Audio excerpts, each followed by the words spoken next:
Well, hello, good morning, and a very warm welcome to what's going to be a very special day here at the 80th Goodwood Members Meeting.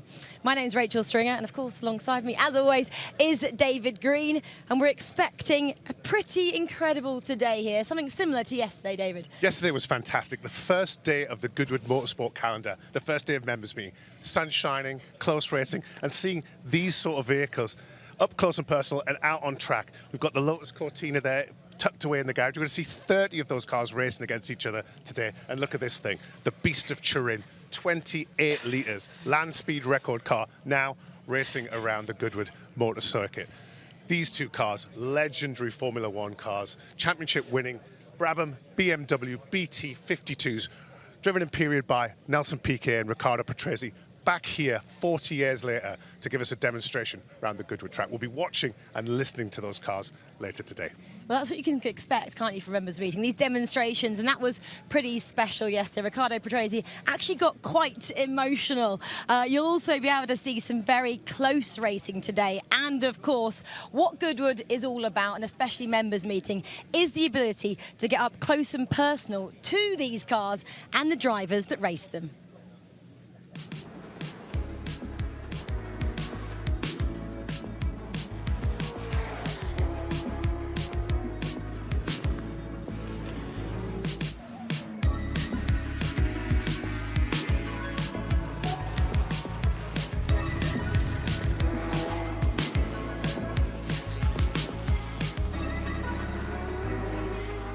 Welcome to Goodwood. A little bit interesting, but we then flip straight into official practice. Have a look then at exactly what is in store for you today then on day 2 here of the 80th Goodwood Members Meeting. Well, it's all kicking off with the Gordon Murray Parade up first at 9 o'clock, followed by 2 practice sessions for you. Salvadori Cup at 9:20 and the Moss Trophy at 9:45. Then we have our first race of the day, race 1, the Threlfall Cup. Formula Junior cars will be out on track at 10:15, followed by the GT Demo. Then we have part 2 of the Halewood Trophy. That's our 2-wheel motorcycle race. Scott Carson, he took the honours yesterday. How will he fare today at 11:20? Then a little bit later on at 11:50, we have the Bentley Demo coming your way, before the Jim Clark race at 12:25, where we'll see those Lotus Cortinas in action, which David mentions, 30 of them out on track. Then this afternoon at 1:30, we'll have the SF Edge Trophy, followed by those Porsches on track for their demonstration celebrating 60 years of the 911 and 75 years of Porsche. Then a little bit later on, we have the Trofeo Novellari, the sports racing cars from pre-1939, so pre-war machinery there. After that, we'll see the Tony Gaze Trophy for sports cars and GT cars raced between 1954 and 59. Salvadori Cup is up next. The race named after Le Mans' Roy Salvadori himself, featuring a lot of touring car legends there. Later on, we have the Brabham BT52 demonstration out on track again. That will be something special. Riccardo Patrese was in the hot seat yesterday with David Brabham. I think we'll have some change in the car today. Maybe Karun Chandok will be out there. We'll have to wait and see. Keep your eyes on that one. Then we have the Moss Trophy, the closed cockpit GT cars from between 1958 and 62.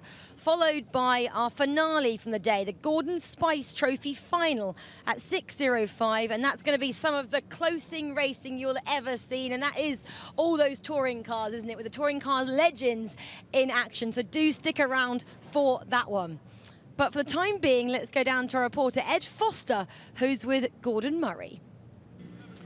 Gordon Murray, I'm going to start with a slightly left field question, because we've all been wondering in the commentators' booth, why is George called George?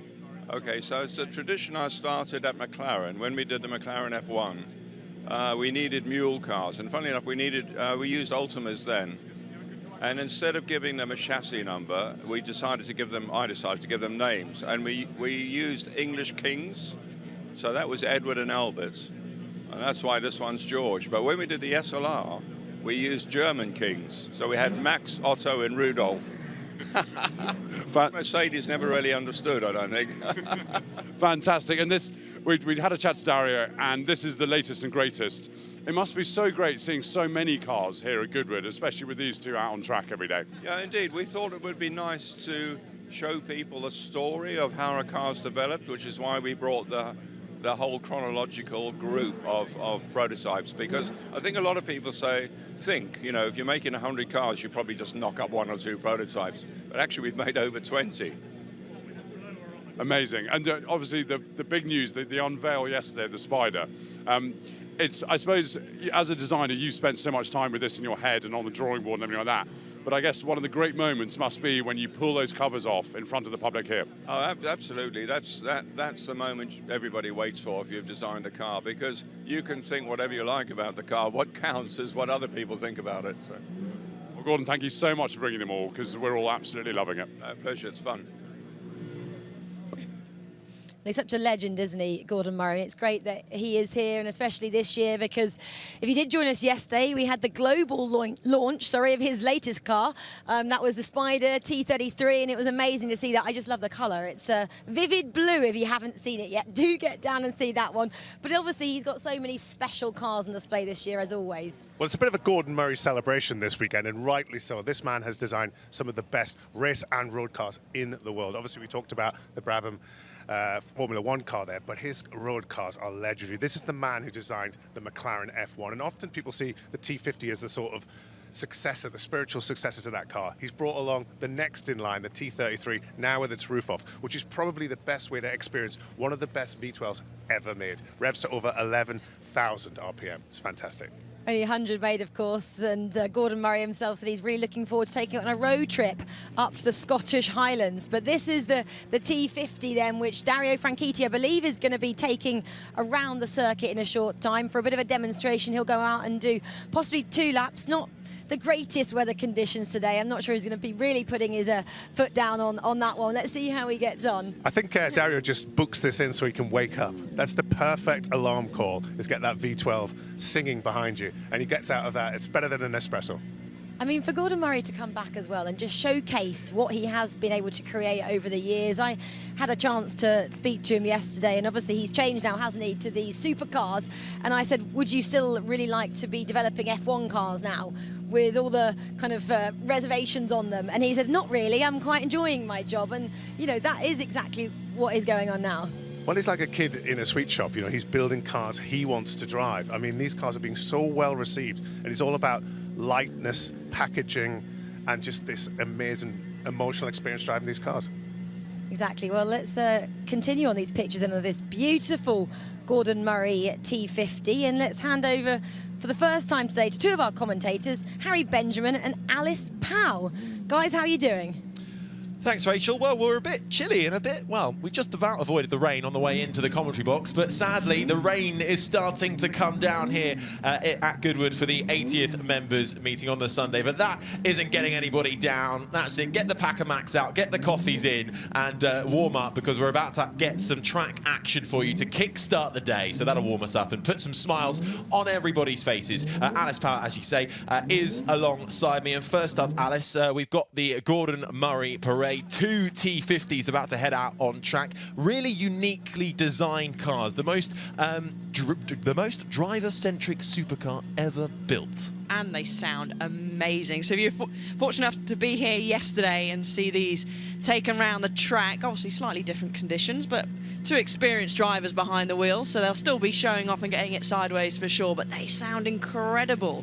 And they look awesome as well. They really do. You've got this big fan right on the rear end, a unique ground effect design for these 2 Gordon Murray Automotive T50 cars. In the cars will be Dario Franchitti, 3-time Indy 500 winner. He went out yesterday as well, and certainly had a good time, even commentated around as well. Not today, though. And in the other car will be Gareth Howell, who is a British touring car race winner, and also is the chief tester driver at Gordon Murray. And we spoke to Gordon Murray yesterday and a little earlier as well with Rachel, of course, very well known for designing Formula One cars back in the day, particularly with Brabham and McLaren, also working for McLaren High Performance as well. We have the Brabham BT52 here, Nelson Piquet's championship-winning Formula One car, which Gordon Murray designed, and we'll be celebrating that a little later on. But as they head out for their outlap, we're going to have 3 laps of these T50s out on track, and you can just hear them as they light up the rear tyres, the sound that will beckon across the next few laps. But they've got to be careful because it is wet out there, but at least the wipers are working. Yeah, the wipers are working. V12 engines are going to be sounding around this incredible circuit, producing 664 brake horsepower, so not too easy to control. Even when they've just peeled out of the pit lane there, you could hear them wheels spinning, and they barely were moving, so incredible power. But yeah, just take in the sound and the sight of these amazing cars. Yeah, you can see there the driver seated right in the middle, so you have that race car feel. But either side, slightly seated back, are 2 passenger seats, so you can fit 3 people in this car. And then I was down there talking to some of the guys, and I was asking, well, where do you put the luggage? Do you put it in the front? Do you put it in the back? Well, no, the engine's in the back. There is a little bonnet in the front, but really that's for some of the repair kit that you might possibly need. But the luggage storage, if you need any, is right where the footwell would normally be on either side, and plenty of it as well. So you be good for you, Harry. You're too tall. You wouldn't fit in one of these, I'm afraid. No, well, I'll have to go down there and take any ask. luggage. Yeah, no luggage. Just one person for me. But you can see Dario seated right in the middle there. 12,000 RPM, Redline Cosworth, GMA V12 engine, the lightest, highest revving, most power-dense, naturally aspirated engine ever fitted to a road car. These are powerful beasts, and they've also, of course, launching this weekend the T33 Spider, which is the most accomplished 2-seater supercar. So Gordon Murray, innovative as always. Yeah, and they come with incredible aero package as well on these T50s. So it's a rear-mounted fan, which you'll see as it passes you down the straight around the corners. So that pretty much facilitates F1-style ground effects. So for amazing downforce without the need to have drag reduction wings. So you'll see them on the back of the cars. Well, I think we are going to sit back and have a little listen to these cars going around the track in full anger.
Well, that was a little bit nice, wasn't it, Alice? Music to my ears. That is music to my ears. A 6-speed manual transmission as well, so it powers the rear wheels only. But yeah, they just sound incredible.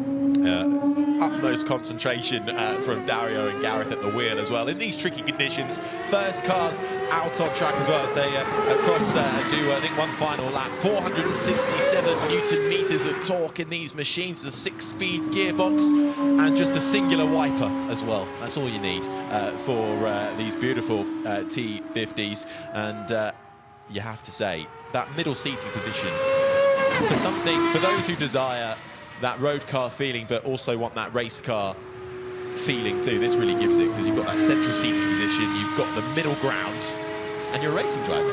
Exactly, so why not? We want to sit in the middle, don't we? But there's a carbon fibre chassis, so as Harry said, central seat layout, the chassis, the body panels, all collectively weighing less than 150 kilos. So a lot of attention to detail has gone into really making it a light package, and that's what, you know, goes into a lot of race cars and high-performance sports cars these days. Is weight is really key, and that a lot of that has gone into building this T50. Well, and certainly with Gareth Howell at the wheel of one of them as the chief test driver, he gets to have the majority of the fun as well, and he has had a prolific career, actually raced alongside the likes of Jenson Button, Dan Weldon, Anthony Davidson, Gary Paffett while he was coming up through the ranks, was working for McLaren Automotive, and then made the switch to Gordon Murray and becoming the chief test driver with Gordon at the helm. Of course, a bit of crossover there, Gordon Murray working at McLaren under Ron Dennis, seeing Ayrton Senna achieve his first world title in his McLaren that Gordon Murray helped design.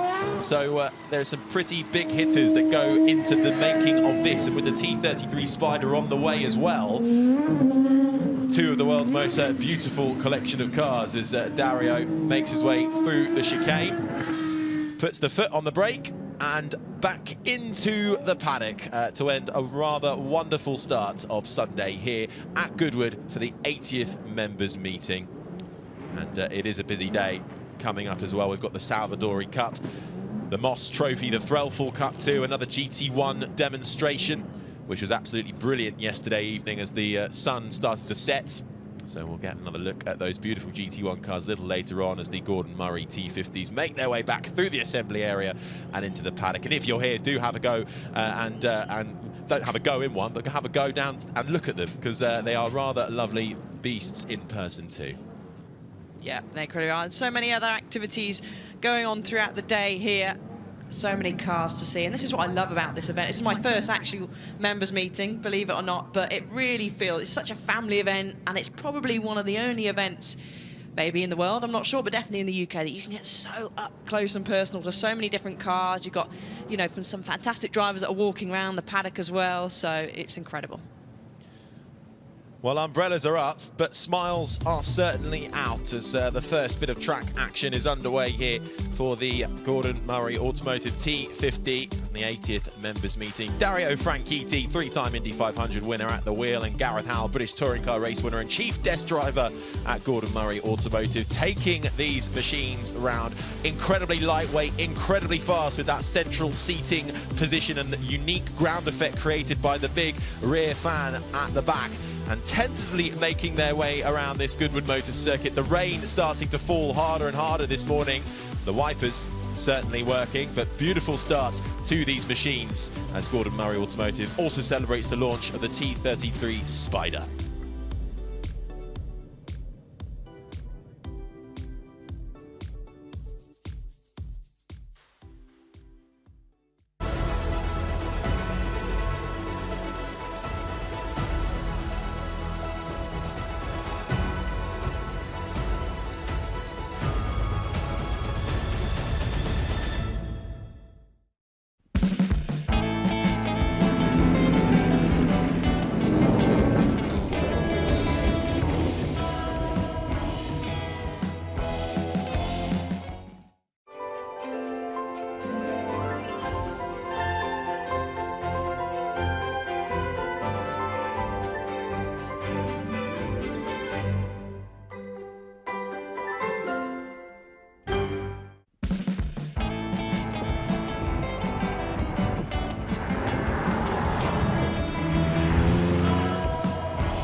Welcome back to Goodwood for the 80th members meeting. Our first bit of track action is already underway, and we go straight into some more practice qualifying for the Salvadori Cup up next. These are sports racing cars that race between 1955 and 1960. These beautiful sports prototypes from the late 1950s racing head-to-head in the name of Le Mans winner Roy Salvadori. Now, Salvadori competed in Formula One from 1952 to 1962 for the likes of Cooper, Van Wall, BRM, Aston Martin and Connell, with 47 starts to his name, 2 podiums as well, with 3rd place at the British Grand Prix and 2nd at the German Grand Prix in 1958, but celebrated for winning alongside that the 1957 24 Hours of Le Mans in an Aston Martin with Carroll Shelby. And these cars that we're seeing heading out on track now have shaped really Le Mans 24-hour history as it emerged from the post-war period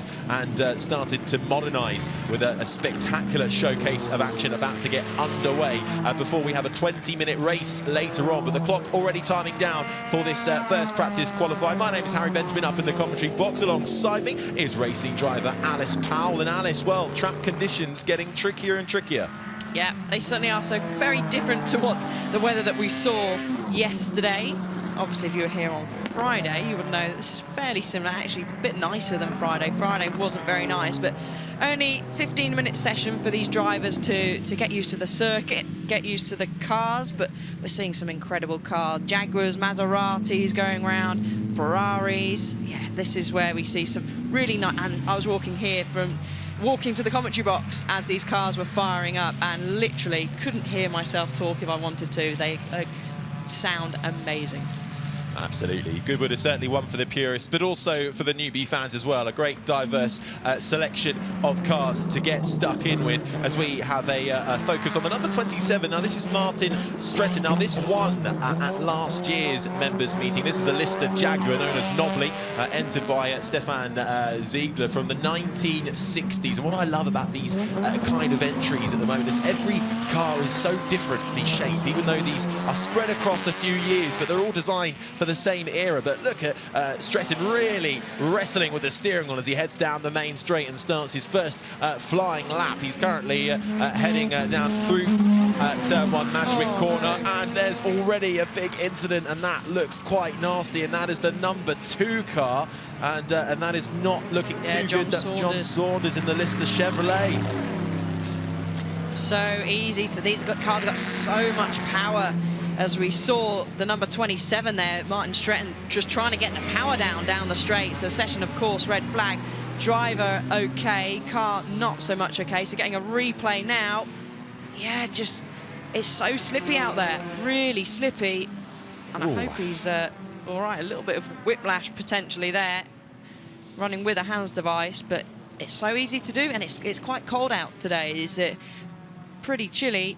As you can see, fluid being spread onto the circuit as well. But good to see driver is okay, has got a hands device on, but car not so much. Yeah, and that has not surprisingly brought out the red flag, so all track action stopped. Good to see John was able to get out of the car there, and you can see him up on the banking, but that Lister Chevrolet taking a big hit there from the late 1950s, that number 2 Nobly car. Entered and run by John Saunders there, but we were just saying, well, with these difficult track conditions, you mentioned the temperature there as well, tough to get heat into the tyres. Of course, this is the first time they're running on track as well this weekend for a lot of these drivers, and equally, the grass is wet. One small wheel on the grass, and really you've got no control. Yeah, rubber would be laid down yesterday as well, so trying to avoid that. He was actually off the rubber part of the circuit, but just obviously didn't have tyre temperature as well. But it's so hard to generate. It's such a high circuit, high-speed circuit. So it's very hard to generate that tyre temperature. As you see, cars now filter past, come back into the pits. And the number 2 car is an ex-Jim Hall, so LA Examiner GP in 1959. So pretty well-known car, and driver too. And yeah, unfortunately though, that's going to be a big repair job if they can get that done in time for the race later on this afternoon, which gets going at about 4:20 at local time. 20-minute race, but that will be a bit of a race against time. But we saw a lot of incidents yesterday, particularly in the touring car racing as well, and they were able to fix those cars and get back out. But cars of this time though, can be a lot more difficult and a lot more tricky to repair and find those spare parts. But if anyone knows how to, it's the people who run these cars. So let's hope, and fingers crossed.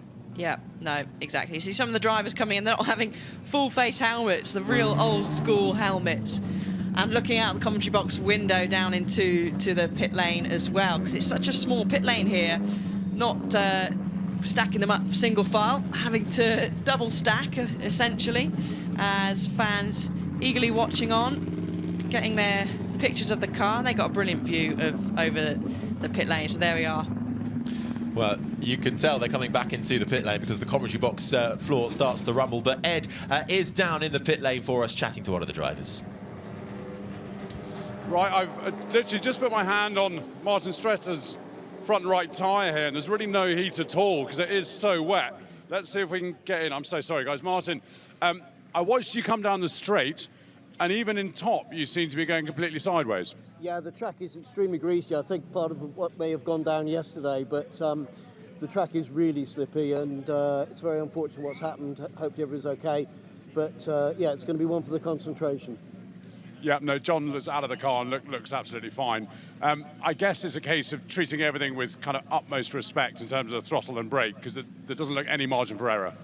No, I don't think there is. I mean, I think the onboard computer is going to be working really hard for this one, and the traction control is going to have to be really disciplined, I think. Right, Martin, best of luck. Thank you very much. Right, I'll tell you what, Lee, we're going to attempt the unattemptable, and we're going to turn round, and I'm going to get up to the front of the grid, because we've got Julie Majoub up here, who's in the Saddler, which is a kind of a wild ride at the best of times. If I was behind the wheel today, I want to be in one of these little Lotuses, not in one of these bigger cars with so much power, because a tiny little move on the throttle and you have problems. Julian, I guess you probably didn't need a coffee this morning, having been out in this weather. No, I think it's so greasy out there, you can't believe. Just squeezing the accelerator must be like driving a Derrick. And obviously it's slippy going into the corner, it's slippy coming out, and even on the straights, it looks like you can't even get the power down. And you can't get the power down. I'm about maybe 2/3 of the RPM, if anything, on the straights. It's just so greasy and twitchy.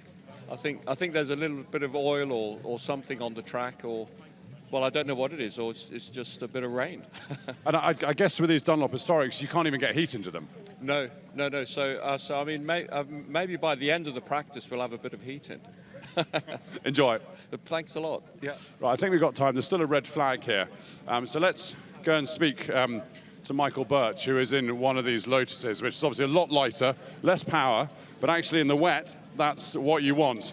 I'm sorry, can I be very rude and squeeze in and have a chat to Michael? Michael, I was just saying that whilst the weather conditions are pretty difficult, I prefer to be in this than one of these bigger machines. Yeah, well, these handle really well. These are a great car, you know, they look. So, yeah, I agree with you indeed. And I mean, obviously it's really slippy, but how's this handling? It is really slippy out there. You've got to be really careful because there's no forgiveness. You come off, you're on wet grass, which is like being on ice, and then you hit something. So you've got to treat it with a lot of respect. You can't, in my view, you don't really push in these conditions. All right, Michael, take care. Cheers, thank you. Right, I think what we've discovered is that it is very slippy. So we'll see if we can find some more people to talk to in a bit. Thanks very much, Ed. I think, yeah, we can deduce that it is slippy, and just hearing that from some of the drivers, just not being able to get the power down at all on the straights as they start to take that stricken Lister Chevrolet of John Saunders away, which is the reason for the red flag at the moment. But it's a bit ominous for the start of the day, isn't it, Alice? Yeah, and with so many different cars going around as well, and old cars, you know, lots of things gets dropped onto the circuit, whether it be oil, you know, or coolant, and that can add, especially then when rain comes down. That is slippy, and that is like driving on ice. Yeah, well, the marshal's doing an excellent job of quickly recovering the car and tidying up the circuit. But we've got a bit of time, so why don't we take you through a little track guide of this historic Goodwood Motor Circuit. Let's take a look at the Goodwood Circuit, largely unchanged since its heyday back in the 1960s. 2.36 miles of an unforgiving circuit. The grass banks are close, the grass verges are even closer. Heading off the start, you head first towards Madgwick, an off-camber tricky right-hander with a bump at the apex. It is so important to get the line right and get a good exit as you charge up towards Fordwater. A daunting right-hander, again off-camber, slightly dropping downhill at the exit as well. It is incredibly high speed. Up towards St. Mary's, it first goes right, then go left. Don't be too greedy with a curb on the left-hand side, and that'll put you offline. The track drops slightly downhill and then back up again towards a double right-hander of Lavin. Getting a good exit and traction out of here is hugely important because that leads you onto the fastest part of the track, through the little kink, heading towards Woodcote. A long right-hander with the apex seems to take an age to get to. The back of the car always edgy, and then you get hard on the brakes for the chicane. We've seen many an incident there with drivers getting just a bit too greedy with the curbs and the walls of the inside line. Get all of this right and you will be the winner across the line. Well, just follow Corinne Chandok's advice and you will be the winner around this Goodwood Motor Circuit here in Chichester, West Sussex. Opened all the way back in 1948, of course, and revived from 1998, or the revival from 1998 onwards. We had the Festival of Speed and now the Members Meeting located in the Goodwood House estate in these beautiful surroundings here. Currently under red flag conditions here for the Salvadori Cup practice qualifying session due to an incident because it is wet on track. It is rainy. These are tough conditions at the moment, and we've already had there is the number 2 Lister Chevrolet of John Saunders, which sadly lost the rear end and found the wall, the tyre barrier at least, with the front and the back end as well. He was able to walk away, so that was great to see John get out. But Ed was down there talking to a few of the drivers, and it just seems like it's difficult to get the power down even on the straights at the moment. So we stopped the clock at 12.5 minutes, so we'll see how much time they get when it comes back on. But the car now onto the back of that flatbed truck, so the marshal's working as quickly as they can while the rest of the Salvadori Cup cars line up 2 by 2 in the pit lane. Yeah, and big shout out to the marshals braving the rain. They had some sunshine yesterday, but doing an incredible job of getting us out, or everyone out racing. Obviously, without marshals on track, there'll be no track activity. So well done to them. Absolutely, the marshals always doing a sterling job. They're here. They're the first here and the last to leave normally. So brilliant to see there. A couple of highlighted cars in the field. We spoke to Julia Majube earlier in that number 22 Sadler Chevrolet car. Now that was the first dedicated sports car built around a Chevrolet V8 engine. It's run at Goodwood twice back in the day, 1957. So not just historic race cars, but historic and specific to Goodwood as well. We've got the 112 car here too, making its way just in front of the 77, and that is the Lotus Climax 15 with Vincent Janssens at the wheel. And he's also entered that car as well. So Lotus Climax, that's one of the very last Lotus 15s built, really. And great view if you want to have a close-up look at these cars. 2 by 2 in the pit lane. Little wave there from Michael Gans in the another Lotus Climax 15 from 1959. So a huge spread of brands as well, Alice. Listers, Lotuses, Jaguars, Maseratis. The list goes on. The list does go on. This event was last won in 2021 by Chris Ward.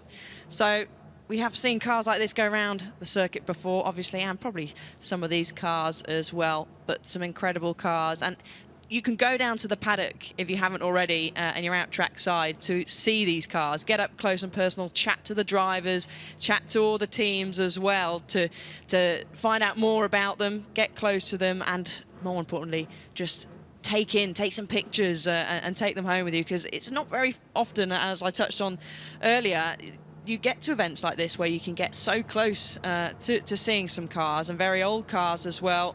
As I expect, track activity will be resumed once again very shortly. as the stricken car is now off circuit, so expect to see green flag very shortly.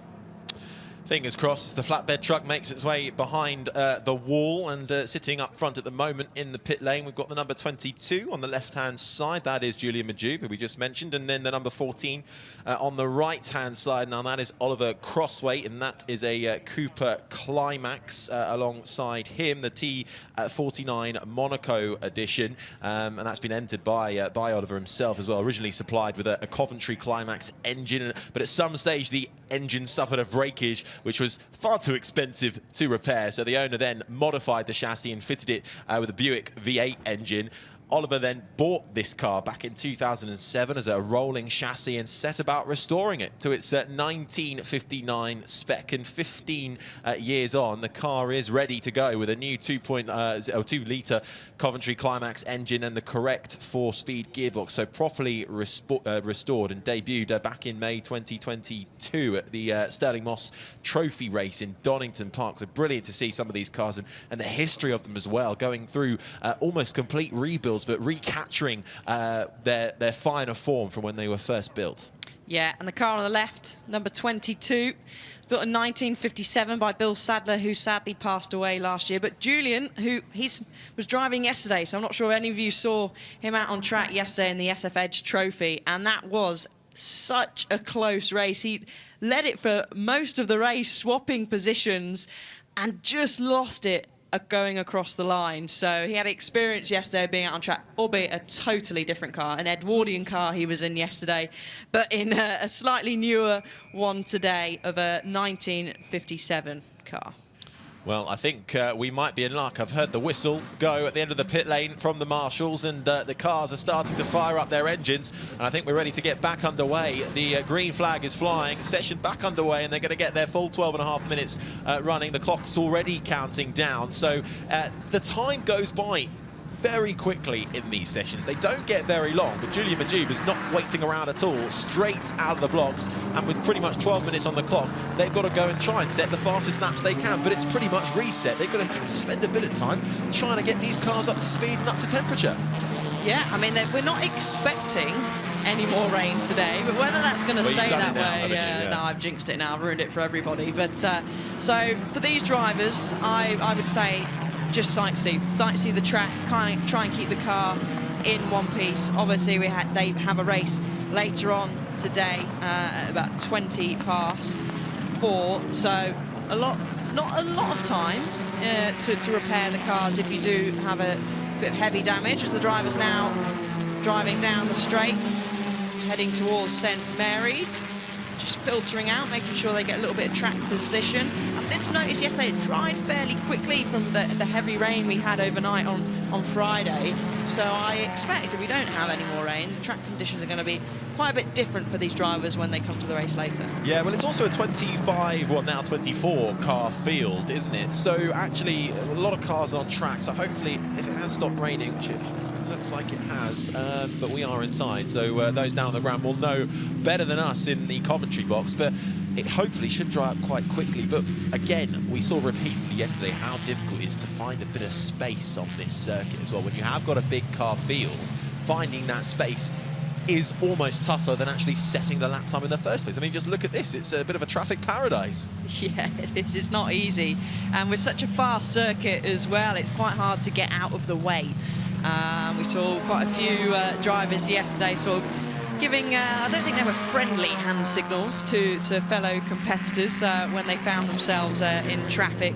Heading down now to Woodcote, you see the number 29 on your screens, which is driven by Keith Allers, I believe. That's the first. Quicker eyes than I am.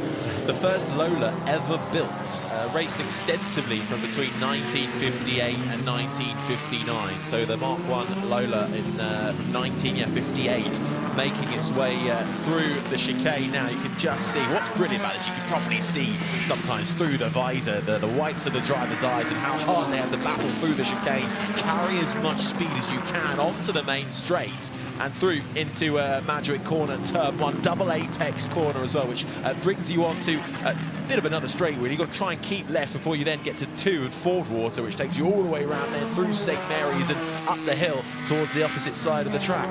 Yeah, and as Ed touched on when he spoke to Martin Stretton, a very experienced driver, of course. Martin said, you just need to really concentrate. It's one of these where you've really got to concentrate because they've got so much power, these cars, and it's so slippy, so greasy. Martin Stretton has currently set the fastest first sector as well out of anybody, so the experienced driver using his advice very well, making sure eyes peeled, head up, and lots of concentration. Yeah, well, lap time starts to come in now thick and fast. And into this car here, the number 33 of David Hart, which is currently fastest with a 1:59.213. That is a Maserati 300S. It's a multiple race-winning car, really big rear end on it as well. Visibly quite a bit of a chunkier car than what you'll see elsewhere on this track, but he is only, well, half a tenth in front of Martin Stretton in the number 27. That's that Lister Jaguar that he's racing around in the number 27, and then Pearson in the number 3, the Lotus Climax, or the number 7, I should say. That's the Jaguar D-type, apologies. That's Gary Pearson in 3rd. Martin Stretton again, all out of shape in a straight line. But these two drivers are actually together. They're both at the top of the time. So Martin Stretton jumps Hart by 9/10 of a second. But just look at the car control. I mean, I'd say they're barely going in a straight line when they need to be going in a straight line. You know, the control, just the movement on the wheel, because it is so greasy. But they'll be generating tyre temperature as well. So going sideways to get the temperature in these tyres is definitely not a bad thing. You can just see soaring at the wheels, so much seesawing. Yeah, he looks like he's sat very low down in the car as well compared to some of the other drivers out there. But timing screens are starting to light up thick and fast. Just, well, it's now 9/10 of the gap that Stretton has over Hart at the moment. The number 3 car of Michael Gant in the Lotus Climax, an example of Colin Chapman's finest front-engine sports car in the number 3, going well at the moment. He's still in 4th, though. Improved in the final sector, but not enough in terms of position. And Stretton then going even quicker still. The fastest lap time, a 1:46.256. Yeah, so you see the difference in lines, actually, from Martin and from Hart as well, Hart's actually pulled a very, very good first sector out of the bag, but they're both trying to stay off the rubber. Martin going slightly wider, but interesting driving styles. Obviously, they're going wide because they want to try and stay off the rubber. You can see there, great example of 2 different approaches to taking the corners. Both of them are still crossing their hands and going sideways, but it's looking like Hart's approach is slightly faster at the moment. Well, it is certainly looking like a battle between Stretton and Hart. Of course, Stretton in that number 27 won at last year's members meeting, so he's the one they're all trying to beat. 9 thousandths the gap, though, 2/10 now, actually.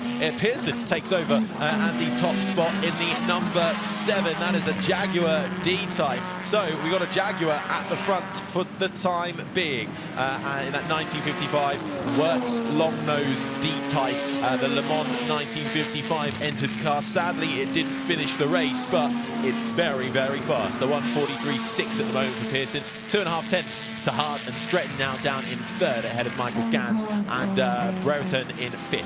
So we have the 3 fastest drivers on circuit, all on the same piece of circuit. So easy for us to pick up and spot them as another purple sector by Martin Stretton. So they're both all pushing each other along. So expecting these times, he's actually gone about 4 tenths quicker than any of the others around him in that first sector. But Michael Gans is set not a bad first sector as well in the number 3 car, so watch out for him too. Well, let's take another look. This is the number 17, the Lister Jaguar of South Assam. Really fighting that steering wheel through the chicane. You can just see how hard they have to fight these cars sometimes and make their way through and keep it pointing in the right direction. Back up to David Hart, though, in that number 33 car that's making its way around the Lister Jaguar. Currently 2nd, trying to find 2.5 tenths at the moment. He's purple, he's green across his sector, so he needs to find a little bit more time. He can't do it at the moment. Gary seems a little bit faster in that last sector, so Martin Stretton pops up now. He gains a load of time into the 140s as Hart pops up into P2.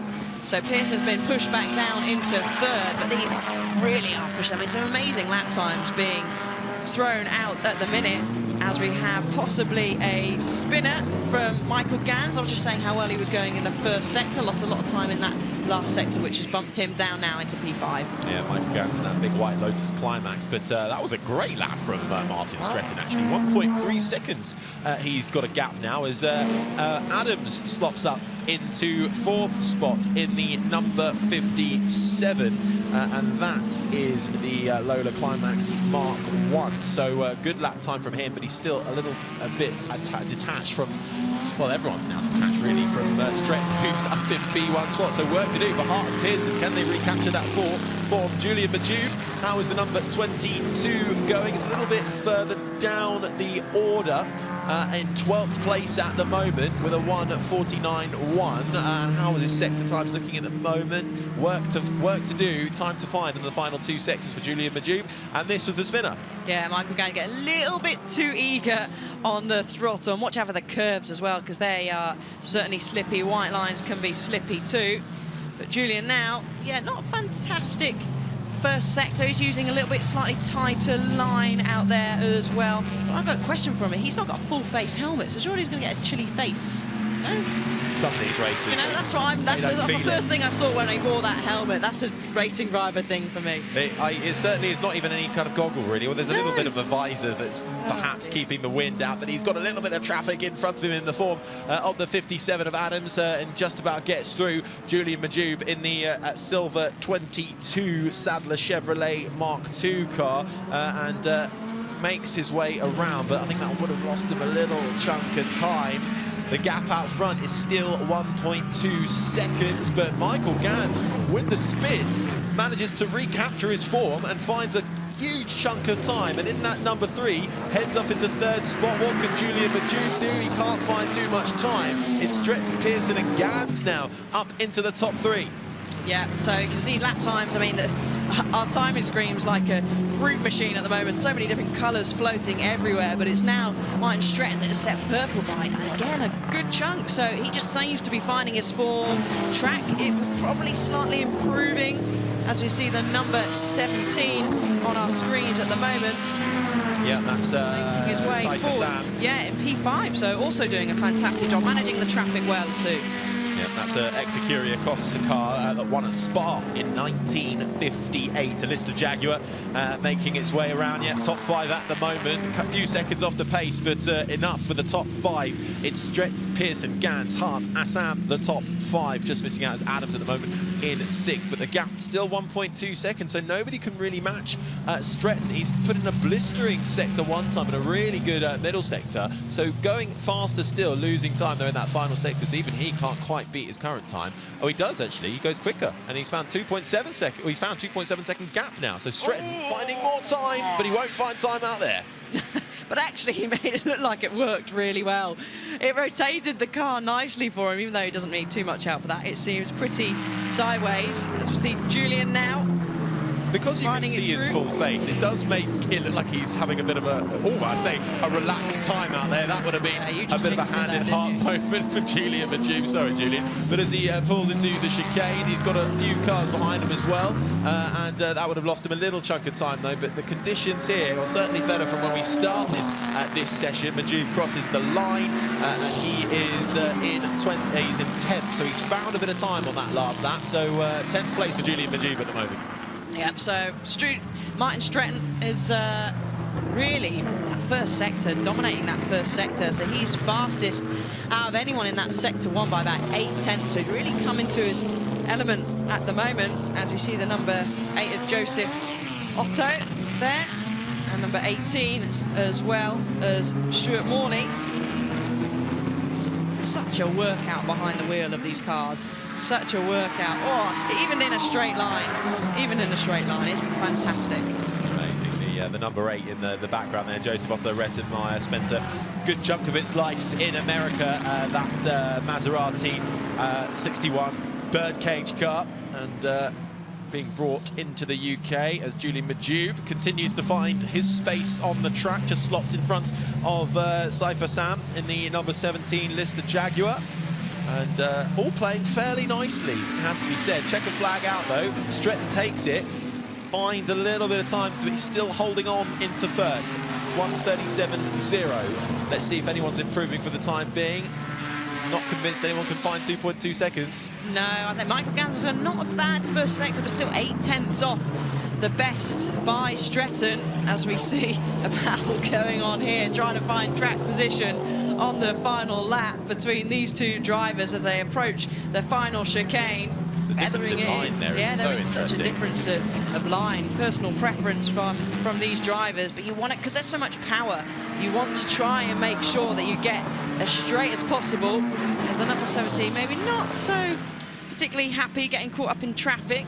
Yes, I don't think Hassan will be particularly happy with Julian Majube there. But they're all on their laps. They're all on their laps, yeah, for qualifying. And with these tricky conditions, it's so hard for people to get out of the way, and especially in these dying moments as well. I mean, I might be saying something different if I was behind the wheel. Actually, I probably would be saying something different if I was behind the wheel. But it is very tricky for these drivers out there with such tough conditions as well. And they all want to set the fastest lap time. He's not happy, Cypher Sam. You can see frustrated with that. He ended up with a 1:42.1 down in 7th place. So not the be-all and end-all. He's got a race later on that he can try and make up some ground in. But it's this man here, the number 27 car, which set the fastest lap time of Martin Stretton in the Lister Jaguar from 1960. Thumbs up to the crowd. Very impressive lap time. 1.7 seconds clear from the next best, which was Michael Gans in the Lotus Climax 15. Well, despite a red flag, we got underway in the end, and an exciting session which sets us up for an intriguing race later on. Yes, certainly does. It really certainly does. And he's very happy with it, and so he should. Now, I think we're about to see the Julian Majube. I think we were watching this at the time, weren't we? Losing the rear end and just having to correct it. And this was Saif, very frustrated in the number 17, just on the right-hand side, with Julian Majube on the left-hand side, perhaps causing the frustration as they took the checkered flag. And Saif was in the top 5, but ended up in 7th. So perhaps feeling he had a bit more time in the tank, but just wasn't able to show it on this occasion. But never fear, we've got a race later on at about 4:30 in the afternoon local time. But confirmation then of how the Salvadori Cup, the sports cars that raced between 1955 and 1960 practice session ended up. Martin Stretton is the fastest with a 1:37.0 in the Lister Jaguar, ahead of Michael Gans in the Lotus Climax 15 and Gary Pearson in the Jaguar D-Type Long Nose in 3rd. David Hart was up there for a long while as well, ended up 4th in the Lister Jaguar, ahead of Shane Brereton in the Cooper Climax. Ben Adams, Cypher Sam, you saw him very frustrated in his Lister Jaguar, starts 7th, ahead of another Lister in Mark Donner. We've got 2 Lolas rounding out the top 10.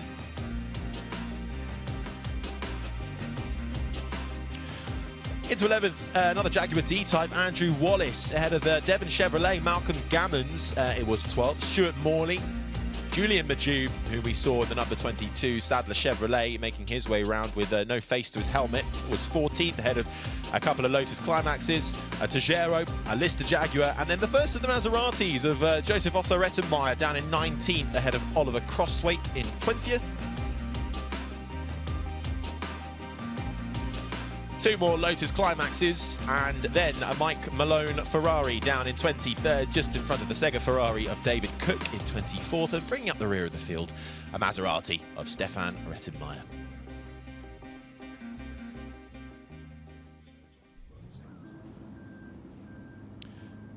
Well, as Martin Stretton gets out of his car, and congratulations there as the Salvadori Cup cars pull up into the Parc Fermé area. Let's take a look back then at how that practice qualifying session began, and it wasn't good start for the number 2, John Saunders in the Lister Chevrolet. The tricky track conditions, the rain coming down in Goodwood, saw him head into the wall. That led to a lengthy red flag before we were back out on track. Spinners galore, and it was Stretton, Gans and Pearson exchanging the fastest lap times along with Hart, finding track position, proving slightly difficult, and certainly for the Jaguar D-Type Long Nose of Gary Pearson fighting hard. This was the spinner we saw general area of Michael Gant. He ended up in second spot, but nobody could quite match the number 27 of Martin Stretton in the Lister Jaguar, who will start fastest later on.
Part of the competition aspect of the members' meeting is to split the drivers and attendees into 4 separate groups to battle for the honour of what is known as the House Shield. Just like Hogwarts in Harry Potter's youth, there are 4 houses, and it's even more random as to who ends up where. Each house is named after titles belonging to the Goodwood Master, the Duke of Richmond, and there are house captains from famous racing backgrounds. Peugeot Le Mans factory driver in the 2000s, Nicolas Minassian, is captain of House Aubigny, which is represented on the shield by the Fleur de Lis. Ex-Formula 1 driver and Le Mans winner Jochen Mass is the frontman for House Darnley, for which the crest is the boar's head. Former British touring car ace Anthony Reid is captain of House Methuen, represented by the Lion's Head, while 5 times winner of Le Mans Emanuele Pirro is head of House Torbolton, which is celebrated by the Harp. Every driver at the event scores points according to how they finish in each race, but it's not just about track action. Anybody who attends the event can dive into some fantastic challenges and also score points. Fancy some laser clay shooting? Or what about axe throwing? Perhaps Skittles is more suitable, or even sheep herding, amongst loads of options. There's also the important house group tug of war, where the house captains take a grip. As usual, there is no I in team. The House Shield is about everyone at Goodwood.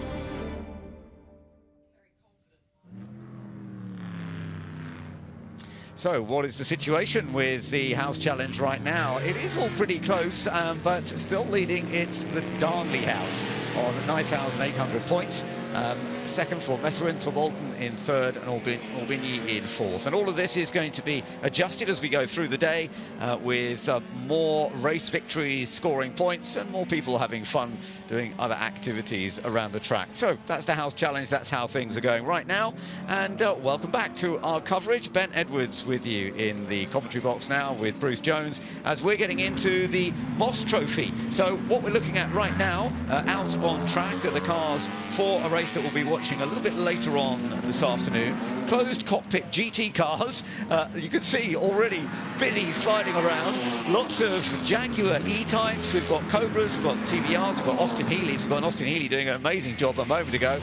So a wonderful collection here, Bruce, of GT cars from that late 50s, early 60s period. Yeah, the cars that competed in the Royal Automobile Club Tourist Trophy race, and there's certainly some names to look out for.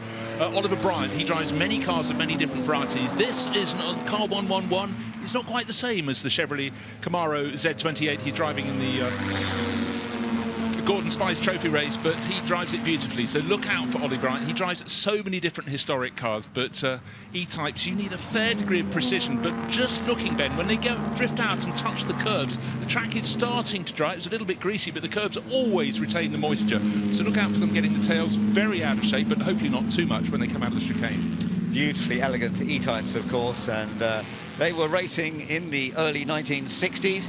Dick Prothero was one of the drivers back in the 60s who drove many times. Graham Hill, Mike Parks, Roy Salvadori all won races in 1961 in E-Type Jaguars. So you had some star drivers, even though it wasn't quite the racing car that the D-Type was. I mean, the D-Type was the serious racing car. Indeed. C-Type begat D-Type, D-Type out-and-out race car. The Jaguar E-Type, jaws dropped when it was launched at the Geneva show. It was considered, even by Enzo Ferrari, as the most beautiful car ever produced. But in time, the very nature, people want to get them out on the track. And certainly in modern Goodwood history, that is as tight as can be going into the chicane. Is it greasy? Well, the answer to that most clearly is yes.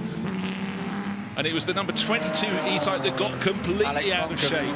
Well, exactly. I said we've got some top names. Ollie Bryant is in the background in treble 1, and double 2, 22 is Alex Buncombe. A beautifully prepared car, but driven, you know, right to the edge. They're trying to find, they don't want to, you know, back off too much into the chicane. On the SK 120, so I don't quite know what's going on with there. That's Chris Scully, I think, in the car at the moment. It's a bit like a form of semaphore indicator, isn't it? If you put the door out, so that will take the driver's attention. Looking across the cockpit, probably a little slower down the start-finish straight, hoping that won't happen again. Will the lock engage? But it's fairly narrow through the chicane. The last thing you want to do is make it any wider.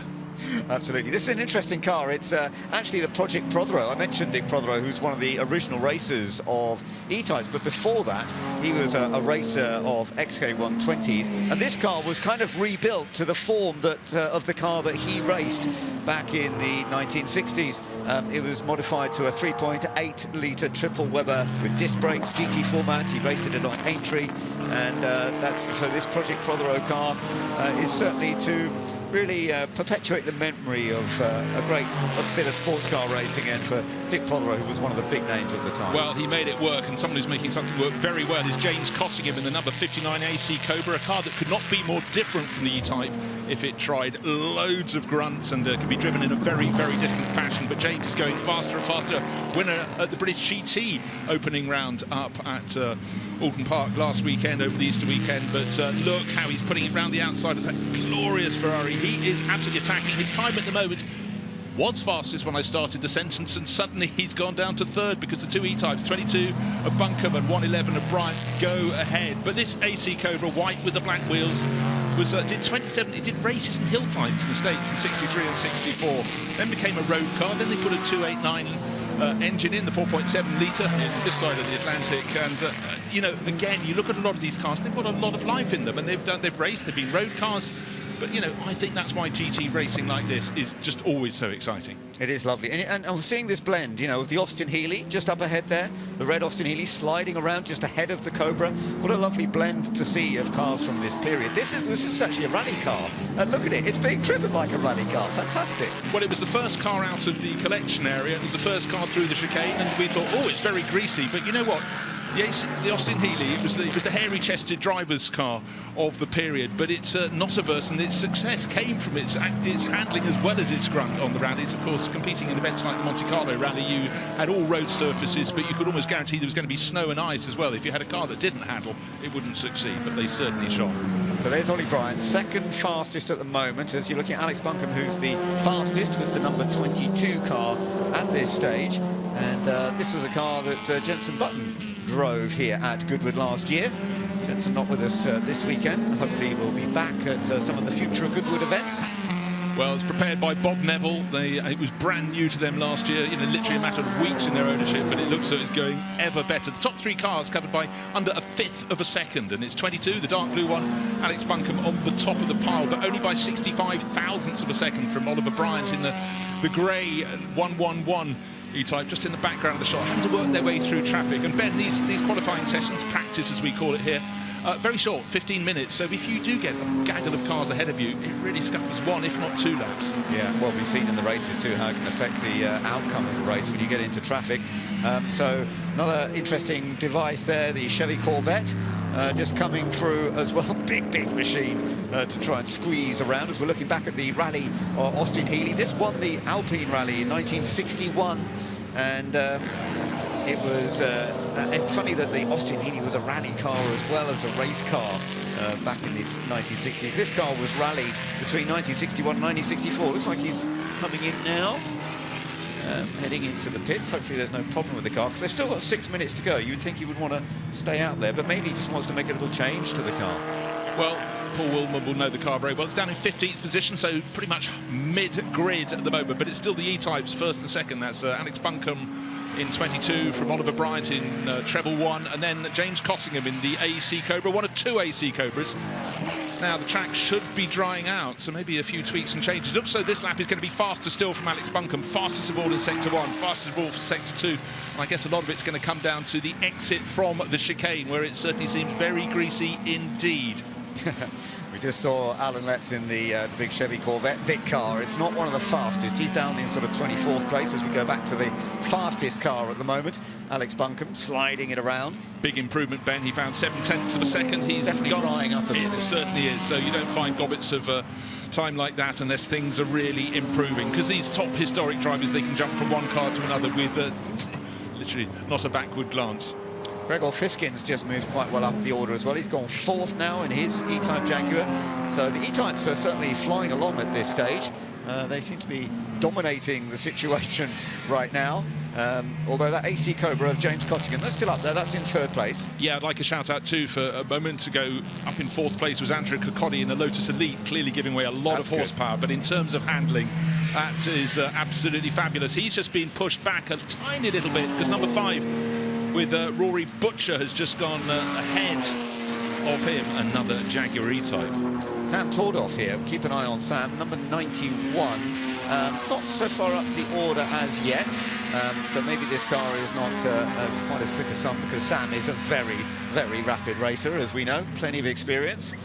Yeah, great looking car in that. Well, what's the colour of that? Sand? Bronze? Yes, what would you call it? Hard to describe, hard to write it down. The 91 E-Type, prepared by CKL. It's a 1961 spec. And in behind, good to see, actually it's getting brighter. You can see much more light coming back off the flanks of the cars. The little Lotus Elite with the yellow tail tucked in behind. Number 5, mentioned Rory Butcher. He's down to 6th place. Who's improved? Right, the interloper is the driver of car number 2. It's John Spears in one of the early Cobras. That's the red one. That red E-Type going very well at the moment. Now down to 7th place. So who else is moving? Benoit Trollier. If you win at Le Mans, you can move up the order here. Car number 80, another E-Type, moves up into that 4th place. But it's Cottingham now, top in the white and black AC Cobra. Yeah, that's a good effort. The Cobra back up to the top, but the laps are improving. You can see on that board on the left of the screen, if you're watching it on screen, you can see that it keeps changing as this track is getting a little bit drier. And if you're here at Goodwood enjoying all of the views around the track, no doubt you're seeing the track is getting in a better condition. Got another of the Austin Healey's there. That was a racing one, the DD300. That was an ex-Works Le Mans car, actually. And Jack Sears raced that in Le Mans 1961, 1962. But this car you're watching right now, the Cobra, with a lot of fight going in the steering wheel, typical in the Cobras around here. That is the fastest car right now, looking to try and get that pole position. And the clock is ticking away. We've got under 3 minutes to go. Well, he's going faster and faster. He just got below 1 minute 34. That lap, he almost got below 1 minute 33. So all the grunt and the more 15 minutes around here is the equivalent of a morning spent at your local gym. James Cottingham, he's driving more and more, has a fabulous stable of cars, dealer of historic racing cars, and a very, very fine peddler. Let's take a look. This is the approach to the chicane. Not exactly in a straight line. No, he's a little wide on the first part. It's a little bit like what we saw earlier, isn't it, from Buncombe? But he dealt with it. It's beautiful car control. Actually, Buncombe's just gone faster again. So Buncombe's done a 1:32.6 now, back in the E-Type. So it's still close up at the top end. There's 3 to 4 tenths separating them. A bit of traffic around as well, though. That's what you've got to be wary of, no doubt about it. Yeah, for James Cottingham, he's improved in the 2nd position. AC Cobra, the best second of the AC Cobra is number 2, moving up the order. He's got up to 4th place, but as the track dries, he's fallen to 8th. It's car number 2, it's John Spears. He's in behind that big, broad Chevrolet Corvette in front of him. Would rather get past, but here comes the grunt in the much, much lighter AC Cobra. He should move past on the 11th straight. Yeah, lovely to see. This is an ex-Pikes Peak competitor, this particular Cobra. John Spears at the wheel, as you say, the 1962 car, very elegant machine, and he's moved up the order a bit, been pushed back down to 9th again. He was a little higher than that a moment ago. Alex Buncombe still the fastest, but we're seeing a good first sector on this lap from Ollie Bryant, so we'll keep an eye on that one as well. We've talked all about Jaguar E-Types, AC Cobras. Haven't talked too much about Aston Martin DB4 GTs, but the white one, number 55, has moved up into 5th place overall. Of course, that as I speak, he moves down to 6th because John Spears has fought back in that red AC Cobra, number 2. There's one of the Astons just going through. Yeah, it's lovely to see some of the Aston Martins out there as well.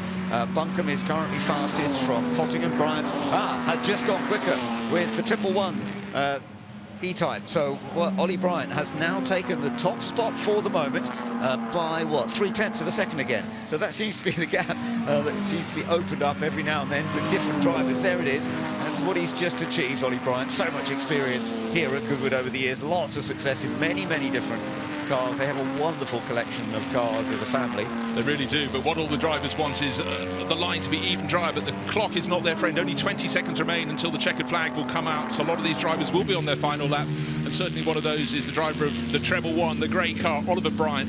Fastest of all. Now the fastest first sector of anyone is from another Jaguar E-Type. It's the one that's always been at the top end. Car number 22, he's had traffic, just went past White, Merriman, Aston Martin, so that will compromise him. And look, the clock has got down, 15 minutes has evaporated. Their session will be over when they reach the start-finish straight. Yeah, checker flag just going out now. So if you're on a lap now, then good news. You might still be able to go quicker. And as we said, Buncombe in this number 22 car has set the best first sector of anybody, only by a 10th, though, over Bryant. So it's going to be close. It's going to be very close. He's got to find effectively 0.4 of a second. He's improved on his best time in the second sector. It's about how he can get through the chicane. Here comes the chicane and the daffodils. Right, let's see how this works out then. Is it going to be Alex Buncombe who's going to snatch that pole position as he comes over the line? Is it enough? Across the line he goes. Yes, he's done a 1:31.5. Ollie Bryant has already gone over the line. He's had the checker flag, so it's Buncombe who has indeed taken pole position by 0.3. It keeps being a 0.3 gap, and it is again at the end there. But it's very promising for the race later. Oh, it really is. And I mean, if we'd had Cottingham still flying, he's done his fastest first sector, but suddenly instead of being 0.3 of a second down, he's got to find the best part of 1.5 seconds to try and take the top position. It does look as though, well, the traffic is just not going to help him whatsoever. So it looks like it's going to be the number 22 E-Type on pole position. That's Alex Buncombe. Ollie Bryant and 111 E-Type in second, and unfortunately the traffic was not the friend of James Cottingham in that white and black AC Cobra, almost at a standstill as he gets tucked in behind some of the drivers further down the field. He gave it a shot, but the traffic works for you sometimes and not at others. What a pile of cars. There's beautiful Ferrari 250 GT Lusso in there of Chris Stahl. And there it is. Look at that, number 88. Beautiful machine. Not quite as rapid as some of the E-Types, etc. around, but very elegant. Lovely to see it out there. But he really got caught up in that, didn't he?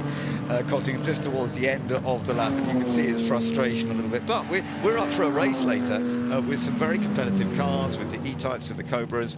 And that's going to be great fun. What I found so interesting, as the track conditions were drying, the top three remained the top three, and they kept just edging away from the rest. The two E-Types, number 22, the one on your screen, did end up taking pole position, but it was a really good tussle. I think another lap without the traffic, the AC Cobra might have fought back, but in the end, the lap times came down to 1:31.5 seconds. Alex Buncombe there, car number 22, he has the bragging rights going into the afternoon's race. Yeah, very well deserved by Alex. Congratulations to him for taking pole position.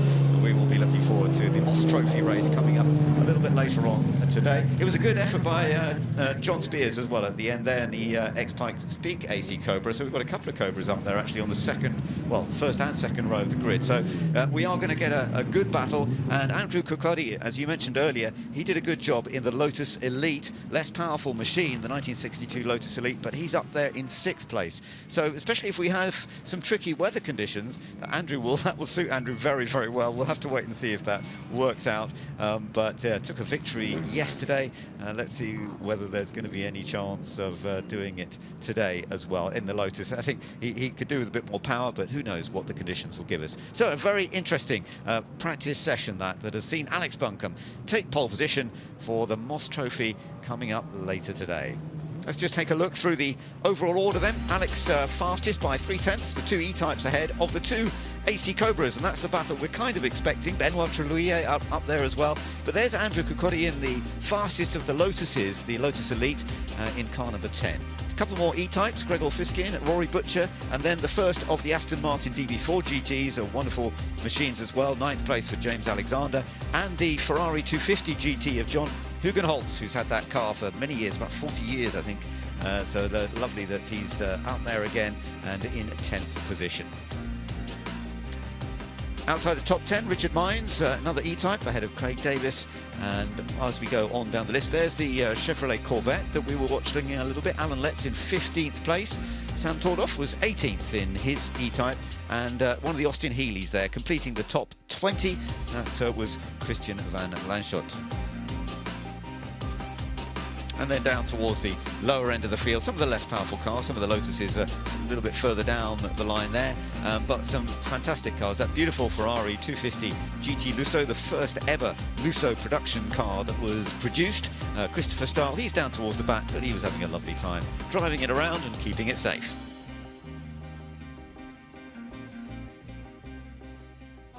So let's take a little look at some of the highlights from the qualifying in the Moss Trophy. And the main aspect of this, in a way, Bruce, was the track getting just a little bit drier as we went through the session, and it just got quicker and quicker. And thankfully, not too many incidents, quite a few good bits of car control, though. Yeah, certainly the TV directors like cars getting a little out of shape, but the key was to keep both doors shut. Unfortunately, that didn't work for Chris Sholey in the XK120, but it was the real story of the number 59 AC Cobra really starting to press on against those two E-types, the number 22 of Alex Buncombe and Ollie Bryant in the 111. But they had to master the changing conditions, and change they did. The lap times kept on coming down. It was going to be who was quickest on the final lap. So Ollie Bryant in the 111 ended up second fast.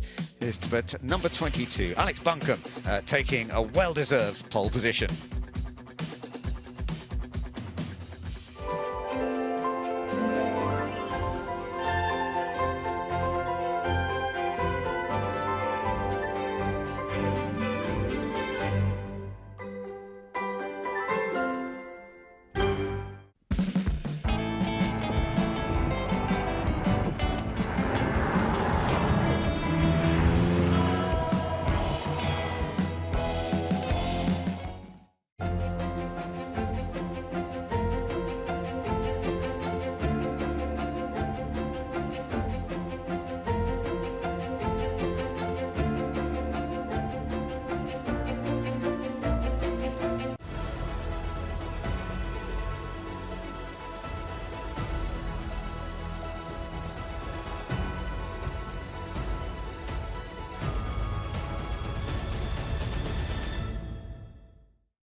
Well, I've got to come in the tent, haven't I, and see the latest Gordon Murray car here, which is the T33 Spider, and Mark was eyeing it up, so I thought I'd get a quick chat with him about it. I mean, it looks pretty special, doesn't it, Mark? Oh, yeah, it's a superb car, absolutely magnificent.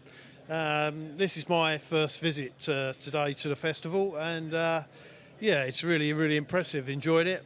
We went to the house for breakfast this morning, and it's going really well. Just hoping that the weather picks up a little bit later in the day. Oh, me too. Are you here with your eye on trying to buy a car, or just clearly to look at this? Just looking. I think that's a bit out of my league. I think it's a bit out of my league as well, so don't worry about that. In terms of had breakfast, that's a pretty good day. What else have you got in store for today? Well, we're just going to have a look round and just view the cars and enjoy the day. We're staying down. We come from Kent, so we're staying down here for the day. And we're coming. I think we're coming in September. Is it for the revival? Yeah. Have you been to Revival before? Haven't. No. What do you know about Revival and what are you excited for? Not very much, really, but I've always been interested in classic cars. I've got one myself, nothing special. What have you got? It's just an old Humber, but from the 1960s. I've always been interested in classic cars, and I've run a classic car for probably about the last 10, 15 years. So it's just a bit of a passion, I suppose, with me. Yeah. Well, you're amongst like-minded people, aren't you, Mark? Well, I'm looking forward to seeing you at Revival. Dressed up, I might not recognise you. Have a great rest of your day. Okay, thanks very much. Cheers. Thank you. Ray Mallock, interrupted you reading very important briefing notes. What do you learn out of these? Well, it's not a question of learn. It's a question of being aware. So this is standard procedure now at the members' meeting that all drivers have to read the final instructions and briefing just before you go out. So it's as fresh as possible. So it's a good discipline. And what a great qualifying session you had, because you're a long-time Formula Junior competitor, and I see you on so many grids, and it's lovely to see you right at the sharp end. It is, yeah. So we've competed at Goodwood a few times, but this is my first pole here. So, yeah, it was a good day yesterday. And the weather, you're not too fussed about the damp track? Well, I've been racing for quite a long time, so I'm used to driving in all sorts of conditions. We tested here 3 weeks ago, and it was wet all day. The track does dry pretty quickly, but I'm aware that there's been a lot of traffic. There'll be a lot of grease and oil and probably fluids out there, so it will be greasy. And of course, with a morning like this where it's been raining and the grass is wet, then the consequences of going off the tarmac are extra challenging. Yeah. All right, best of luck. Thank you. Well, some beautiful daffodils to be the backdrop of this grid for the Threlfall Cup. This is for front-engined Formula Junior cars from the late 1950s and the early 1960s, and starting on pole position on row 1, and it will be on the front far left as you look at it when we cut to the grid. It will be Ray Mallock in the U2 Ford Mark II alongside Chris Drake in the Terrier Ford and Stuart Roach in the Alexis Ford. Then on row 2, it's Alex Mawson in the number 8 Condor Ford and Tom Waterfield in the number 24. Row 3, Michael Gans, Justin Fleming and Mark Woodhouse, and then slotting behind them, Robin Longdon and Stefan Ray will line up 9th and 10th. 11th is Tom DeGrees ahead of Colin Nursey and Graham Barron make up row 5. It's rows of 3, 2 and 3. So row 6 is just 2 cars, Charlie Besley and Eric Eustason in the number 18. Niall McFadden, John Sykes and Nigel Lackford are 16th, 17th and 18th. Row 8 is Martin Shepherd and Lauren Demuse in 20th. 21st, Mark Haynes, Richard Bishop Miller and Rudolf Ernst makes up 23rd spot. Just behind them are Tony Pearson and Duncan Rabagliati. And then on row 11, the penultimate row, Peter Fenichel, Malcolm Wishart and Gunther Leidig are 26th through to 28th. And on the back row will be Roger Woodbridge and Nick Taylor in the number 11. And that is the Elva BMC. But these are sort of the cars that many of drivers of the era began their car careers in. They may look small, but the battles are normally very, very close. And it is that slightly boxy looking at number 32 car, which finds itself on the front row of the grid. But these cars, Alice Powell, who is alongside myself, Harry Benjamin, now in the commentary box, back again, another switch for you. These are pretty mean machines. Yeah, they certainly are, and they're going to be challenged with different conditions than what they qualified these cars in yesterday. But the track's dried fairly quickly, and we've had a couple of drives. So Michael Gans, for example, who's starting in 6th place in the number 10, he's already been out this morning in the Salvadori Cup, so he's got a rough idea of what the track conditions are like, and where's best to be and where's not best to be. But obviously, totally different car. We've got Mark Woodhouse, who is there starting from pit lane. He was due to line up on 8th on the grid, but he's in the pit lane. Yep, so that is the Elva BMC 100 there, which will start with the pit lane. But hopefully he will make the start as the green flag lap gets underway. So they will make their way around and the formation lap, try and get some heat into the tyres. Now, the weather is starting to get a little bit brighter. It's drying up, that's for certain. Although now I've said that, it'll probably start raining, won't it? You ruined it. But fingers crossed it stays that way, because it's been a bit of a hectic start to the day here at Goodwood for the 80th members meeting. Some excellent track action so far, and that continues with the Threlfall Cup, named after Chris Threlfall, a British saloon car racer and a very successful Formula Junior racer. And these cars were basically perhaps the modern day equivalent of very early kind of Formula 3. They were a bit of designed maybe to battle the Italian 500cc Formula 3 cars that were being brought in at the time, and the British manufacturers coming in and creating this series for the junior races to start climbing the ladder on the way up to the pinnacle of motorsport and Formula 1. So if you're looking for a bit of variety, this is certainly the one for you. Elvers, Lola Fords, we've got an Alexis BMC, a Condor Ford, Hillwood Formula Junior car, so many different brands that are involved in this, and some very excellent drivers as well making up the grid. And starting from the front row will be Ray Malik in that number 32 green U2 Ford, Chris Drake in the number 33 all silver Terrier Ford just alongside him, and Stuart Roach in the number 12, and that is an Alexis Ford, will be the front three cars on the front row of the grid. And if it is brands you're looking for, and a difference of brands, so this will deliver more brands than any other members meeting race here this weekend. So full of brands, and these cars are small, but usually they produce some very close and exciting racing. So looking forward to this one.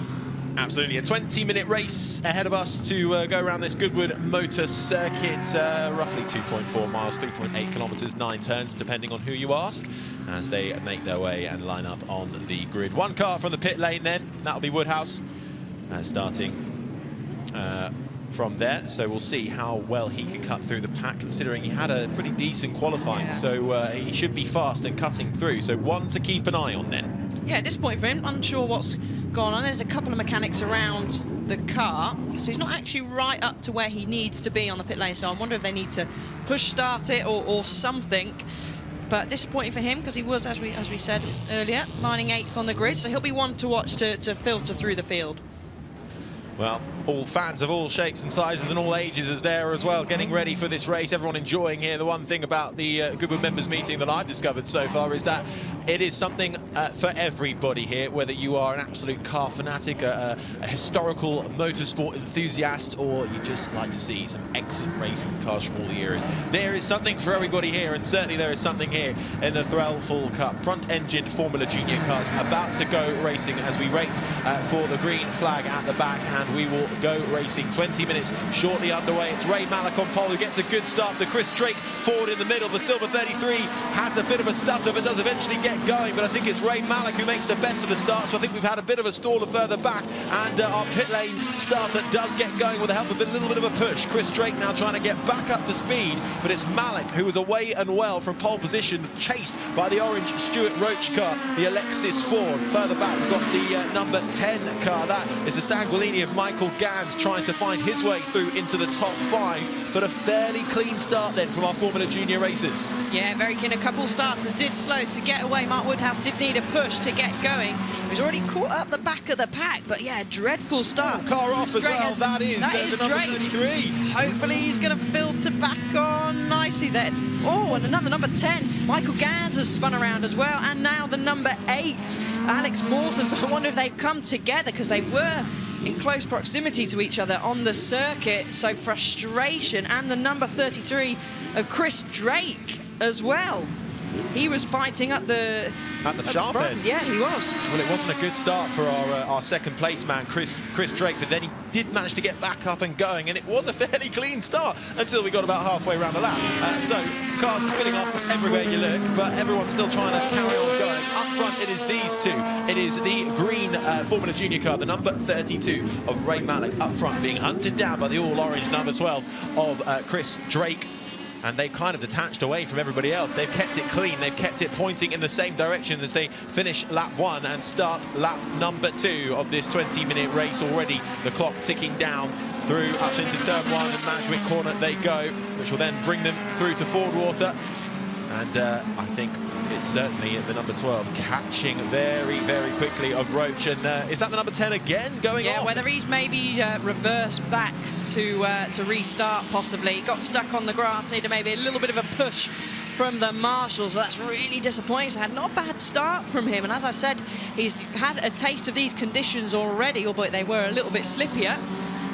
So disappointing from him, but the battle now at the front between the 32 car of Ray Malek and number 12 of Stuart Roach in the orange car, looking fairly racing. Difference of lines as well, Harry. We've seen this through the other classes as well. So either a difference in driving style, it wouldn't be wet lines now because the track's looking fairly dry, or a style of driving the car, how the car handles. Quite possibly, but Roach is not relenting here on the back of Malek. He absolutely wants to take the lead, and is this where he does? He gets alongside and makes it look all too easy as Roach, the number 12, the all-orange Formula Junior car, gets up into P1 spot. The Alexis Ford Mark II makes its way to the lead of this race, and that is a huge drop of a pace, it suddenly seems, for the number 32. Perhaps it just couldn't hold it back.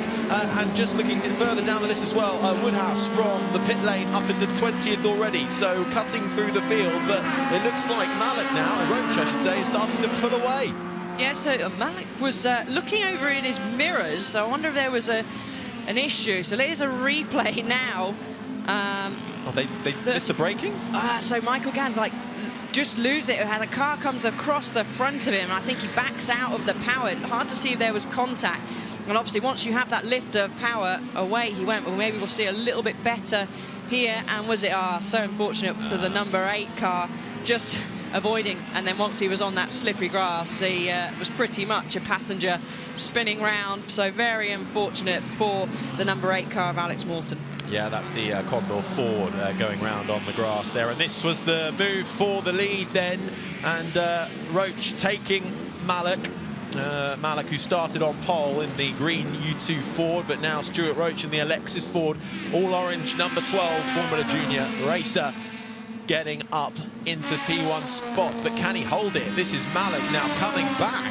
And is he going to make his way through? He is at nearly the exact same spot as when Roach got through the first time. So it's a very long straight out from Lavant Corner, so they're very flat out all the way down to Woodcote, so it's very useful to get a toe there. So obviously that's what's going on. These are small cars, so you can quite easily slot in behind and make a benefit of the toe. So we saw this in a couple of the races yesterday, similar position going down into Woodcote, them keep swapping every lap. So I expect we're going to see something similar now as they've caught up to the back of Michael Gans, who unfortunately is about to go a lap down. What is so fascinating as well is the difference in shape and design of these cars. You know, look at, I mean, number 10 is becoming a back marker, but the front two, who are neck and neck really at the moment, super different. You've got the number 32 green U2 Ford, quite a boxy looking car with a cylindrical end, and then you've got the number 12 all orange Terrier Ford, the number 12, which is a lot more curved, but still has a little bit of a squaring off at the front, but the back end totally different. Yeah, so actually looking at the speed traps, Harry, eagle-eyed racing driver, we like to know our speed traps. They keep swapping by about a good 5 miles an hour as we see him trying to slide down into the inside there. So whoever's the lead car is about 5 to 10 miles an hour slower than the person who's in second place. As there we have the number 33, Chris Drake, really disappointing as he saw Rally tripping in. So watch this now. So we'll see if he gets a really nice toe down into Woodcote. And carbon copy really, and the speed trap difference there this time through sector 2 was 5 mile an hour. So I think this is going to be a story of the race potentially, unless one person makes a mistake and the lead driver can get away. Well, that's what it's going to be, isn't it? Will there be a mistake, or will we get this until the very last lap, and then it will be on that last lap where it really matters which car can get in front using the slipstream. But for now, Roach and Malek just playing very nicely up front. Further back as well, just keeping an eye on our friend Mark Woodhouse in the number 2 Elva. Started from the pit lane, had a push start. He has made it all the way up into 12th place at the moment, so managed to get through a bit of the carnage early doors, but is absolutely storming through, and considering he qualified originally 8th on the grid, he's got a lot of pace. Yeah, he does, so he'll be really disappointed that he had to start from the pit lane. His lap times aren't too bad, seeing he's going through lots of traffic. The field is sort of spread with pace, and we see him on the screen there, the number 2 car. So he's coming under a little bit of pressure, not too much from the number 8 car of Alex Morton. So he's done a great job to filter through the field and stay out of trouble as well. Yeah, that's the Condor Ford that is chasing him down at the moment, designed and built in 1960, and currently, well, did go under a huge restoration back in 2015 to restore that car to its proper period spec. Raced here, though, back in April of 1960 at Goodwood, so has a long history of racing around this track as they manage the traffic. That's the number 59 of Woodbridge, just very nicely getting out of the way, but this battle rages on. Let's take a look at this battle for fourth, and heading that up at the moment is the number 5 car. It looks like the Lola Ford Mark II of Robin Longdon, who's being chased down by Fleming in the number 3 Lola Ford. Again, a huge difference of line. Yeah, huge difference of line, and also trying to get the toe as well as they come through Woodcote Corner. Now heading down to the chicane to see some taking a slightly tighter line, maybe not having to use all the road where they don't need to, shortening the distance. But you'll see now, number 3 car will tuck in right under the number 5 car, trying to get the toe, maybe also trying to break the toe from the car behind. Is he going to pull up alongside and brave it into turn 1? Not quite. Beautiful colour as well, that number 3 Justin Fleming Lola Ford driven car, the number 3, originally a works car, and has finished in the Formula Junior Championship at the sharp end, second in 2014, first in 2017 and 2020, and runner-up last year too. So constantly at the sharp end, battling for fourth at the moment. And once again, we have a change for leader after 5 laps of this race. The number 32 goes to the front, but under braking, it's the all-orange car, the number 12 of Malik, who makes his way back through. What a move. Just I thought, is he going to get it stopped? Is he going to touch that grass at your round, as we've seen already?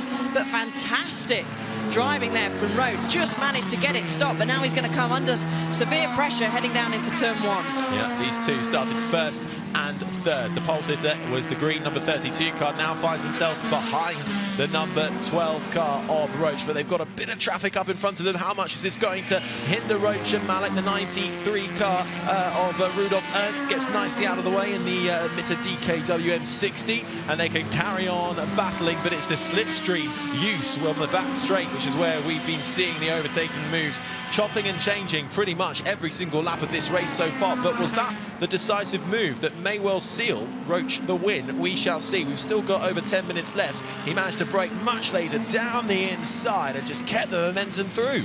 Yeah, fantastic piece of driving there, full of confidence down the inside. We've actually been seeing him taking the tighter line compared to Malik, so something that he's used to. Maybe he's been ironing up for now, maybe for the past couple of laps, of getting used to driving on that line to when he wanted to make the charge. But using the toe, Malik's back on the back of him, and again he's going to make the charge into Woodcote. Let's see now if Roach is going to try and dive back down the inside. Maybe not. Looks a little bit too far away. Lock up at the front wheel. He's trying it. No, too far away. Oh, a bit of frustration there coming through for Roach, who we think made a bit of a mistake coming into Lavant, which allowed the number 32 of Malik to get back in front.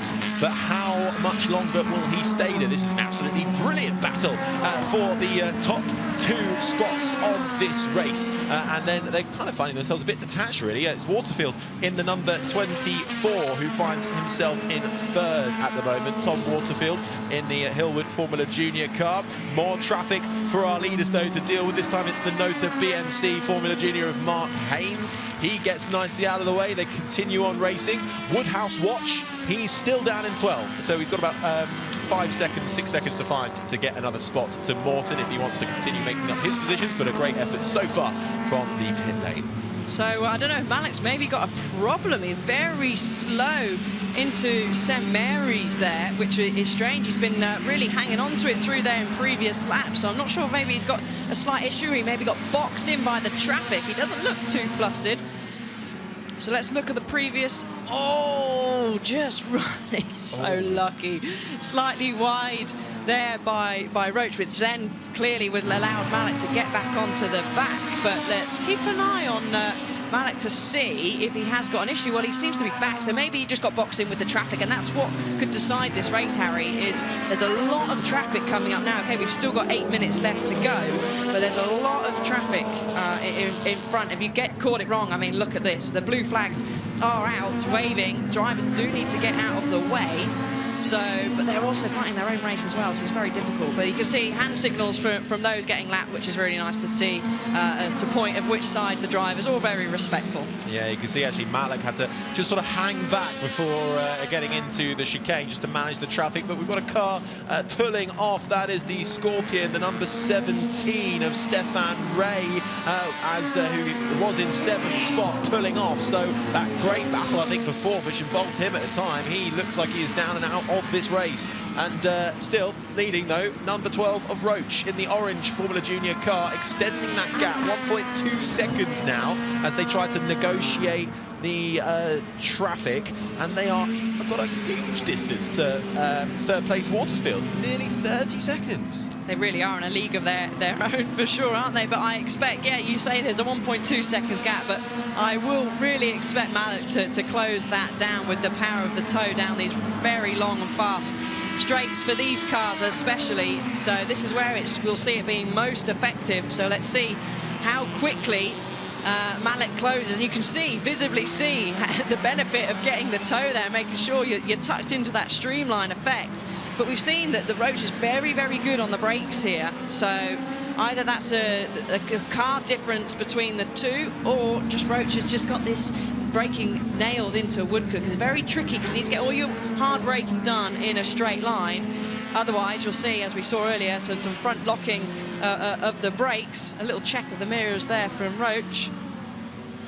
Well, as the battle for the lead continues, Woodhouse watch from the pit lane. He was up to 12th, but he has just fallen all the way down to 26th. So perhaps a problem then for the number 2 Elva BMC. Such a shame for Mark Woodhouse, who had originally qualified 8th, had to start from the pit lane, made himself so many positions up into 12th place, and now it looks like he's fallen down and out from this race. So sad to see that. We've lost a few in this Threlfall Cup race, the front engine Formula Junior races from between 1958 and 1960. We're looking at the second place car at the moment, the number 32 U2 Ford, with in the hands of Ray Malik, who was trying to get back first place. He started from pole, but the number 12 of Roach has stolen it away from him. They were chopping and changing the lead, using the slipstream on the back straight, but well, then here's the example of it. This time, can Malik find a way through? Late on the brakes down the inside, but can he get it turned in?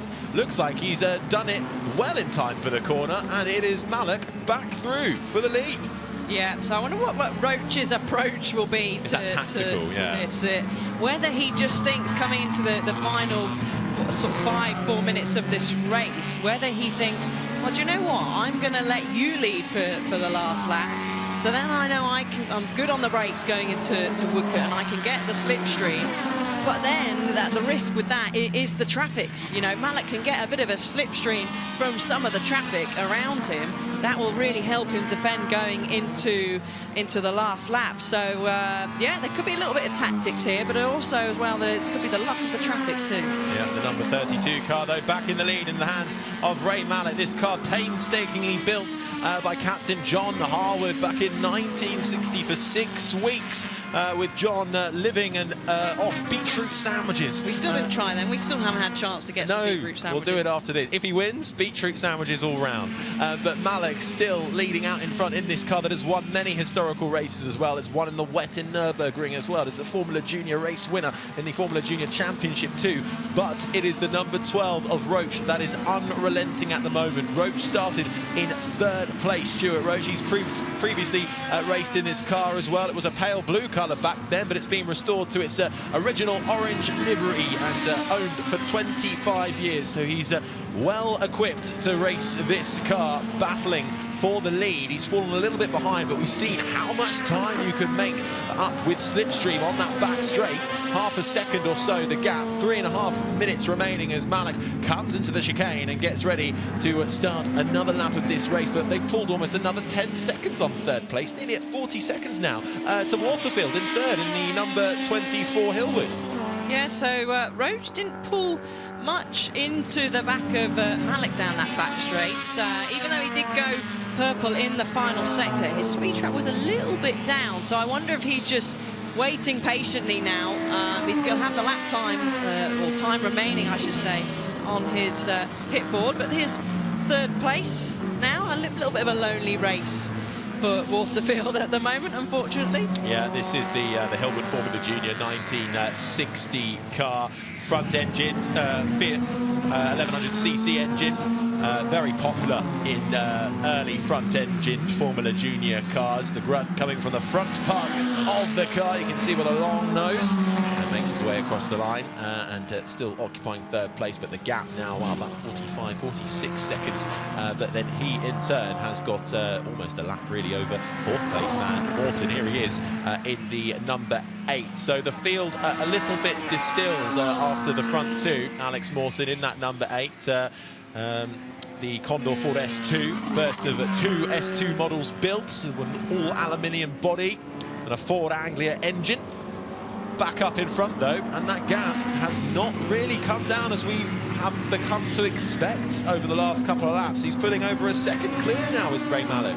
Yeah, so it's strange because Roach just seems to be losing a second, well, 6/10 in the first sector, nearly a second in that middle sector. So I can't imagine, well, I didn't see any traffic, so maybe he's got some kind of problem there.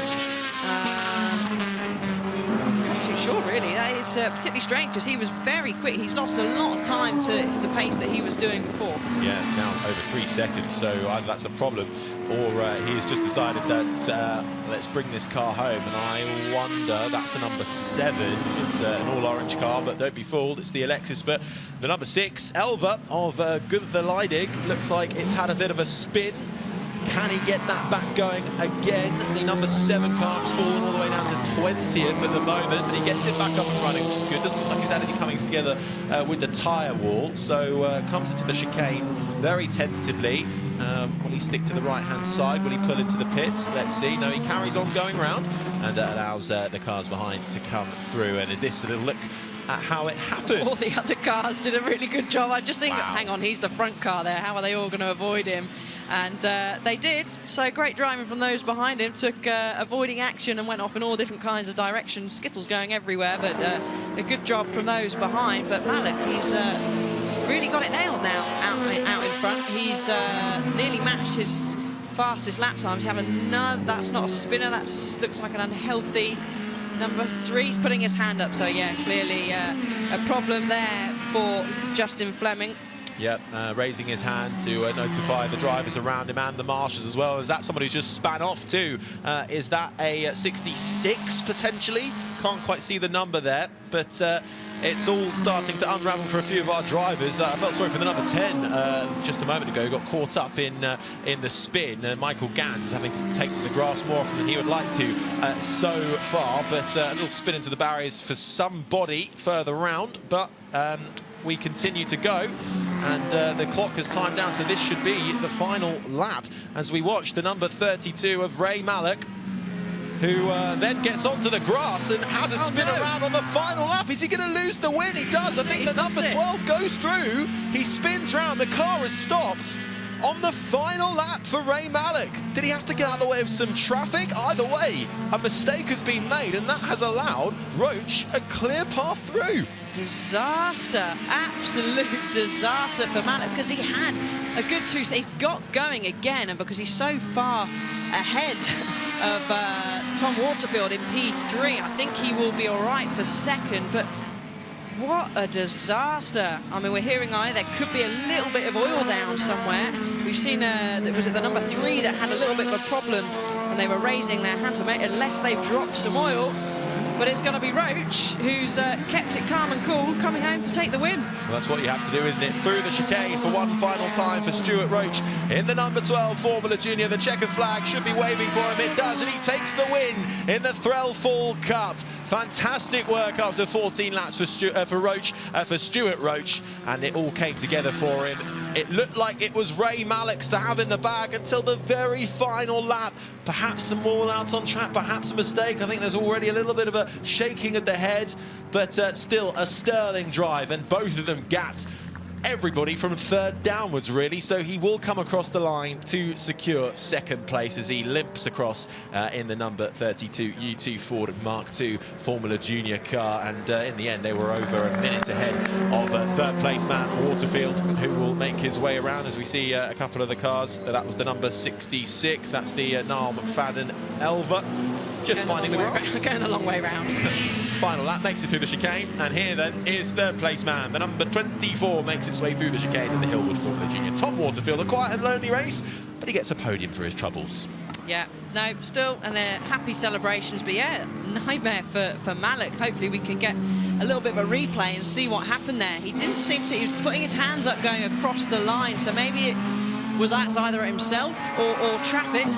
We've got some close battles, fifth place coming across the line as well now. Yeah, that's Longdon confirms that just in front of Taylor in the end, so that was a good battle that went all the way to the very end. The number 5 versus the number 11, the Lola Ford versus the Alexis. So this time it was the number 5 who won out there in the Lola Ford. Michael Gans in the number 10, the turquoise blue Formula Junior car, who was having troubles left, right and centre at the early start of this race, found the grass several times. He ended up in 11th in the end. Let's have a look at how this happened then.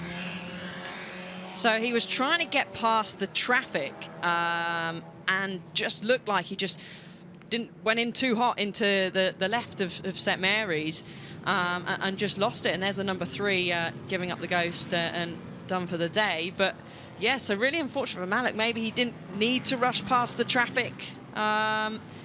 As we see another spinner as well, number 26. So a few spinners. We caught the back end of that. Yeah, of spinners. So, but great job by Roach. Managed the traffic well and brought it home to take a deserving win. Yeah, that spinner was the Bandini Fiat Formula Junior, Tony Pearson at the wheel of that. So he's actually been fairly quick throughout the weekend. So not the end of the day that he wanted, but it was certainly the end of the day for Stuart Roach, and he ends up winning the race just in front of Ray Malik.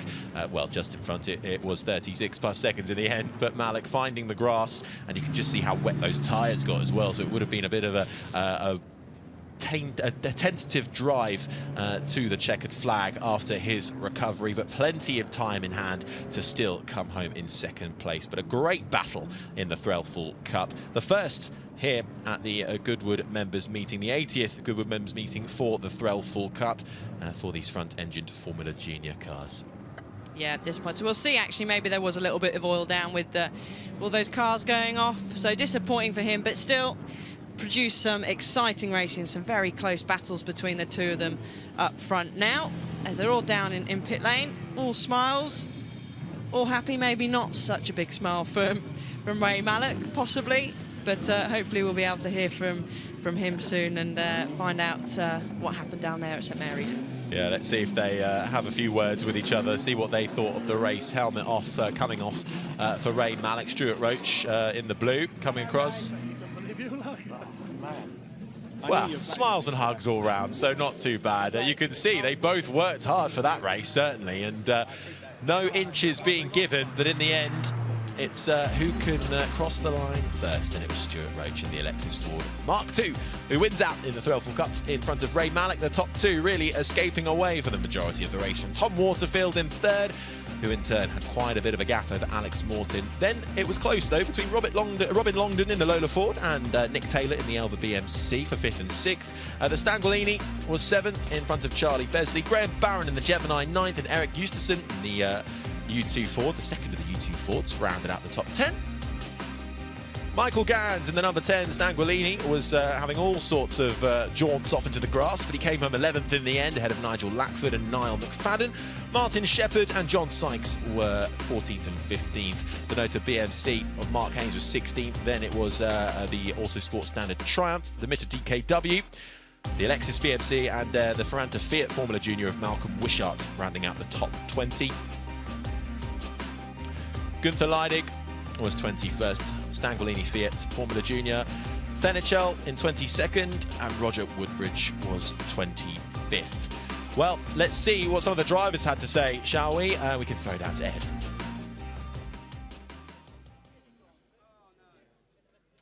Well, what a race that was. Guys, I'm sorry to interrupt. Stuart, let's start with you. I mean, there were more lead changes than a NASCAR race. It's pretty good fun. I hope it's spectacular for you guys. It was absolutely fantastic to watch, but the speed differential on the back straight was enormous. Yeah, Ray's got about 11 miles an hour on me up there, and I was all right while I was in the toe, and then I could just sneak past him on the inside, but once he broke the toe, then that was it. So, Ray, it looked done and dusted with a couple of laps to go. What happened? It did, I think, yeah. Was that the last lap? May have been the last lap, but yeah, there was, I was coming up to lap Bishop Miller, and I wasn't convinced he'd seen me in the mirrors. So it was in the middle of St Mary's, so I took a very tight line to St Mary's, and unfortunately that was where the oil was, so there was oil there. But before that, we had a great scrap. That was a lot of fun. It was a question of feeling where the grip was, because it wasn't entirely dry. So that led to some of the manoeuvrings going on. My car was really quick out of Lavant as well. I think I got better gearing than you, as well as probably, well, and lower drag. People look at the Mallet and think, how does that go through the air?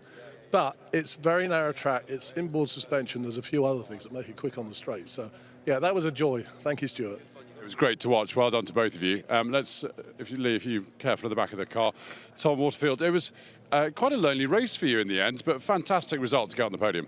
Yeah, no, really, really pleased with it. Not really expecting it. It was just get through the chaos at the start. I managed to put a move down and on Alex, and I think someone tried to do a move down the inside of him, and they ended up spinning off in the first corner. And I guess you just got to get through that, and from the rest of it, it was pretty straightforward.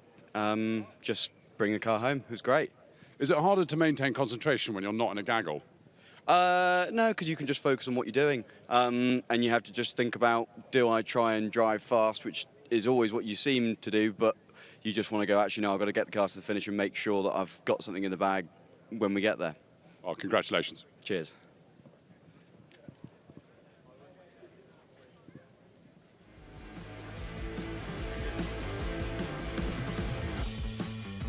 Well, a fantastic first Threlfall Cup race, and it was a great start for our pole sitter, Malik. Not so great for Chris Drake in the first row in second place, but spinners galore early doors, and somehow our Formula Junior races all keeping out of each other's way, but the grass sending them spinning. This was the number 33 of Chris Drake, who after that poor start found the grass and in the end didn't finish the race. But the battle up front was really between these two. It's the number 12 of Roach and the number 32 of Ray Malek, and they were battling tooth and nail throughout this entire race, and using the slipstream and the drag to chop and change positions. We didn't know how this one was going to go, calling it every which way as they broke away from the rest of the field, pulling almost a lap over third place finisher Waterfield in the end. But it was Roach who had the early advantage for the later part of the race, at least, after the chopping and changing stopped, as Waterfield had the track to himself. A lonely race for the number 24 car, but he kept it together for that final spot on the podium. We thought there may have been a bit of an issue for Ray Malek in the number 32, but perhaps just conserving a bit of that tyre and trying to manage the traffic as quick as he could. But then this is where it all came undone, having got the lead back. A bit of oil on track forced him off into the grass, and that allowed for Stuart Roach to take the win here for the first Threlfall Cup at the 80th Goodwood Members Meeting.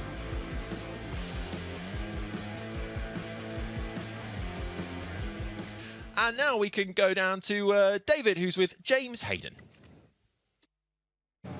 So first of all, James, you having a good time today? Yeah, absolutely fantastic. How can you not here? You know, seeing all the bikes, the cars, it's amazing. I love it. This is one of my favourite places on the circuit. You can just smell it, can't you, as well? Everyone's frigging on here, and the two-stroke, that Castrol GTX. Yeah, it's absolutely brilliant. So we got this great race. We got the Hellwood race, which is all the two strokes, the TZ350s, the TZ250s, and then we've got the four strokes, the Barry Sheen trophies. You can hear one just starting up there, the 750s, road bike engines in either road or race chassis.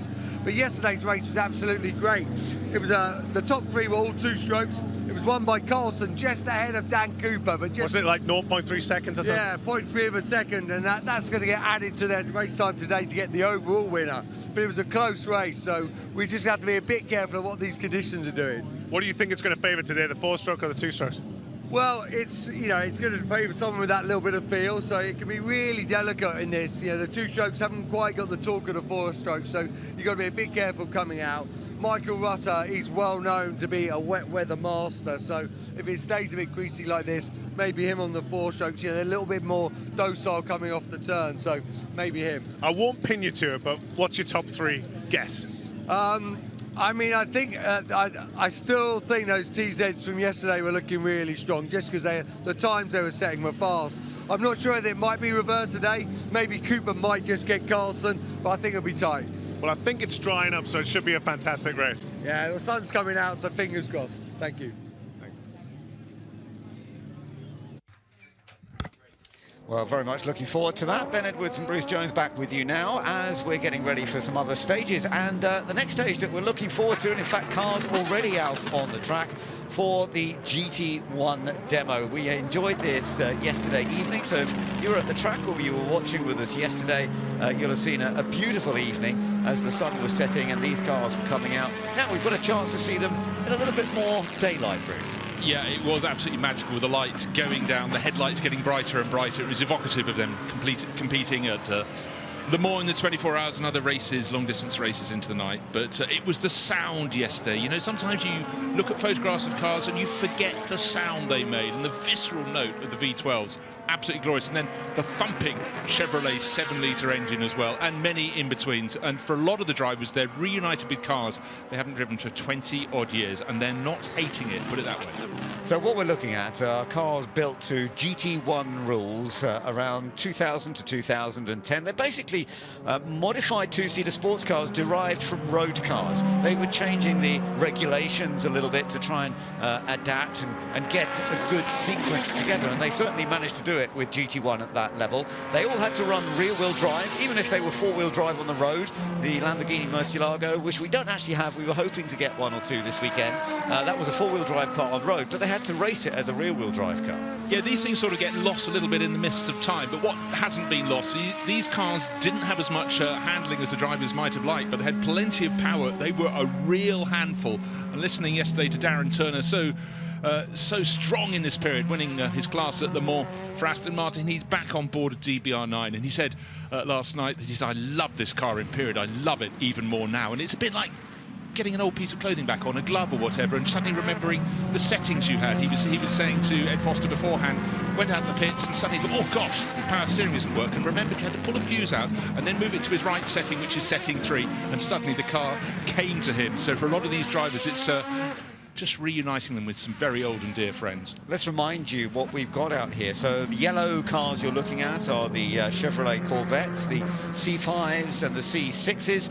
Very, very successful, these Chevrolet Corvettes at various levels, particularly at Le Mans. You know, British driver Oliver Gavin with Olivier Beretta, funnily enough, the two Olivers, one Olivier, one Oliver, they were racing at Le Mans many, many years, had a lot of victories. Oliver Gavin had 5 wins in total at Le Mans in class in period in the Corvettes. That was from 2002 up to 2006. Olivier Beretta was a part of some of those, although Beretta, Bruce, was actually successful not only in the Corvette, but in one of the other cars we're looking at here. That's the Viper there, the one just going through the shot. Indeed, hugely successful. The American Le Mans Series was having a mighty phase in its life, racing on the great American circuits, and Road Atlanta particularly stood out. The number 64 Corvette there is the earlier model with the central headlights, if you will, the additional lights. That's the C5R, and the C6 is out there as well, but the one with the full-on American livery of the yellow top, the white flanks and the black tail, car number 64 being pedalled along, and a lovely little vignette in the background. In fact, just in front now, I think about it, we've got a Ferrari 550 Maranello prepared and made to race by ProDrive, and alongside a DBR9 Aston Martin repeat. Yeah, so the Aston Martins are glorious as well. We've got a good selection of them. We're looking at one of the Vipers here right now. Chrysler Viper, as it was called in Europe, Dodge Viper, as it was called in the United States. An 8-litre V10 engine, so it was built as a road car. But the Reynard company were involved, weren't they, in developing it into a race car? Yeah, they did, and the drivers who drove those early on found the cockpits unbelievably hot. All the heat coming from that giant lump up at the front, and that was a massive problem, even in the shorter GT races of the period. But a very, very successful car, and taking victories at Le Mans in 1998, 1999 and in 2000, but successful in the United States obviously as well. The 24 hours Nürburgring class victories later on in 2005, 2006 and 2007. Now there's one of the Aston Martin DBR9s. That was a glorious car built in 2005. ProDrive doing the work. So ProDrive, the company that had done the Ferrari there, then developed the Aston Martin. It's amazing that ProDrive was such a part of two key brands to the GT development. And Ben, it wasn't as though that was their entire focus. They were having hugely successful years in the World Rally Championship as well, but just there we are. That's sort of indicative of the British motorsport industry up there at Banbury, just producing excellence and continuing to do so today. But two great cars, and certainly walking up and down in the paddock, just listening to people going up and looking at the cars, and suddenly the stories were just pouring forth. Fabulous. Lovely to see, yeah. And I was saying yesterday, I was looking at the Ferraris with bonnet off when it was sitting down in the paddock, and the way that engine sits so low and so far back in the front end of the car. A lot of these have these huge engines. I mean, that is a V12 front engine Ferrari V12, not really what you expect. And interestingly, although ProDrive developed these as race cars, Ferrari at the time weren't involved at all, were they? No, it's funny, you know, that gets, again, lost in the mist of time, but only this year have we got Ferrari back at top-level sports car racing in terms of the prototypes going to Le Mans. Of course, they've supported GTE and GT3 with their 458s and now the 296s, which look magnificent. But again, sometimes manufacturers have to be dragged into racing. And don't forget, the McLaren F1 GTR was made just as an F1 central seat as a road car, but the customers wanted more. They got more. They won races. Another of the Vitas there, being followed by a remarkable car, the Marcos, in the background as well. There's just one of those out there. Cor Oyzer, the Dutch driver, who was very much a part of that car being developed. Rick Heidekopper, who sadly passed away recently, January this year, were a designer who did a lot of the modification work. New tubular chassis, the mid-mounted Chevy engine, and a very light but strong drivetrain on this car. And it was very successful in British GT, in Spanish. It also raced in the Daytona 24-hour race, recently been restored by Cor Oyzer. Look at that car, though. Look at the Marcos, that enormous bulge in the bonnet. Cor is not the tallest driver in the world. I actually wonder how he can see past it. He must be, he's obviously tucked to one side, but that is a big lump. And I love the fact that that could, Cor said to you, didn't he, in the paddock, that could be entered now in the Dutch GT Championship and still be competitive. Well, so it should be. Great chassis, 7-litre V8 Chevy on there. It's got power. It has lots of power. I love the way he's done his name on the number plate at the back there as well. And he was saying to me, I very briefly saw him just now, and he said, I said, doing a demo, it must be a bit frustrating. Surely you want to go out there and race. He said, it's like being on a horse and holding it back. And that's what he's doing out there. Yeah, you could actually sense it's a 15-minute demo. The drivers started to hold the reins a little more loosely after a handful of laps.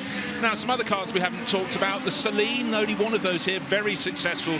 First of all in the States for Steve Celine's squad, and then over here in British GT Championship as well. But quite happy just looking at the Aston Martin. There's the Celine, and it's got the driver of the period with his overalls of the period, Johnny Molan. This was a car that very much sort of kept his career going, kept him sweet, and Johnny has kept his racing going, and he's only now just starting to step down a little bit, but he's always got plenty to say. Yeah, he's done remarkably well, as you say. He started out in Porsches very successfully in both the UK and then in Europe, but as you say, the Celine was crucial to him because he raced at Le Mans in 2001 in Celine, the car run by Ray Mallock, funnily enough, and so that was they didn't have a finish there, but he did get a finish in 2006 with Christian Fittipaldi and Terry Borchella. They were 6th in class that year. Yeah, again, great names in there. Right, tucked in behind the Lister, possibly the meanest looking car. If you thought the Marcus was mean, look at this black Lister, car number 14, Bobby Verden-Rowe on board, the Lister Storm. Again, small British manufacturer, big aspiration, plenty of aspiration, of course, from under the hood. But it was all about getting out there. Great success all around Europe. Privateer teams took them on as well.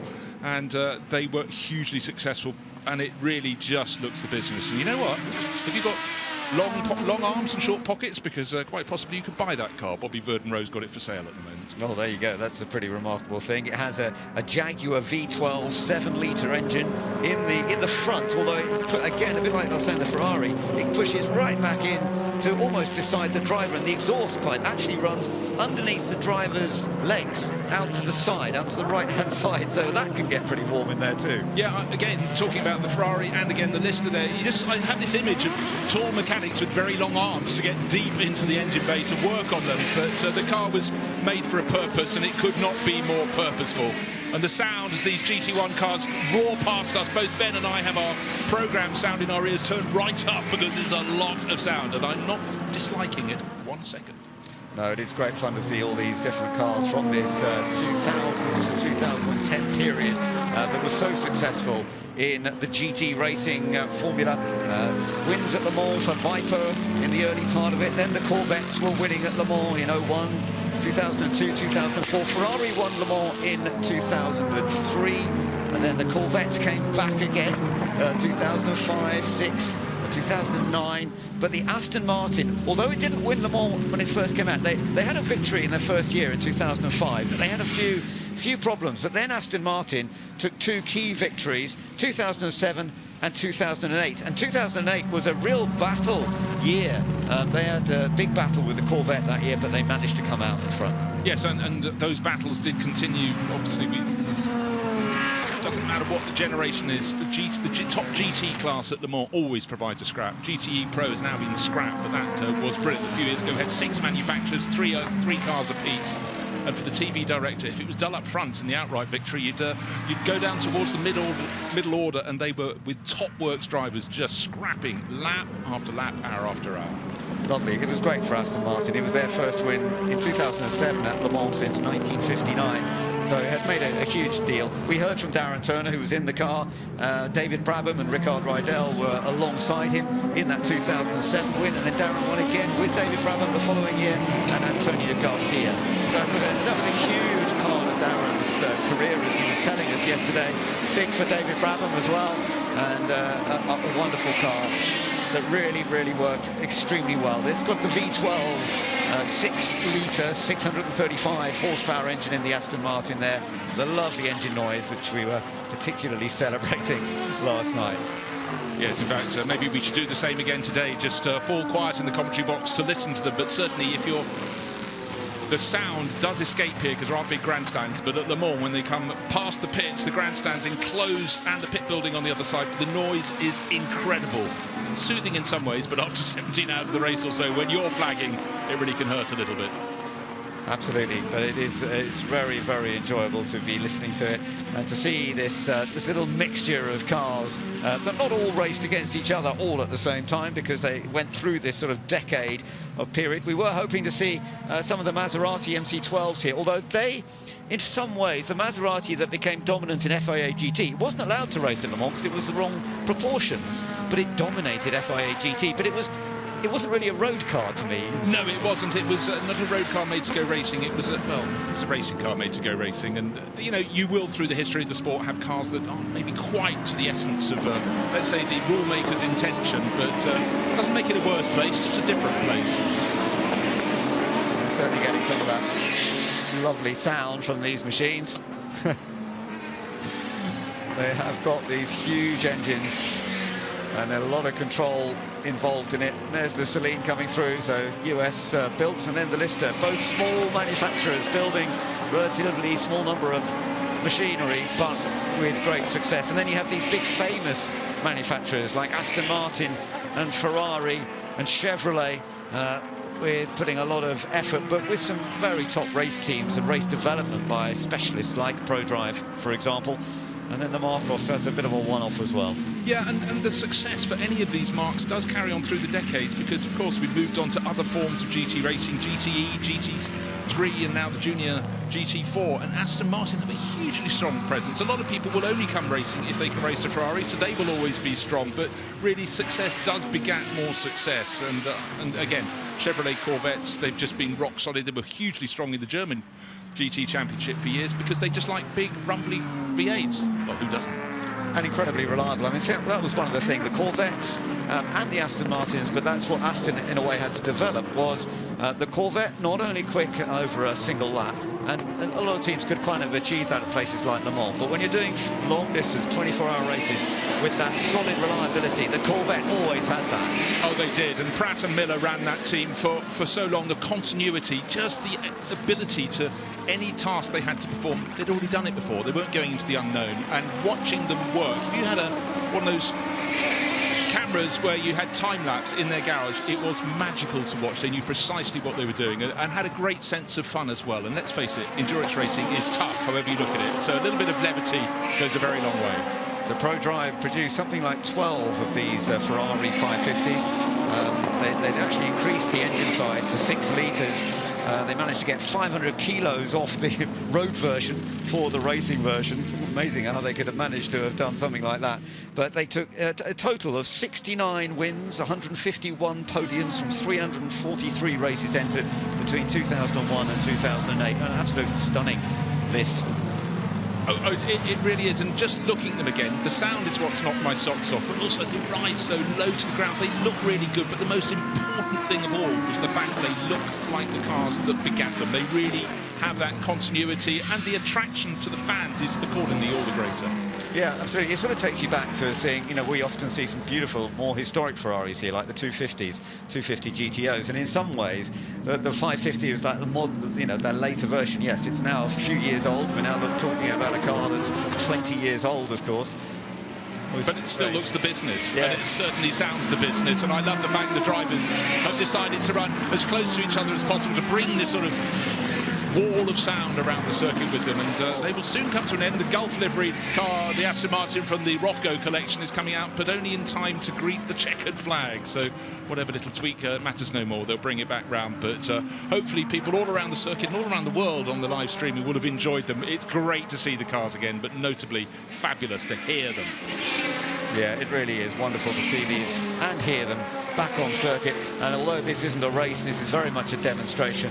I think it has given us all an opportunity to soak up the atmosphere of these wonderful GT cars. And that's one of the joys of coming to these members meetings at Goodwood, is that they put together these collections of cars, a kind of collection that may never happen again, possibly. The owners of these cars, are they really going to take them to every other event? No, but Goodwood means a lot to them. And so to get an assembly like this, Goodwood is one of the unique places in the world for putting a group together like this. Well, late last night, sitting around with a glass of wine after a much-needed supper, we were discussing race in historic racing, if we could have a racing championship for GT1 cars. And I can guarantee a lot of the drivers out here, reunited with their glorious old cars, will be thinking, you know what, that could suit me rather well. I'm a little older now, but the cars have not slowed at all.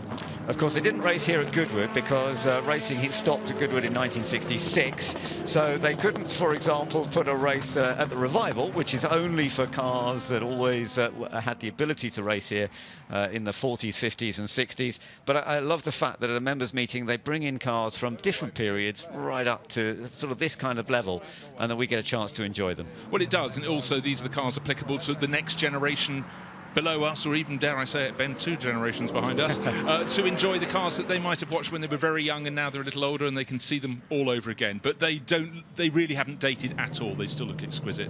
Absolutely, they look fantastic, and it's lovely to see so many of you taking photographs of them. That's really lovely. There are some stunning shots coming out, I'm sure, and some wonderful sounds as well. If you've set up your videos, hopefully you've got some of that sound that you'll be able to listen to in the future. So whether you're here at Goodwood enjoying the sound as the cars go past, or whether you're watching us online, it's great to have you with us for this 80th members meeting at Goodwood. And that was one of the key demonstrations of this weekend. We've got another one with Porsches coming out a little bit later, and there are some cars with tremendous history in the Porsche demo coming up a little bit later. But we've got some more racing to come up very soon, and we're looking forward to that. It's going to be good fun. And one of the aspects of the next races that are coming up is a motorbike race, ironically though, with a man, hopefully, if the bike's okay, who's going to be doing his first motorbike race. He's won Le Mans 5 times, and he's going to go motorbike racing. Rachel is with Emanuele Pirro. Well, I'm down in the Halewood paddock with Emanuele, who is going to go out on this bike behind me. He went out in practice yesterday, had a problem, and it's not looking good for later, is it? No, not really. This is historic racing, and historic racing are beautiful, but there's always a potential issue. So there was one bolt came loose and created a huge damage because we lost the water. Without water cooling, the engine doesn't feel happy, so the engine is seized.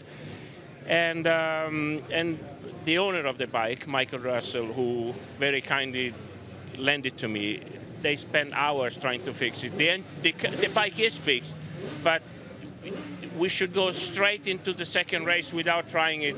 With a two-stroke engine, it's not really ideal. So we decided to pull the plug.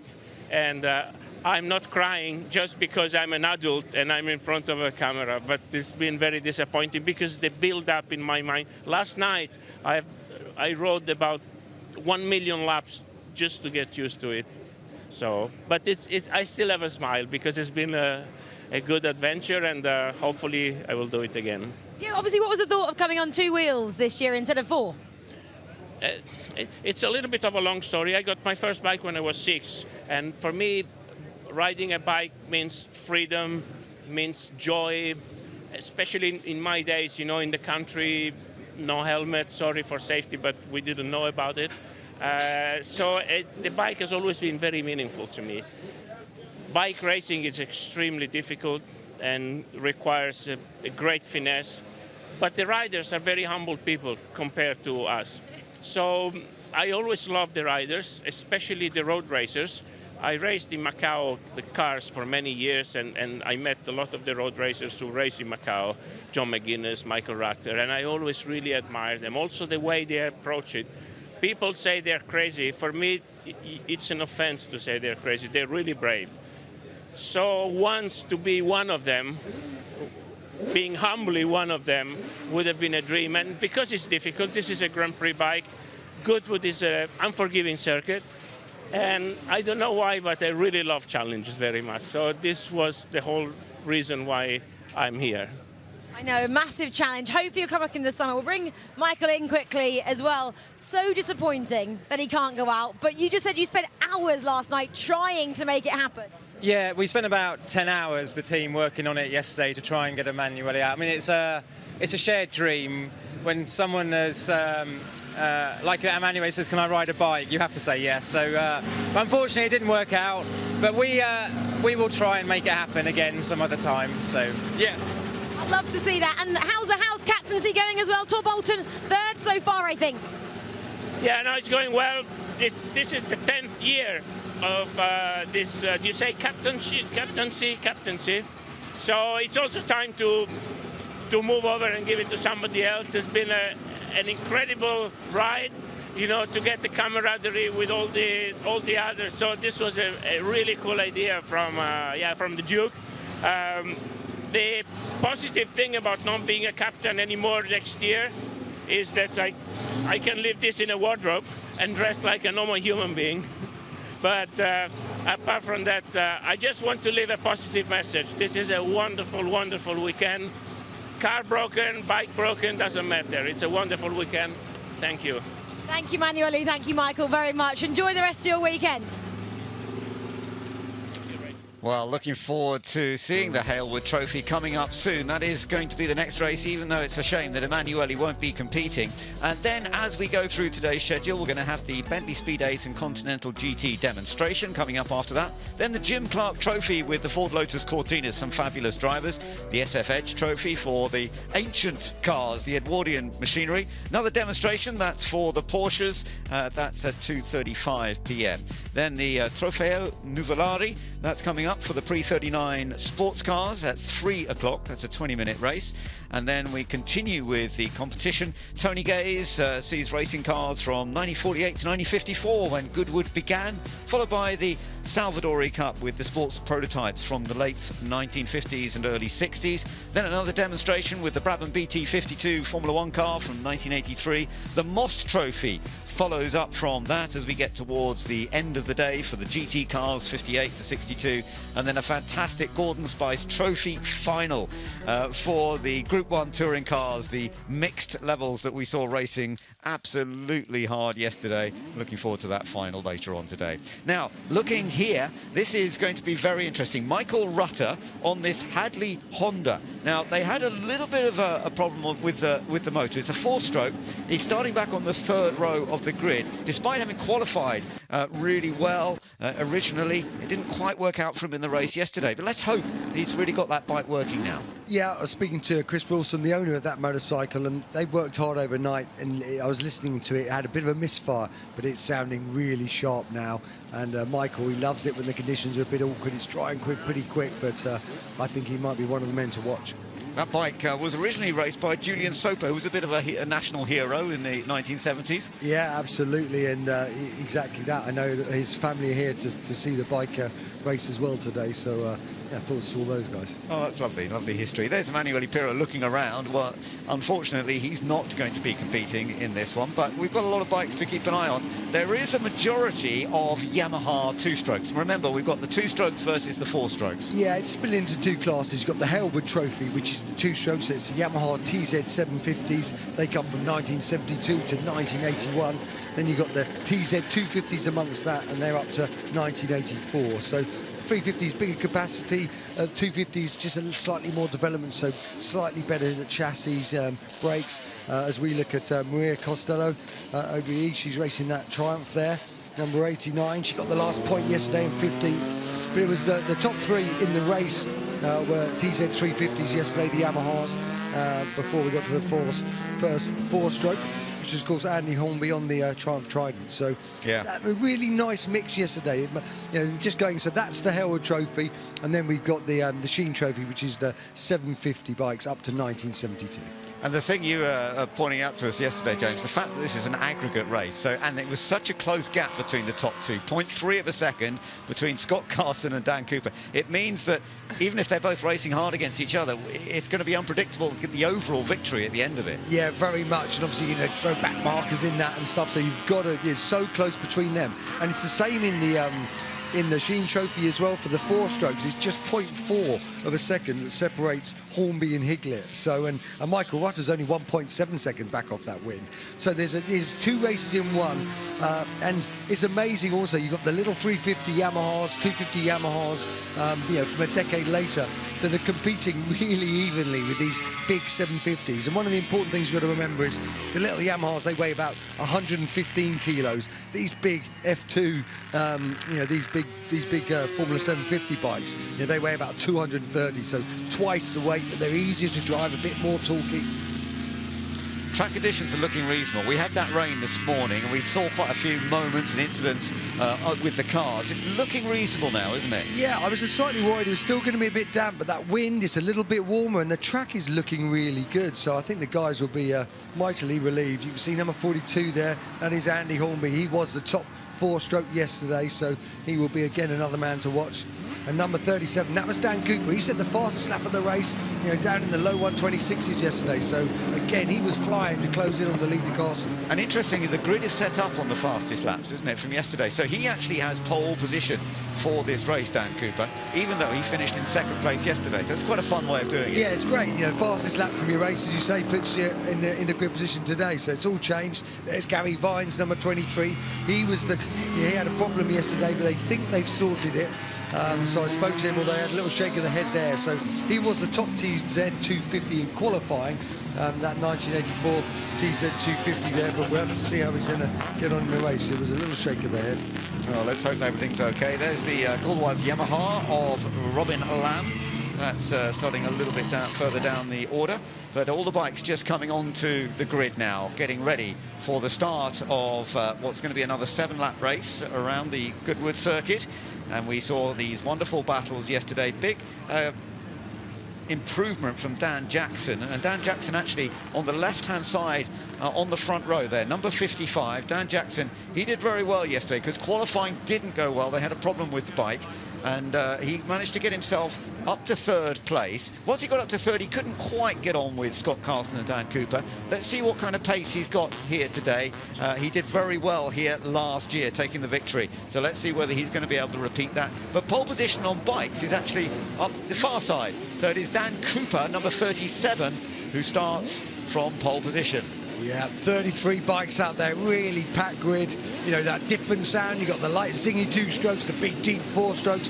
What an eclectic mix of bikes, but it should be a good race. Yeah, it should be fun. A little bit of smoke, of course, as they're on the grid there, getting ready to go. They will get a final green flag lap, and then it'll be all about the start and getting off the line effectively. And we saw some good starts from the second row yesterday. It's not always easy to get the 2 strokes. They've got quite a narrow band of power, and you've got to get it just right. You have indeed, otherwise they bog down. You've really got to match the revs and slip that clutch to get them driving, and it's a bit of an art in itself. So, green flag lap, away they go. Let's see if everybody gets off the line. We've got someone's very slow with his stalled it. I think it might be Hedger. Someone's got a problem there. I think it might be number 13, Luke Hedger on the Triumph, and he's been left behind on the grid. He gets pulled off into pit lane. Dan Jackson did pull quite a big wheelie there. I'm not sure that was perfect. Oh dear, once again, it's the number 13 bike. That's a shame, because that had problems yesterday. That is Luke Hedger, isn't it? And that Triumph, are they going to be able to get it to run? So it looked like it might be a fueling thing. You can see him fiddling with the fuel, so whether he just had that maybe turned off. Has it got going again? So obviously did the outlet okay, but it's not running properly now. He's trying to work out what's going on with it. That is Luke Hedger, double British champion, so he'll be disappointed. And we're looking at number 24, so that is Scott Carson. That's the man who won yesterday. Yeah, Scott Carson, who won by just 0.3 of a second over the line. That great battle with Dan Cooper. The rest of the field coming through. And you've got a real mixture of bikes and riders as well.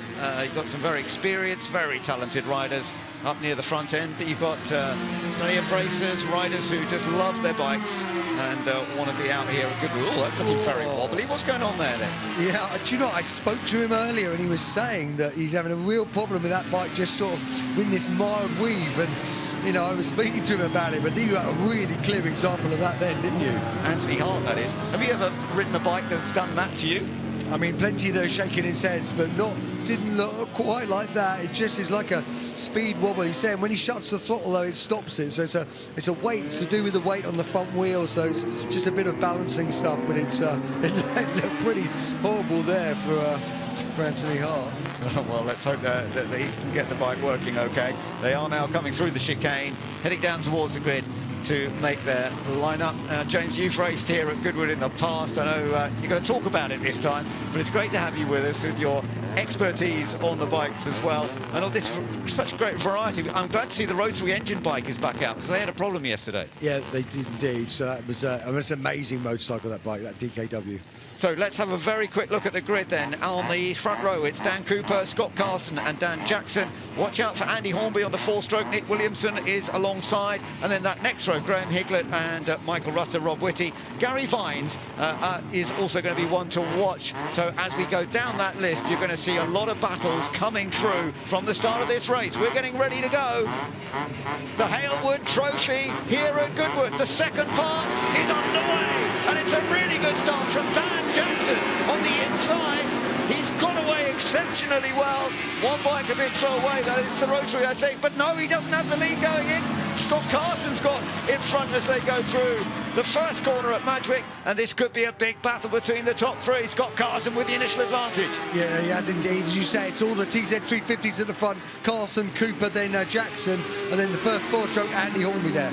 Yeah, Andy Hornby, who started... Oh, someone's right in the grass. Oh. Massive moment. They just went a bit wide coming out of there, got it completely sideways. It might have been Gary Vines on the grass, but he's made it back on the track in one piece. My goodness, that was a scary moment, but thankfully they all got through there. As you say, Gary Vines got through there as well. But our race leader is Scott Carson, being chased at the moment by Dan Cooper and Dan Jackson, the three who were on that front row together, and all making their way down the order here. Jamie O'Brien was just keeping out of the way a little bit. Hopefully that bike's working okay.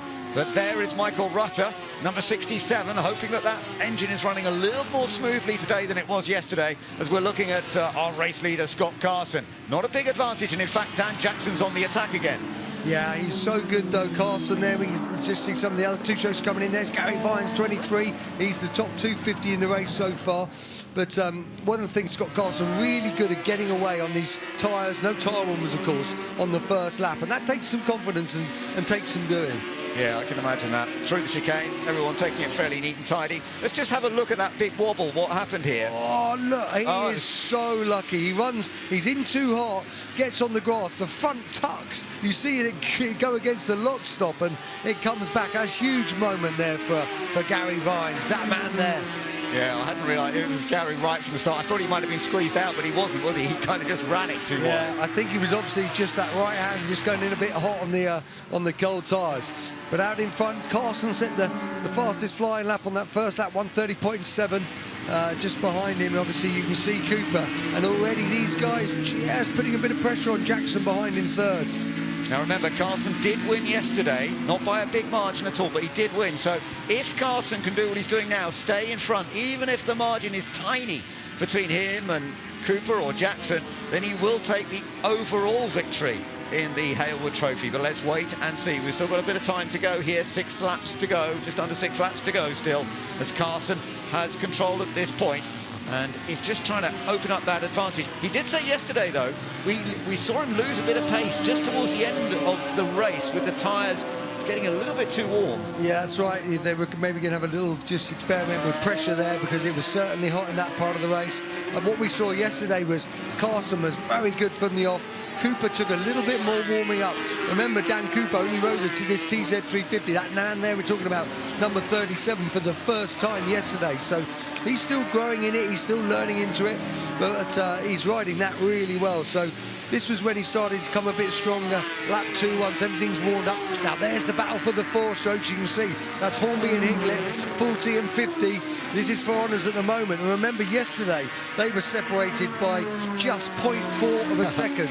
So these guys are dicing for the overall win, as are the 2 strokes. Fantastic stuff. Yeah, this is for the Sheen Trophy part, the 4-stroke part. So sometimes it's a battle for the overall win as well, but right now it's the 2 strokes that are taking the overall lead. But these 2 4-stroke bikes, heavier, more powerful, but you've got to control that bike well, and it's a good battle between the 2 of them right now, with Andy Hornby just having the advantage. And I've just seen a 125.9 for Carson, so that is a really strong lap time there for Scott Carson. 126.3 it was for Cooper, so he's taken that to 0.9 of a second, but that was the quickest lap we've seen yesterday.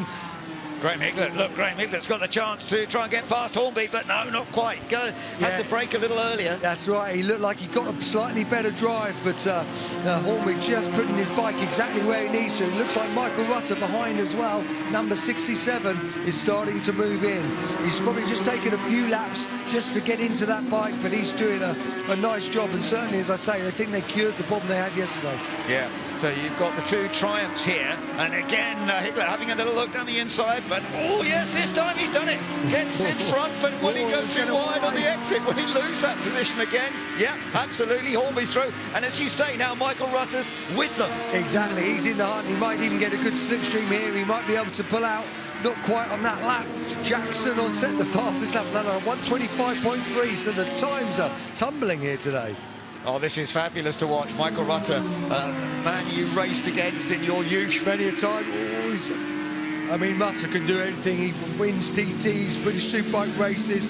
You know, obviously he's getting an older gentleman like myself these days, but he still knows how to ride a motorcycle, and he really can ride anything. He was on the podium in the British Championship last weekend on the new BMW One Make Series, so he can throw his hand about.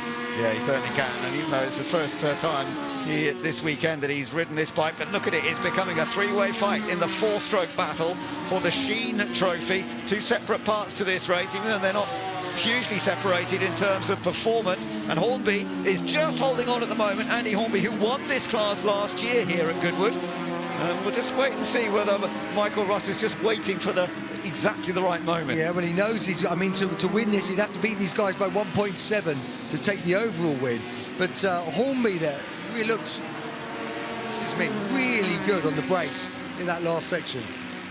So Cooper in second place has done the fastest lap. Up front, we've got the two-stroke Yamahas battling against each other still, and there was only 0.7 of a second as they went over the line, so you can see on the leaderboard 0.7 of a second between Carson and Cooper up front. Then Jackson in third, Hornby then with this battle going on with Higlett and Rutter behind as well. So we've got some good racing going on here, absolutely what we want. 3 laps to go, under 3 laps to go now, so they've really got to keep it clean, stay out of trouble. And of course what we will find towards the end, as we did yesterday, James, is they're going to be lapping some of the slower riders, and that can mess things up. Yeah, very much so. And you can see, so 42 Hornby, you know, he's riding that RPS Triumph Trident and really getting it going. And behind him, of course, it's the Rob North Trident. And then we got Michael Rutter, who's riding the Hadley Honda CB750. So real mix of stuff. But this is back at the front. And this is Cooper hunting down. It's down to 0.7 of a second. We're about to start lap 5. And they come out of here. This is again a bit like what happened yesterday. He lost a little bit in the early laps, came back strong in the middle. 24.8 for Carson, 24.9 for Cooper. They are, you know, we're just seeing these lap times tumbling and tumbling. Yeah, very, very close though. Carson is not giving up, that's for sure. He's got that lead and he's got the advantage. Let's just have a look. There was an overtake here. Oh, bit of a wobble there for number 22. That's Tony Perkin. He got away with it though, so that was all right. Yeah, it looked like tight. He might have just clipped the front wheel. Now look at that. We can see. Higlett's got in front, hasn't he? He has indeed. So this is where he's not seems to be quite as strong on the brakes as Hornby. So, and again, Hornby just underneath him there. So real interesting dice. It's like they've just got slightly different areas of where the two bikes are working better. But look at that, Higlett's gone wide, I think. This is a really good battle between these two in the 4-stroke fight, and for now it's Higlett who's got back in front. Andy Hornby chasing after him, so Graham Higlett, who, oh my goodness, he nearly loses it. Oh. Wow. So it was a massive, it's so important to get a drive out there, and you could see number 50 Higlett, he got on the power, he lost the rear, and he nearly went on the grass. Remember, that grass is damp and you don't want to do it, but he's recovered well. Big moment. Wow, Michael Rutter, I thought he had a chance to get past him, but he's got to get it back together, and Graham Higlett's got to face himself and just make sure he doesn't make those mistakes. But he's pushing so hard, and now it has given Andy Hornby this useful little advantage as Michael Rutter comes up behind. Let's just take a look at this again, James. Yeah, he just got on the power, and the rear slid. He's had to shut the throttle and to avoid it spinning around and high-siding him, and then the wobble's taking him wide and nearly onto the grass. Up front, the gap has opened up a little bit more, actually. Carson has opened it up to 1.3, maybe even a bit more than that. That was as they went over the line. It looks even slightly bigger than that. Yeah, he's really got his head down, and this is the last lap, so he's starting to nurse. That's a 1.3 second gap as well. That would give him the overall win. Cooper is trying his best. But him and Jackson, there's nothing between them. They are both right with each other, so that's an interesting dice, although no, Cooper's just dropped him a fraction there now. Good last lap. This is looking good, isn't it, for Scott Carson, the man who took victory yesterday by just 0.3 tenths of a second, but this time he's opened up a very useful lead indeed on the number 24 Yamaha. We've got a 4-stroke battle still going on here, though. Andy Hornby's been caught again by Higlett. It is. It's going to be Carson that comes across to the win.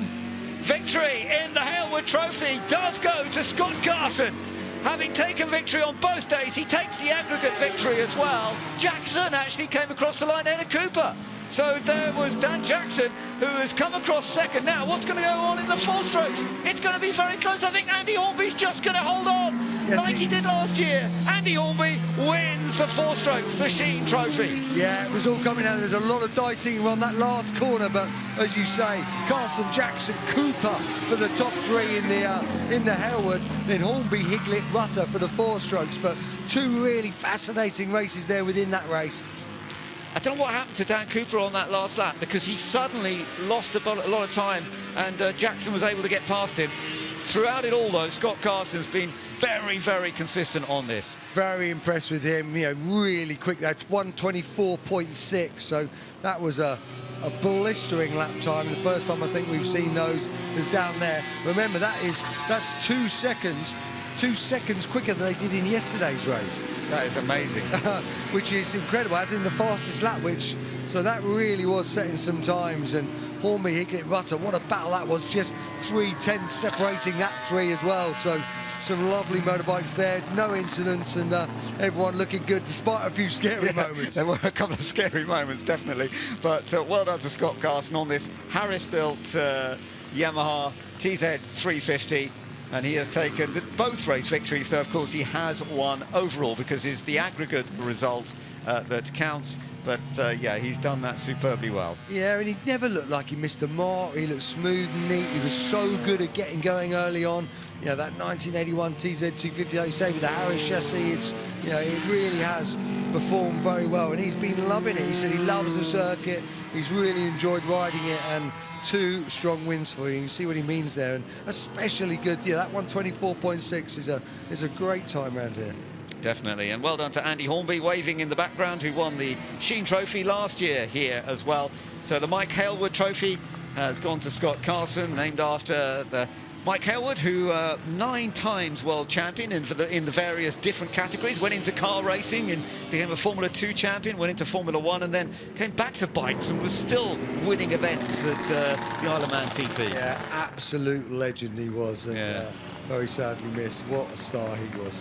And then Barry Sheen, his name given to the winners in the 4 strokes, double world champion, 1976 and 1977. So Andy Hornby, number 42 there, he has effectively won that Sheen Trophy. And the racing's been really enjoyable to watch, hasn't it, this weekend? Yeah, it has. I mean, Carson's just stretched it back a little at the front, but everyone else has really been, dancing so well. We can see Scott Carson there with his crew chief and his parents and stuff, so great to see for him. But the 4 strokes very tight, and again that top, we can see they were the difference between the 4 strokes and 2 strokes, not too much. The 2 strokes did look quicker, did seem quicker.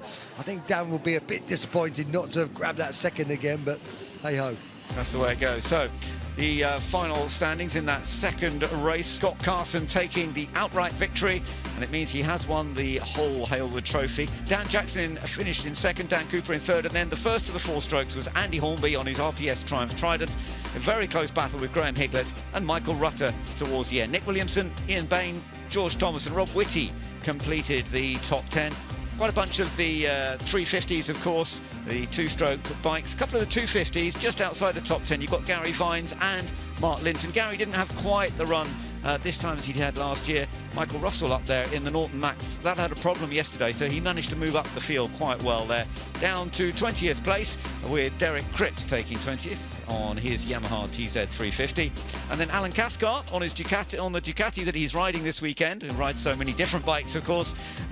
Duncan Fitchett down in 25th place. Tom Snow bringing up the back with Harley Davidson 250 down in 27th position.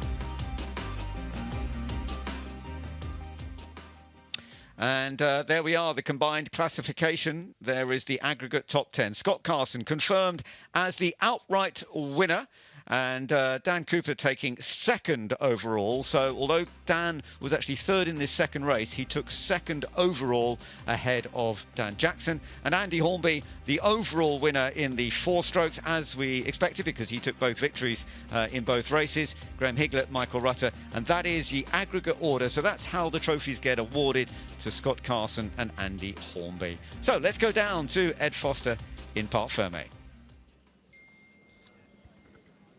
Scott Carson, what a fantastic ride, but you couldn't put a foot wrong there, could you? No, I had to keep going. The boys were pushing me the whole race, yeah, and I put a new tyre in for this one because the last time it had really gone off, so I think that made the difference for me, yeah, fantastic.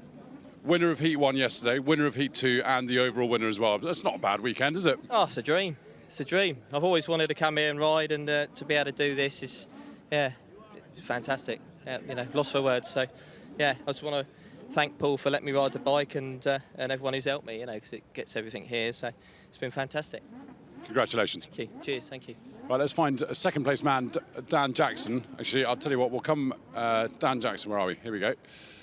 Dan, I didn't see on the screens because we were watching other battles, but what happened at the end? Because you just pipped Dan. I was quite strong on the twisty bits, but maybe just my size wasn't quite the match of these two on the straight. But I was there or thereabouts with Dan, and unfortunately I think I had a slight little issue, and I just managed to pip him. So, yeah, I think it was just one of those lucky moments, but not as lucky as last year, but yeah, it was all right. No, good race, really good, strong pace. I just wish I would have had a new rear tyre in, but hey, always next year.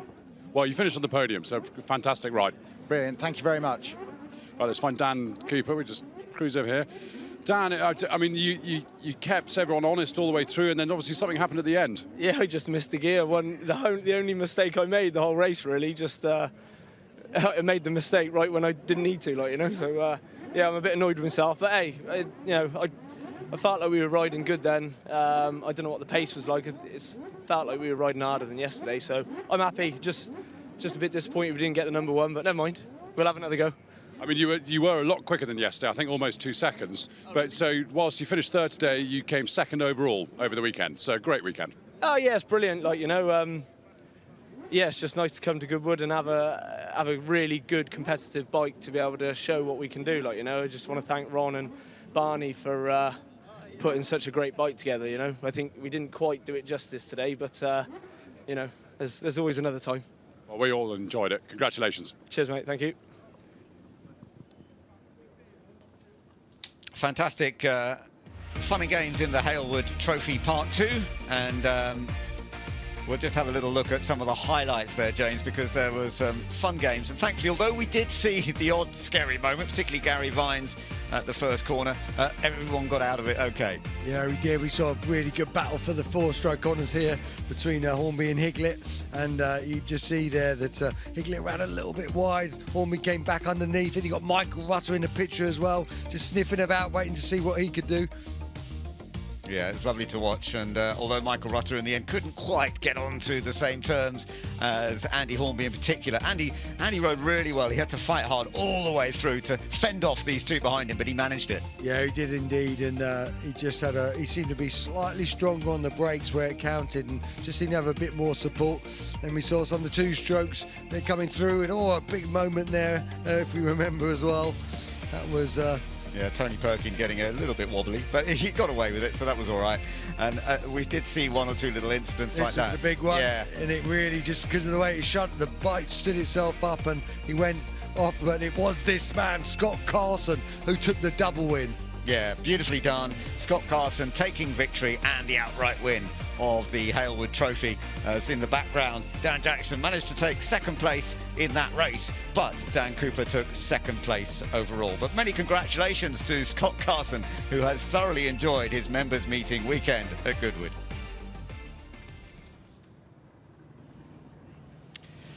So, some bikes giving us lots of entertainment, but now it's sort of time to start turning our heads back towards the cars coming on track. Let's go and have a chat with a driver who's driven all sorts of cars around here at Goodwood over the years. Rachel is with Tiffany Dell. Well, Tiffany Dell, lovely to see you. Obviously racing this weekend in the Jim Clark. Back off the grid. What's been happening? I've got to tell everybody. Just say I'm racing here. You don't have to say where. Yeah, I am on the back row of the grid. We are 28th fastest of the 28 Cortinas. What went wrong? Well, I'm just with Jerry Bailey here. It's a friend. I live in Salisbury, and I think he lives in Salisbury. So I spent a Goodwood, thought we'll partner Tiff with the Salisbury man. And Jerry admitted it wasn't the most highly modified, highly tinkered Cortina, and he was dead right. It's not the most highly modified, and.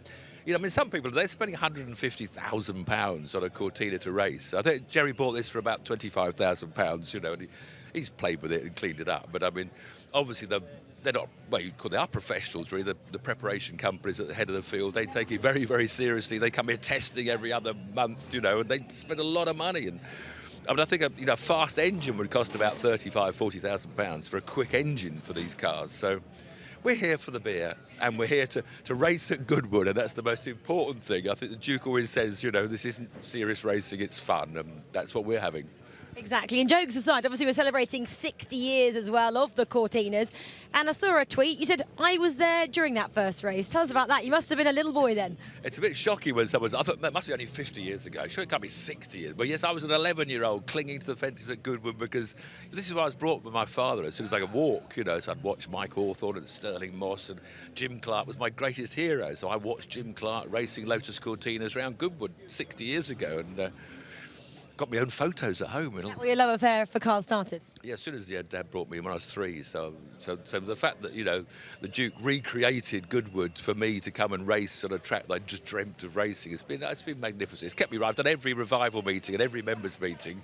Long may it continue. Yeah, it's wonderful, isn't it? And a quick word on how many cars are you hoping, if any, you'll overtake then from back of the grid in this race coming up? Oh, well, 27, obviously. Oh, very confident there, Tibbs. He's put the V8 in overnight to make up for the slight horsepower deficit. There you go, we'll hear you before we see you possibly. Well, good luck in your Meanie Greenie. Yep. And yeah, hope it goes well. We'll chat to you afterwards. Thank you very much. Thank you.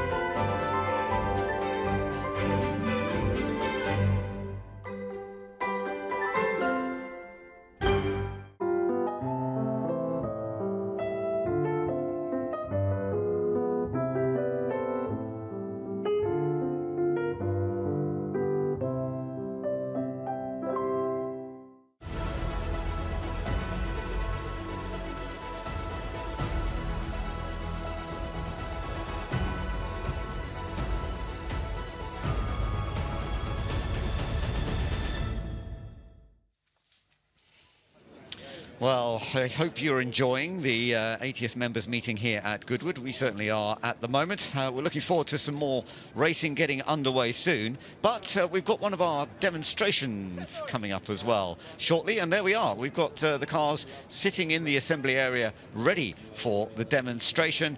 And it's all about Bentley. And it's all about, a lot of it is about this car and how Bentley won Le Mans in 2003 with the Bentley Speed 8. And this car was driven by Ronaldo Capello, Tom Christensen, and British driver Guy Smith for what was his only ever win at Le Mans. There's some great history to this car. We'll be seeing a bit more of it in a moment. Also in the assembly area, you can see a lot of Ford Lotus Cortina Mark 1s. That's because that's going to be the next race. We're very much looking forward to that with some star drivers.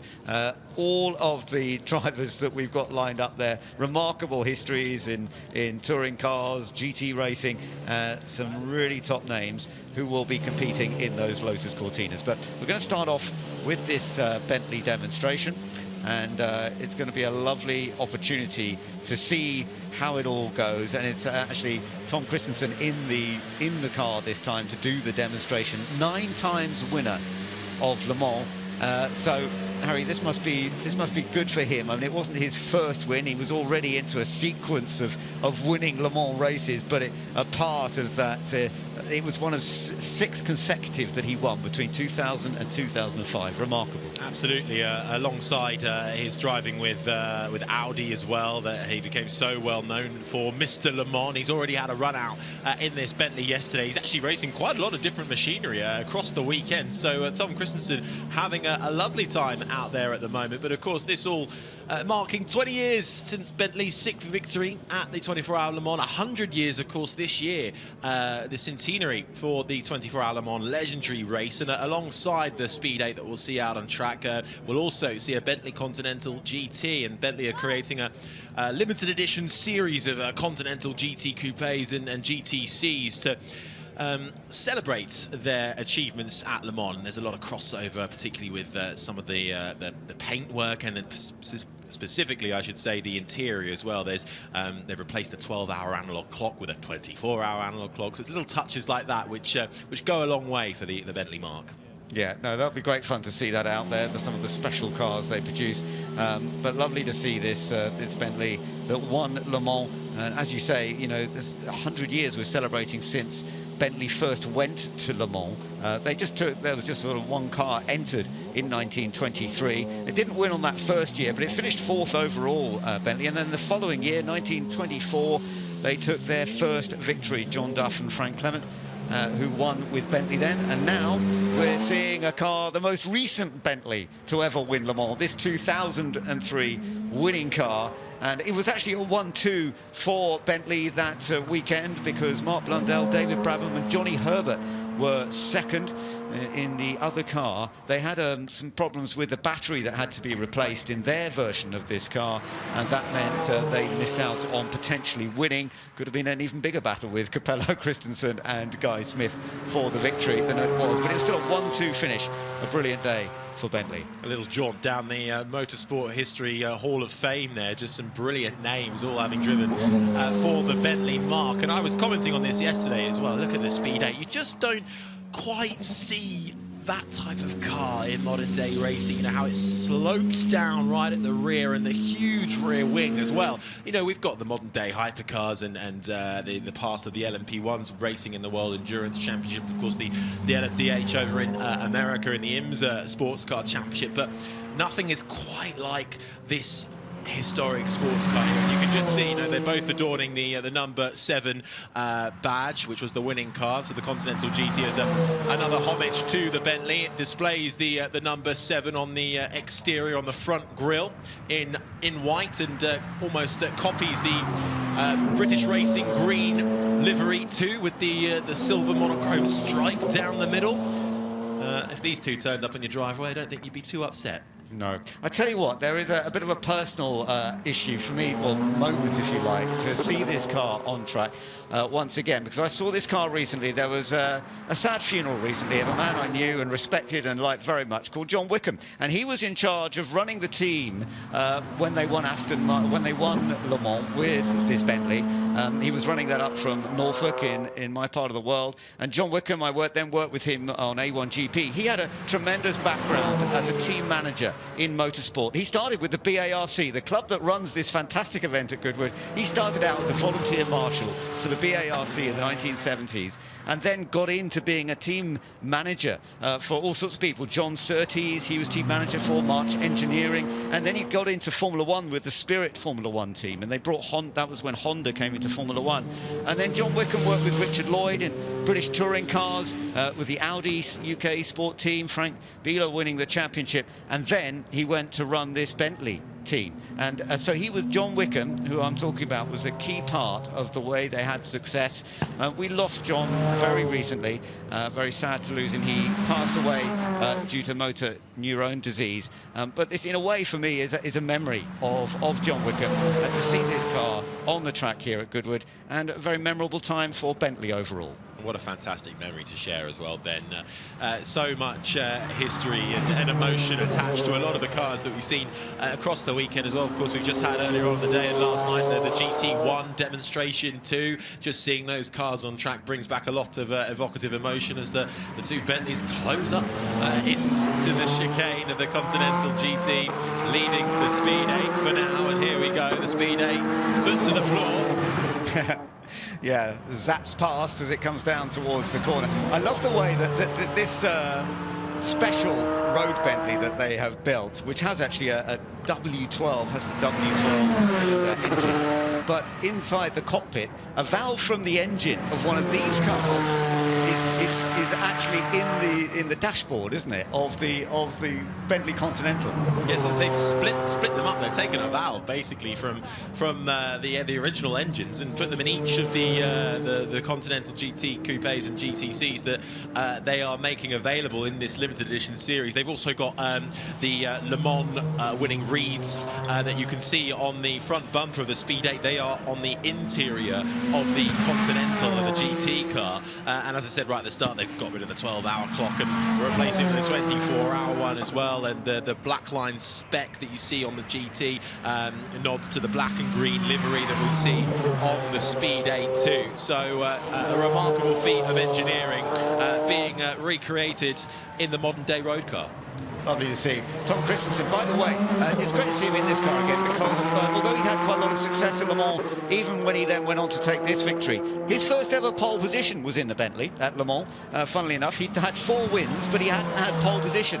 But when in 2003 he was in the Bentley, he then managed to take pole position. I know it meant a lot to him that day. Well, he has this most incredible record at Le Mans, of course, with the most wins of anybody in the history of the sport. Funnily enough, Derek Bell was consultant to the Bentley team at Le Mans that year, and he'd had 5 wins, so they were sort of matching up at around that time. But Tom Christensen then went even further, taking it to 9 victories. His first win at Le Mans had come back in 1997 in one of the Porsches, and then, as you said, Audis were his very successful brand for a while.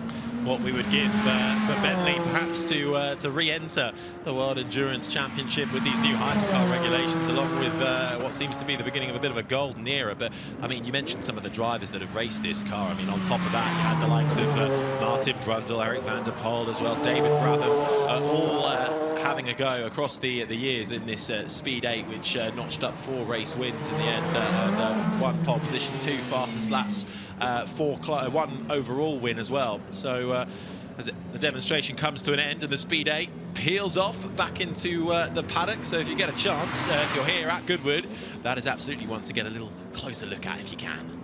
Yeah, wonderful, and also fun to see this with its W12 engine, a car capable of speed of over 200 miles an hour. It's over 620 horsepower that this produces, twin turbo, most successful. They certainly listed as the most successful 12-cylinder engine of the modern era, and it's lovely to see that out on track and celebrating the victory of the Speed 8, all part and parcel of the same story for Bentley. So wonderful to see the 2 cars out there, giving us another special demonstration at Goodwood. Absolutely, as we celebrate the 80th members meeting. We started off the day with a bit of cloud and a bit of rain, but pleased to say that has cleared off and the track is drying out, and blue sky starting to peek through. And get your seats in, get your prime spots, get your food and drink. It's almost lunchtime, and plenty more action to come throughout the day. We've had just the Bentley demonstration there. We've got the Jim Clark Trophy, of course, coming up a little later on. SF Edge once again out there, a celebration celebrating a Porsche, of course, and we have a demo coming out a little later on in the afternoon. So plenty more action before the day is done just yet.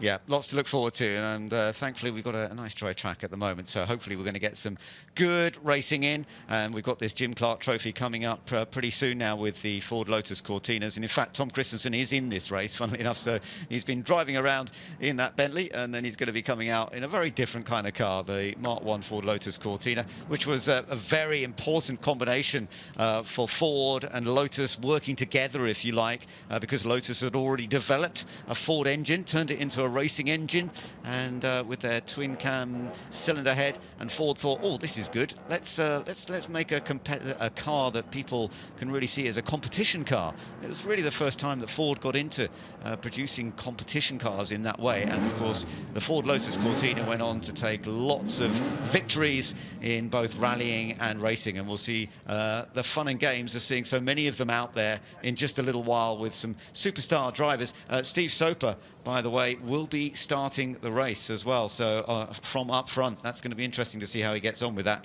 and we'll be watching that in just a little while. But as you say, Harry, there's lots to look forward to throughout the rest of the day as well. The SF Edge Trophy for the Edwardian vehicles, which we enjoyed yesterday, especially as the race was won literally as it went over the line. We've had some, you were commentating on the saloon car races yesterday, which is going to be a final race today, and it's worth hanging around for, I have to say, because both those heats that led up to what you're going to be commentating on the final later, they were amazing. Absolutely, you read my mind. I was just having a little recheck of the schedule, and it is the Golden Spice Trophy, the British saloon car racing, touring car-esque races, and we've had 2 heats already in the top 15 of both go through to the final, so make sure you come back for that one. Definitely. Let's just have a look at some of the highlights from the Bentleys heading around for our little demonstration there. A very modern supercar road car, but also the stunning 2003 Le Mans winner, being driven by Tom Christensen, who was in the car when it took one of his key victories at Le Mans. And we've enjoyed seeing the side of these cars. The fact that the livery is very much crossed over, it's all in memory of what they achieved some 20 years ago. So yeah, it would be lovely to see Bentley back one day, but we've certainly enjoyed seeing them on track here this afternoon.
It's like motoring heaven here.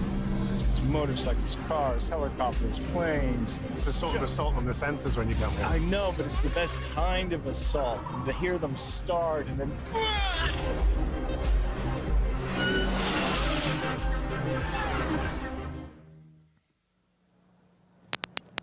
So here we are, looking forward to getting the Jim Clark Trophy underway in just a little while with the Ford and Lotus Cortina Mark 1s and some top drivers. So we've got such a long list of drivers, but one of the key drivers who will be competing in this race was the man who was such a star of the Goodwood Festival of Speed last year, putting in a new record altogether. Well, he's going to be racing in the Ford Lotus Cortina. Rachel is with Max Chilton. Well, Max Chilton coming back to members meeting as a record holder from the hill in the summer in the McMurtry. The Lotus is a little bit different, isn't it? Yeah, just a little bit. It's the steering wheel has a lot more inputs going into it, but you know, it doesn't make it any less fun. It's such an amazing event here. I've been fortunate enough to race at the members meeting and the revival, and every driver comes back every year because it's just such great fun. But this is a real first to have 30 Cortinas. We think it's the first time they've ever had that many on a grid anywhere in the world, and it's full of an amazing array of drivers, and it's super close. So yeah, it's just an amazing experience, great track, and I think the fans are going to love it. It's going to be like a giant go-kart race, but in Lotus Cortinas. And a 6-year anniversary as well from where the Lotus Cortinas first came out, and kind of a nod to Jim Clark as well. How important is that? I think it's really important. Jim Clark for me is one of my idols. I wish I was around in the time to watch him race. He was brilliant in whatever he did, and to know that we're actually driving a car that he's driven around here at very similar speeds. We're a little bit quicker now because of the way modern technologies push them forward a little bit, but they're still 99% the same as they were, and the racing is really pure. You can see every bit of the driver's input, and the fans just love it. You get to see the cars drifting around the corners, which in modern day motorsport you don't really get to see unless it's gone wrong. So yeah, really loving every part of this weekend, and can't wait to be back again. Do you think Jim Clark will be impressed with how you handled this weekend? Hopefully I did him proud yesterday. I beat some of the professional touring car boys, and we haven't done any testing, so I was very happy. Well, I think that was a positive. Big thumbs up, and yeah, enjoy the rest of your weekend, Max. Thank you very much. Cheers. Thanks. Well, it's good to see Max as part of the team of drivers, but I can tell you, I can run through a little list of some of the drivers. We've got people, great touring car stars like Colin Turkington, who's going to be in this one. Our very own Karun Chandok's going to be racing. David Brabham's out there. We've seen that Tiffany Dell's going to be competing. Emanuele Pirro, who we were hoping would be on the bikes earlier, he's going to be in this race. Matt Neal and Gordon Shedden, both touring car champions, the British Touring Car Series, who've worked together for many years. They're going to be racing together as well in the same car, which is fun to see. Mark Blundell, Alex Brundle. We've got a huge list of star names who are going to be coming out onto the track very shortly. And to tell us a little bit more about this Jim Clark Trophy, let's go to something that Rachel has put together for us.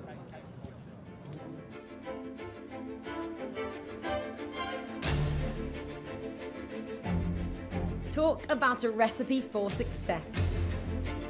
First, take the Lotus Cortina, a twin cam legend. Add in a double F1 world champion and Indy 500 winner in Jim Clark, and you have an unbeatable partnership. He won almost every race that he ever contested in a Cortina, even adding the 1964 British Saloon Car Championship title to his list of achievements. And who better to shed some light on the great man and his special relationship with a Lotus Cortina than a man who raced them himself and who raced against Jim. Richard Atwood is joining me now. Richard, lovely to speak to you. Yeah. And you obviously said that Jim Clark is the best you've ever raced against. Yeah, what without gave question, him yeah. that edge? Why was he the greatest? He had a talent that was just so special. It's difficult to understand. You know, people have tried to analyse what makes a racing driver, and there's so many things that you can't exactly describe it. And everything he drove to win. He won in cars that never won races before or since. Well, talking about I guess how he could adapt as well to anything. You kind of alluded to it there, but from IndyCar to touring car to prototypes to F1 cars, that's kind of unimaginable possibly today as well. I think today now Formula One's so specialised, IndyCar the same. You can go from one to the other and the other way around as well, which is happening now. But he just, very early on, he would win straight away. And these cars, he used to outdrive them, anybody in a car like this. But he was just the best guy. And obviously you raced against him a lot of times as well. And I did. You always said as well, if he wasn't in the race, you would have won. I was on the grid. Well, you mentioned that. I did actually finish second to him. Exactly, a few times. But he was just gone basically. You know, I couldn't keep up with it. I'm sure Jim Clark would love to see these Lotus Cortinas out on track.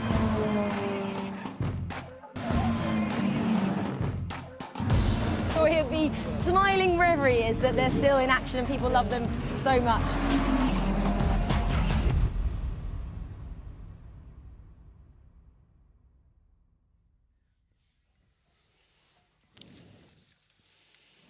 So there we are. That's what we're very much looking forward to as the cars are in the assembly area at the moment, being prepared to come out on circuit on pretty much ideal conditions. We've got a bit of cloud today, not quite as bright and sunny as it was yesterday, but we've still got a lovely day and a great race ahead of us. Let's go down to that assembly area now with Ed Foster. Josh, I always think with one-make races you have nowhere to hide, but good news for you because you're on pole position. Yeah, everything worked out for us yesterday. You know, the More Racing have put together a great car. The lap, you know, was clean, and I've managed to get the benefit. Luckily, because there's so many of us out there, I got the benefit of a nice tow down the back straight and then up to the start-finish line. So, yeah, couldn't have gone really much better for us. And you're obviously going second in the race. Have you got a sort of team tactic of when you're going to jump in? Yeah, possibly. You know, we've got a bit of an idea, but you know, anything can happen. It's going to be such a busy race. You know, there could be safety cars, there could be you know, stints where it gets a bit hectic. So yeah, I mean, we're going to have to be pretty fluid, but we've got an idea of what we want to do really.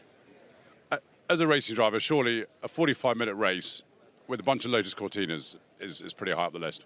I mean, yeah, it's got to be one of the, you know, for me, it's a personal highlight. You know, not only just to be at Goodwood in this race, you know, but to also be driving this car and starting on pole position. It's yeah, it's definitely a memory that I'll carry with me for a very long time. Enjoy it. Thank you. Yeah, that was a great effort by Josh Cook in qualifying yesterday to put that car on pole position. But a race is going to be another story, of course, because it is a two-driver race, and it's going to be very important to get those swaps done well. And different drivers, of course, we've got some star drivers, as I said, but a lot of them are owners of these cars who will also be driving. So let's see how they get on with it all. And I think this could be a very, very tightly fought contest throughout. A lot of fun to look forward to, and a lot of the Lotus Cortinas that are down there. Let's go back down to Ed, still in that assembly area. Andrew, I always think with these slightly longer two-driver races, it doesn't really matter how fast the faster driver is. It's really important how fast the second driver is, but I think David's pretty quick. He is, yeah. So, first time here at Goodwood for him, so he's excited, probably a little bit nervous, I would think, starting on the front row. But no, I think he'll have the pace to run in the top few in the first stint, and then we'll see what happens when I get in it. But I think it's going to be a cracking race. We're used to watching these, in the St Mary's Trophy, and it's 20 minutes, 45-minute race. Do you have to start looking after the brakes and tyres, or is it fine? No. Just flat out and deal with it at the end. So, yeah, the tyres go off, like even in qualifying yesterday, the track felt really kind of low grip. So it was a handful, but it was obviously pretty quick. So we made a few little tweaks today, and we'll go from there. I asked Josh what the tactics were in terms of when they were changing, and he didn't really tell me. Will you? I think as soon as. I think we'll probably do maybe just a lap extra, because I think pit lane will be very busy. But yeah, David's very much, look, as soon as the pit's open, I'll be in, and you can get in and crack on. Best of luck. Cheers, thank you. Well, there we go. Let's see how Andrew Jordan gets on in this. David Dickinson, who will be starting that car from the front row, from the middle of the front row. It's going to be very interesting to see how that goes. But Steve Soper is one of the front runners who will be starting this race from the outside of the front row. Alex Brundle and Matt Neal from the second row. That's going to be interesting too. They're going to be right up there as well. So there are possibilities from further down the grid too that we might see some real changes going on in this Jim Clark Trophy, and those cars will be heading out in just a few moments' time. It is basically celebrating 60 years since the car became available. It came about thanks to Ford wanting to get into motorsport. That connection with Lotus was the first aspect. Walter Hayes of the Ford company, he connected with Colin Chapman, and they produced this world-beating saloon car racer. Financial support from Ford to Lotus was a real boost at the time, because Lotus was not the most financially successful, even though they were winning races in all sorts of formats. And their plan was to build 1,000 cars to go Group 2 racing. Lotus had already created this modified engine, the twin-cam Ford-based 1500cc four-cylinder engine.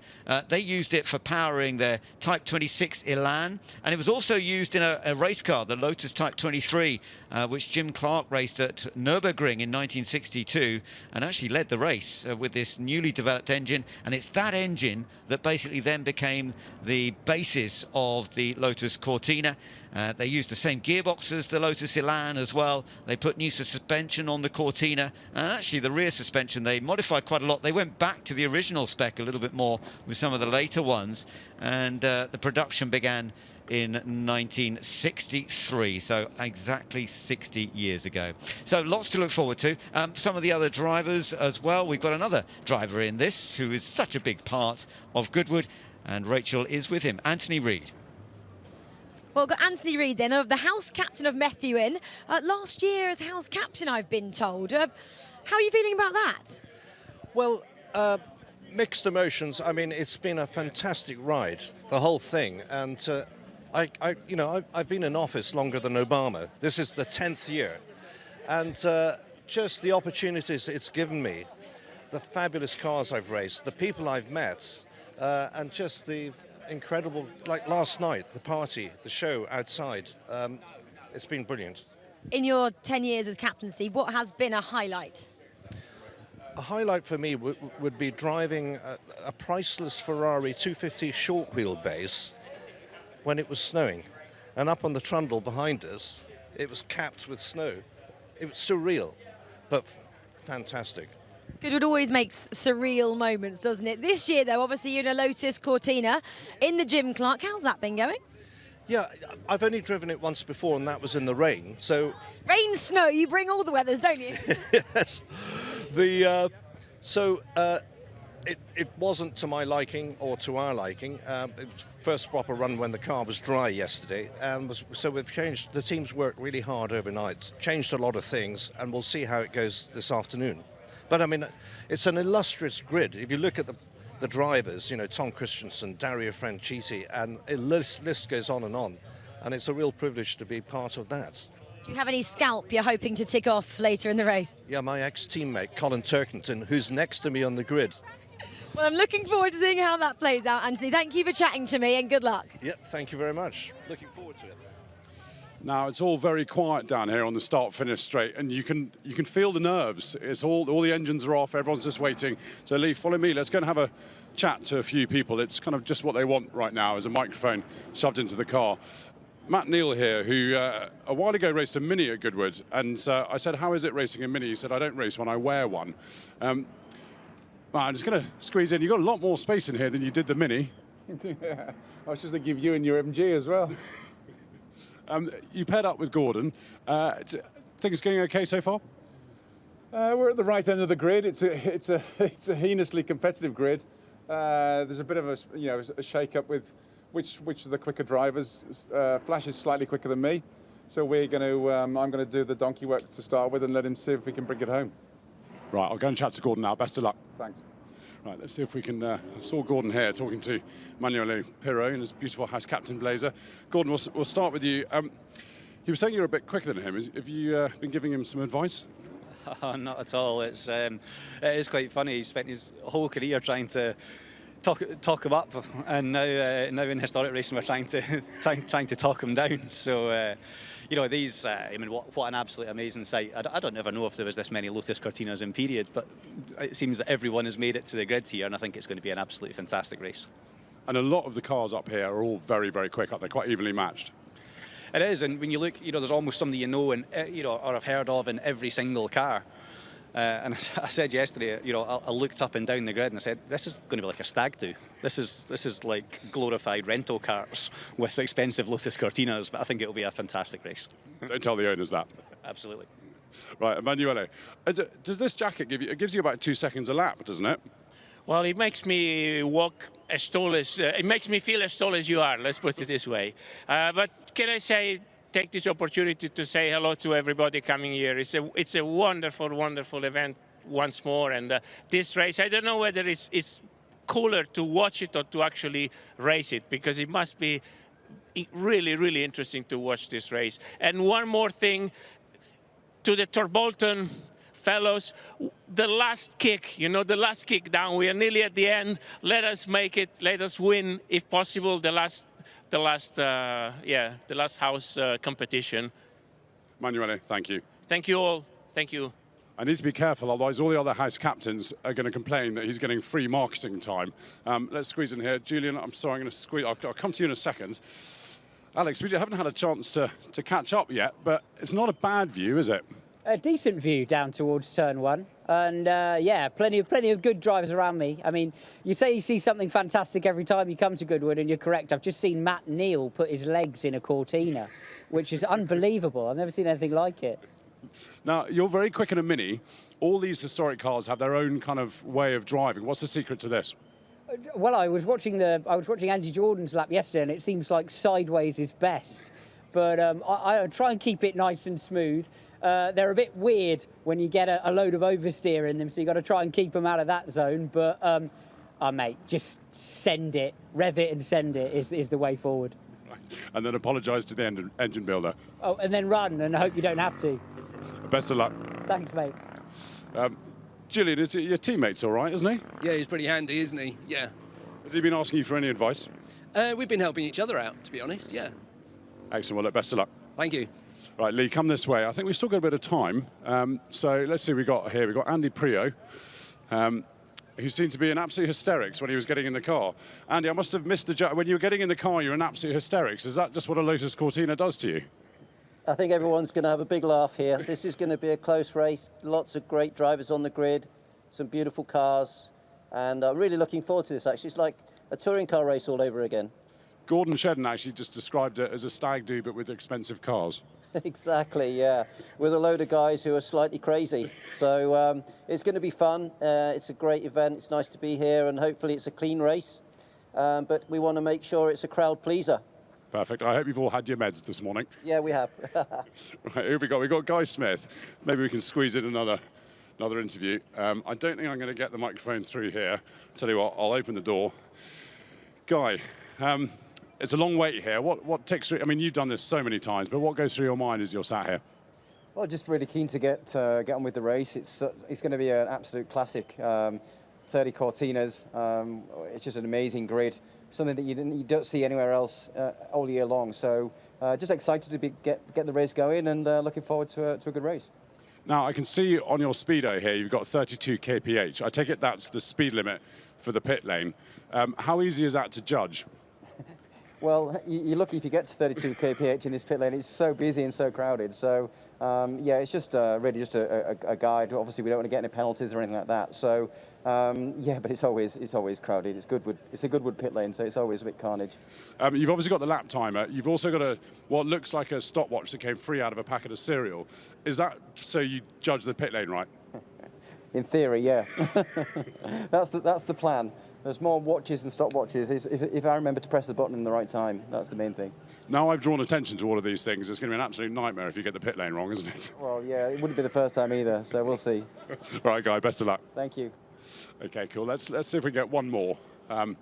As we've kind of done the sort of top part of the grid, so let's head down, see who else we can find. Who have we got in here? Yeah, that's Kyle. Here we go. There's quite a heady mix of drivers on this grid, aren't there? There's masses of talent on this grid, isn't there? It's awesome to see, and it's pretty impressive. I'm not sure this many Cortinas have ever been in the same race. And sharing with Nick, how have you been getting on time-wise? Yeah, we're good. Nick and I are pretty similar in time. He had me in qualifying yesterday, but my excuse was I was dealing with a little bit of jet lag. I'd only just flown in from the States. But no, I'm just looking forward to it. It's going to be fun. So the plan is use all the tyres, all the brakes, and hand over to him. Absolutely. Enjoy it. Thank you. Right, I think we are not far away from getting underway, so that's all from down on the start-finish straight. Thank you, Ed. Fantastic. Great to hear from some of the drivers, some of the stars that will be taking part in this remarkable race. And there's a lovely look at the lineup as they get ready for the start of this one. Pole position is the number 57 car. Josh Cook's part of that. Mike Gardner's actually going to be starting the race in that one. David Dickinson will start the car in the middle, the green number 44. That's the car he's sharing with Andrew Jordan. And then on the outside of the front row, it will actually be Steve Soper who starts in that car. He's sharing with Mark Drain, but superstar touring car driver Steve Soper will be starting the race in this. We've got a list now of who's starting and who isn't, so we'll gradually know. I'll gradually run through that with you. Alex Brundle is going to be starting, as we saw, on from the second row, and Matt Neal. So that's a big battle from the second row. Matt Neal and Alex Brundle both starting from that second row, and Guy Smith also starting from the third row is going to make it interesting, and Andy Prio. So it is a mixture. Sometimes we've got the real super talent starting in a car. Sometimes we've got them coming in a little bit later on. So it's all going to be part and parcel of the race.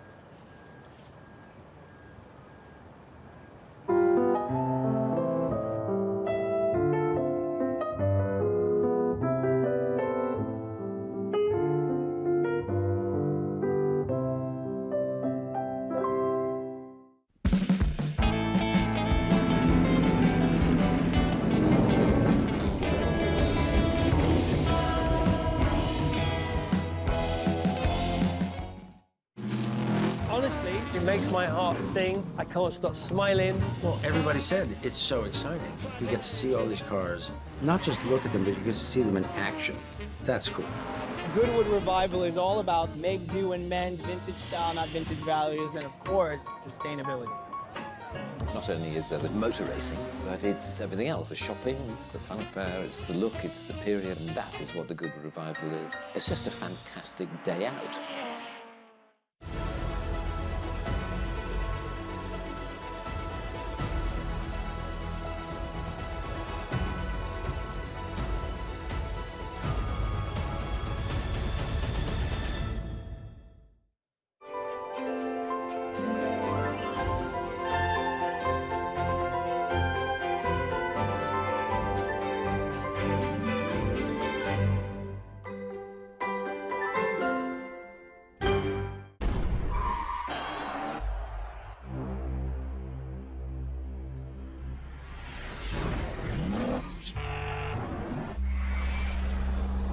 like motoring heaven here. It's motorcycles, cars, helicopters, planes. It's a sort of assault on the senses when you come here. I know, but it's the best kind of assault. To hear them start and then...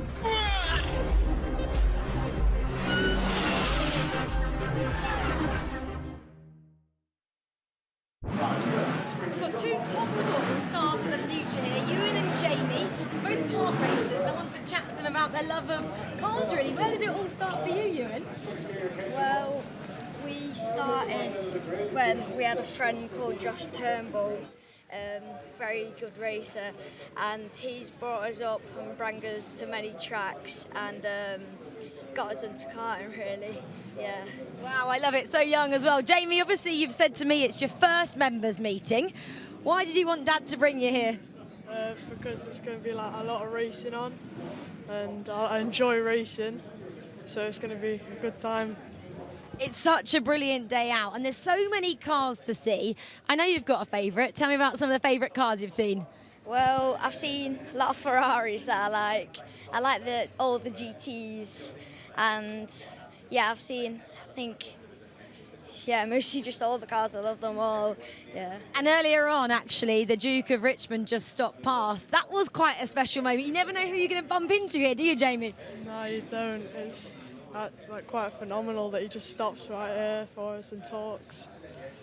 The Duke of Richmond just stopped and chatted to these two and said, you never know, one day you might get a start here. And he asked them what, and you said a Ferrari you'd like to race. So fingers crossed, one day you might see these two on the grid here at members meeting. Ewan and Jamie, thank you so much. No worries, thank you.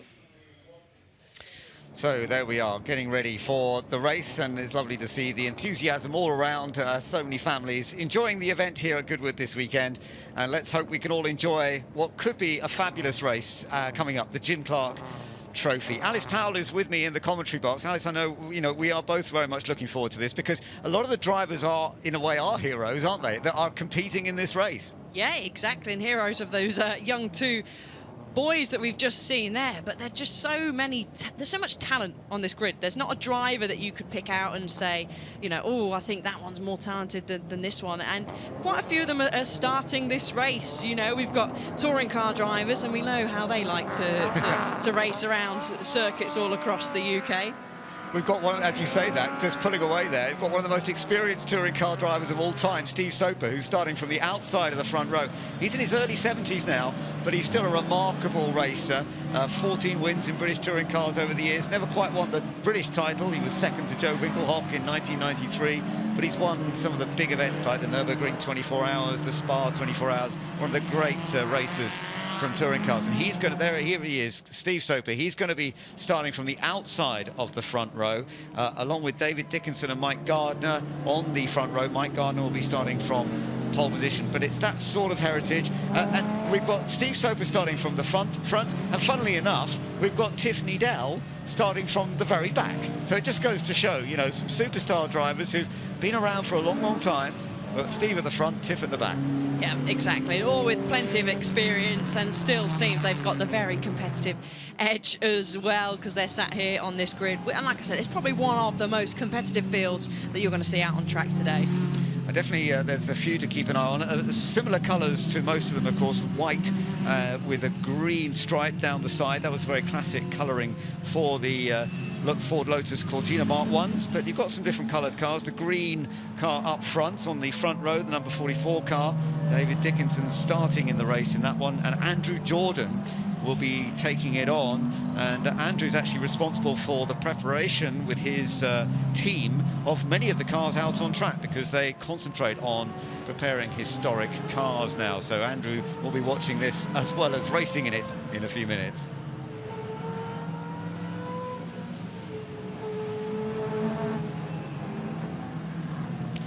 The cars for the Jim Clark Trophy are weaving around, getting a little bit of heat into those tyres. The car that's leading the way won't actually start from pole, but it is Steve Soper, now in his early 70s, who will no doubt go on the attack from the start in this beautiful Ford Lotus Cortina Mark 1. They are all the same. They were all driven by many, many famous drivers back in the 1960s, people like Sir Jackie Stewart, Graham Hill, Vic Elford, Jack Sears, but Jim Clark in particular taking success in the British Saloon Car Championship. And today we're going to see this rivalry of some great racers from more recent years as well in these 1500cc twin-cam powered Ford Lotus Cortina, this first combination that existed between Ford and Lotus. So this is how they line up then, and on pole position, Mike Gardner, who will be sharing with Josh Cook. I mentioned Steve Soapy's on the outside of the front row, and as we go down, you see Matt Neal and Gordon Shedden, they're starting from the second row. That's going to be one to watch. We'll go through who was starting in. Guy Smith, for example, in car number 711, starting in 6th place. He's sharing with Ben Klukas. Andy Prio starting from 7th place in car number 13. But all the way down this list, if you look through that list, people like Tom Christensen, he's going to be in the car that's starting from 15th. Mark Blundell, he's going to be in the car that's starting from 20th position. He'll actually be in it later. He's taking over when we get to the pit stop time. So we've got some star drivers starting the race. Some will be taking over a little later. Karun Chandhok will be taking over car that's 25th on the grid a little bit later on. They're all moving onto that grid then. Look at that. I wonder if we've ever seen so many of the Mark 1 Lotus Cortinas all lined up together like we've got here today at Goodwood. And we're all set to go racing. This is going to be a fun one. Steve Soper's not actually right up onto the line there, I notice, as we get ready for the start. The Jim Clark Trophy here at Goodwood is underway. Great start by David Dickinson from the middle of the front row. David Dickinson, number 44, the green one. He got away superbly well. Steve Soper's up on the outside, but that's also a good start for Alex Brundle, number 33. Going around the outside, Alex is on the grass. Oh, he gets it back on the tarmac. I thought he was going to go off there, Alice. Yeah, very close. Fantastic start by Alex from that second row. But yeah, Steve Soper, a dreadful start for him. As you mentioned, he wasn't quite up to the line at the front, and that all makes the difference. And it clearly, yeah, but David Dickinson, what a launch off the line. Great to see. Down in the back, Katsuaki Kubota. He's sharing that car with David Pratham, who'll be taking on later. Look at the slipping and sliding and a bit of push and shoving. Andy Prio, number 13, there side by side as they head down towards Levant Corner. But it's a great battle up front at the moment as they all head around. David Dickinson just losing out to the lead, though, as Alex Brundle taking advantage. And he's managed to squeeze in front now. So Alex, who so nearly went off at that first corner, but now has managed to get involved. And this is all great stuff to see. Now we can watch some of the onboard action as well. On board with Mark Shaw. He's right in the midfield, sharing the car with Dario Franchitti, who will be taking it on later on. And you get a real sense of what it's like. Yeah, look, and actually they've all behaved fairly nicely at the moment, which is really good. So you see them snaking around on the brakes coming into the chicane, nose to tail pretty much, all fighting the wheel. Still 43 minutes of this race left to go, so a long way left to go now, heading down. But that's a nice lead there so far, but that can all change very quickly. But number 33 car got healthy 7/10 at the moment. Yeah, Alex Brundle leading this race. Oh, Andrew Jordan had a big switch there, managed to just about control it, but he's under pressure from Guy Smith. Guy Smith trying to get past him, moves one way, then the other. Two top drivers here, Andrew Jordan and Guy Smith. Just a little earlier, we saw a car out on track that Guy Smith won at Le Mans with. Now he's in a Ford Lotus Cortina Mark 1 that he might have seen as a kid growing up. And now he's pushing on Andrew Jordan. Andrew, a star of British touring cars and a man who prepares many of these cars.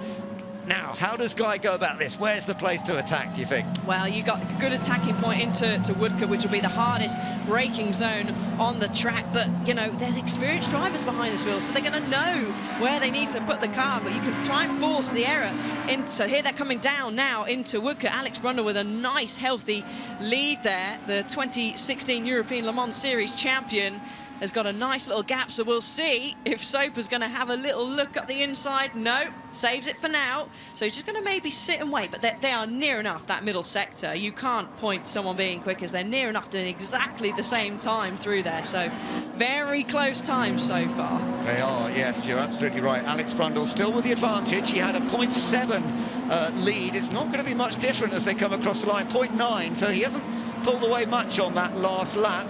Andrew Jordan there in number 44, running in second place, but still under pressure from Guy Smith. Andy Prio is now up into fourth place. In the background, you can just see the car with a central stripe. So Andy Prio has just come up into fourth position now. There is Andy, and there's still this battle for second place. Guy Smith, look at Andrew Jordan's car wobbling around. They're both absolutely on the limit, and Smith is through. Smith is through, yeah, you can see the 45 you mentioned wobbling and sideways, drifting it sideways, and Soper took the full advantage. So now Alex will see that in his mirror, but he's a calm driver, so he knows how to lead out the front. But he'll get his head down, but Soper, he's done a very fast first sector, a couple of tenths, so we're going to see a replay of the start, but you can just see what a launch from number 44 of David Dickerson, and Alex Brundle as well on that outside. He braved it all the way around the outside, here from front on that. Yeah, you can see this. It wasn't a great start from Steve Soper, but Alex Brundle, as you say, as they went down towards that first corner, having started on the second row of the grid. Here, number 33, that's Alex Brundle going round the outside. I thought he'd overdone it. I thought he'd overdone it. He said to me yesterday in the car park, he was like, you said I spun, I didn't. So there you go. There he's out in the lead. He said he needed to pull his finger out, and he certainly did at the start, and he's got a nice little lead now, but a very clean getaway from everyone, so well done. That was brilliantly done, yeah, you're absolutely right. So Brundle is still our race leader. This was the onboard with Henry Mann. He's sharing this car with Karun Chandok, actually, so we'll see Karun. That was a good start. Yeah, very good start. I mean, a mixture of starts on the grid. Obviously, people used to starting in different stages. This goes right out on the grass, getting forced wide by the number 23, and actually ended up sort of in the wrong spot. So have a look at a replay here. That's Soper going down the inside, and Brundle too. Like they copied each other. So all exciting stuff, and Andrew Jordan is missing out a little bit now. So Andrew Jordan has dropped down to third place now with the green machine. So number 33, there is Alex Brundle. He is the race leader, being chased by Guy Smith, 711. Then you've got Andrew Jordan in that slightly different liveried car. Andy Prio is closing up in the number 13 car. Steve Soper dropping back a little bit down to in fifth position. Oh, that's not going quite so well. Further down as well for Mike Gardner. He's dropping back. Mike Gardner, who in the car that Josh Cook took pole position, so that car started from pole. There it is, number 57, started from pole. It will be Josh Cook taking over when they make their pit stop, but he is just losing a few key places at this stage, and he's under a bit more pressure right now as well. Yeah, so we're keeping it nice and tidy through there. Alex Brundle now coming across the line, built up a nice little lead of 2 seconds now, so keeping it nice and simple. The number 5 car has pulled off. That's Peter Chambers sharing it with Mike Jordan. That's a great shame. Looks as though it might be a mechanical issue there. Hopefully he can get the car out of the way as the racing continues. Still plenty of time to go. Brundle with as you say, a 2-second lead. Still in a good place out in front at the moment, but a long way to go in this race. And we're not yet around any kind of pit stop times yet. The pit lane won't be open for a while yet, so it's all about racing on track and trying to get as much as possible. And again, Andrew Jordan is slithering around, sliding around under pressure from Andy Prio, one of the great touring car racers as well. They're both great touring car drivers, and it's lovely to see them in cars like this, cars from the 1960s, which became such a great feature for Ford, combining with Lotus and producing these remarkable machines that won on circuits, won in rallies, just about everything. Yeah, certainly is. And we see a nice battle here between the 51 and the 77. Typical touring car style, getting extremely close to its Mark Sumter in the 77 there. He's just losing out, went slightly wide on the grass, or being forced slightly wide on the grass, however you want to look at it. So he's going to come under even more pressure from behind now. Yeah, it is getting a bit tight there, isn't it? Hopefully going to find a way to keep going. Mark Sumter, who will be sharing in this car with Chris Goodwin, will be taking it on a little bit later. A little group coming into the chicane side by side. That's always, a little bit tricky. And onto the grass, the number 777. That is the car that Jake Hill will be taking on later on. It's Ollie Streak in that car at the moment. So Jake Hill's going to have his work cut out. Yeah, but Jake loves a challenge. Fast driver. We've seen him charge through touring car grids on many occasions. So he won't mind a little bit of a challenge on his hand, that's for sure. But battles continue as we see a replay now. Who's that? venturing off a little bit wide. Yeah, just putting a wheel on the grass and managing to get away with it. That's Patrick Shovlin who did that. Look, there you go. Yeah, just runs a bit wide. Thankfully, it's not quite as damp as it has been here at Goodwood. It is still, the grass is still damp, but I think drying out a little bit quite quickly now, and that helped. Ex-rally cars, hey, as well, That's because true. they seem to be handling pretty well on the grass as well. He got away with it well, didn't he? So it is Alex Brundle who still has control of this race for now. 2.4 seconds the gap when he last crossed the line. As we look a little further down the order, the number 82 car there that we're looking at is the Darren Turner Craig Jameson car. That actually quite an emotional car. Craig Jameson driving that at the moment. Bought and rebuilt this car with his wife Karen, who sadly died in 2021, but Craig very much in memory of her this weekend by racing the car. There is our race leader, number 33, Alex Brundle. He's opened up that gap a little bit more, actually. Yeah, 2.7 seconds, nearly 3 seconds now that he's got. But interestingly, Jordan he's still down in third place, but he's under a bit more pressure from Andy Prio. And Steve Soper, number 97, Steve Soper, the fully experienced driver, is now tucked in behind them as well. See if they can get a bit closer. This is impressive from Alex so far, though, I have to say. Yeah, taking full control of this race so far, setting fastest lap by at least 2 tenths from those that are behind him, so he'll start to control the pace a little bit. Pit stops aren't too far around the corner, but still got a few more laps yet, as we see probably a few more cars getting a little bit sideways and getting forced slightly wide. Yeah, that's not the ideal racing line, is it? That's the John McGurk driving that. That's the car that's sharing with Colin Turkington. So that's not ideal either, is it, for another British Touring Car champion who's going to be into that? So we shall just have to see. Yes, and actually, quick mention. I was mentioning Andrew Jordan. Of course, it's David Dickinson who is actually in the number 44 car at the moment. David Dickinson's in that car, so he will be handing over to Andrew Jordan a little bit later on, and that's what's going to be fascinating, because the fact that Dickinson is keeping it up at this level at the moment, and Andrew's going to be taking it on later on, that is going to be really interesting to see what he can do. Yeah, certainly can. So looking back now down the field, still close battles. Guy Smith actually has done a really good job, because he started in 6th place, so he was 1 position behind Brundle in the starting position, but they've both got a really good start, launched themselves forward. Alex now just stretching his legs even more. Another fastest lap by a couple of tenths on that last lap. Actually, it was 4 tenths quicker than Smith, so stretching his legs still. Yeah, it's still happening, still working well. So let's just see how this works then. So Brundle still managing to pull away. He's going to be handing the car over to Julian Thomas when we do get around to the pit stop time. And Guy Smith, who's currently in 2nd place, he'll be handing over to Ben Klukas. And then David Dickinson, who's in this 44 car, he will be passing over to Andrew Jordan. As I mentioned, I mixed up which way round they were, but it is David Dickinson who is going to hand over. He's doing a really good job, actually, David Dickinson, I have to say, because he's up against some big rivals here. And Andrew was saying he's got some real ability, but he's having to take on board quite a lot here at Goodwood this weekend. Meanwhile, Steve Soper is putting some pressure on Andy Prio. Number 13 is Andy Prio, and Steve Soper, number 97, is really putting some pressure on him now, looking for an opportunity to get past, but it's always tight into the chicane. Yeah, you're going to be brave to take it through 2x2 in the chicane, but both highly experienced touring car drivers won many races in the time, so Andy, he'll know exactly where to put the car. He knows exactly where to put a touring car. Maybe a Lotus Cortina is a little bit harder to place, but what a battle we've got on our hands here for that 3rd position.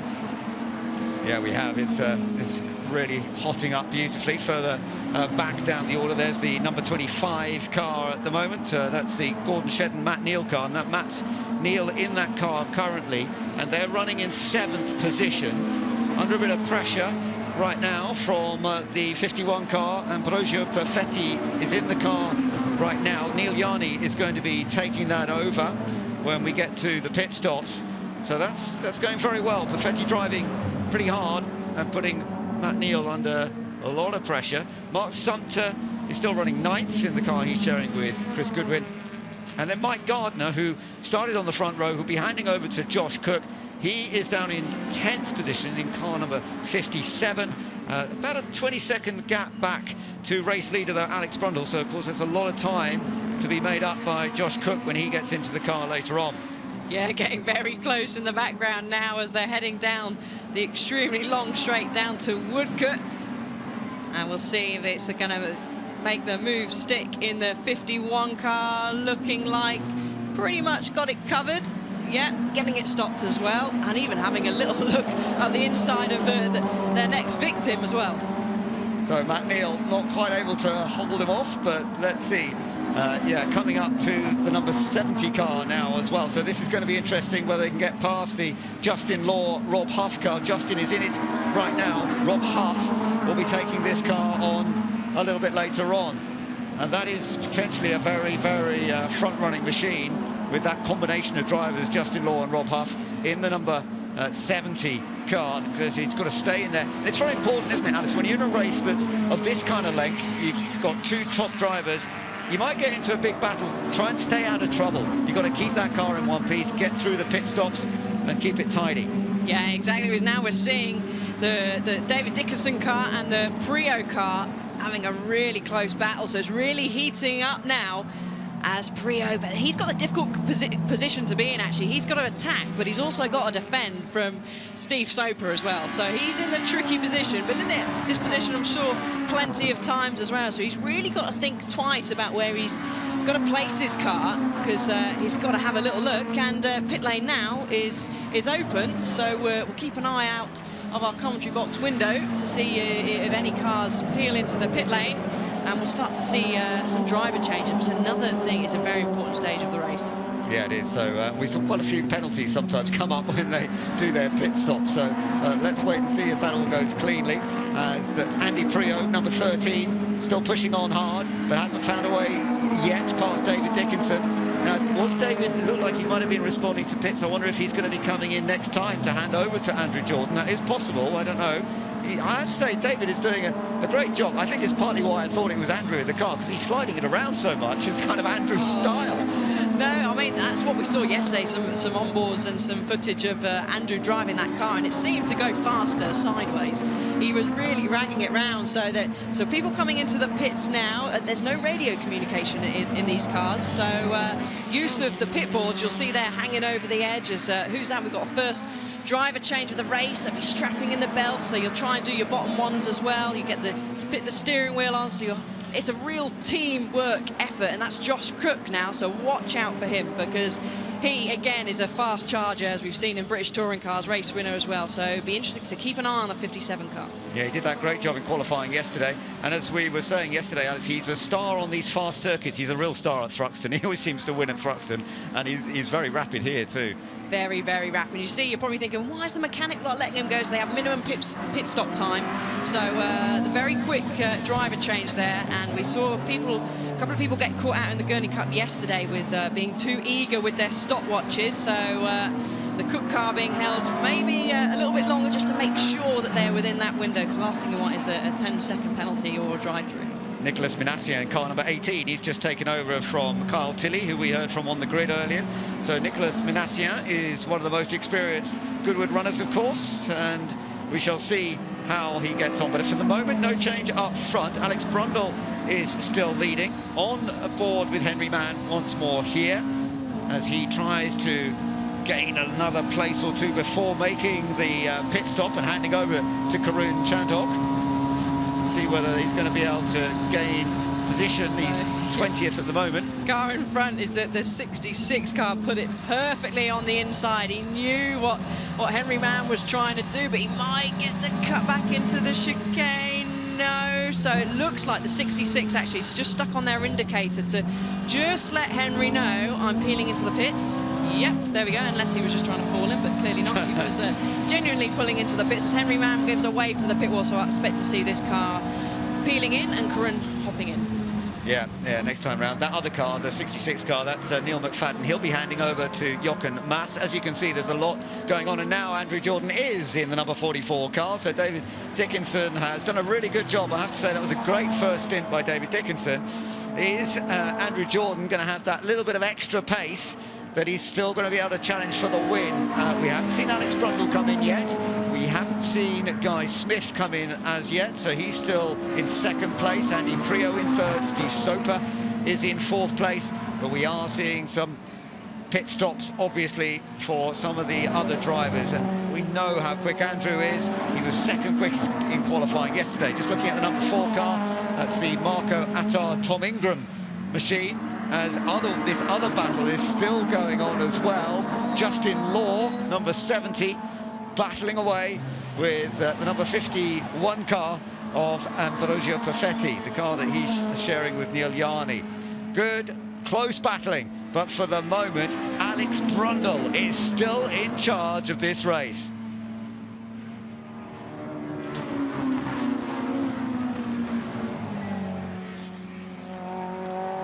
So this fight still going on for 4th position, just outside a potential podium finish. Busy in the pit lane. Yeah, very busy. So that was the number 8 car. Now, that's a very tight pit lane as well. You can see you can barely open the doors to get in and out, just having to be really careful. So the number 8 now, this is David Brabham, who has hopped in. And here we go. This is the Karun Chandok car. So they're quickly unbuckling the belts. Hopefully they're about the same size. Karun's a little bit shorter. So you can see pulling the belts in the middle. Really hard to get to these, so that's why he's just putting his hands up. It's easier actually if someone else is strapping you in, because it's so hard with a helmet on and hands device. So he's going to make adjustments, make sure he's into gear, everyone else strapping him in, and they might do it in plenty of time, so actually then they'll be able to just sit there. You can see Henry's telling him a little bit of advice, what he needs to put on. Karun firing up the car, all getting ready to go. There we go. Let's see how quickly they did it, if they've got a little bit of spare time. No, and off they go. Yeah, it's pretty much perfect, I think, for the time that was allowed. He obviously got the signal to, right, you can go now. So you still got to get on with it, but you don't have to panic in terms of making pit stop, because there is a minimum time. Yeah, exactly. So charging through the gears now. A look in the mirror. And yeah, he's got a lovely clear track behind him. There you are, Karun. You can charge on now. Don't have to worry about anyone else behind. So they will peel out and slot fairly far down the field. Unfortunately for them, down in... Well, where are they at the moment? Down in, well, they're on 24th place. A long list to look through. There is a long list. Well, at the moment, we are seeing some rapid laps being set. Josh Cook, number 57, who set that pace in qualifying yesterday. Josh Cook, there he is. He is putting in a very quick lap. He's just on a 1 minute 30.8. Yeah, so he's absolutely blitzed the time by a good several tenths, actually. Jumped up into 12th. Alex Brundle had the fastest lap previous. So Josh Cook, yeah, he just seems to, well, love this track. Fast circuits. He's very handy around Thruxton as well. He's taken several wins there. So he's up, got a little bit of traffic in front of him. He's now peeling up to the number 25. That's the Neil and Shedden Team Dynamics car. So they'll know Josh well. It doesn't seem like putting up too much of a fight at the moment. No, but you can see Josh working hard at the steering wheel, can't you? This is going to be a really good episode to watch, I think, to see how far Josh can get this car near the front, because we know he's got this tremendous pace. He's running it right out to the white lines, not quite onto the grass, but very nearly. And for the moment, he's chasing it down. So still no pit stop from Alex Brundle, nor from Steve Soper, but Andy Prio has now come in.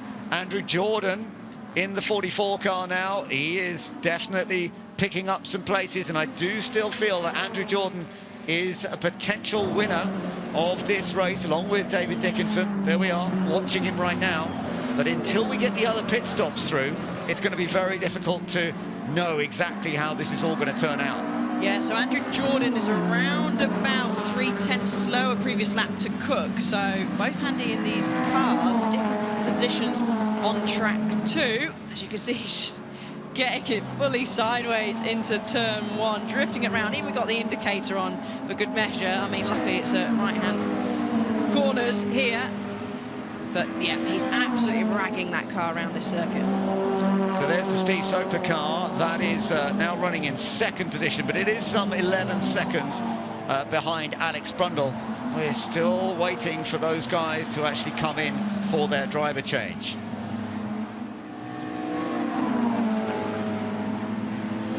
Alex Brundle still leading this race, but he has not made his pit stop yet. We've got some very rapid drivers out there who have now got into their cars. Josh Cook in particular, who is flying along down in 11th place, but putting in some very quick lap times. We're watching the race leader here, Alex Brundle, that's number 33. So he's got a comfortable lead right now, some 11 seconds over Steve Soper, who hasn't come into the pits yet. Perfetti's not come back into the pits as well. Several have decided to leave their pit stops a little bit later.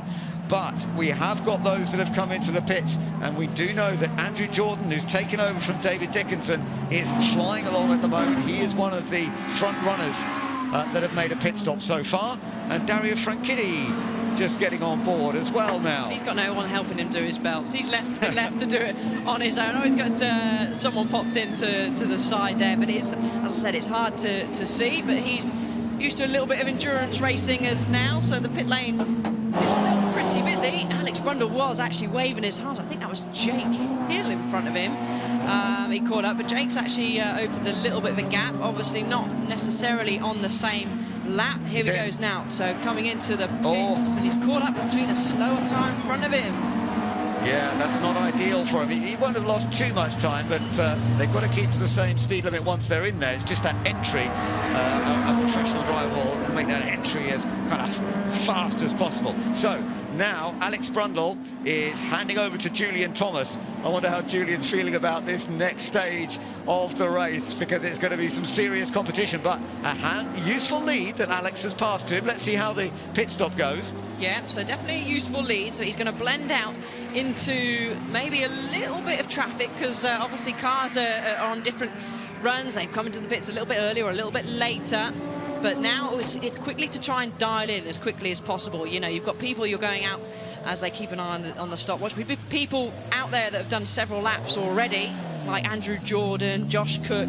So for you going out, you really need to do like a switch. You've really got to turn it on quickly to make sure that you don't drop back and lose any pace. Alex has done a great job for him, and actually he's come out on a perfect piece of circuit. Yeah, and I'm just seeing Jordan go past us now, so the gap is pretty big. I have to say there must be about an 8-second gap at least right now that he's got over Andrew Jordan. So let's see how Julian Thomas gets on. But it's not yet for the absolute lead, because Steve Soper's not come into the pits. This is Steve Soper, number 97, hasn't made a pit stop yet, so he has the official lead of this race, but they will have to bring that car in relatively soon before we get to the pit window closing. Still got a chance. Yeah, he's coming in this time, no surprise there, and he will be handing over the car to Mark Drain. Yeah, so getting the car fully stopped, coming in. You can still see people making pit stops here. Julian ran slightly wide there. So, yeah, Julian Thomas getting himself around the car, this car that Alex Brundle has driven so well, the number 33 car. It looks like he's still going to have the lead for now, but let's just wait and see. Let's go and hear from Alex Brundle. Alex, what a fantastic first stint. Yeah, it all opened up for me at the start, didn't it? And we kept on going. Andy Wolf, of course, preparing an awesome car, so that's the main factor. But fantastic pace all the way through, and no doubt Jules will continue the good work now. Yeah, Julian said he's never driven here, which I couldn't believe, but he's a very, very quick driver. You know, we did a test just a few weeks ago, and I've never seen anyone get up to the pace here so quickly. Just an absolutely unbelievable job he did.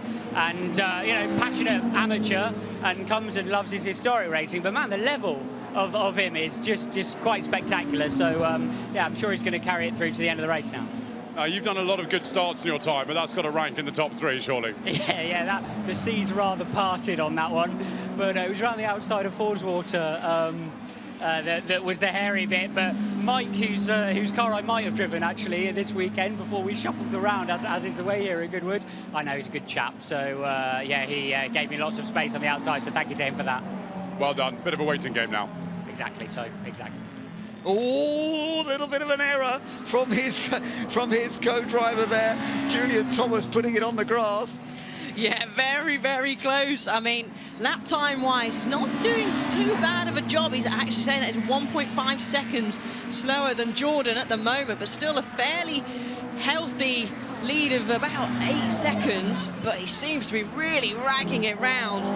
But a great job by Alex for opening the gap. So it's going to be tough. It is definitely going to be tough when you've got Andrew Jordan, who seems to know these cars really well, Julie with a little bit less experience. But I think it's going to be close towards the end, Ben. Let's just see what this lap time is as he comes across the line. We saw a couple of little wiggles and wobbles. So that was a 1:33.7.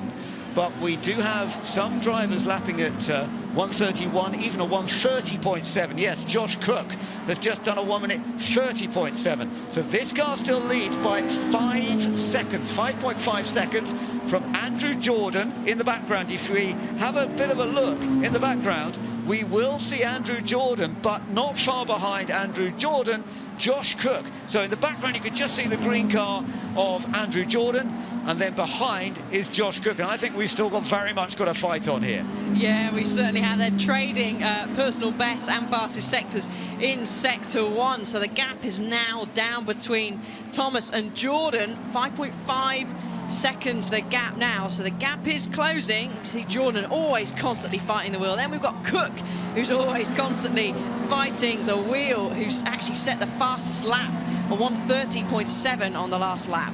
Beautiful drift out of Levant corner, and this is going to be really interesting watching these two. Yeah, as you say, that lap he did, he was a couple of tenths quicker than Andrew Jordan. In fact, 4 tenths, I think, on that particular lap.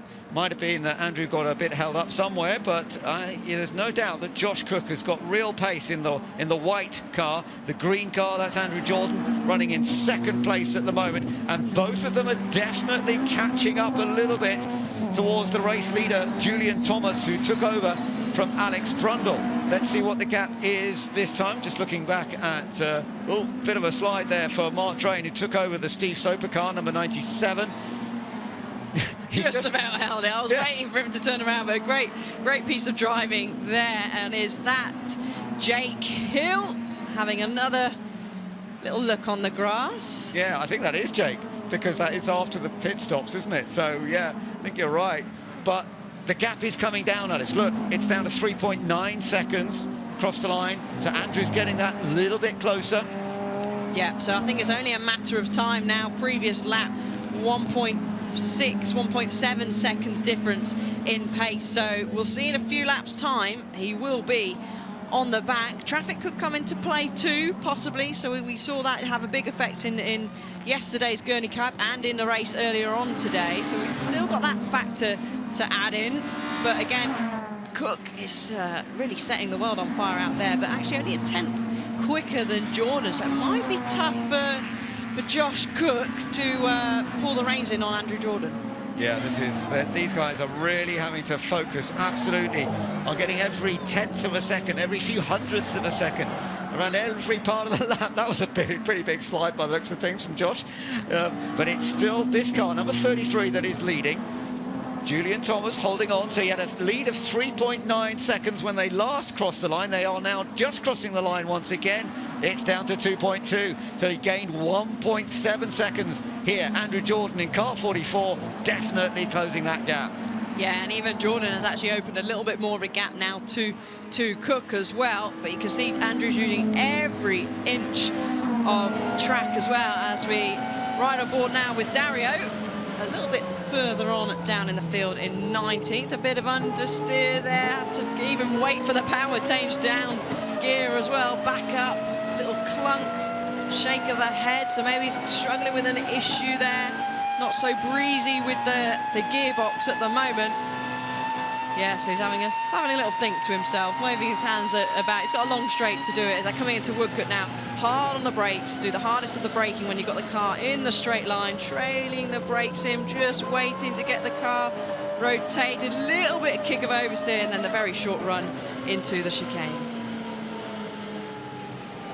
Lovely, feathering it through there. And then another long straight for these Lotus Cortinas as back to the front battle. And yeah, even again, visually, you can see that gap has closed down. Yeah, there's no doubt that Andrew Jordan is on the charge, closing that gap. And we've got 12 minutes to go in this race, so he's in no great rush, but he wants to get this done, obviously, and this is putting the pressure on Julian Thomas. Oh, look how much he caught up through the chicane. Big gain for Andrew Jordan, very close to the back of the race leader now.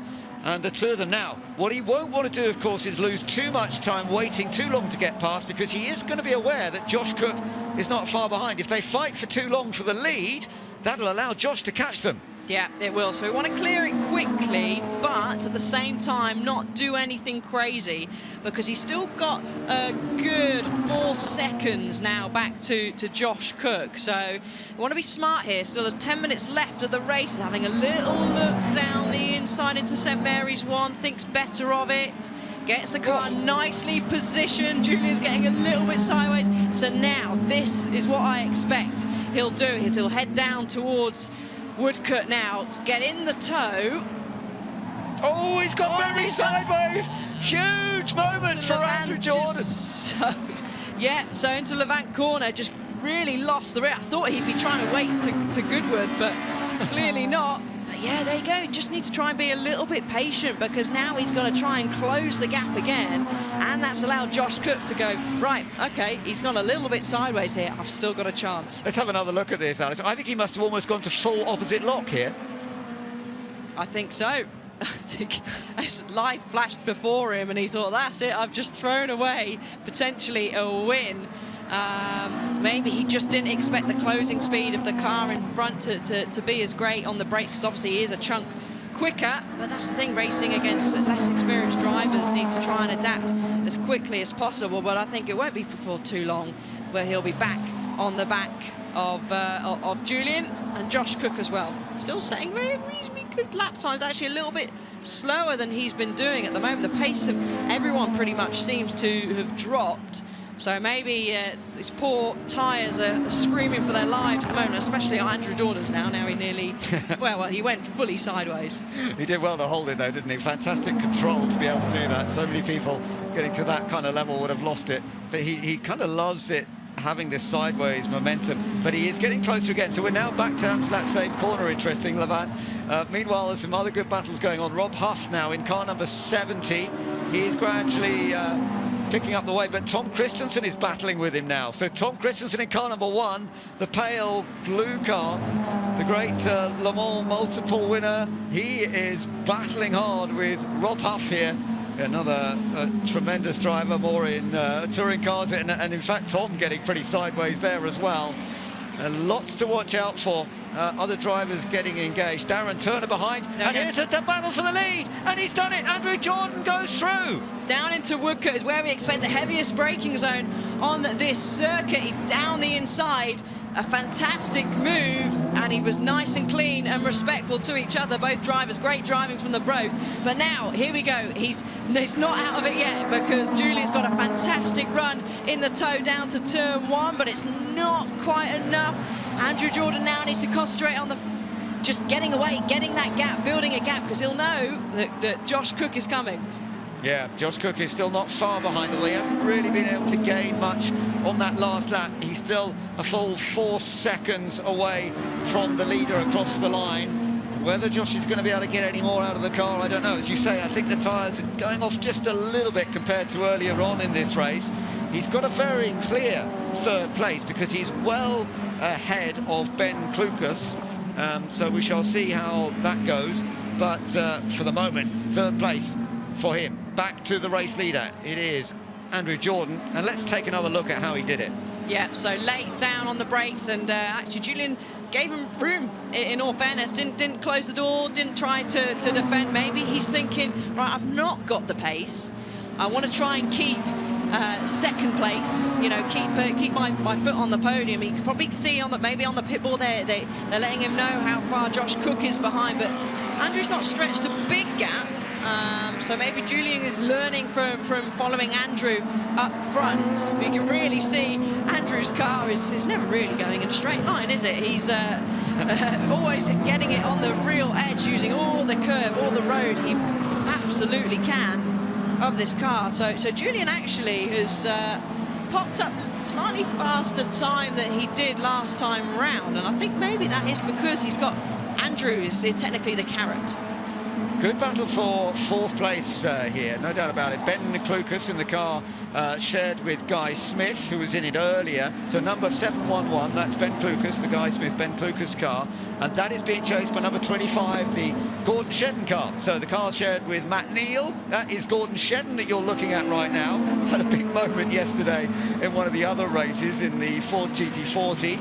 But he's pushing on well, and we could see a change for fourth place. But Ben Klukas, although he hasn't had quite the British Touring Car success that Gordon Shedden has had, he is a very, very competitive driver. A lot of success at various different levels, and in recent years, particularly in historic racing. So this isn't going to be an easy pass for Gordon.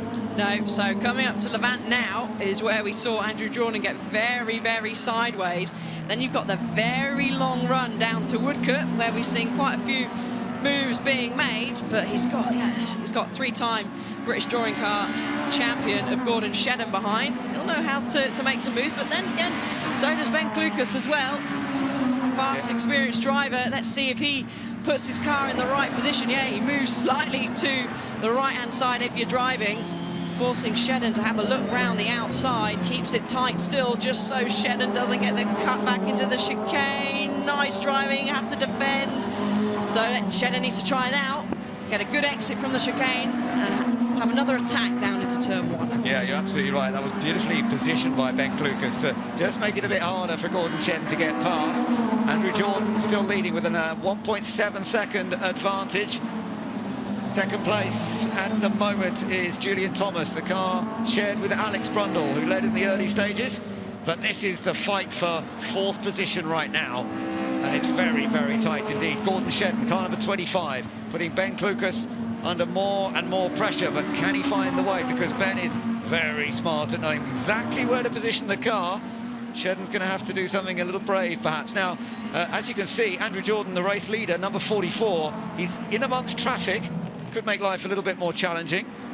Let's just have a little look at... oh, there was a little bit of contact, unfortunately. The 77 car, that's being driven... I think that's Chris Goodwood in that one now. Oh, that was close.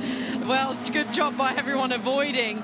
But they've been pretty clean for... See, they've got quite a few touring car drivers on the end. I thought they've been pretty clean so far. But this is now Andrew Jordan needs to try and manage the traffic as best as he can. As I mentioned before, we've seen in a couple of races today and yesterday it all go wrong with traffic. So the Karun Chandok car just in front now. Karun, experienced driver, respectful as well, pulls over. We'll be getting the blue flags from the marshals as well, just to let him know that the race leaders are behind him. And Julian Thomas still in second place. He's not dropping too far back. He's doing a good job, but he is some 2.3 seconds behind the race leader, number 44. And having some work to do. Some of these other cars still being lapped. By the way, Gordon Shedden now is up ahead of Ben Klukas, so he did manage to make that move stick. As oh, actually, did he go back again? Maybe he did, because as they came across the line, he was ahead, but now he wasn't. So, all right, it wasn't Chris Goodwin in that car, by the way. Glad to say that. So. I'm not sure if that was the Mark Sumpter car or one of the other cars that had a little bit of contact a moment ago. But this is the fight that we're really enjoying. For fourth position, Gordon Shedden in number 25. Snuck through briefly, but now back behind him again. Yeah, so he's actually defending, going to Levant corner, making Gordon go around the outside, but Ben needs to really try and get a good exit because there's a long run down the straight. Has he done that? We'll have a little look. Shedden looks like he's got an even better exit, trying to stay in the toe, nearly pushing him along down the straight. Down into the heaviest braking zone on the track. Again, Carbon Copy keeping Gordon on the outside. He's going to be brave to try and go around the outside here. Is he? No, thinks better of it. I think that's the right decision, especially in one of these. But this is exactly what we wanted to see. What a level of driving from both drivers. You know, they're like centimetres apart. They haven't actually touched, but the judgment on both sides is very impressive. Oh, it's hugely impressive. Very respectful, very clean racing, which is what we want to see. So this is what happened. He just, wow, brave move down into, is that turn one? Yeah. Late on the brakes, held it there. Then going around Ford water into St Mary's. Is that no? That's going into Woodcote. So, yeah, very brave move. Fantastic stuff. But coming up close behind, well, they're actually losing quite a little bit of time. This battle is the number 51 car there in the back of your shot in the blue car. So it could be that Shedden then, instead of keeping his eyes forward, he's going to look rearwards as well. Ben Klukas, number 711, doing a fine job so far. Man who won the Australian Formula 3 title in 2006. Has raced GTs and won GT Championship in Spain in the past. Runner-up at the Silverstone 24 Hours in 2010. Lots of classic racing, as I mentioned. Up against Gordon Shedden, one of the most famous touring car drivers over the years. And so far, he's either fended him off or got him back again. And now, joining in the fun and games is Neil Yarney, number 51. He is in that battle as well. There is our race leader.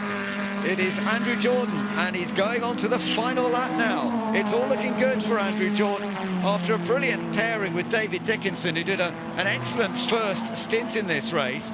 They've opened up the gap a bit more now. The second place is still at this stage. The car was driven by Alex Brundle, but now has Julian Thomas in it.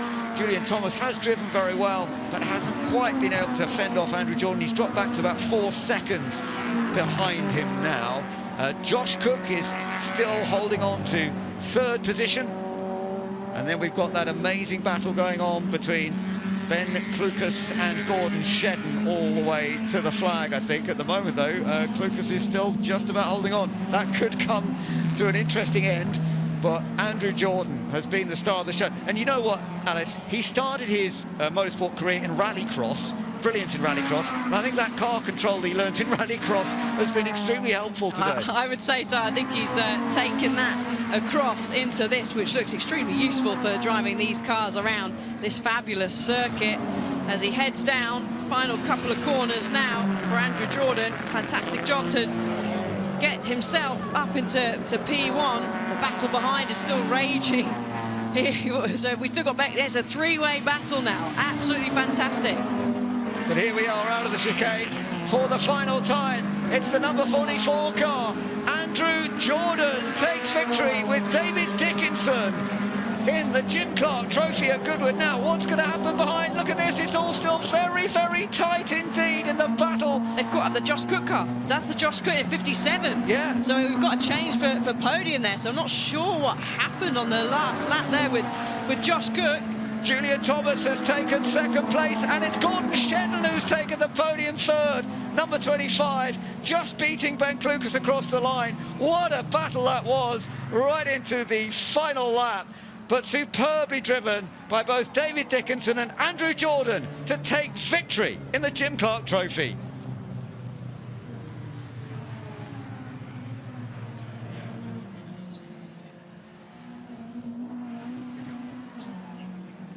Wow, what an end that was. And we're going to have another look at that last lap, aren't we, to see exactly what happened because of the change in the final podium position there, with Gordon Shedden managing to sneak through. I want to see exactly how that all went. Yeah, well, Bruce has just heard, actually, the car going down the straight of Josh Cook saying it sounded like he might have had some kind of misfire. Oh. So they sort of scrambled to go, which way do we go round? And Gordon went round the outside, chose the right way there, and just then managed to hold it going into the final chicane. But oh, Andrew, now the race is finished, he's turned off his indicator bowl. That bowl was having a real workout, but a fantastic job, great drive. The crowd giving much appreciation for the drivers out there today, because we've seen some fantastic racing. Yeah, we certainly have, and I think that was a great combo between Andrew Jordan and David Dickinson, because David did a really good first stint. He was driving so well, I thought it was Andrew in the car initially, but it wasn't. It was David, and then Andrew took over and had that pace that worked so well and earned a 4.5 second advantage in the end. But well done also to Julian Thomas, who took over from Alex Brundle in the car that was leading in the early stages. And Julian, still very impressive, not a driver who's had the sort of race experience and competition levels of people like Alex Brundle. and Andrew Jordan, but Julian Thomas, I think, drove a really good race to earn that second place, and then we had that feisty battle for third all the way, and Gordon Shedden, who's had a funny weekend this weekend, ups and downs all the way, but he got a big up at the end there by getting home in third. Yeah, you can see he was very pleased with it going across the line, celebrating. But no, I mean, this has always produced fantastic race, and it's great that we get so many drivers from lots of different categories and fantastic drivers as well to come over, because again, it produces fantastic racing, and we've seen some great driving. And Andrew Jordan, he's come out on top. He'll be extremely pleased with that. Yes, and what a joy to watch so many of these Mark I Ford Lotus Cortinas racing against each other, and it gave us really what we were hoping for, particularly in that battle for the final podium slot. Once Andrew had got in front, although it wasn't as easy as we thought it would be for him to get in front. He had to work hard, but look at the delight for Andrew. This is a huge moment for him. That's really good, celebrating it. And remember, his company, the team that he runs, they prepare a lot of these Ford Lotus Cortinas. I think 7 have been prepared by the Jordan Racing team for this grid, but he's come out as the winner in one of the cars that they've prepared. So that's beautifully done, and hopefully we'll get to hear from him in just a moment. Well, what a race that was, David. We were on the edge of our seats, but you had a great first stint. It was probably worse watching than it was being in the car. It definitely was. It's definitely a lot easier out in the track than sitting there watching. I was going to have a heart attack at the end, but I just want to say, first of all, it's been a tough week for our team. Craig Bean should have actually been here with us this weekend. He was with Michael Cullen last year at the Revival. Should have been here this weekend, and just tragic. And it was just nice to bring it home. He would have loved to be here this weekend, and he really loved the Revival. And another very close friend of mine who's guided me through all my motorsport, Mick Merrigan, who I lost just before Christmas. So hopefully they're both looking down, smiling today. So it's brilliant. They definitely are, and well said. Let's try and grab Andrew. Andrew, what a final stint. Your life must have flashed before your eyes as you were pointing at Chichester but going through Lavant. Yeah, well, I was struggling with second gear a bit, and as I went for a bit of a move, I went for second and it wasn't there. Thought I went for third and I got first, so it locked the rears pretty solid, and I was like, oh, I thought that was going round. So, but first of all, Craig Breen, you know, he drove our car last year and was due to do to drive one of our cars this weekend, and yeah, life's short, like you said. No, well put, and a lovely drive, well done. Thank you, and just want to say, brilliant job by David. I took care of the car just about. Brilliant job of the whole team. It's you know, our kind of backbone of the business is Cortinas, so it's always nice to come and win here. I think you need to give your gearbox man a bonus. Yeah, it just lasted, so sorry, David, in advance. So thank you. Right, so let's find second place drivers. Carrying down here, we're going to need Lee, the cameraman. Here we go. Guys, let me jump in. Julian, I'm going to come to you first, because for someone who has never been to Goodwood, what a result. Oh, it was amazing. Yeah, I was pinching myself as I'm chasing Andrew Jordan around Goodwood in a Cortina, and I was learning from his lines. He was so much quicker than me through St Mary's, and I started to get a bit braver and go a bit quicker. It was great. Can't imagine how fast you're going to be next time. Alex, last night, if I said you were going to be on the podium in second, you would have taken that, wouldn't you? I think we would, but I'm not sure now. No, I think we would. I mean, it's a joy to be here. My first podium at Goodwood. My first podium at Goodwood after several appearances here, and what a race that was. And to think that we're on the podium in front of those names, as Julian said, it's fabulous. Well done to both of you. Thank you. Right, let's get to third place. A surprise third place at the end. Matt. Do you know what? You guys are quite good sharing a car together. That worked out rather well. We could have very easily ended up sixth there, or I don't know how we got onto the podium. So fair play. Great last lap, but it was a good dice between them all. Felt a bit for Cookie at the end, just with his engine going a bit tight. But yeah, we'll take a podium every day of the week. No, it was a great job. Gordon, what happened? Because I got here, I had you written down as sixth, and then suddenly you're third. See, everybody doubts me all the time, don't they? I don't know. I think, I think Cookie's engine just kind of tightened up a bit. I could see it just getting a little bit slower. And then just the way the run came out of Levant on the last lap, I had enough of an overlap with Ben Clucas to not enable him to come out from behind Cookie, so I did 2-in-1 moves. So yeah, a little bit fortuitous, but like Matt says, we'll take the podium definitely. What do you think of your new teammate? Is he all right? He's not bad, is he? It's just such a privilege to be here again this weekend, you know, to the Duke. It puts on just such a great show, and, you know, just to be a part of it, it's a real privilege. Well done, guys. Thanks. Yes, indeed. Very enjoyable. Lovely to see. And what a great race that was. Combination of Matt Neal and Gordon Shedden working very well to snatch that third place. It was a great shame to hear that Josh Cook had a problem. So, Dickinson and Jordan taking the victory by 4.5 seconds from Brundle and Thomas, with Matt Neal and Gordon Shedden in that third place, grabbing it on the last lap from the Guy Smith, Ben Klukas car and the Mike Gardner, Josh Cook car, which obviously had that engine problem. Further down the list, Tom Christensen was fighting hard. Neil Yarney was certainly pretty electric in those last few laps as well. Jake Hill getting up to 8th place, Darren Turner in 9th position in the number 82 car, and Nicolas Manassian finishing in 10th. And then outside the top 10, we saw a whole bunch of other drivers right down towards the bottom end of the order as well. But it was a fascinating race, no doubt about it. And to see all of those Mark 1 Ford Lotus Cortinas racing against each other so hard. And thankfully, I don't think we saw too much damage. We saw 1 or 2 cars coming into the pits and retiring out of the race. But overall, a pretty reliable run all round. Yeah, they kept it fairly clean, which is fantastic. And yeah, I mean, we're going to see the highlights now. I mean, won't have enough time to fit all the highlights in, but a fantastic start to the race by that number 44 car of David Dickinson. Got an absolute launch, but then so did the 33 of Alex Brundle. Everyone getting away cleanly, getting slightly tight into turn 1 for Henry Mann. He had forced on the grass, but here was that move. Alex Brundle up in the lead, and the number 7 1-1 slotting through into 2nd place.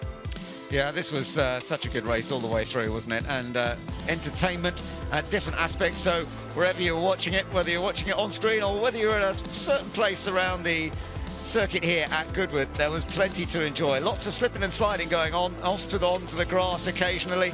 The pit stops, which took well, and I don't think there were too many problems. Didn't see many penalties come up today. I think everybody behaved themselves with their speeds into the pit lane. Karun Chandok had some fun, of course, and then we saw Andrew Jordan snatching the lead when he got the opportunity. We saw a few other problems. Mark Drain having a bit of a slide in the 97 car, and would have another little incident later on. That was the car that Steve Soper was very quick with early on. But it all stayed in one place, so that was good.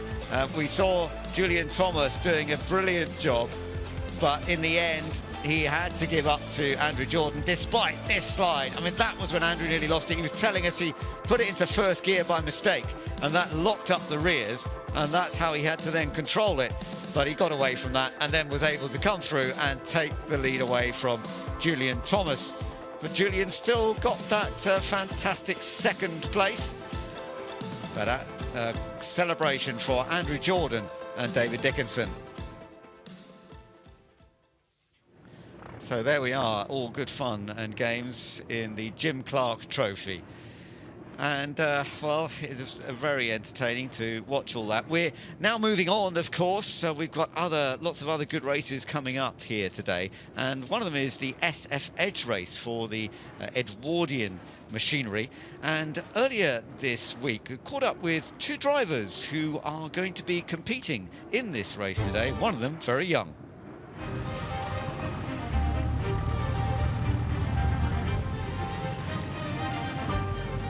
Well, I'm here with father and son. I should say team, but you're in 2 separate cars. Ben and Archie Collins. Hello. Hello. Hello, hello. Now, first of all, Ben, we've seen you many times at Goodwood. In the Blitz and Benz, I believe, again? Yeah, I'm today, yeah. Well, Archie, you're not quite a new arrival for racing. I believe you've got some form here at Goodwood. Yeah, well, I was in the pedal car race when I was 10. Which is very fun, and now I'm back again. Well, you weren't just in the pedal car race, to be fair, were you? You won the Cetrican Cup, which is pretty impressive. 10 years old. Yeah. Where did the outfit come from? I think there's an old helmet that we found in one of the cupboards at home. And what was the plan here? Little slipstream out of the chicane. I like it. And then really put the burners on. Little sweeping over to the right. Lovely little move off the chicane. You gave him no little chance glance there. across. Slight whiff of arrogance there. Yeah. And I sort of cut him off after. Really good. Yeah. And I mean, there's just no question that's a very comfortable win. Yeah. If you can replicate that this afternoon, I think you'd be in good shape. That's what I'm going to try and do. I'll be very impressed. Yeah. And I believe you're sort of fitting quite a lot in. I've heard you have to nip off to do A-levels in amongst all of this. I do, yeah. How's that working? I'm going to stick some chemistry notes on here, so when I'm going around I can... This almost have looks a like a glance. chemistry set. Yeah.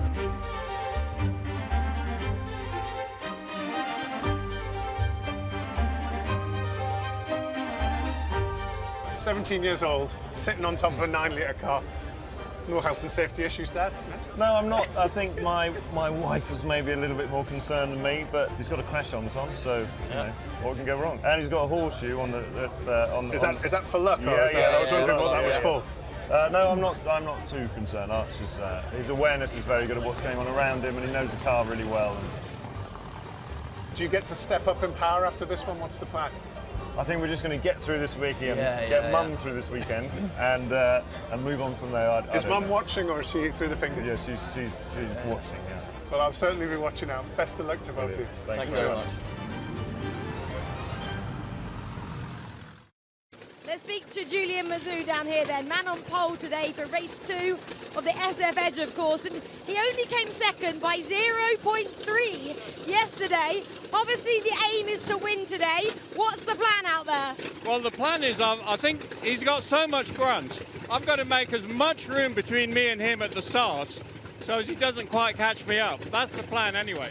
These things are so noisy. How do you deal with that? Well, I guess that's just how they are. And just how much fun is it to race these around? I know you've been doing it for years. You're quite the icon down here. Well, it's really these amazing cars. This is, using them's only part of the enjoyment of having them, really. Yeah. Well, Julian, good luck, and I hope you finish first today. Yeah, thanks a lot. Thank you.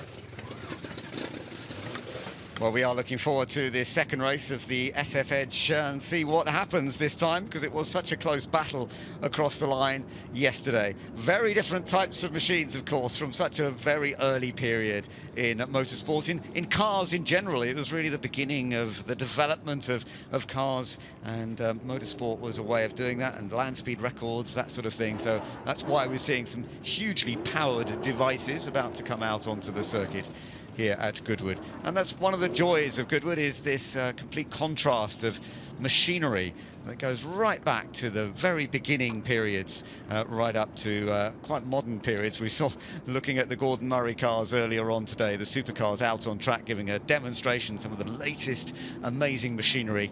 It's all here at Goodwood, which is all part of the fun and games. It really is, Ben, and I had a couple of hours away from the commentary box, and I didn't waste them, trust me. I moved around and talked to lots of people. Saw Adrian Reynard, who's still racing his Formula 4 2000, maybe slightly less this year, still competitive, but obviously hugely successful as a racing car designer. And it's just the faces you see and the places you get to go to and the machinery for which you have supreme access, which is always such a joy at the Goodwood Members Meeting. It is, absolutely. So we're looking forward to this SF Edge trophy getting underway shortly. They will be heading out onto the circuit. In fact, they are there now. They're on the track, and they are coming around towards the grid. And we shall see how this all comes together, because we saw some good battles between them as they were racing yesterday. And Mark Walker, the star in a way, is going to be lining up in the center of the front row. There he is in the, or on or in the Darracq, however you want to say it, because he sits up high in this machine with no bodywork to it at all. Julian Majib is on the inside in the Sunbeam, and then on the outside it'll be Ben Collings in the Benz 200 horsepower. So it's the same grid lineup actually as we saw yesterday. Yes, indeed, and also these were cars that were made to beat the land speed record, and they did rudimentary city-to-city races as well, so this is almost alien territory for them.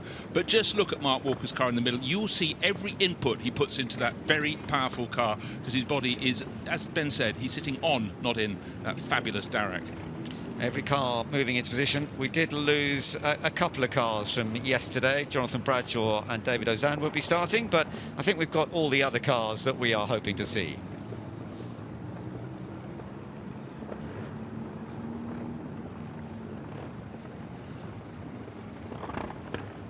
So here we are, looking forward to these wonderful ancient vehicles about to take the start of the SF Edge Trophy. The Sunbeam Indianapolis of Julian Majub starting from pole. Mark Walker, who won yesterday in the Darragh, he starts second. Ben Collins on the outside of the front row. And you're looking at cars like Mercedes, Vauxhalls, all sorts going right back to period. And we're getting ready for the start of the race. Julian Majub on the inside up front pole position makes another very good start. Good start from Ben Collins, and once again, as yesterday, it's a dreadful start from Mark Walker in the Darragh, but he did say how difficult it is to get off the line. Well, he only makes one gear change all race, first to second thereafter.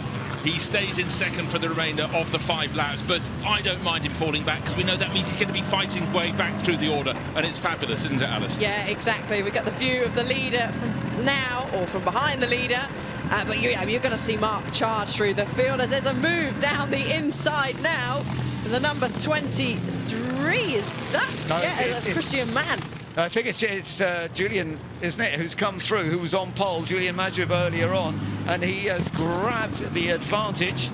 He certainly has, and Mark Walker, I was just counting the cars down, he's back into 6th place, working his way forward, but that long pointed tail of the Sunbeam Indianapolis heading off into the distance. And remember, when Mark Walker got up with him, Mark had all the power, but Julian had the ability, the handling, and the ability to brake late. Not they have much in the way of braking any of these cars. Alice, it's amazing watching them use these handbrake things on the outside of the cockpit, isn't it? So different. There seems to be so much going on, and as Bruce touched on, we got the Mark as well. He leads. You can see he's using every inch of his body, and the car as well, having to pump with the fuel. There's so much going on. You can already see Mark making a move now through the field. He's not hanging back. He knows the fantastic race that he had between him and Julian earlier on, yesterday, where they were swapping places going down to Woodgood Corner. So here it is. This is Mark Walker on the Darragh.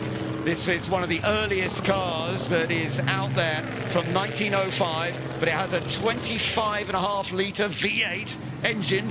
From then, it was a land speed record car. It was one of the first ever cars to reach certain speeds, some 300 horsepower. One gear he uses all the way around, doesn't he? What he's got going. Gets off the line, brackets badly 2 days running, but look, he's coming back. But great start from Julian Majub from pole position.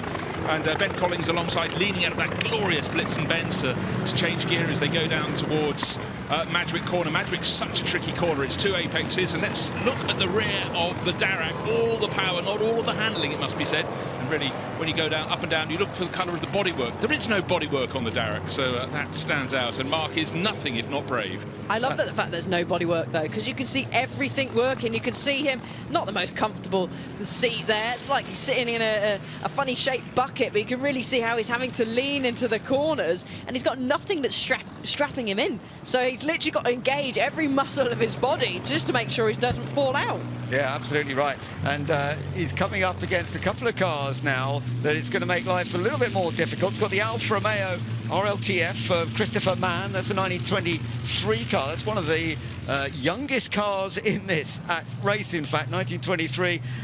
There it is, the Alfa Romeo. Looks more like a kind of racing car in some ways, doesn't it? It really does, and the next age of racing, Alfa Romeo has had huge success. And the other red single-seater up there is, of course, one of the 2 Hudsons, the Super 6, the American cars in this race, both days being run very, very well indeed. Car 66 with James Collins, but up front and pulling clear, he was nearly 2 seconds clear at the end of the opening lap. Julian Majub in that sort of alley-bodied Sunbeam Indianapolis at the front of the field. Bear in mind, that was racing in 1916. Extraordinary. Ben Collins, you're looking at now in 2nd place in the Blitz and Benz, another land speed record car of its time. But also, he's being very effective going around the Goodwood circuit here. The car that's leading actually would have raced, or did race at Indianapolis. They started their racing in 1911. It was a few years later than that. But here we are watching Mark Walker, and he is getting a little bit closer to them. I think, Alice, he's got a chance, actually. He's beginning to close up on the next one. There is another chance to gain a place here. Yeah, still a very short... Someone has lost a tyre there. So we'll have a look to see who's lost that as it's parked up on the side of the road, but there's still 3 laps left to go. So that is enough time for Walker to still close the gap. It was around about this time where he started to really open up and close the gap with full throttle down the straight. You can see all the movement, all the body. It's a physical ride, I can imagine, for all these drivers. Oh, it really is. And I was just thinking that for some of these cars, losing a tyre probably doesn't make much difference in terms of handling, because the tyres are very narrow, very solid. But Mark Walker's having to work his as hard as he can. Going into St Mary's, he's catching the second place blitz and bends of Ben Collins. He's got past James Collins in the Hudson, and the target is just about to turn into the first part of Lavant up ahead, so we could have the battle rejoined with Julian Majou, but he's going to have to get past Ben Collins very soon indeed. They've both got an awful lot of grunt, so out of Lavant, that's precisely what you want. Here we go then. So this is the view from the second placed car, the Blitz and Benz. The camera on the back of it is looking at the man who's putting him under pressure. That is Mark Walker, who won yesterday, and again he's fighting his way through the field. Look at the straight line speed that it's got. It's amazing. I mean, Bruce was sat here waving our arms, saying, look how much he's having to control the car, fighting with that wheel right now. So now he can get his head down and go towards Julian again. Such a close race they had yesterday, so I expect Julian's going to want to make sure that he wins this race and doesn't lose it by inches over the line like he did yesterday. Well, let's see what the gap is. It was 2.2 seconds between first and second at the end of lap number 2. The end of lap number 3, the charging Mark Walker with white helmet with the cross of St George over the top is now up into second place instead of Ben Collins. What is the gap to race leader Julian Majou? Just waiting for that to come on the screen. 2.5 seconds, 2 laps to claw it in. He can do this. He just banged in the fastest lap of the race. Yeah, he has.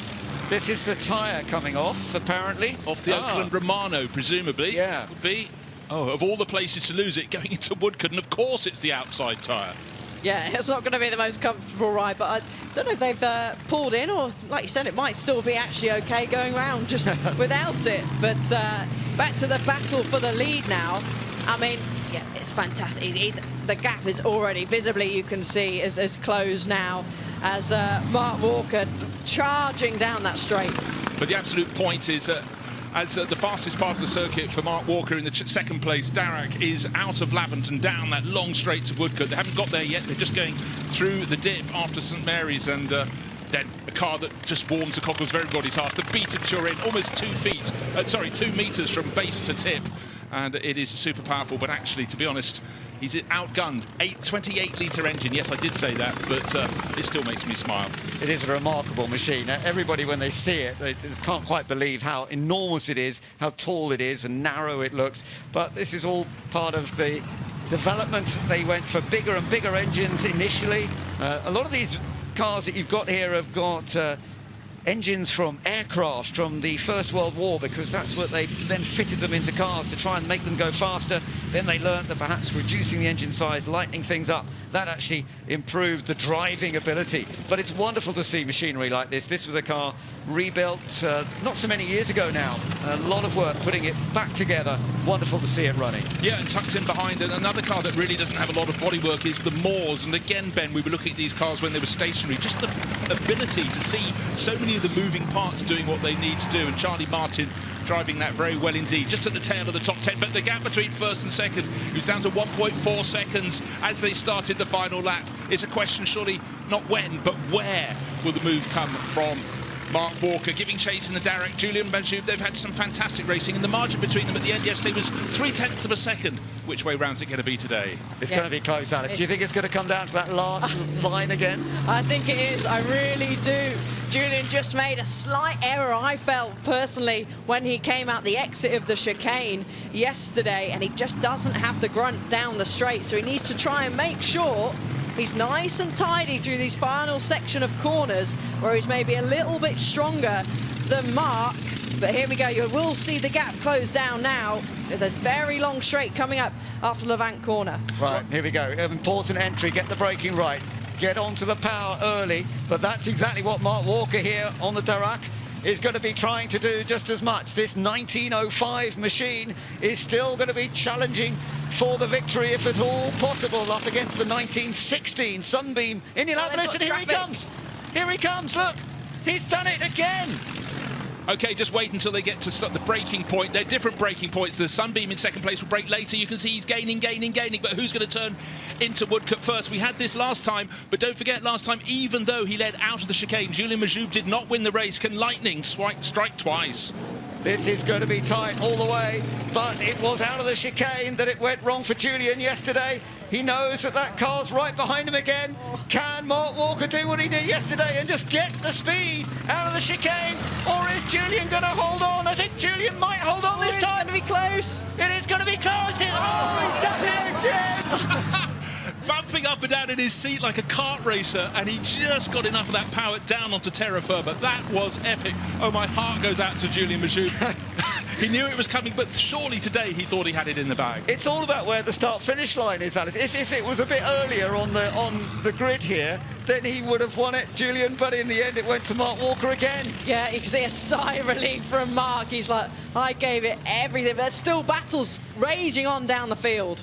Yeah, that's lovely to see. Here's the big Fiat fighting away just inside the top 10, running in 8th place at the moment, and under a little bit of pressure, it is said to be said, from the number 12 of Charlie Martin. That's the Moors GP with the Curtis Aero engine. But I think the Fiat is just about going to be able to hold on here for 8th place. A little group of cars all together as they come across the line.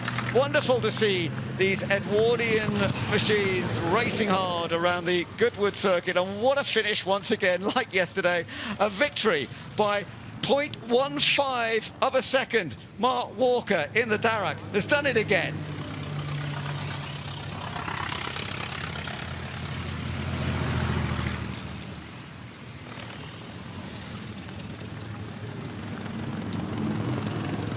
Oh, that was great fun. Really enjoyed that.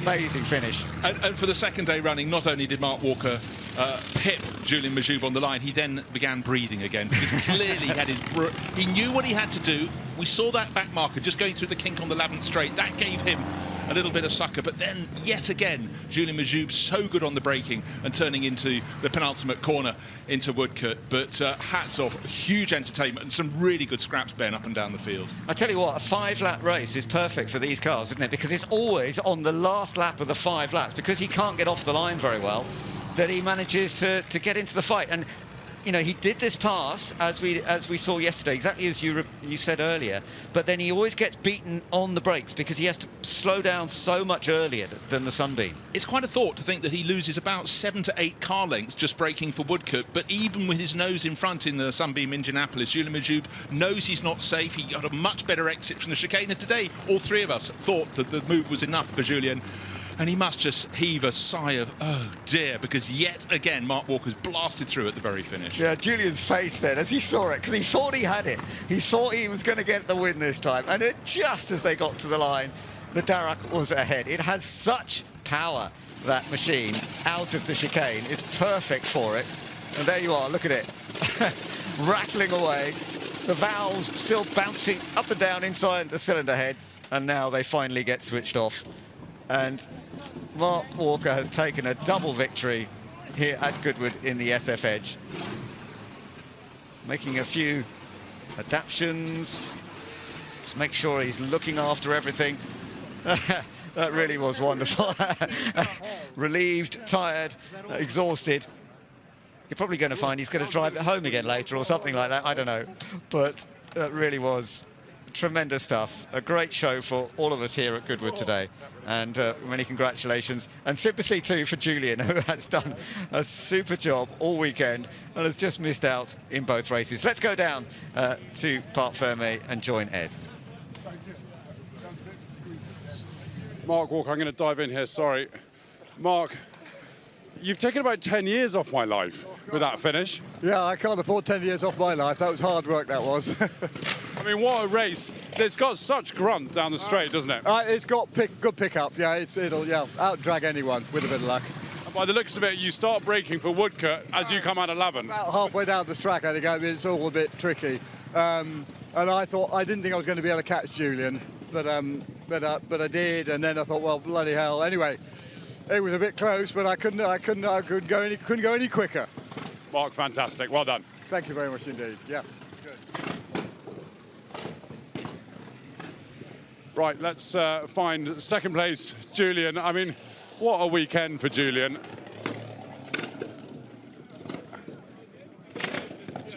Julian, Ben, we'll come to you in a second. Julian, I mean, what a weekend. And it couldn't have been any closer, 0.152 seconds. Yeah, well, it felt slower than that, closer than that. He was just by nothing, really. But I knew he had a bit of grunt, and yesterday I made a bit of a mistake in the first corner that cost me probably the race yesterday, maybe, potentially. But I thought if I can get as much distance as I can, because he has a bad start normally, if I can make up a few hundred yards, then by the time he catches me, I can just about manage him, but it didn't quite work. But it was really close. Yeah, it was fantastic to watch, so well done. Yes, it's a pleasure. Yeah, it was the pleasure's all mine. Yeah. Brilliant, Julian. Right, let's go and try and find Ben, who's over here chatting to family and friends. Ben, I'm sorry to interrupt. I feel as though there was a sort of misspent youth racing off traffic lights with starts like that. Yeah, no, the Blitzen's really wicked off the line. Yeah, I think it's just so fast off the line. I can't believe it. And then the oil got a bit hot, and the brakes were a little bit grumpy, and I had a bit of axle tramp. So I just thought I'd let the others, have their dice at the front. For those that don't know, axle tramp, talk us through it. Oh yeah, so the wheels are made of wood, and when they're out of balance, they jump up and down, which means when you're steering, they're only on the ground for half the time. So it can be a little bit nerve-wracking, but no, otherwise it was great. Perfect. Go and have a stiff drink. Thanks, Ed. See you later. Well, that really was great fun and lovely to see once again. The SF Edge Trophy Part 2, the final result. Mark Walker taking his second win of the weekend from Julian Majoub in the Sunbeam, but by tiny fraction, 0.152 of a second. Ben Collins in third place, as we saw. James Collins in the Hudson was fourth, ahead of Neil Goff. And then Rob Hubbard in the Vauxhall. Duncan Pittaway got seventh in the end in the Fiat S76, the huge Fiat. Charlie Martin was eighth, Gareth Graham, and then John Paulson completed the top 10.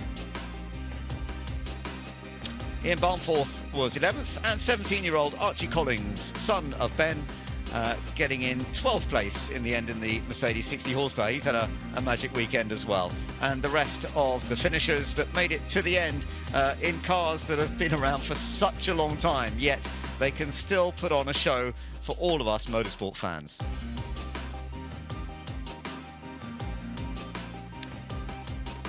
The combined classification, well, that's very straightforward because it is Mark Walker, of course, who has taken both victories. But even when you put the combined together, the time difference is marginal between the two. Julian has driven superbly with the Sunbeam this weekend, and as he said, didn't make any mistakes in that race. He did everything he possibly could, but ultimately he had to give way right across the line to Mark Walker.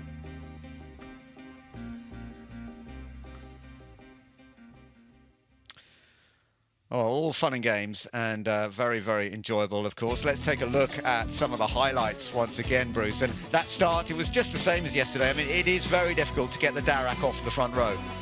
It really is, but it adds a story to the race even before they got to Madrick Corner. And again, some of the camera angles were brilliant. But Julian Majoub in that Sunbeam Indianapolis with a all-alley body and that pointed tail out front. But he knew he had to build up a lead, and build up a lead he did. Down the gap came down because Mark Walker went from 6th to 5th to 4th to 3rd to 2nd, and then the hunt was on, and he was hunting down Julian. Yeah, this was the way that he started to catch up towards the end, and then he was that far back as they came out of the chicane. I thought, nah, he's not going to do it this time. But the sheer power, it's a much, much bigger engine on the Darragh than it is in the Sunbeam, and that sheer power worked perfectly as he crossed the line to take the victory. He knew it. Leaning forward, I love the way he's like leaning forward to cross the line first. An athlete dipping at the tape at the end of the 100-metre sprint, but fabulous, fabulous race. And well done to Mark Walker, who has taken double victories in the SF Edge Trophy.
It's like motoring heaven here.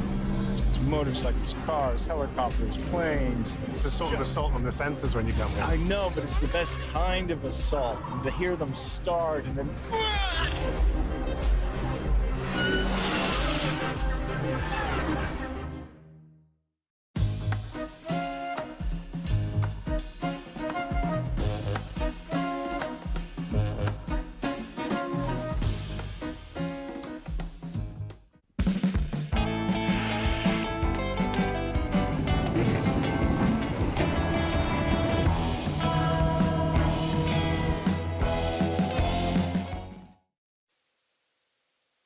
Meeting wasn't for children. Think again, I've got Sophia here, a very young motorsport fan, and as you can probably tell from her hat, she's a big McLaren fan as well. Sophia, just tell me about your love for motorsport. Well, I myself actually race, I go-kart, and I got into motorsport, well, I've always come to Goodwood since I was little, and I was doing some, like, I don't know if you know, like on some websites you can like do car configuring, and then I just found my love for motorsport and cars there. Well, a members meeting is the place to come if you're a motorsport fan. How's your day been? It's been great, actually. I've got like quite a lot of autographs from some of the drivers as well. Can you tell me about a few of those? Well, I saw Alex Brundle, which was really, really interesting, and it's quite fun just like spotting all of them out. We have Alice Powell in the commentary box as well. Maybe an inspiration of yours in the W Series? Oh, yeah. And going forward, Sophia, what's the aim for you as a karter yourself? Well, one day I hope to be a Formula 1 driver, but even to be in like F1 Academy, F2, F3, F4 would be amazing. Well, Sophia is one to watch for the future, a massive motorsport fan and a racer herself. We'll have a brilliant rest of your day, Sophia. Thanks for chatting to us. Thank you. Well, scenes here around this Goodwood Motor Circuit, because we've still got an absolutely packed afternoon schedule. Kicks off, restarts, I should say, about 2:35 with a display of the Porsches celebrating all things 9/11, followed by the Trofeo Nuvolari, our 20-minute race. And then it's pretty much racing action until the end, followed by the Salvadori Cup at about 4:20. And then, if you want to see a spectacular display of Formula 1 machinery, the Brabham BT52 is here, making its way around with Karun Chandok and David Brabham at the wheel of those cars just before 5 o'clock, followed by the Moss Trophy at 5:25, and then two spectacular heat races we had yesterday for the Gordon Spice Trophy, the big engine and the small engine touring cars. The final, where it's mixed class racing, will be at 6:05 this evening, not one to miss. Well, one of the big exciting races from yesterday was the Gurney Cup, so let's relive some of the action. This will put Dario Franchitti into the lead. Franchitti was catching Shedden. They had already done their pit stops. Now this car is making its one and only pit stop in this race, and Andrew's been very, very rapid. It now gets handed over to Stuart Hall, and Stuart is an experienced racer. I'm not sure he's going to have quite the same pace, so whether he can battle to be up front with the likes of Dario Franchitti, we shall see. Now, what is going to be fascinating is how far has Shedden dropped back, and is he going to be able to pick back up? Because we know Rob Huff in another GT40, number 9, is also flying along at this. Yeah, so 25 seconds Gordon lost in that last sector from that spin, and Huff has just gone purple in the first sector as well, and again by a good half a second between Franchitti as he just goes through the chicane now, so he is going to pit. It's going to be so close, but yeah, definitely pipped him coming out of pit lane. Yeah, so he goes, there's the pit lane exit, there is the Gulf-coloured GT40 effectively coming through, and that is the lead. Dario Franchitti in the blue and red car coming through one of the slower cars further down the field. That is our race leader now, and the car that started up front on pole position thanks to the lap that Dario did in qualifying. But let's just see what happened with Shedden here again, Alice. Yeah, so I can't work out which black car it is on the inside there, and I just think because he went on the grass, his tyres were a little bit down, but it's still wet on the grass. You can see he knocked the 150-metre polystyrene board there, just went to hit the brakes, turned in, yeah, just lost the rear of the car. And he now is 19 seconds, as we see the onboard there. He's hard on the brakes, you're just praying, please stop, please stop. So that was lucky that it was only a brief touch. He lost 25 seconds there, Ben, and he's now 19 seconds behind the lead. So I think he would have had at least 3 or 4 seconds margin on those around him. So, yeah, quite unfortunate there. Oh, poor Gordon, but as you said, I'm sure you're right. You haven't get wet tyres, it just threw the braking. But Rob Huff has set fastest lap. He is absolutely flying at the moment. He's currently in 4th place, but he's a little way behind Shedden. But then Shedden will do, I think, a careful lap or so, just to make sure the car's feeling all right. But it seems to be running okay. You can't see any damage on the back of Gordon Shedden's GT40. So hopefully he's going to be able to push on as well. At the moment, the car that was leading during the pit stops, the Chevron, Andrew Cocotti, that of course is still up there at the moment, but that will drop back effectively, I'm pretty sure. So we shall see over the next few laps how that changes. The potential podium here, we've got a few other cars still racing hard. So there is Rob Huff, number 9. He's the one who's set fastest lap. Huge experience in touring car racing, both in the UK and all over the world, World Touring Cars. And also he's always loved historic racing, having started out in an MGB in his youth, and he still loves racing classics every year at some point. Always quick here at Goodwood. There is our race leader, though. It is Dario Franchitti, and the lap times are pretty consistent, aren't they? Yeah, so he's been quite consistent. Obviously, he's had experience of endurance racing before, so dealing with the traffic is something he'll be used to. But the Rob Huff car, sorry, is actually lapping a good 2.5 quicker, but he is about 32 seconds off the lead. So, yeah, Dario then gesticulating across the line. So I don't know whether it's at the traffic, but it does look that he's got his front grille is full of grass. Can you see that on your screens there? That might have been from the grass that Gordon Shedden went over. So I wouldn't be surprised if that's getting quite hot, Ben. Interesting to see. So this car is still running second. That is some 8 seconds behind. And then there's another gap of 14 seconds to the Gordon Shedden GT40, and then another 9 seconds back to Rob Huff. And another good lap from Rob on that lap. He did a 1:21.9, much quicker actually than anyone ahead of him. I think might have been traffic partly as well. So we'll just have to see how that all goes. But yeah, it's all going on. Drivers being changed. A chance for us to catch up with some of them. Let's go to Ed.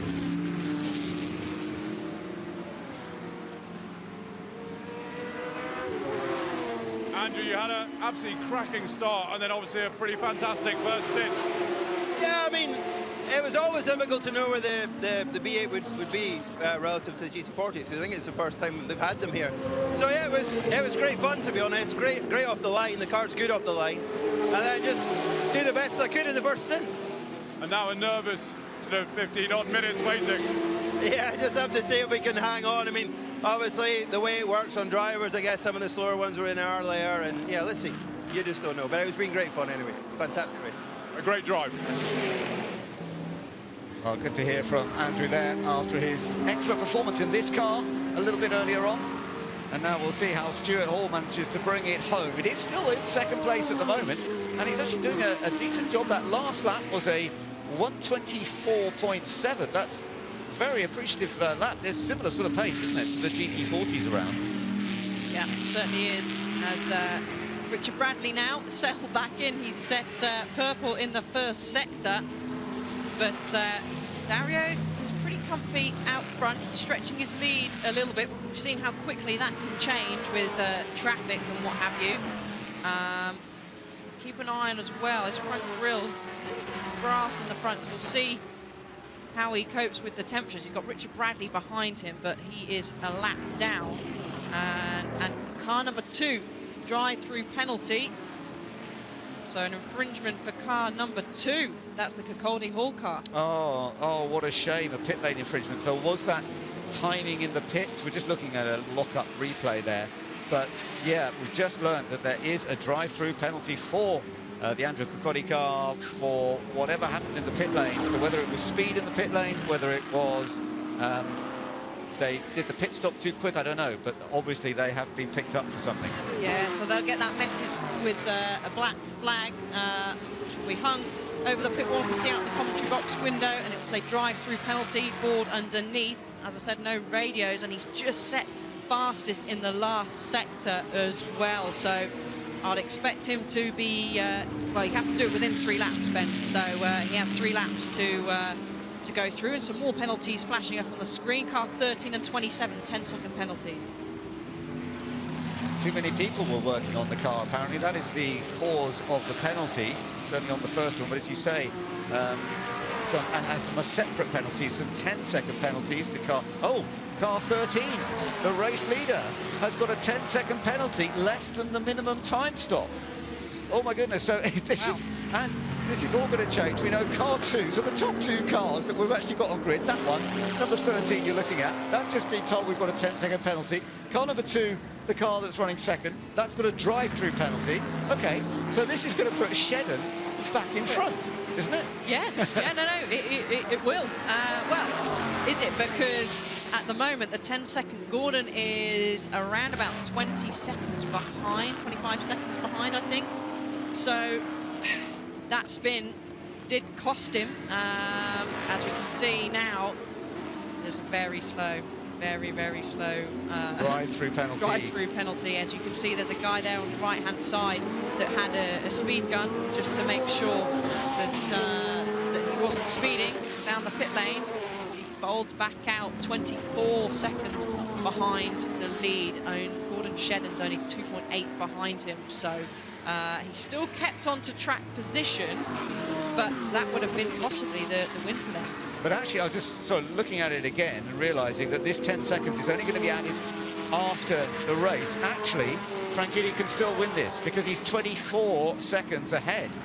So as long as he keeps that kind of gap, even with the 10-second penalty, he's actually going to still end up with a comfortable victory, isn't he? Yeah, no, for sure. And luckily for him, you know, say that again. Gordon Shedden had the spin, and the number 10 car there on your screens, Richard Bradley, who had a spin out of Woodcote. He is lighting the time screen, so his last lap there is about 2 seconds quicker than that of Dario's out in front, and we saw him actually overtake and sort of unlap himself as well. So either driving with anger can sometimes make you go quicker, but we already know that Richard was a very fast driver. A little adjustment to his middle mirror there. So really disappointing for the number 10 car, because I think they would have been in this battle, this podium battle for sure. Absolutely, it feels like everybody's handing this to Dario today. But a 10-second penalty added at the end of the race. It's not that he has to come in for a stop for 10 seconds, which of course we do see that in some forms of motor racing sometimes, that you have to come into the pits, do a stop for 10 seconds and then come back out again. That would have cost him the win. But to add 10 seconds to his overall time at the end of the race, which is what I'm being told it will be, he's got plenty. He's got 26 seconds advantage at the moment over the second place car.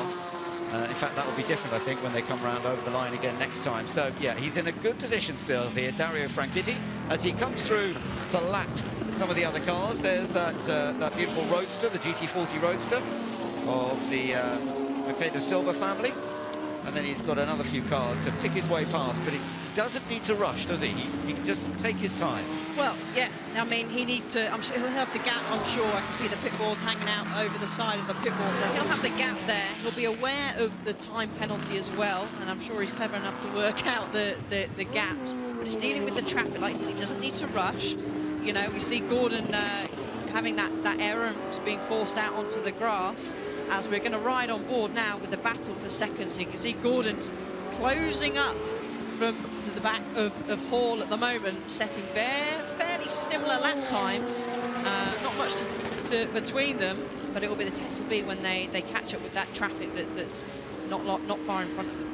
This is a lovely onboard view when you've got a battle that's going on for second position coming up here. You're on board with Gordon Shedden, he's in third. The car up ahead of you is the car in second place. Different styles of car to a certain extent. Big Ford GT40. This was Stuart Hall just getting a little bit sideways a moment ago, but he's putting together some beautiful laps, as you said, Alice. His last lap was a very good lap, 122.8. So he's really putting the laps together extremely well in the Chevron. And Gordon is having to work hard at this. to close that gap down. A little bit of slip and slide as he comes through Levant. And we know the GT40 is very quick when you come out of this corner. But can he close that gap up a little bit more and have an opportunity? In the background, you can see the silver GT40 still not quite on terms with the Chevron to be able to get alongside. We've got the 4th place car not far behind as well. You see, there's Rob Huff. You told us how fast he was going earlier. He could become part of this. And he still is. He's just gone green, so that means a personal best for him in the middle sector, but so's Gordon Shedden. So Hall is struggling a little bit in that first sector, had a good middle sector. We'll see what the last sectors pop up now, but it goes purple actually. So the times are all so close, Ben. They're all pretty much lapping at the same speed, apart from Rob Huff there. He's in the 121s, whereas you've got Hall and Shedden in the 122s. So Huff has got them in his sights and is chasing them down quickly.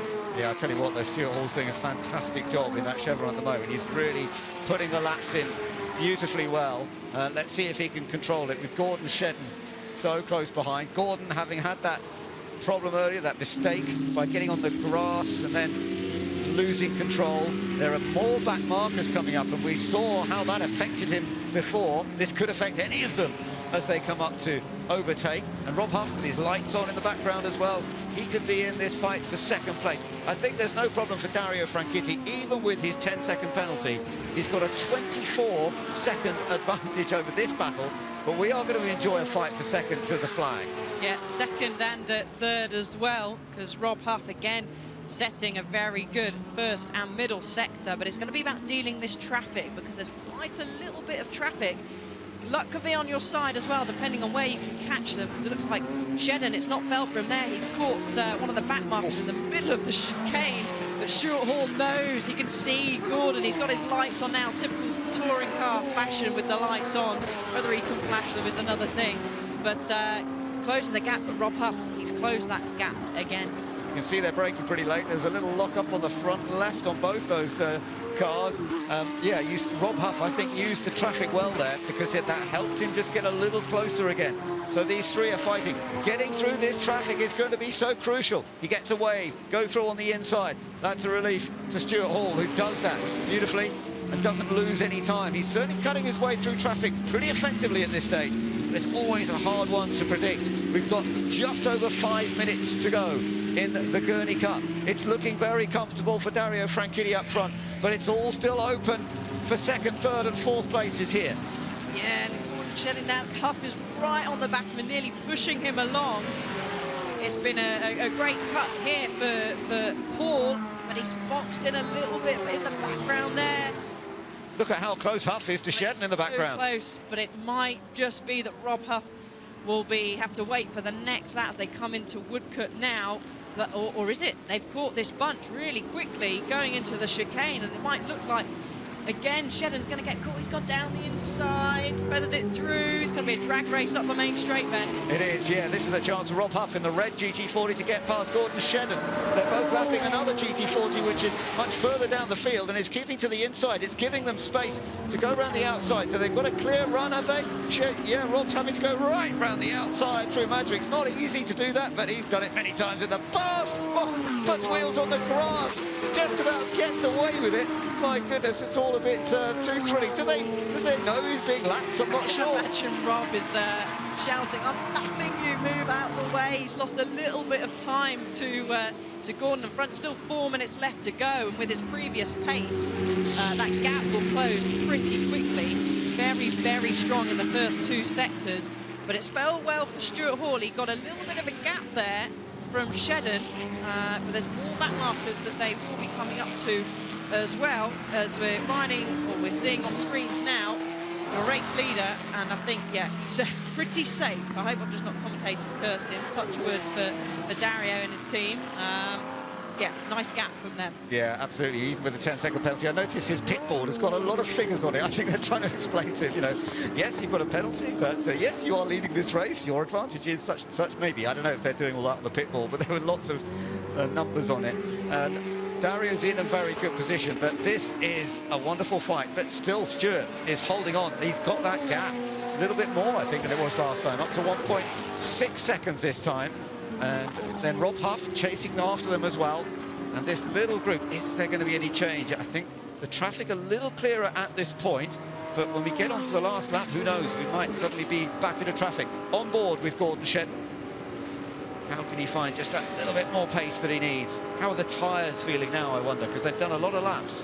Yeah, they've done a lot of laps, a lot of load, a lot of high-speed corners here, and they're all, I mean, tyres seem to be doing all right, Ben, because they've all just set their personal best. Somebody's made contact and thrown bodywork onto the track. So I wonder if either they've made contact with the wall, because that's a lot of bodywork that's off there.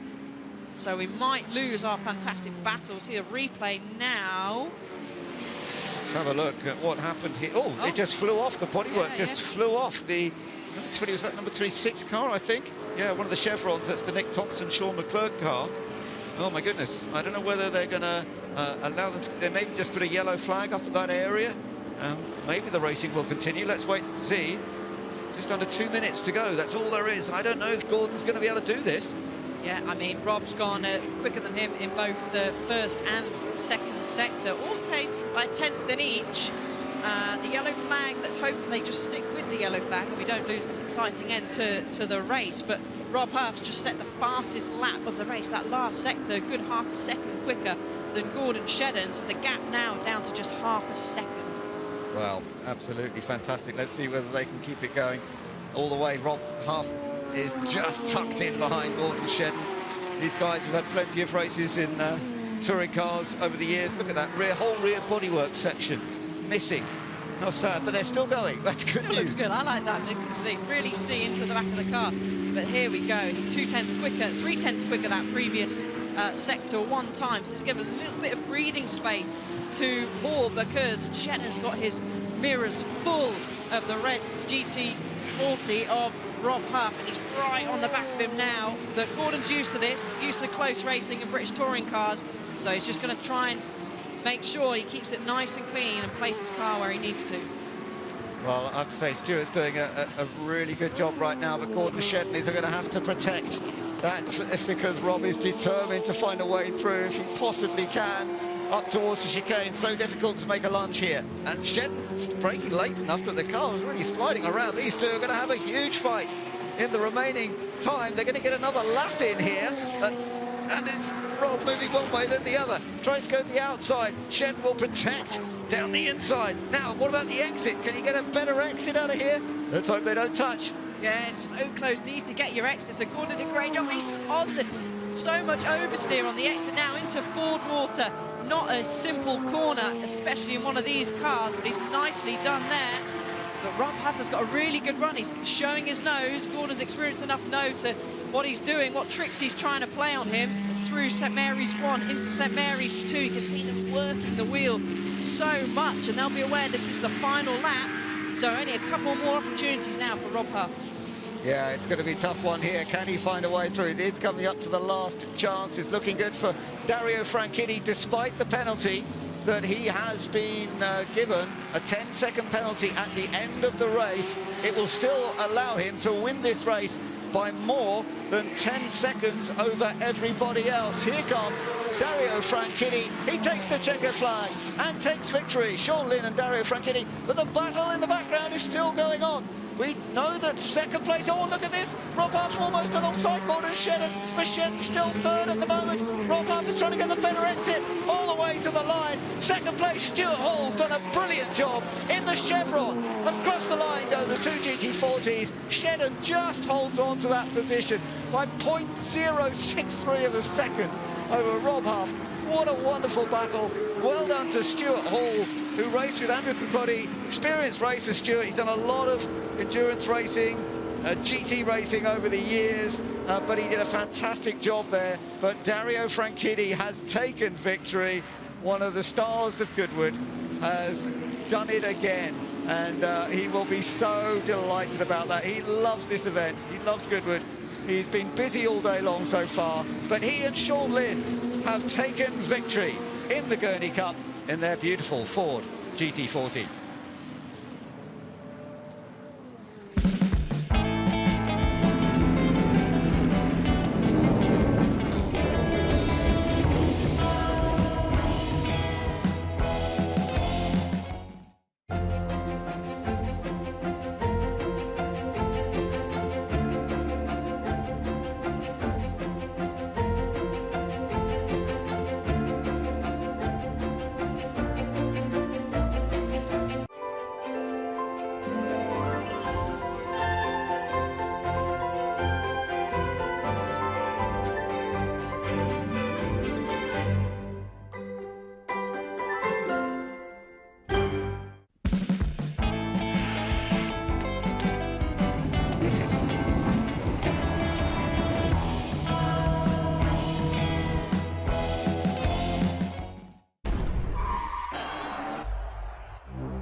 It's like motoring heaven here.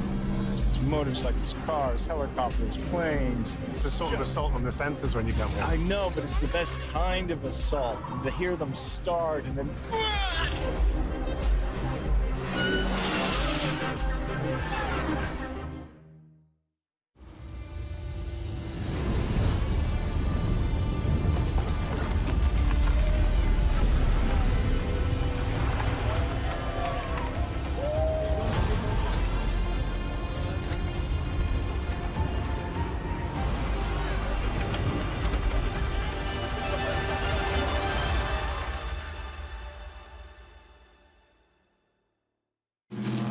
Honestly, it makes my heart sing. I can't stop smiling. Well, everybody said it's so exciting. You get to see all these cars, not just look at them, but you get to see them in action.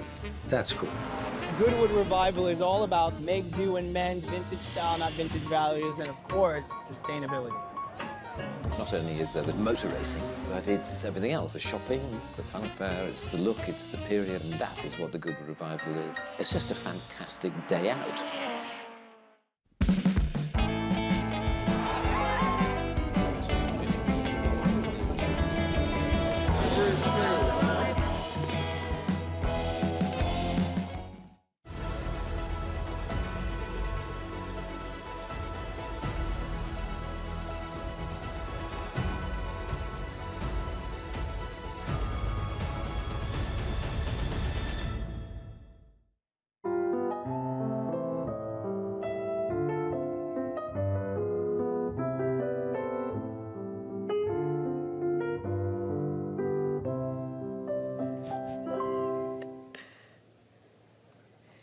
Well, we hope everyone's having a lovely afternoon here at the 80th Goodwood Members Meeting.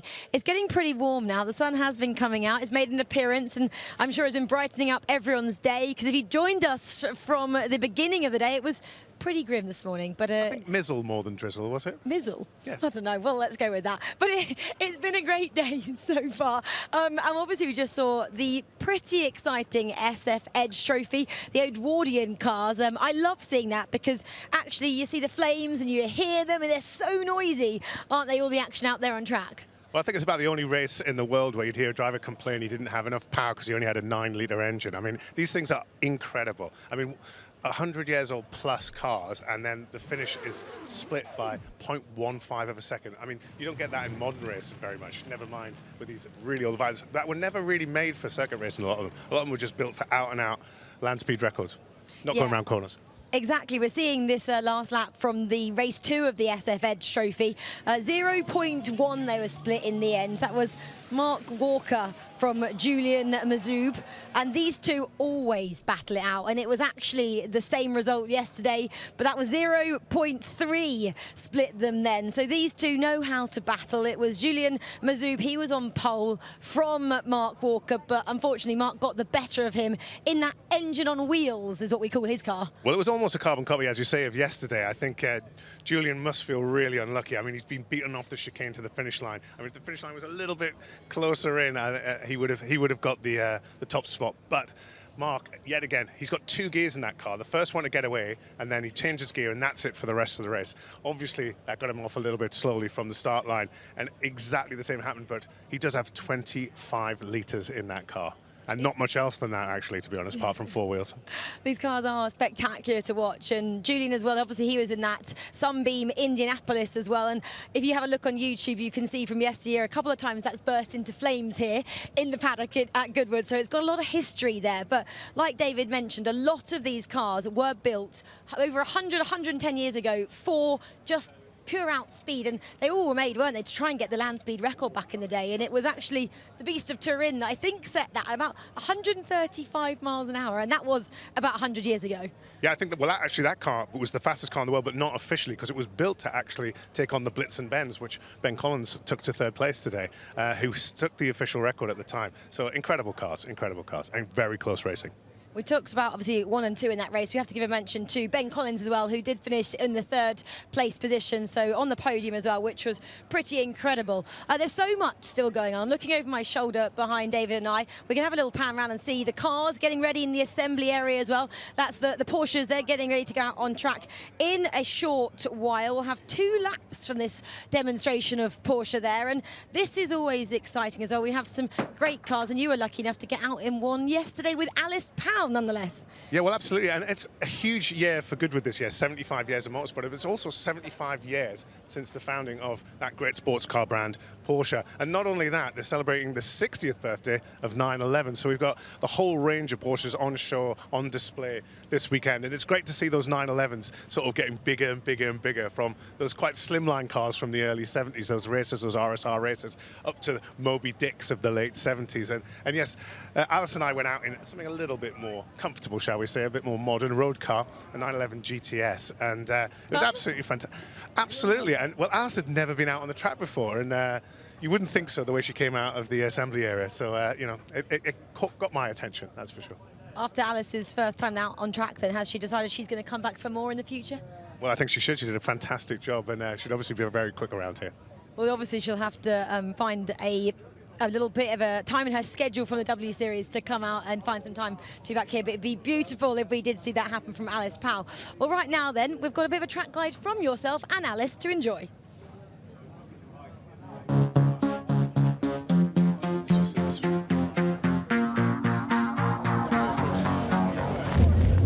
Well, Alice, we've just got the green flag, and you're going to give me, I think it's your first ever lap of the Goodwood circuit. Yeah, so my first ever lap of Goodwood, so into Madwicks now. So a nice braking a straight line, and be nice and gentle with the throttle. I'm going to have a little bleed here of the throttle through Ford Water. And then into St Mary's 1. Again, it's a really tricky one. Get that car straight on the brakes. Carry a little bit more speed through, work to get the car back to the right-hand side. You've got a slit road there as a bit of a reference. We're almost 3 minutes, right? And a short run up to Levant, heavy on the brake.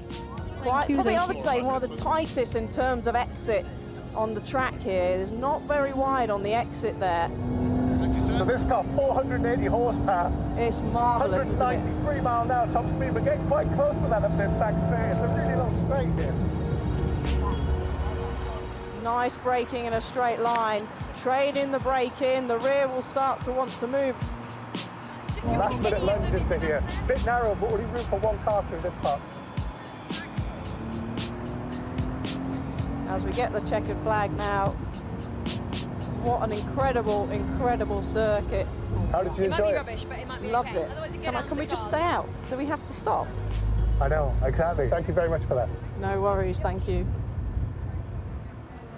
We're celebrating so many anniversaries this year at Goodwood, and it's no exception for one of the most famous names in sports car making. I don't know, that's a very Porsche good, celebrates 75 years since it was created. Not only that, it's the 60th birthday of the 911, and Karun Chando gets to drive probably the most expensive, valuable 911 there is, a 1973 RSR. When I say Porsche, what car comes to mind? A 911, of course. That silhouette is unmistakable. It's so good, why change it? They haven't. This weekend at Goodwood, Porsche are celebrating 60 years of the 911, this iconic car and its racing pedigree. The 911 RSR from 1973, known as the R6. Now imagine this in today's world, if a current RSR went off to try and compete in the World Endurance Championship against the best factory teams and won outright.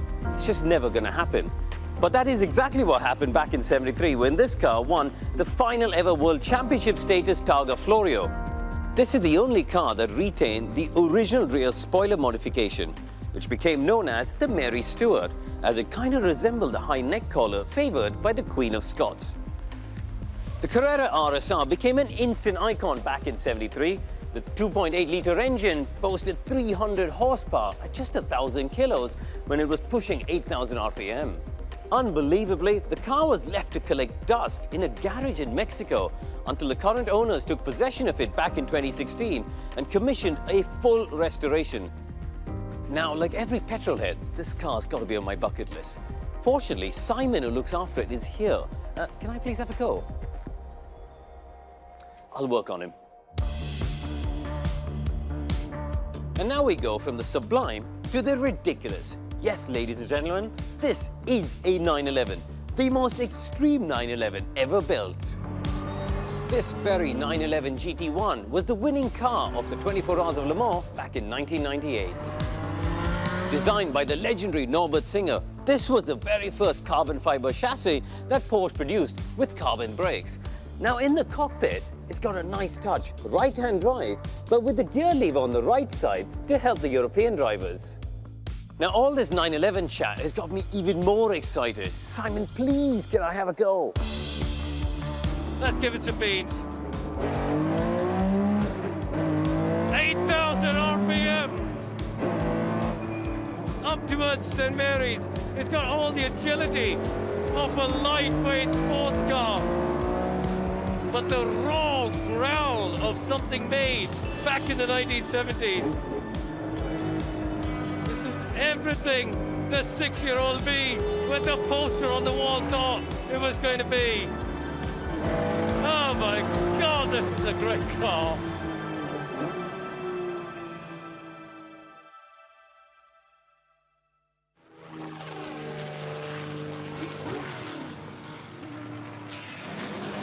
And rather on cue, here is Karun Chandhok in that beautiful number 8 Martini liveried Porsche 911 Carrera RSR 2.8 with the high neck in the rear. We are celebrating 60 years of the Porsche 911 and 75 years of Porsche. It's like changing the commentary box as well. My name is Harry Benjamin, alongside Bruce Jones. Well, we have many Porsche 911s up for grabs over the next 15 or so minutes. A Porsche everywhere you look, Bruce. Absolutely so, and the RSR was such an exquisite car, and I tell you what, of all the race circuits I've been to in the world, there's another one I would love to have added in period, the Targa Florio, the Madonni circuit around the mountain roads and through the villages of Sicily.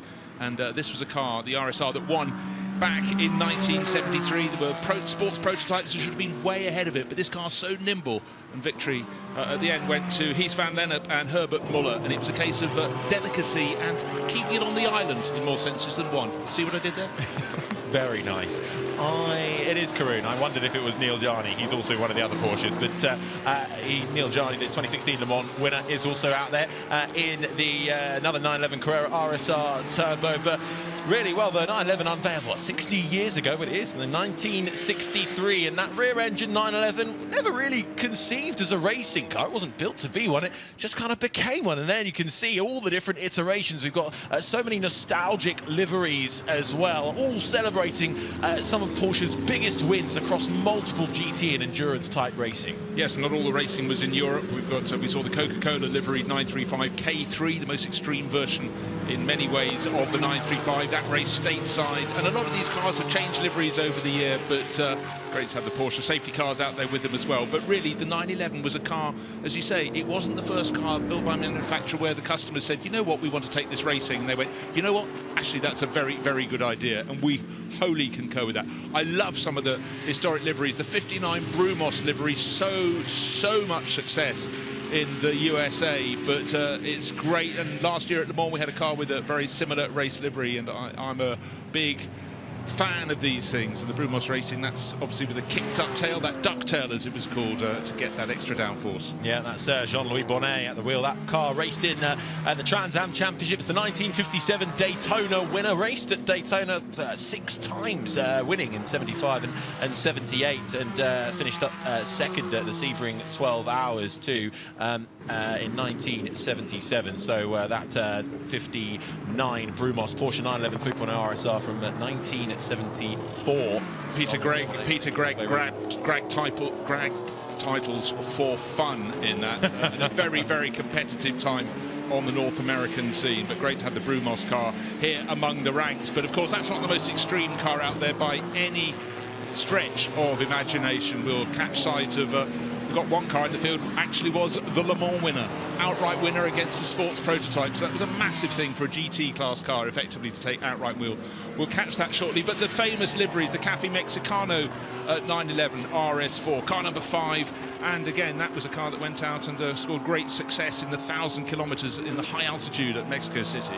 Yeah, the Rainer Becker car, the 3-time 24-hour Daytona winner. This 911, 2-time 12-hour of Sebring winner. And as you rightly say, Bruce, winner of the 1,000 kilometers of Mexico, that Cafe Mexicano livery number 5 911. I suppose these are almost the stereotypical 911s. You think of a 911 and that's what you kind of imagine. So it's hard to think when we get a look at the 911 GT1 cars, the Le Mans winner that you mentioned there, how they are 911s to the naked eye, but at the heart and the DNA and the bone structure is well and truly a 911.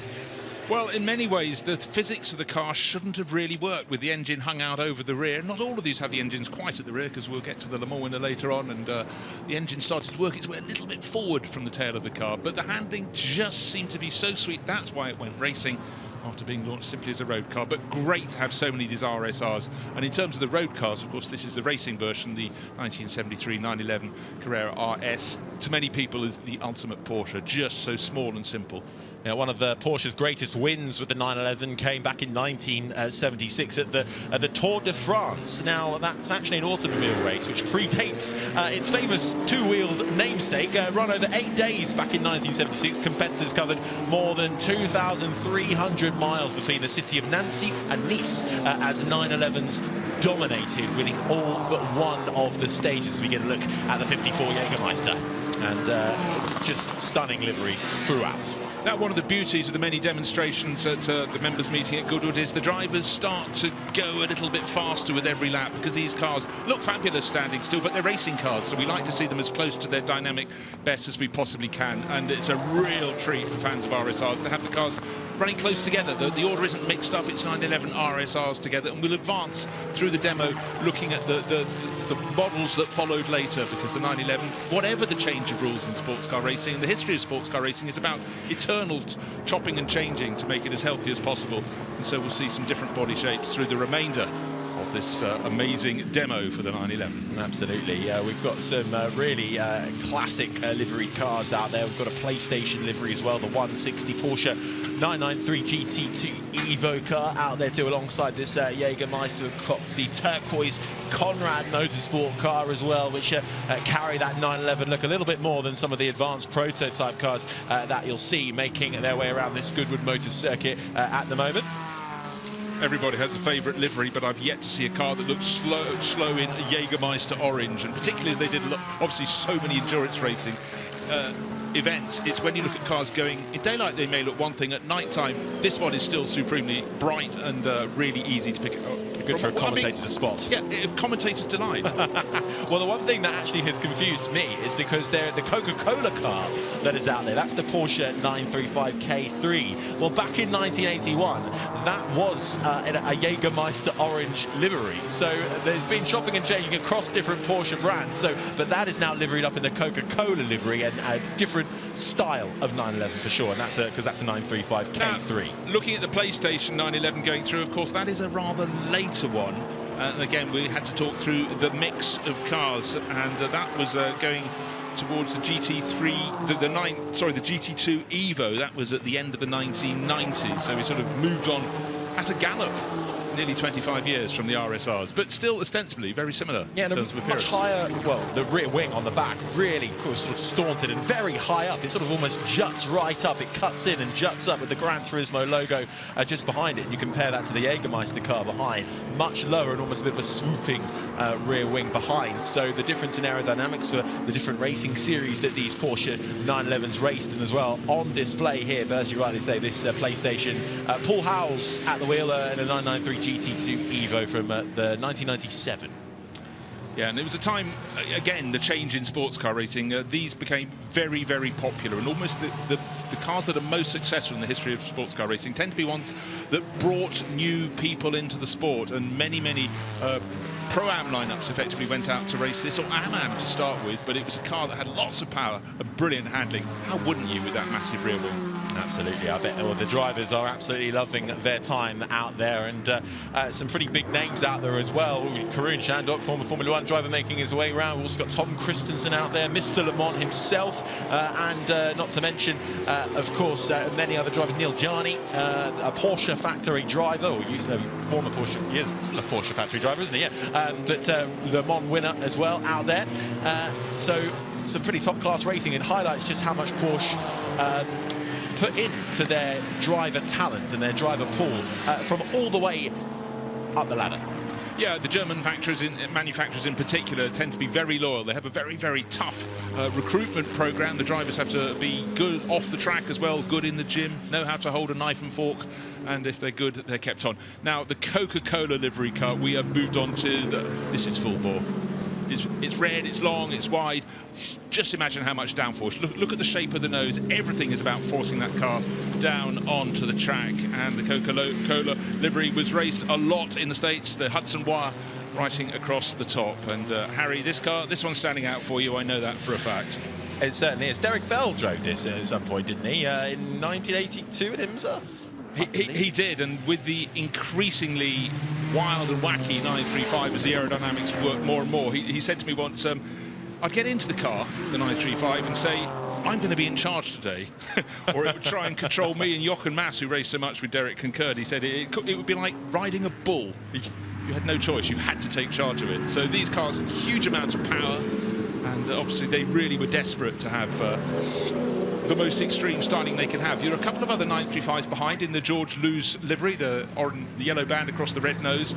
If you look at the rear shot, they have a wider rear wing. It's just not as extreme, less of a splitter there. But again, it just shows the constant tweaking and evolution of these cars. Absolutely. Well, one of the great wins for some of the 935s and not to mention Porsche, a wider 911 was 1979, the 24-hour Le Mans, a 1, 2, 3, 4 finish for 911 derived Porsches. But the favourite works 936 actually ran into a bit of trouble, which allowed the heavier privateer ran Porsche 935s to come through as well, and it was still a Porsche happy days because it's 1, 2, 3 and 4. Well, it's quite something if your sports prototype program doesn't come up with the trumps, if your GT models in the same race can come through. But a car that took victory at Le Mans in 1998, it was we're looking at it right now, car 26. It's launched in 1996, but came good a little bit later, 2 years later. It wasn't the fastest car at the time. It was the Mercedes CLK GTR. But you know what? It was reliable, and it was also took victory at Le Mans. This car, with a young trio, short of endurance racing experience. Alan McNish, who went on to become an absolute legendary Le Mans driver. Laurent Aiello, greater success in touring cars. And Stefan Ortelli, who didn't tend to drive the biggest of the cars, but they kept going and were there at the finish at the front of the queue. Absolutely, and it really was a faultless drive to keep those behind after being trumped really by the likes of Mercedes in the 1997 FIA GT Championship. Porsche made a new version of the GT1 in 1998 with more aero bodywork and a new sequential gearbox, and after Mercedes and Porsche and BMW machines, or the BMW machines sort of retired, well, 1998 Le Mans, the 911 GT1s with Yannick Dalmas, Alan Manish and Stefan Ortelli led a 1-2 finish for Porsche, and that immense success in the FIA GT1 Championship will sort of saw the downfall of it a little bit. And another GT1 we have is the number 0. Now, this is an all-Canadian driver lineup,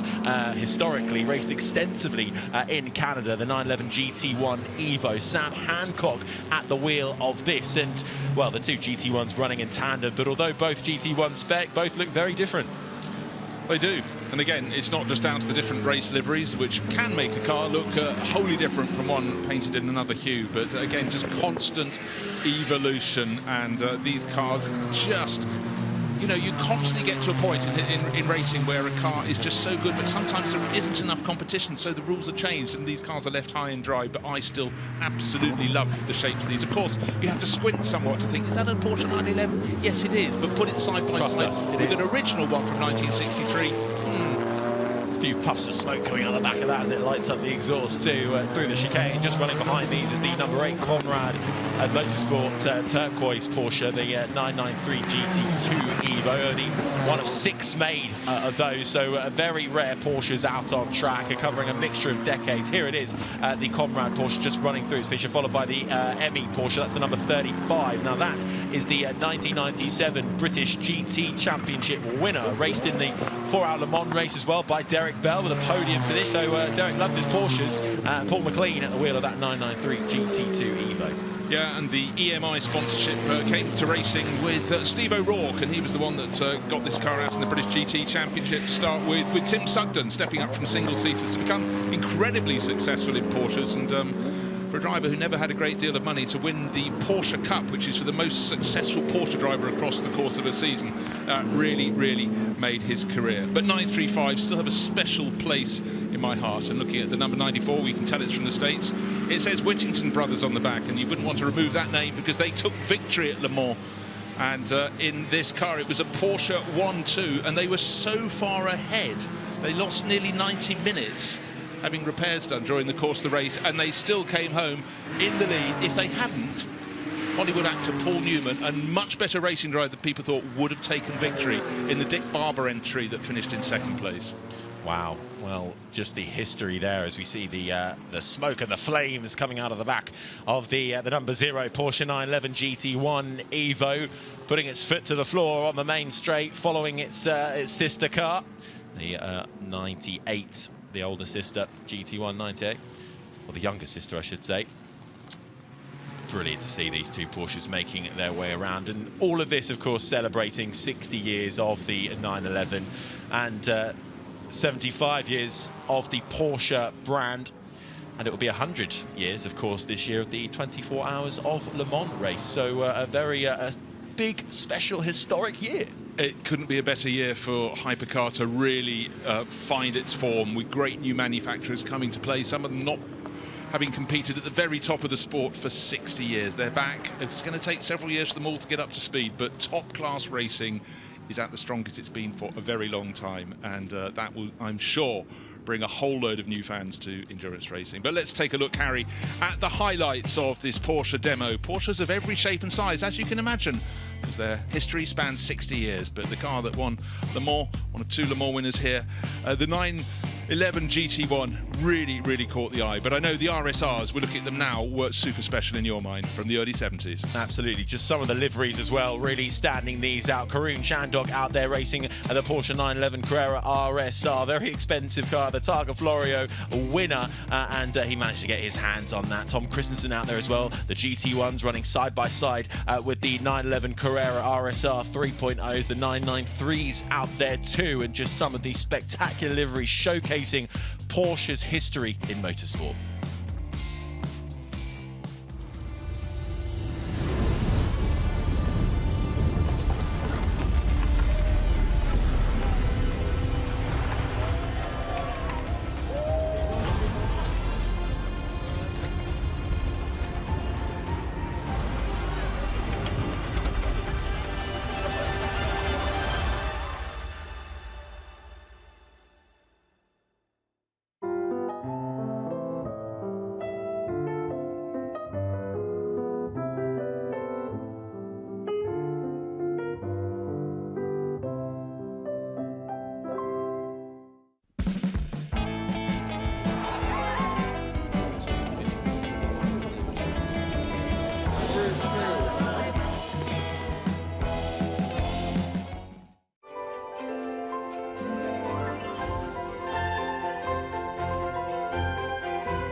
It's like motoring heaven here. It's motorcycles, cars, helicopters, planes. It's a sort of assault on the senses when you come here. I know, but it's the best kind of assault. To hear them start and then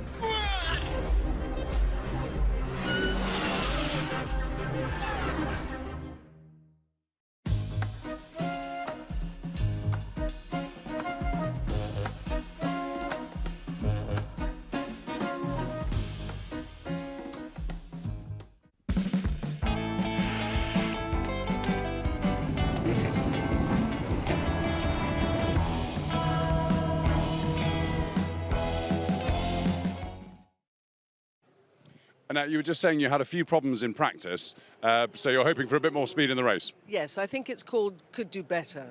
And also I will be not doing what I did yesterday.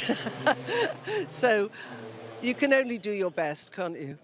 And, I mean, it's a beautiful grid, this one, isn't it? And what do they like to drive on the limit, though? Because they do look pretty lively. They're beautiful cars to drive. And what's wonderful is they corner so well and you can slide them around. And in fact, one of the other drivers was just saying in the Aston that, you know, for him, it was the faster cars slow down so much on the corner that actually then he has to slow down because ours corner so well. And you're on the grid with Holly as well. It must be rather nice. It's lovely. And we were hoping that Chloe, my other stepdaughter, could come too. But she's working on the coronation for the BBC. As excuses go, it's a fair one. It's not bad, is it? And she sent me a lovely text this morning saying she's so glad she's not having to do it. Well, look, enjoy it and best of luck. It's very well, thank you. Thank you, thank you. And hopefully I won't need it too much. I might see you on the podium. Are you going to be on there? I'm going to interview the podium finishers. Enjoy it. I'm on the podium, but maybe it's rear, the other way, the last three.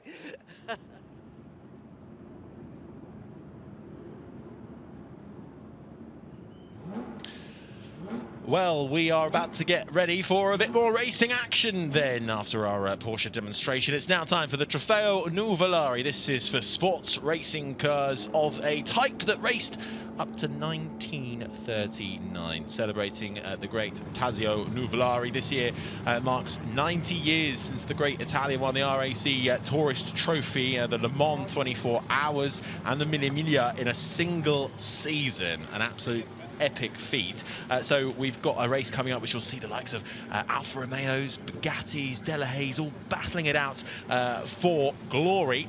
And easily these are some of the most elegant races ever to attack Le Mans and set the precedent for that fierce Le Mans battle as we see our drivers getting ready to race.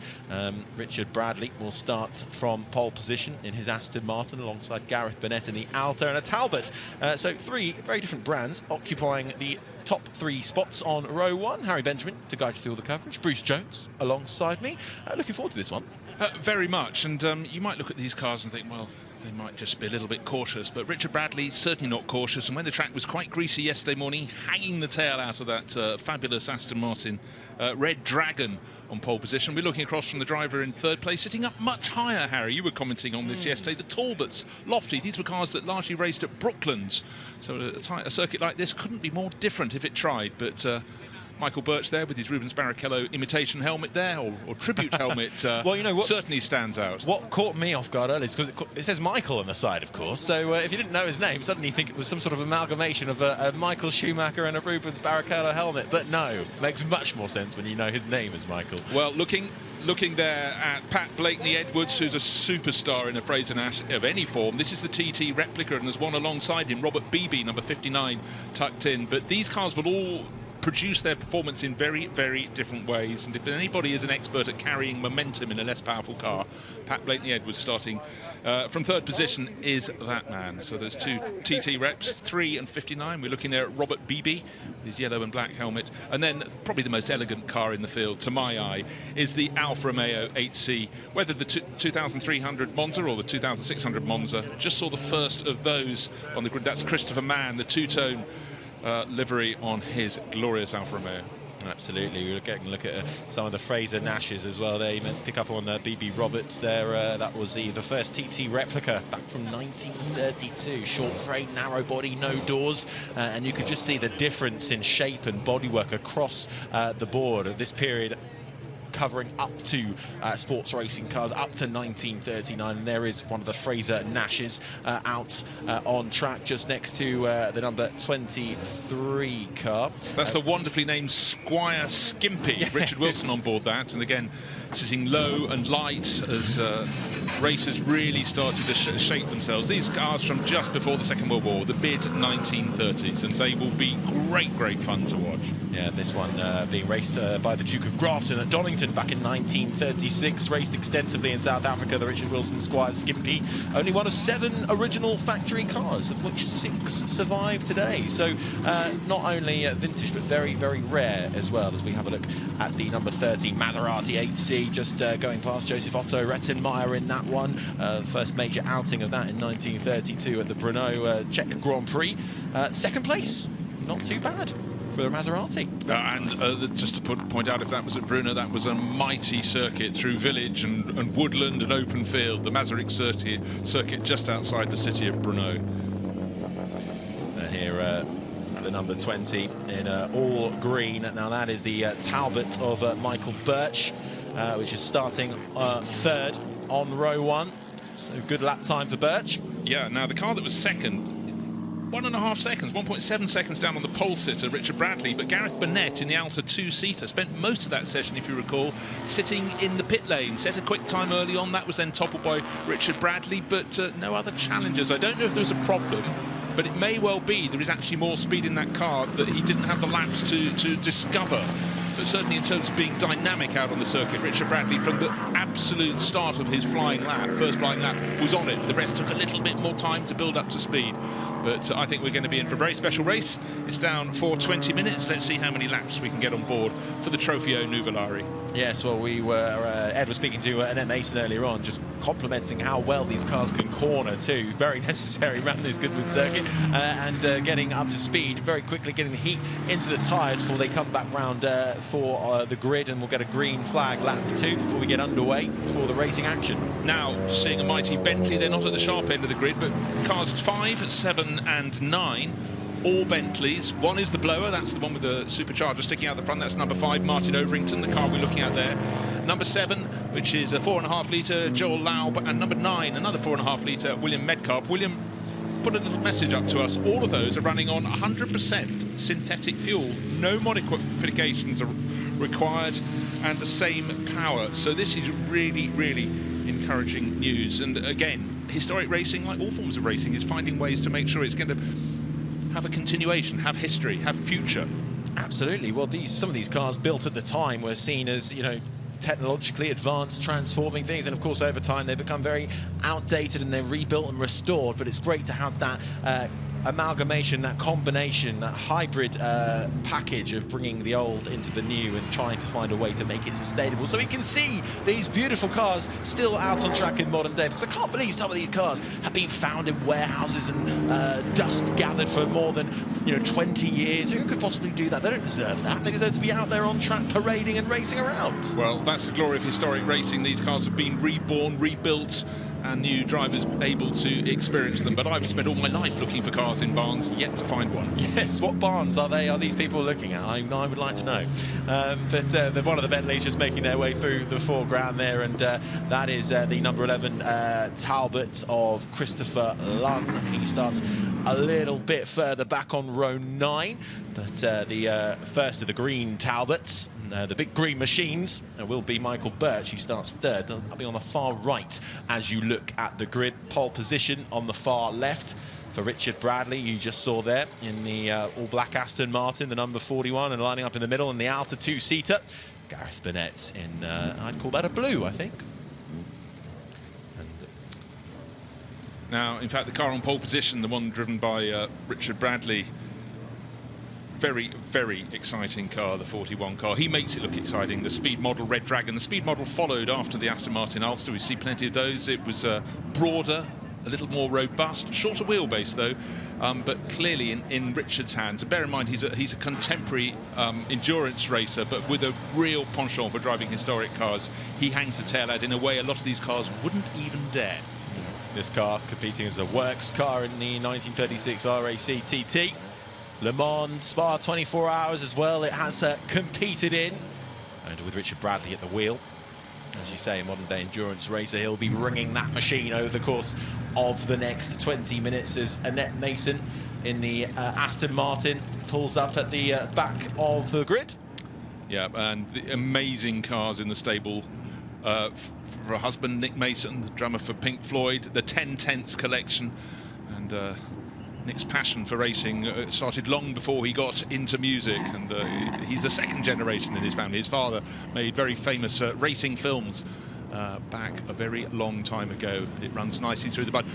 We have one of the drivers in the other Aston Martin Ulsters to look out for, car number 27, brought in at the last moment. We heard Annette Mason saying that her other stepdaughter Chloe Mason wasn't competing this weekend because she's busy walking towards the coronation, and James Wood, fantastic driver, is at the wheel of that, somewhat towards the rear of the grid, but look for car 27 coming forward. Yeah, that's on row 9 and 23rd in that Aston Martin Ulster, the very last of the works 1.5 litre cars, classic pre-war Aston really, and one of the 3 Le Mans cars in the 10/10 collection to watch out for, starting a little bit further back. And there it is, the Aston Martin Ulster from 1935 with James Woods at the wheel. Great looking little car. Now I'm just trying to consider who is most likely to get a brilliant start. I don't want to give the commentators curse, but look out for no, I shan't put a name in there, but not all the cars on the front row are necessarily going to be the first ones down to the first corner. Richard Bradley, with his experience and pretty much every weekend, every week he's in a car somewhere on the planet, he should be quick down to the first corner, but I rather fancy those Fraser-Nash TT reps from the second row for Pat Blakeney-Edwards and Robert Beebe to see if they can get off the line a little faster than the Alta 2-seater. That's the mid-blue car in the middle of the front row, and the lofty green Talbot on the outside of the front row. Michael Birch on board that one. JJ. Well, we wait to see how this unfolds. Then a 20-minute race about to get underway. On pole position on the far left-hand side is the Aston Martin of Richard Bradley. As we get the green flag, lap underway. In the middle, it will be Gareth Burnett in the Alta, and on the far right will be Michael Birch in the Talbot. Yeah, so just to reiterate, this is not the start of the race, this is the green flag lap. They will come back round and make their start, but we're looking for 20 minutes of racing action. As you can see, the lofty Bentleys alongside the lofty, the tall frame of the Talbots, and then a much lower Aston Martin Altas, 2 of them bringing up the rear of the grid in that bright red livery. But the Aston Martin most likely to take victory in this, the Trofeo Nuvolari, that's the new name for the pre-1939 sports car race here at the members' meeting, is surely the one on pole position in the hands of Richard Bradley. Car number 41, which is the Aston Martin Speed Model Red Dragon, owned by Alan Middleton.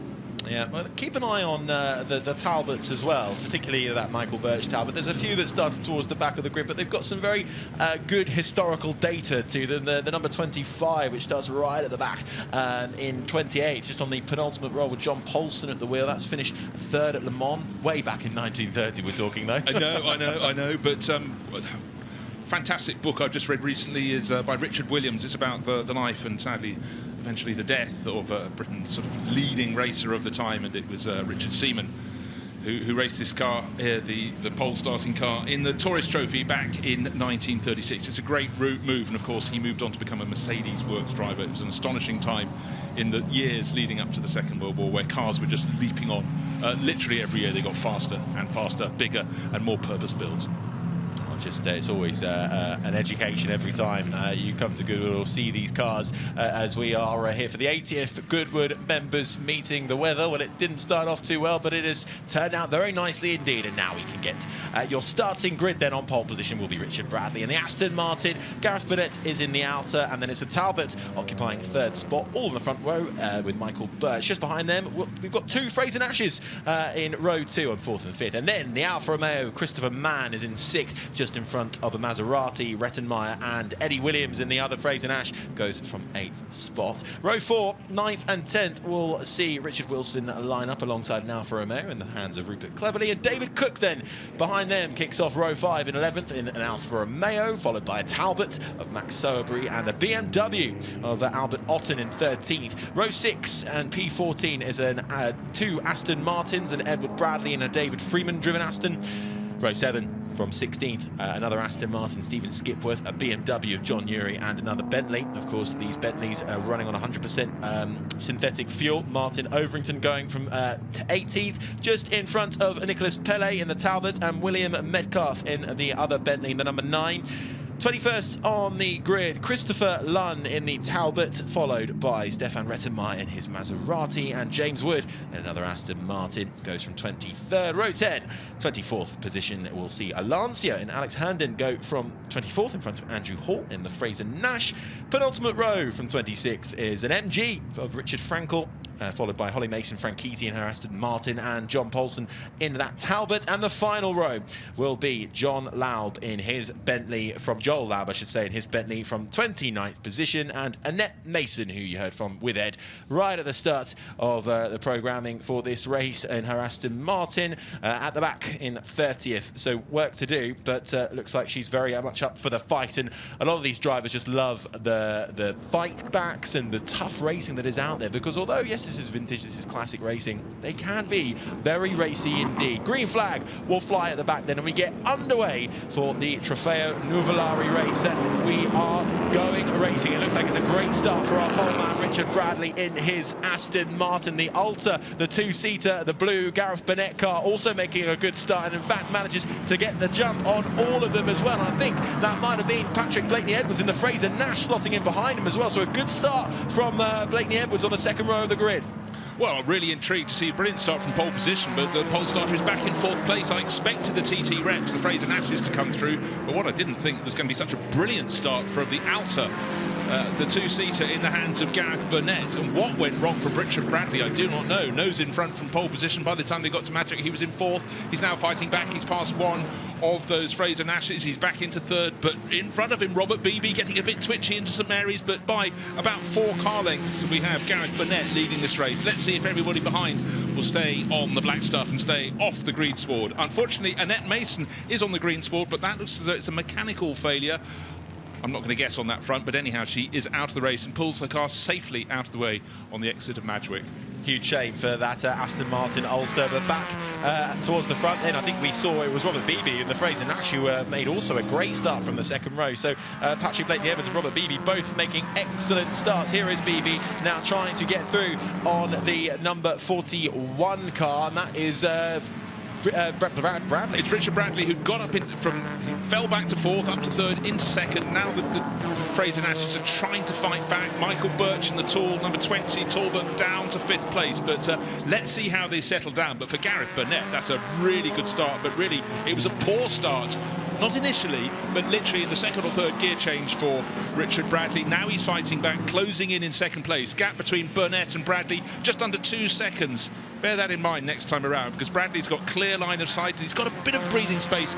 Well, just over a second back to Robert Beebe in 3rd. Yeah, it's the two-seater Alta, though, that leads for the time being, and the pole sitter then slotting into 2nd, Beebe in 3rd in that number 59 Fraser Nash, just in front of Blakeney-Edwards in the number 3 Fraser Nash, and then it is the number 5. That is the Bentley of Martin Overington. Is that the number 5? Oh, no, it's not the number 5. It's the it's not the number. I think it's further back. But a good start then from Burnett, who is already starting to extend his lead now. 1.9 seconds the gap as they all try and filter through and find their space on the track. We get a look at the number 5, the Bentley. They're making its way around on track, and the fight up front, though, continues. 20 minutes on the clock, counting down to 17 we're at already. This is the number 70 car, the Alta two-seater.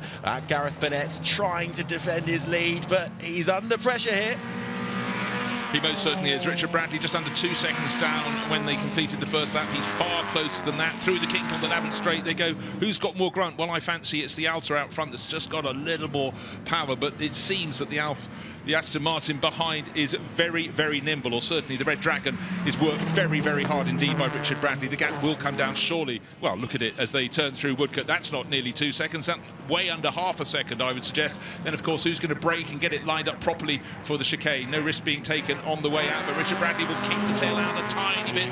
Don't want it too wide. Don't want to sap what little power is there, but he's hunkered down. The gap is clearly way less than what it was last time. 2 seconds, and now it's just under 1 second. Let's see what Bradley can do this time around. But Gareth Burnett, he's a wily and very quick racer. He's not going to give up without a fight. Well, what's interesting, I think the Alta is really good on the straights, but the Bentley, the Richard Bradley Aston Martin is really good in the corners. So they're sort of cancelling each other out a little bit. One gets close, but the other one's able to pull away. So it's a proper cat and mouse fight. Yeah, Robert Beebe going very well in third place. Pat Blakeney-Edwards has had a problem, and I think he may be coming back into the pits. He's tumbling down the timing screen. So now we have the move for the lead from Richard Bradley. Makes it very nice and tidily down into Ford Water. By the time they get to St Mary's, he's already got about 3 or 4 car lengths clear. And look at the handling potential. But Richard's working that car really hard, easing the Red Dragon right to the edge of the circuit and not beyond. And that is totally the key. And he's got the flow that's required. But don't forget, last time around, we could see just how much grunt Gareth Burnett, now in second place, has under acceleration. What are they doing at this point on the circuit? They're accelerating hard. It's out of the second part of Lavant, and he will close the gap somewhat on the King Straight down to Woodcote. But when they get there, of course, Richard Bradley just has more handling, or is prepared to push that much harder in the speed model at the front, the Red Dragon.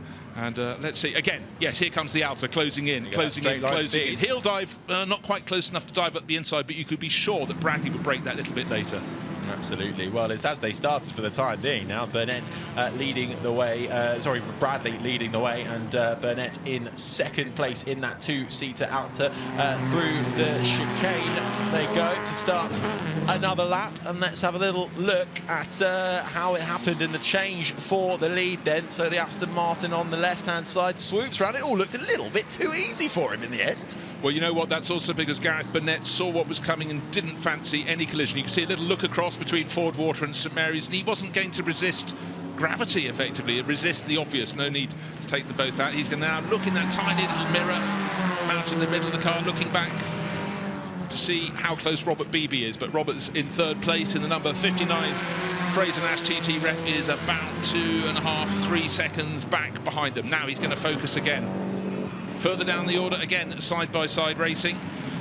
And we're looking at the Maserati, looking so glorious in their car, number 26. Yes. That's the Tipo 6M. Stefan Rettenmeier, such a fan and supporter of that great Italian marque. There's a good battle going on for 9th and 10th as well. I think the number 24 Alfa Romeo of David Cook has just got through on Otten in the number 88 BMW. So that's happening a little further down the gap, only about 3.5 tenths of a second in the lower half of the top 10. But that about the closest gap at the moment. Although out front, the leader still keeping around half a second at the moment. Here is that Alfa Romeo. In all in blue, that number 24 of David Cook, who I think has just taken Otten in the number 88 BMW, and is now starting to actually pull a fair bit of a gap there. So that is over 9th and 10th, though we look like we've lost one driver early doors, Annette Mason, from this race. So 29 runners still in it as we take a look at the rear of the number 17 Aston Martin, the Holly Mason Franchitti car.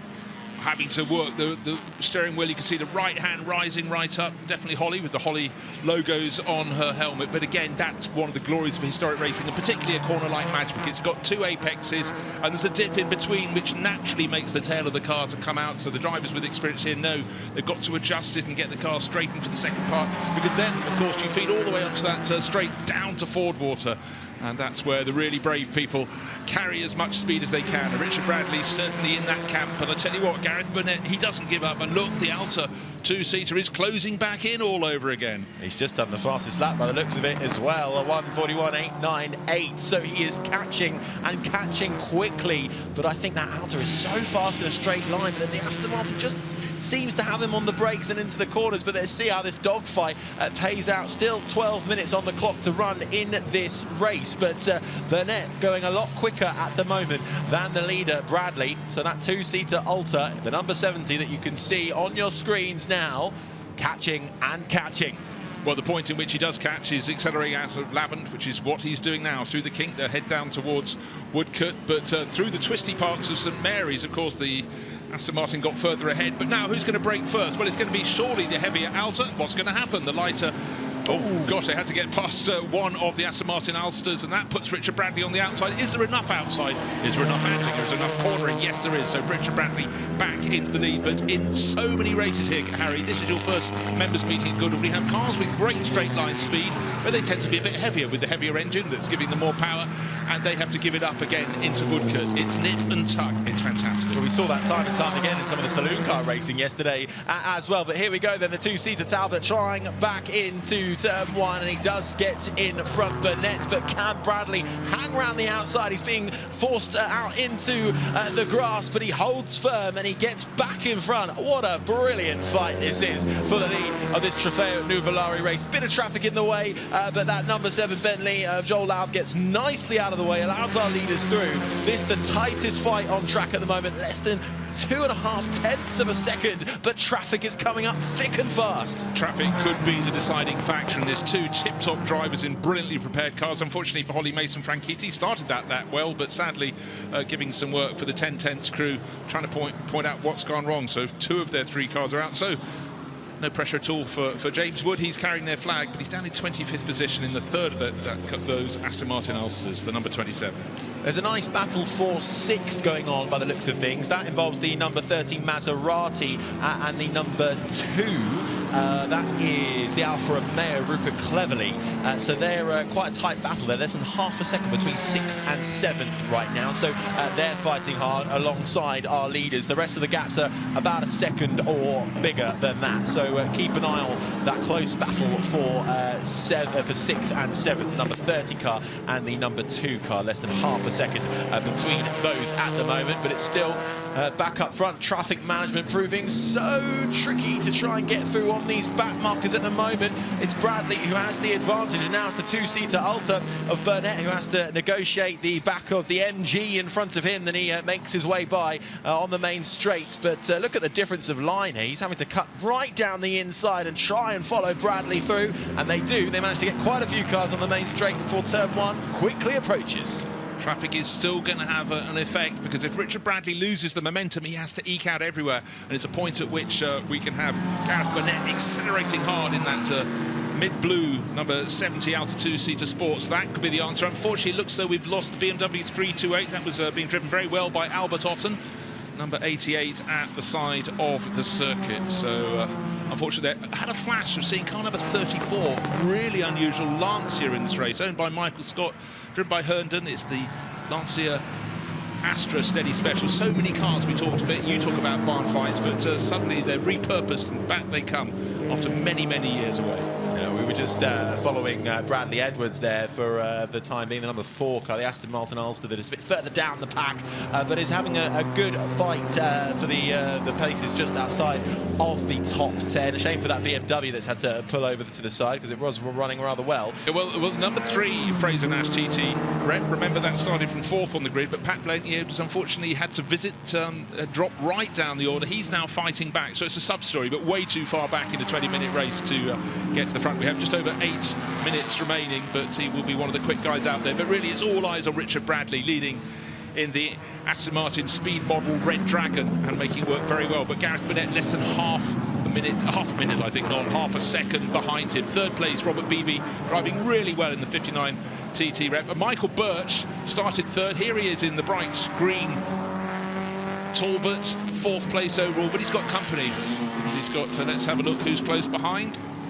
In fact, he hasn't got company because he's got a bit of a gap. Sorry, that was the car he was lapping. And look how much vibration down the start-finish straight. Loads of grunts, and the auxiliary lights up on that bar in the front, shaking around. His Rubens Barrichello dedicated helmet there. Still this battle raging on between 6th, 7th and 8th is looking fascinating, all within a second of each other. That's the number 30 car, that's the Maserati. We've got the number 2 car, the Alfa Romeo, and the number 24 as well. That's another Alfa Romeo. There's the 2 Alfa Romeos versus a Maserati over 6th, 7th and 8th at the moment. So keep an eye on that. If you're seeing a bit of close action out on track, that's probably where it is happening at the moment as we look at the current man that is leading this race, the number 41 of Richard Bradley, making his way through in his Aston Martin. That gap starting to extend a bit, even though Burnett had the fastest lap a few laps ago. He hasn't quite been able to transfer that pace as the lights flash on for Bradley to let the back markers know. That's a proper endurance racing tactic, isn't it? I'm coming through, I'm quicker, get out of my way, I'm going to flash my lights at you. One of those first 2, he's the one who knows he can't afford to lose momentum. He's going to be compromised a great deal more. Now, really good little scrap. Just Rupert Cleverly and the Alfa Romeo, glorious in its cream livery there, and a car that looks very similar in the Louis Chiron tribute livery car, number 42. sorry, that's 42 tucked in behind, another Alfa Romeo. Such glorious thoroughbred racers. Yep, that number 42 really chasing down. Oh, that's the number 2 we focus on actually cleverly. He's being chased down by the number 24. No, it's a number 42 and it's just been lapped. I think that should be. No, that's the wrong number. It's the wrong number, so he is the 24, so it's Richard Cook.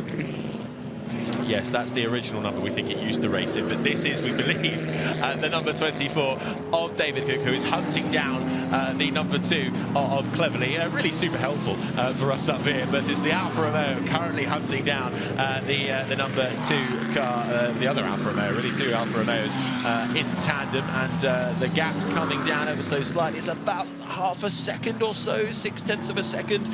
So this over 6th and 7th place at the moment, so this is really the closest battle out on track. Perhaps 13th and 14th position might be hotting up slightly with the number 4 Aston Martin of Edward Bradley closing in on the number 53 BMW Fraser Nash of John Urie further back. But in terms of battling inside the top 10 with 5 minutes to go, well, 6th and 7th place certainly doesn't look decided just yet. No, Rupert Cleverly constantly having to look. Is David Cook attacking up the inside? No, he's kept him behind there. They're coming up behind Richard Frankel, who is in 42. That's the MG. They're just coming up to lap. The blue one will... he's taking the inside line. This could be an opportunity for David Cook, because certainly in front of him, Rupert Cleverly had to run a little bit wider than he wanted going through the second part of St Mary's. And now, who's going to be brave around the outside? Oh, David Cook, well, he's never knowingly not brave. He's looking to keep going. He doesn't want to be obstructed by number 26, which is the Tipo 26M with Stefan Rettenmeier. Put a lap on that. They're both looking across at each other. Who's got the better acceleration out of Laban? Because, of course, that's the longest straight on the circuit. And it looks so... Rupert Cleverly did a good job there, and in fact he's got about half a dozen car lengths advantage as they go down to Woodcote. Great little scrap between these glorious Alfa Romeos, fighting not over victory but over 6th place. Doesn't matter. Doesn't matter at all. And I think we also saw the fake 42 getting past to the real number 42, the MG, which is in the field but towards the back, that they were overtaking with Richard Frankel at the wheel. So that battle continues on. We are currently looking at the number 9 Bentley. This is William Metcalf, and he is currently in 17th position, but having a great fight with the number 6 Talbot of Martin Overington. Yeah, and just to reinforce the message... Nicholas Pellet, I should say, sorry. Nicholas Pellet, the car we're looking at in the background there is William Metcalf in the Bentley, one of the 3 Bentleys running on synthetic fuel. So great to have this sort of new technology in a car that is not exactly in the first flush of youth, but Bentleys, when they turned up at Le Mans, people laughed at them to an extent because they thought these are far too big and unwieldy, but they proved to be super effective through the day and night enduro. Absolutely. Well, out in front though, that gap is extending now, and it looks a little bit ominous for the number 41, which currently leads the Aston Martin Red Dragon of Richard Bradley. Now 3.5 seconds the gap to Burnett in the 2-seater Alta. Here is our leader coming through the chicane to start another lap. 2.5 minutes just under that on the clock remaining of this race, so we'll get a couple more laps in as well. He's going faster and faster. He just had the fastest lap at 1 minute 41.5. No, not good enough. 1:41.2 next time around. So very consistent, but worryingly for Gareth Burnett, who's now 6.6 seconds in the rear. The gap has really gone out. Bradley getting faster and faster. The 2 Alfa Romeos are still absolutely taking each other for all that they've got. The number 2 of Cleverly is in 7th, still just keeping behind the number 24 Alfa Romeo of David Cook behind him in the blue Alfa. And at the moment, though, it's the cream Alfa that has the benefit of track position as they come into the braking zone for the right-left chicane and back out onto the main straight. Out they go. Former Harlequin in the second car with a Harlequin style livery on his helmet, slightly different colours from the rugby shirts, but again, great to have these people who absolutely adore these cars, and they pick and choose what they want to race, but anyone who gets their hands on an Alfa Romeo 8C has done very well indeed. Such agile machinery, and if you listen very carefully, no, not carefully, listen any way you fancy, they make a brilliant, brilliant sound. Yeah, that Alfa Romeo 8C of the number 2 car. Rebuilt back in 2014 too, and David Cook's Alfa Romeo, a homage, the colours at least, to Louis Chiron, rebuilt by renowned Alfa pre-war expert Neil Twyman, raced throughout Europe by ex-England rugby international, as you say, former Harlequin David Cook at the wheel, and absolutely fighting for that 7th place between both of them at the moment. That gap is the closest out on track. What I want to see as Richard Bradley starts his final lap, we've just got 1 minute left on the clock. He won't lap under 1 minute, you can be sure of that. So the checkered flag will greet him. The gap back to Gareth Burnett in the Alta 2-seater in 2nd place was 6 seconds. It's now a whisk under 9 seconds. Is there a problem that will lead Burnett not even hold on to 2nd place, waiting for Robert Beebe to come through? No, he's another 10 seconds in arrears. So let's hope for Gareth Burnett, who pushed so hard and fleetingly had his nose in front about 2 laps ago. Was there a moment where he got blocked by traffic? Was there a moment we didn't see when he went off onto the grass? Can't quite tell you the answer to that. Maybe we'll find out after the race. But Richard Bradley, well, he's not stopping for anyone. Pressing on, pressing on. Absolutely. A bit of a lonely race for the Fraser-Nash in 3rd for Robert Beebe. The number 59 in the end. He's got a lot of time in front of him and a fair bit of time behind him as well. Well, he's only got 2 and a bit seconds advantage over Michael Birch, who qualified 3rd, is in 4th and is closing in. So look out for the number 20, Talbot, one of the AV 105 Brooklands racers, and it just has been going better and better. So possible problem for Burnett in 2nd place, his lap speed dropping away quite comprehensively. Possible problem for Beebe, and Birch is closing in 4th. Quite possibly. I think Birch would rather like to take back 3rd place, having started the race from there, but a bit of traffic to negotiate for our leader, Richard Bradley, in that Aston Martin, but it's been a sublime race from him and Burnett. You have to say, some great fighting for the lead, some great scraps up and down. That battle for 7th not going anywhere. Cook is keeping Cleveley in within 7/10 of a second for the majority of this race, so that doesn't look done yet, but they come through the chicane. Pit lane to your right, we should see the checkered flag, and it will be the Aston Martin who takes the win at the Trofeo Nuvolari race here for the 80th members meeting at the Goodwood Motor Circuit. Richard Bradley takes the win, and the 2-seater Albert will come home in 2nd place. A valiant effort, but in the end didn't quite have enough and dropped off. And we await for Robert Beebe in the Fraser-Nash, the number 59, to take 3rd on the podium, and he does so, and just in front of the number 20, and that was indeed the other Talbot, Michael Birch, who takes 4th. And then we have to see how this 7th and 8th battle unfolds. The number 2 car, the 2 Alfa Romeos, still within 7/10 of a second. Cleveley has had the advantage over David Cook, but we'll await and see where they are. Here they are, but there's a bit of traffic to play as well. Unfortunately, that has allowed Cleveley to escape up the road as they come through the chicane, and this fantastic battle for 7th will go the way of the cream Alfa Romeo, the number 2. That will take the checkered flag. Cleveley in front of Cook with a bit of trouble from the Talbot as traffic for the 2nd Alfa, but a great battle between both of them nonetheless. And just to confirm the gap between Richard Bradley, who took victory in the Aston Martin speed model, the Red Dragon version of that, was 11.5, nearly 11.6 seconds over Gareth Burnett, but the Alta 2-seater driver still had just under 10 seconds of advantage over Robert Beebe in the best of the Fraser-Nash TT replicas. But here is Richard Bradley.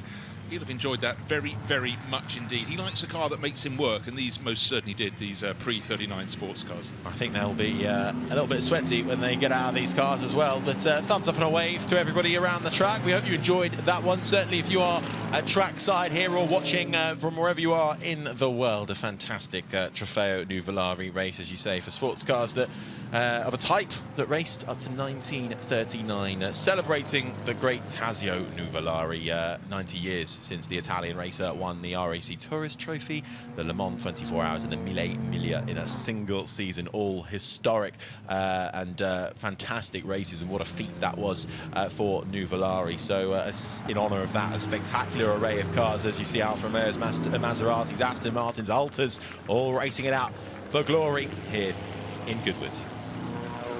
Well, all racing drivers enjoy driving something a little bit different, but Richard Bradley changed from week to week, from car to car. He laps it all up, and certainly will enjoy the applause coming in past the Daffodil. The racing season, in many ways, we feel is launched now. The members' meeting is here to start the Goodwood racing season. Absolutely, as they peel in to the Parc Fermé area, and will make their way back to the paddock. If you're here, make sure you have a little wander around the paddock. Some brilliant cars on display, not to mention these Trofeo Nuvolari cars that you can get up close and personal with. So you get to spot one of the drivers or the entrants. Always worth having a chat with them and seeing how they came across these beautiful cars, the stories they hold. But certainly for Richard Bradley, pats his car down at Aston Martin. Job's a good one, and a job well done.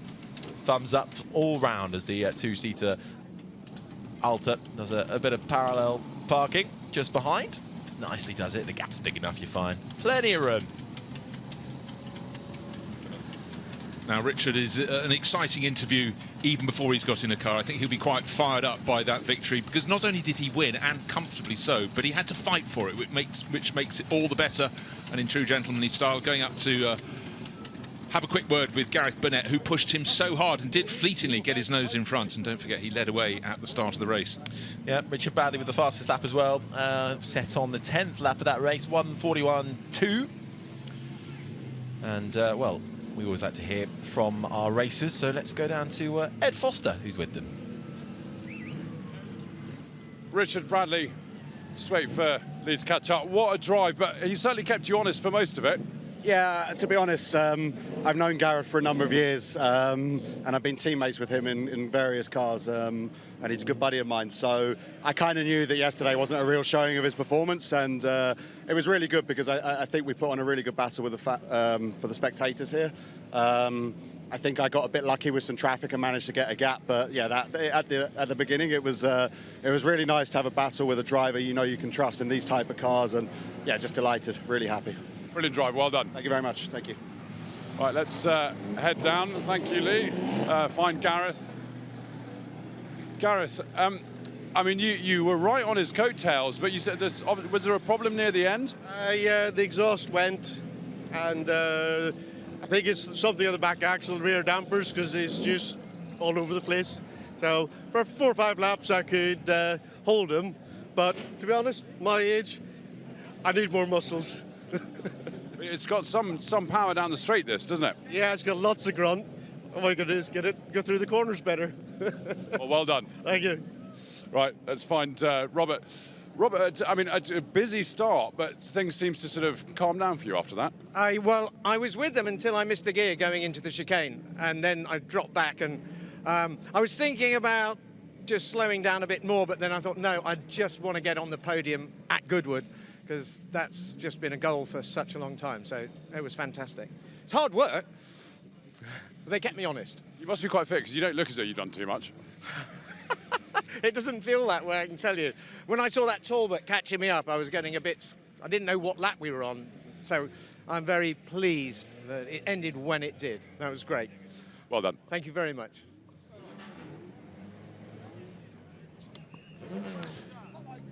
Great to hear from our drivers there, and Robert Beebe there wasn't too happy to see that Talbot in his rear view mirror, but he held on to that podium. Great to see how much that means to him here at Goodwood in that Fraser Nash in third, behind the Alta two-seater of Gareth Burnett in second, and Richard Bradley, of course, in the Aston Martin model, Red Dragon model, taking the win.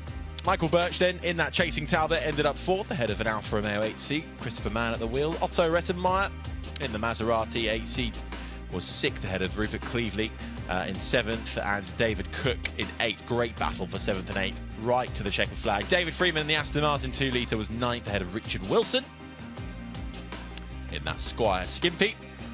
Then in the Talbot Lego T23, Max Sowerbury, Stephen Skipworth was 12th ahead of John Urie, who was being caught quite rapidly by Edward Bradley for a short time in that Aston Martin Ulster. He ended up 14th ahead of Martin Overington. In the Bentley, in 15th in front of Nicolas Pelle, William Metcalf and Christopher Lunt were 17th and 18th, and the top 20 rounded out by the MG. Just in front of the Fraser Nash of Andrew Hall, the Lancia of Alex Herndon, and then another Fraser Nash, Patrick Blakeney-Edwards, who's had issues and fell towards the back, along with James Wood. Joel Loud in the Bentley, the final of the Bentleys, and John Paulson in the Talbot, 26th and last of our classified runners.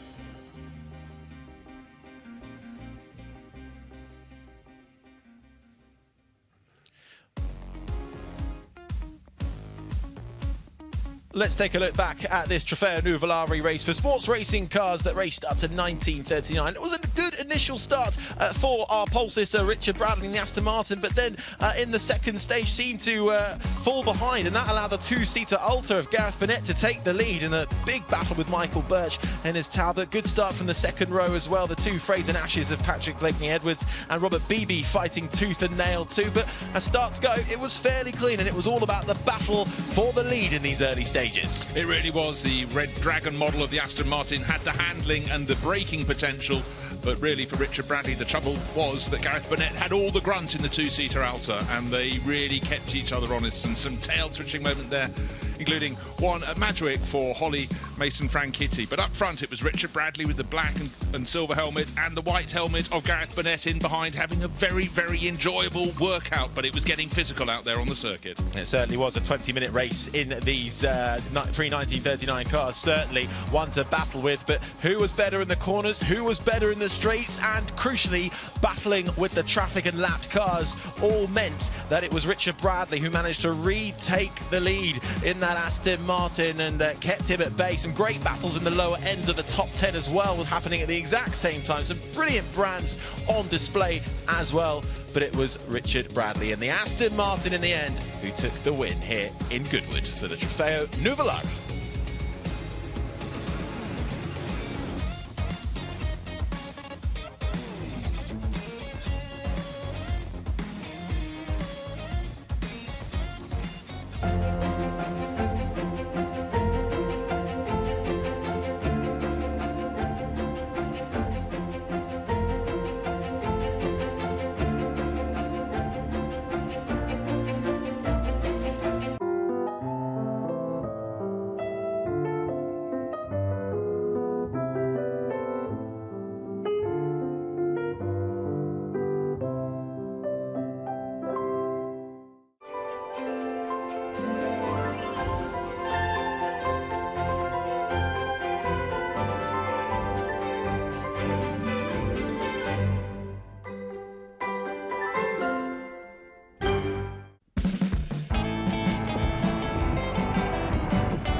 Well, welcome back to the 80th members meeting here at Goodwood, and this is how the house tweets stack up at the moment. Well, you saw it briefly there. We can let you know about it later on, or you can go online and Google it. 80th members meeting here at Goodwood, and we're about to get underway for some more racing. It is all action thick and fast, and they are already out on track. Next up, it is the Tony Gaze Trophy for road-going sports and GT cars of a type between 1948 and 1954.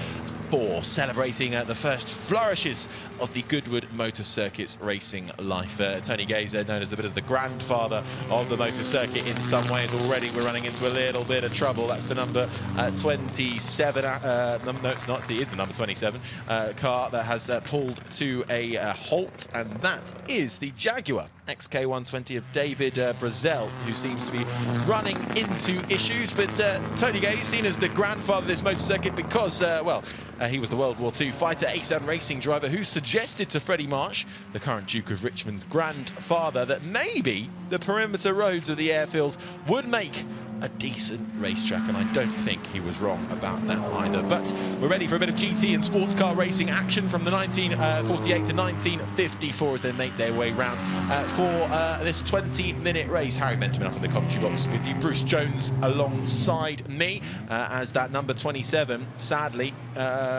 not even getting going before the race starts. So that's not what you want to see, Bruce, before they've even had the green flag land. It isn't, but the Marshals' ever-efficient helped David Brazel to get that glorious-looking, but sadly no longer operative XK120 off the circuit. The driver on pole position, Bobby Verdon Rowe, not often seen in cars of this sort of age, HWM Jaguar. This was the one, remember, pulled off the side of the circuit after not many laps, but his best lap time was still, at the end of the session, 1.4 seconds clear. That's the number 5 car, that moss green metallic on pole position, alongside with Jonathan Abacassis of the Abacassis clan, just looking for his red and white stripe number 20 Austin Healey 100. He's sitting low, and on the outside of the front row we go to the first of many, many Fraser Nash Le Mans replicas, and there's one tucked in behind, but with a different nose you can spot. 32, very different looking car. To number 28 behind, in which John Yaw, who always goes well at Goodwood, will be having a real charge. And if you look back, another Fraser Nash Le Mans replica, car number 35, with Tim Crichton on board on the third row of the grid. Then a Porsche 356 in the background, that's Robert Barry, and very helpfully for us, his car number is 356 as well. And that is handy as well, and visibly very different from the first few rows of the grid at the moment, but he's just in front of another one, I think. Well, that was good work by the recovery crew, because David Brazel's XK120, they couldn't get it far enough away from the side of the circuit to be sure that car, should something happen, not be given a clout by anything coming off the circuit. So good work there. That leads to no delay before the start of the race. So well done to the Goodwood recovery crew there. And for those on the grid, having to be put into the right positions. We saw one Porsche 356, but the other one, which is a little bit further, next row back, is Tom Peed, and it's a car that was owned by the very famous journalist Dennis Jenkinson, or DSJ. Fittingly the same initials as my father. But he used to travel around Europe in that, going between all the continental races. It wasn't a bad life for a young journalist. No, and that car becoming a crucial part of many of his stories as well along the way that he reported on so famously. Lines up on that fifth row, but we will run you through the grid shortly as the rest of the cars line up. But as you say, we're full of Fraser Nashes in this grid. We've also got Austin Healey's Jaguars, Jowett Jupiter in there as well, a couple of Porsches, a Morgan +4, a couple of Aston Martins, and a Panhard as well, Junior Roadster out there too. So a really wide collection of brands and manufacturers all taking part in this Tony Gaze trophy, ranging from the late 40s to the early 50s, celebrating all those road-going sports and GT cars that raced at the time. The 1 minute warning then as we get underway. The green flag just standing by for our green flag lap. And well, track conditions, there's certainly a lot of rubber laid down on this Goodwood Motor Circuit by now. It was a tough start to the day, cold and wet, but by now things should have rubbered nicely in. So all about getting as much heat as you can into the tyres and practicing your start. And already, well, if that's the start he gets when it comes to the race, Bobby Verdon Rowe will be very happy in his Jaguar front pole in that number 5, straight down into the first corner, Madgwick, and then through to Ford Water, the right-hander, and then round you go, up and down. Amazing levels of inclination that you have here in this Goodwood Motor Circuit. You'd be forgiven for thinking it was completely flat, but it very much isn't. If you saw one of our British Saloon Car races yesterday, we had a Mini well off into the grass, bouncing left, right and centre. This is Blakeney Edwards on board then, as we get a spectacular view. Not quite the driver's eye view, but not too bad. It's absolutely fantastic, and of course there was a hot foot from the collection area, hopping from one Fraser Nash in the previous race, the Nuvolari race, and now into a Fraser Nash Le Mans replica. He'll be starting from row 3 in 6th position. Here's the grid, Harry. Yeah, here is the grid, and it is a Jaguar on pole in Bobby Verdon Rowe, just in front of an Austin Healey of Jonathan Abacassis and Cliff Gray in the number 32 Fraser Nash. Just behind them on row 2 will be Oliver Marquet in the Fraser Nash, joined by John Urie in 5th position. Row 3, and that is Patrick Blakeney Evans, who we were just on board with in his Fraser Nashes. 2 more Fraser Nashes, Tim Crichton just behind him in 7th, and another Austin Healey in 8th, Paul Mortimer. Robert Barry in the first of the Porsches goes from 9th in front of Vincent Janssens in the Austin Healey. And then we've got the Morgan +4 on row 5, starting from 11th place in front of Tom Peed in the Porsche. The second of the Porsches just behind its sister, and Nicholas English in the Austin Healey goes from 13th. Then row 6, it's David Brazel in his Jaguar. It's a double Jaguar lineup, really. Guy Harmon alongside him in 15th. And then it's Steve Ward, and we've got Schneeberger and Richard Kane in the number 8.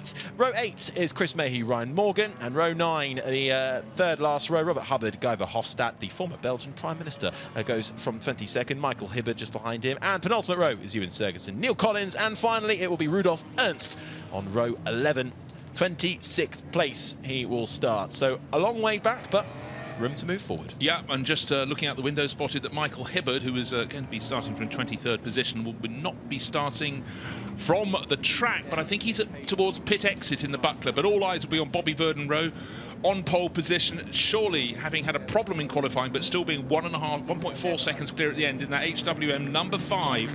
He's got to have an advantage, but let's see, can he make a good start? If he does not, he's going to be gobbled up by a phalanx of Fraser Nash Le Mans replicas, plus, of course, the car in the middle of the front row, Jonathan Abacassis, in that great-looking Austin Healey. Yeah, look to your left, look to your right, look behind you, look in front. You might well come across a Fraser Nash of some sort in this Tony Gaze trophy for road-going sports and GT cars of a type that raced between 1948 and 1954, as our pole sitter Bobby Verdenborough just gets a little push back from the marshals, perhaps a little bit too far forward in his grid sport. Easily done in some of these cars. The sight lines are not always the best for lining up in the grid markings, but everyone seemingly finding their points very nicely indeed. So on pole position on the far left hand of your screen is the Jaguar of Bobby Verdenborough, Jonathan Abacassis and the Austin Healey in the middle, and Fraser Nash, the Cliff Gray car, will go from third. The flag flies and we get underway here for the Tony Gaze trophy, and it looks like it's a great start really from all three on the front row. How will they unveil as we go into turn 1? And it is the pole sitter who holds on to the lead for the time being. It's Cliff Gray who's managed to jump Jonathan Abacassis up into second spot, so the Fraser Nash getting the better of the Austin Healey, but it's the Jaguar that leads them all away from the line. All fairly clean so far, jostling in the back 4 position, but so far so good, as the number 20 car really looking a little bit out of shape there at some stage. Bobby Verdenborough was in the lead. He's fallen back 3rd, 4th, 5th, 6th. He's had a problem yesterday in practice, and he's dropping out of the race as they get down to Ford Water. So the driver who started from 2nd on the grid is now leading. That's Jonathan Abacassis in the Austin Healey 100. Oh, running quite wide. Number 35, Tim Crichton, driven Fraser Nash there, gets it right for the second part of St Mary's. But for Bobby Verdenborough, problems, and also for car number 51, that is not going well. That's Michael Hibbert, who started from the pit lane in the Buckler. That's not going very far at any speed whatsoever. Yeah, Jonathan Abacassis in the end, after a bit of a slow start, really managed to carve his way through the field and hit the front very quickly indeed. Such a shame for Bobby Verdenborough. We are on board with one of the... this is Pat Blakeney-Edwards, who started from 6th on the grid. Car number 2 pressing on, and his rear-facing camera shows the cars dwindling in the background as he's gaining speed and picking his way up the order. I think by the end of the opening that will be up into maybe 4th place. Let's take a look. Down into Woodcote they go. We can see Jonathan Abacassis still leading their Austin Healey 100 at the front field, but side by side action in behind in the battle for 3rd place. And Pat Blakeney-Edwards, I think it is, diving through. Yeah, that's 28. That's Fraser Nash. Fraser Nash, John Yaw. John Yaw making his way through the chicane, trying to get right up onto the back, and then we go to the battle just behind that, and that is Patrick Blakeney-Edwards. Just need to correct myself, it was Olivier Marseille who moved up into 3rd place there in that battle ahead of John Yaw. Jonathan Abacassis, though, leading by just a whisker over a second from Cliff Gray, who started so well from the outside of the front row in the less regular-looking Fraser Nash Le Mans replica, number 32. There he is with a Union Flag-style helmet, and in the background being pushed very hard by Olivier Marseille, who's got more speed.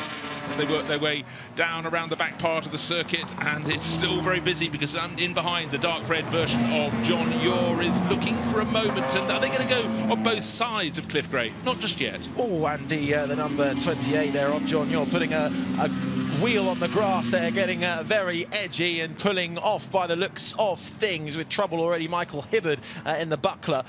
Sadly, it looks like his day well and truly done, and a lot of smoke pouring out the back of that exhaust for the Porsche 356. That's the Tom Peed Porsche, which started the row behind its sister, and that is at a bit of damage on the car in front as well. The cream car just in front has picked up a bit of debris on the front grille, it looks like, but this car smoking, it doesn't look like in a good way. No, but the sister 356 started a row in front. Robert Barry pressing on very hard, being pushed by the Morgan's +4 of Richard Thorne. Great historic races, and again, fabulous footage. We look forward from the driver in 6th place, Pat Blakeney-Edwards, all over the tail of, well, not quite onto the tail, but he will be through the chicane of Paul Mortimer in that red and white Austin Healey 104. You go a little bit wide over the curbs, you don't get the power down, and that is exactly what was the case for in that situation. And then driving on the grass and having a marker board, that's definitely slows you down somewhat. That's a 166, and the Austin unfortunate. One of the 3 Austin Healeys in the race, one of the 4 Austin Healeys in the race. And there's Bobby Verden-Rowe still going around, but clearly our pole starter has had big problems. 12th at the end of the opening lap, and there is a replay.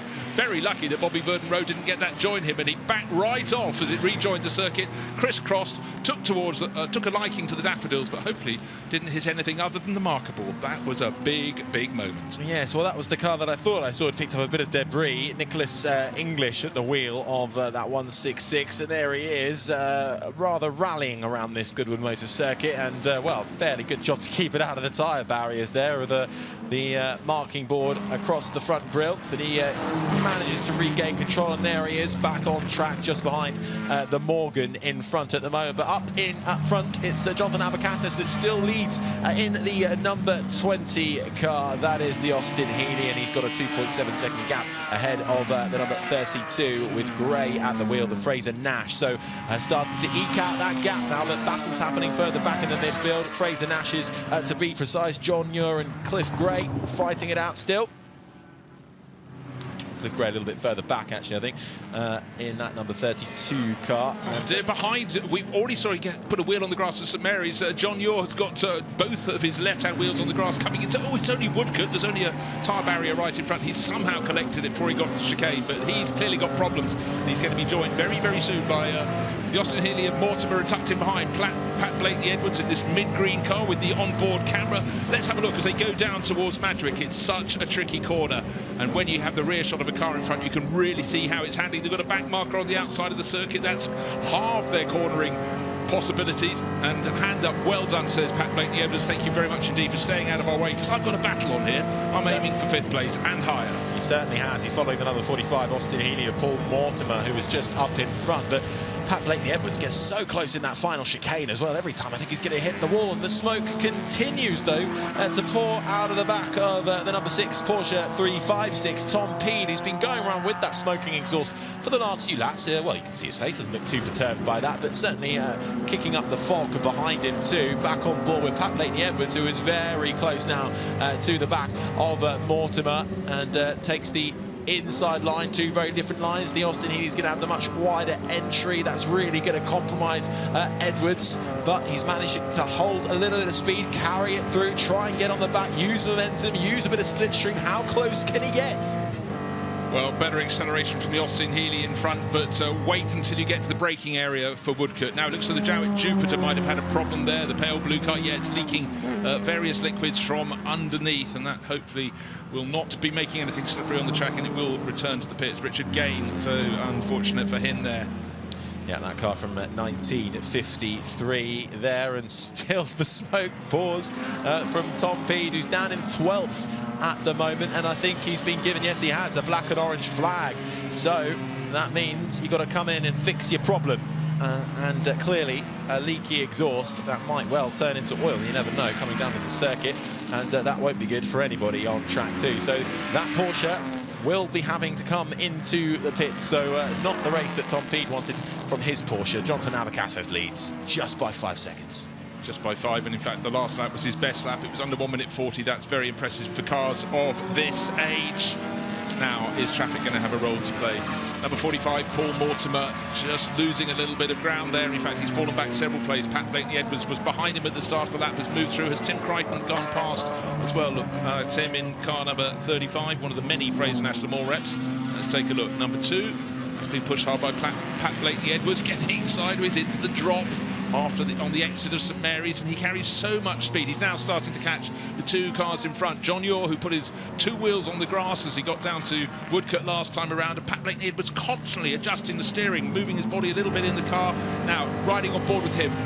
We call it a straight, but you may just spot there's a little bit of a kink to the left, but it doesn't feel so kinked indeed for the drivers, because the power is flat down, and Pat Blakeney-Edwards was pressing on, but the driver leading this race, sitting comfortably out front, Jonathan Abacassis, smooth, neat and tidy. So we've had a change at VA Marseille. Cliff Gray chopping and changing that in that battle for 2nd place, and I don't think we've got to the end of that one yet. We've still got more than half the race remaining. Yep, the 2 Fraser Nashes battling hard for 2nd and 3rd in this race at the moment. We saw Pat Blakeney-Edwards a little earlier on absolutely scooting past Mortimer in the Austin Healey. Here is that battle though for 2nd and 3rd. Gray in the leading Fraser Nash, really trying to fight and keep that position from the 28 Fraser Fraser Nash as well of John Muir. Well, we've lost Olivier Marseille from that. He's tumbling down the order, hadn't crossed the start-finish line, and so that's why Gray in 32 is up into second place in the less regular-looking Fraser Nash Le Mans replica. But John Muir, who is tucked in behind the dark red version, car number 28, and he's got Pat Blakeney-Edwards behind it. Yes, another Fraser Nash Le Mans replica. They are certainly giving us some excellent action as well. But there is John Muir making his way past Gray, who is falling back a little bit in that number 32. So room to find. Now he's coming under pressure from Pat Blakeney-Edwards, who's had some brilliant couple of laps. He's really carving his way through the fields. They've dropped the Austin Healey, the 45 of Mortimer, who was placated in 5th. Blakeney-Edwards just in front in 4th. Then it's this battle here, really. Blakeney-Edwards, Muir and Gray all fighting over 2nd, 3rd and 4th. And while they fight, that just allows Jonathan Abacasas to extend his lead. 6.5 seconds the gap now. But here we go, the slight kick to the left as we ride on board with Pat Blakeney-Edwards looking at the back of John Muir and Cliff Gray, the leading car in this trio. They all hold fort for the time being. Yeah, John Muir running a little bit wide at the kink. He's up front. They've got a back marker to try and dispose of as they get through the first part of Woodcote. That's done. That stays nicely out of the way. But Pat Blakeney-Edwards, we're riding with his car, is so good through St Mary's, and that gives him a real chance as they come down. Sharp intake for breath. Every lap. Emanuele Pirro came up with a great phrase for why he suddenly found time when he was driving cars around. He said, "It was the moment I discovered the chicane wasn't made of concrete anymore." Well, Pat Blakeney-Edwards has had me on tenterhooks because every lap he has done that, really. John Muir now makes his way up into second place, though, displacing Gray, and Muir in the 28 on an absolute mission at the moment. The 32 car, here he is, Cliff Gray, falling down to 3rd, trying to get back that position, but well, he's going to have to look at his rear-view mirror because he's falling back into the hands of Pat Blakeney-Edwards. And unfortunately, I don't think he really has a mirror, so we can't even look at that. Great scrapping. I wouldn't even mind if this was for 10th place. This is for 2nd place, and they're starting to lose sight of the race leader. 6.5 seconds clear. Jonathan Abacasas in the number 20, the red Austin Healey 100 with the 2 broad white stripes up its nose. But here is the point at which Pat Blakeney-Edwards is so good. Going through St Mary's, they've been through the first part, the second part, through the compression, now trying to settle the cars as they turn into the first part of Lavant. You can afford to run a little bit wide, but look at the adjustment to the steering wheel. Cliff Gray in front, really working hard. But what we're starting to see is John Muir in the dark red car at the front in that 2nd place is just starting to edge clear. But again and again, as the cars go down to Woodcote, the gap gets compressed. You can hear Blakeney-Edwards' throttle application as well as he makes his way through the corner. Absolutely brilliant to listen to. As we see the Tom P Porsche did come in after being black and orange flagged. Have a look at the rear of that car where the engine is and the exhaust blowing a lot of smoke around this circuit, so he has had to come in, unfortunately, for Tom Pete, so that might be race done, we shall see. But continuing to fight out front, it's still Jonathan Abacasas who leads by 6.5 seconds, and then, no, this is the real battle here. John Muir in 2nd, but it's these 2, old Cliff Gray and Blakeney-Edwards, the 32 car leading, desperately trying to hold on. What normally happens when you get 1 or 2 cars fighting or 2 or 3 cars fighting, they slow each other down. But what has happened just there, they've closed the gap to the race leader. Jonathan Abacasas was 6.5 seconds clear. Back markers might have had a role to play in it, but they're only 3.8 seconds down. Here is the order. In 2nd place, the dark red Fraser Nash. You can see 2 cars ahead of Pat Blakeney-Edwards, and that's John Muir, and in between is Cliff Gray. They go past an Aston Martin 431. That's one of the DB2s. Nicely stays out of the way. Up to St Mary's they go. This is where Pat Blakeney-Edwards is so super strong. They turn to the right, they turn to the left. Now another car up front. Here's the moment for Pat Blakeney-Edwards. Cliff Gray very marginally delayed. Oh, it's super close. Do not interlock wheels, gentlemen, as they go through the dip. Up to Lavant they go. Who's going to be later on the brakes? Well, on this occasion it's Cliff Gray, but is that the right thing to do? Is it better to turn in, get the turn in right, and then get the power down as soon as you can? I think Pat Blakeney-Edwards has been very wise there. Yeah, it allowed Blakeney-Edwards to almost get the undercut, to get a much tighter line here, but that's allowed him to close right onto the back of Cliff Gray, and they're both catching John Muir here. Are they both going to get him?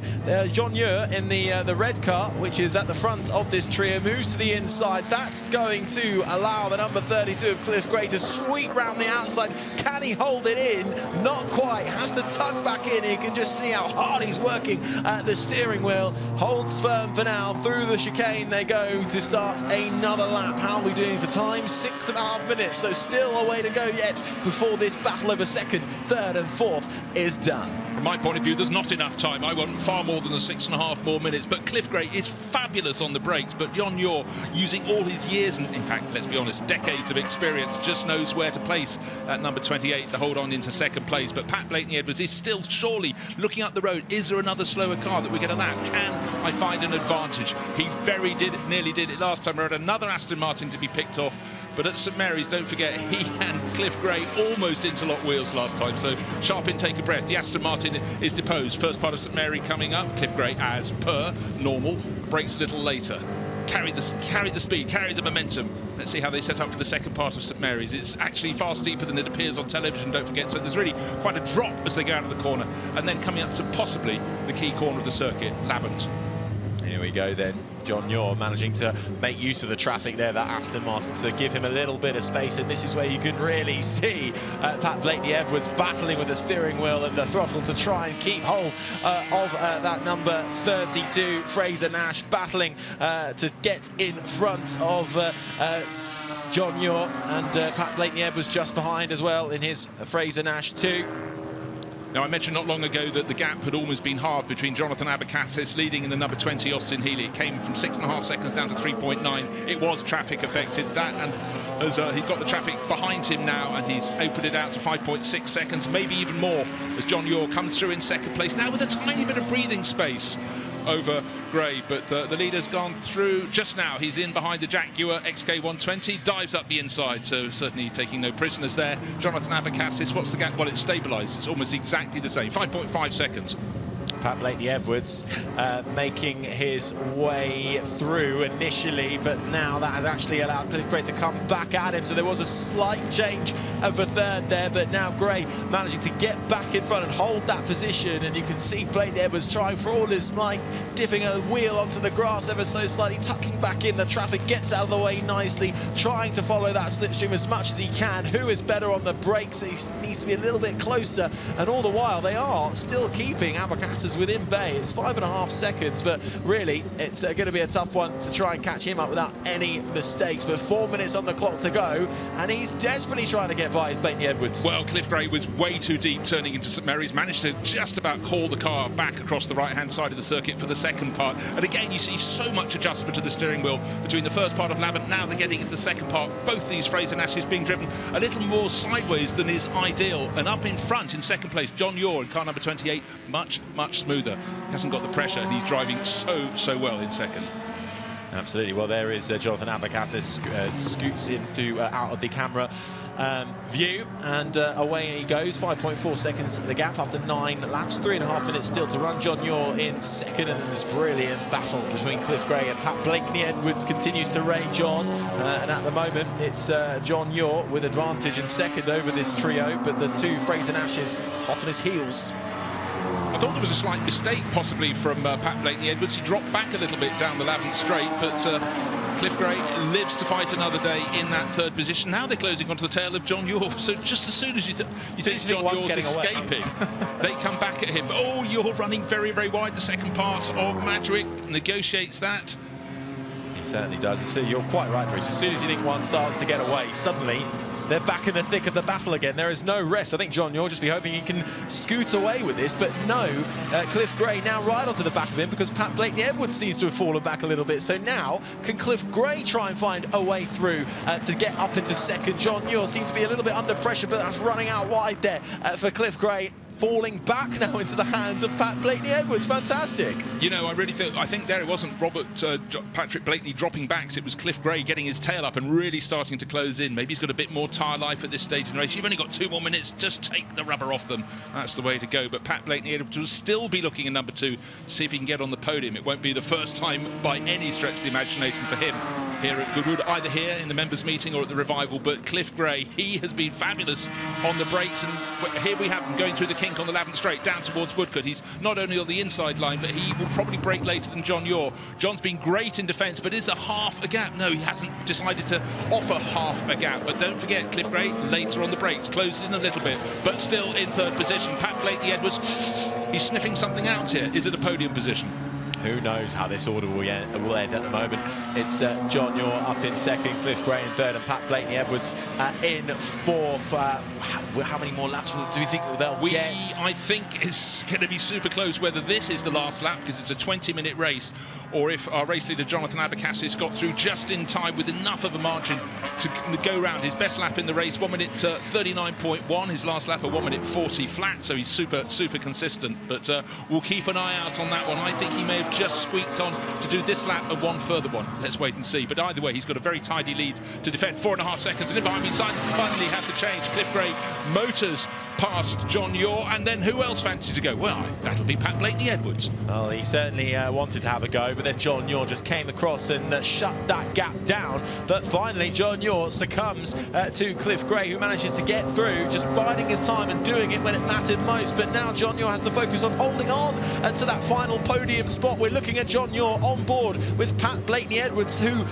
wants to be desperately rewarded with a podium for all of his hard work wrestling this Fraser-Nash throughout this 20-minute race. He's right onto the back of John Yaw. Can he try and find a way through? Confirmation that this is the final lap. The traffic gets nicely out of the way, and Cliff Gray skates off into the distance. Who is going to get that final podium spot? Now, what you'll experience here, and Pat Blakeney-Edwards is looking towards, is he wants to dive up the inside, but John Yaw doesn't leave an inside option. And our race leader suddenly has been compromised. The 356 Porsche, he's about to lap it. It surely doesn't quite hold him up. I thought it might delay him, his 4-second gap. That's a bit of a comfortable cushion, but if there was a mistake, if the 356 had got sideways, he could have been gobbled up. But Cliff Gray looks so he's got out of the chicane in second place. John Yaw tucked in behind Robert, and Pat Blakeney-Edwards having a look. So 3 cars, second, third and fourth, covered by half a second, 0.4 of a second. What a scrap. But really, anyone in those top quartet of cars had a great race. And Pat Blakeney-Edwards waving to the crowds. He worked hard. He looked for gaps here. He looked for gaps there. They didn't materialise, but it was not for want of trying. Yeah, you definitely can't say he didn't try, but it was Jonathan Abacassis in the end with a 5-second gap who took the win in that number 20 Austin Healey. There you can see him waving to the fans and the crowds here. And what a fantastic Fraser-Nash battle we had between Cliff Gray, John Yaw and Pat Blakeney-Edwards for second, third and fourth. In the end, Gray won that one out in second, and John Yaw rounds out the podium, and Pat Blakeney-Edwards by less than 1/10 of a second in fourth. It'll hurt, but it'll be satisfying and fun. It will, and for Fraser-Nash fans the world over, that was a very special experience. And for Jonathan Abacassis, drove beautifully out front, but you can understand why the cameras left themselves principally on that battle for second, third and fourth position. Brilliant scrapping. And again, just showing these cars, they're small, they're narrow, they make space for each other on the circuit, and they are so exciting. And I just really, in many ways, lovely to be in the commentary box, but the thought of being on the curbing, on the verge down there at St Mary's, that would have been magical. You know, if you're here around the circuit at one of those corners, will be absolutely fantastic. I did want to pick up on this because I saw his name tumbling down the timing order. He was in that fantastic battle for just outside the podium spots for a long while. The other Austin Healey of Paul Mortimer, the number 45, broke down on the last lap. You can see it here, hand in the air, and trying to find a way to pull off, notifying to the marshals and the other cars on track. And what a shame for the 45 Austin. Yeah, tough luck there for Paul Mortimer. Everyone wants to finish, but he'd have had a good scrap in the race, but nobody had as good a scrap as John Yaw in 28, Cliff Gray in 32, and the third of those Fraser-Nash Le Mans replicas, Pat Blakeney-Edwards. What a scrap for second, third and fourth position. No disrespect to any of them. They all deserved a place on the podium, but PBE, Pat Blakeney-Edwards, was the one who just missed out this time around. And great to see them waving to the fans, waving to the marshals around the circuit. But that is what historic racing is all about. Yeah, we just saw the Fraser-Nashes in tandem there doing a bit of synchronised driving. Also got the green 35 of Tim Crichton, Fraser-Nash, which finished just behind this lot. Well, I say just behind, it was a fair bit behind, but in fifth. So it was a Fraser-Nash 2, 3, 4, 5, really. So fantastic work for them. And then the Jaguar of Guy Harmon in the 72 rounds out the top 6. And, you know, one thing I'd like to just commend the drivers on is the drivers who weren't as quick were very, very good at keeping out of the way. And it would have been a real shame if this battle for second, third and fourth had been interrupted, and it wasn't. One of the cars that pulled out of the way is the Connaught in the background, driven very well by Ewan Surges. He knew he wasn't in to win this race. He was out there to enjoy it, but he didn't want to spoil the fun, and he did a great job keeping out of the way. absolutely. He finished down in 16th as well, so finishing this race, always nice to see. A shame for some of our runners which didn't get to. We've got that Porsche, of course, of Tom Peed being given the black and orange flag, had to come in. I don't think he was able to get back out after that. And of course, Bobby Verdon Rowe started on pole position, failed to finish. Yeah, he had problems in qualifying, was very quick. He didn't last the course in qualifying, started the race, good getaway, and that was it. Between Madwick and Ford Water, he lost about a dozen positions and did a further lap and then eventually brought it in. But I'm sure Bobby will be out in the HWM Jaguar at some stage in the future. But it was a really, really good show, and it was lovely to hear, even from our commentary position, the ripple of applause from the fans in the grandstand who acknowledged that was a proper, it was a pucker race, and they absolutely loved it. It was brilliant, wasn't it? As the racing action is really coming thick and fast here on this Sunday for the 80th members meeting here at the Goodwood Motor Circuit, hosting a wide array of machinery. We have just witnessed some excellent racing for road-going sports and GT cars that race between 1948 and 1954, and a particular highlight seeing those Fraser-Nashes do battle. But it was the Austin Healey who won out in the end. The Jaguar started on pole but couldn't quite make it to the end. We had Porsches in there as well, a Connaught and even a Panhard as well, Junior Roadster out there. So a huge variety and something for everybody to get involved with.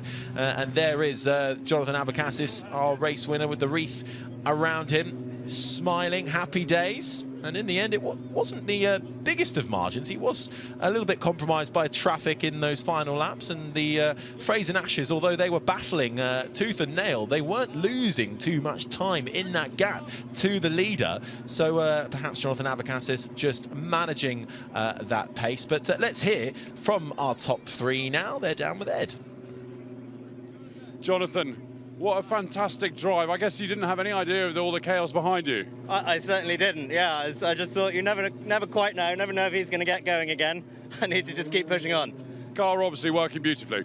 Yeah, it was stunning. So big thanks to the Walmer Classic team. It was a bit bouncy on the rear yesterday. They sorted it out and it was wonderful today. Well, it certainly looked wonderful. Well done. Thank you so much. Right, let's find second and third. John and Cliff, let's get both of you together, actually. John and Cliff, come on.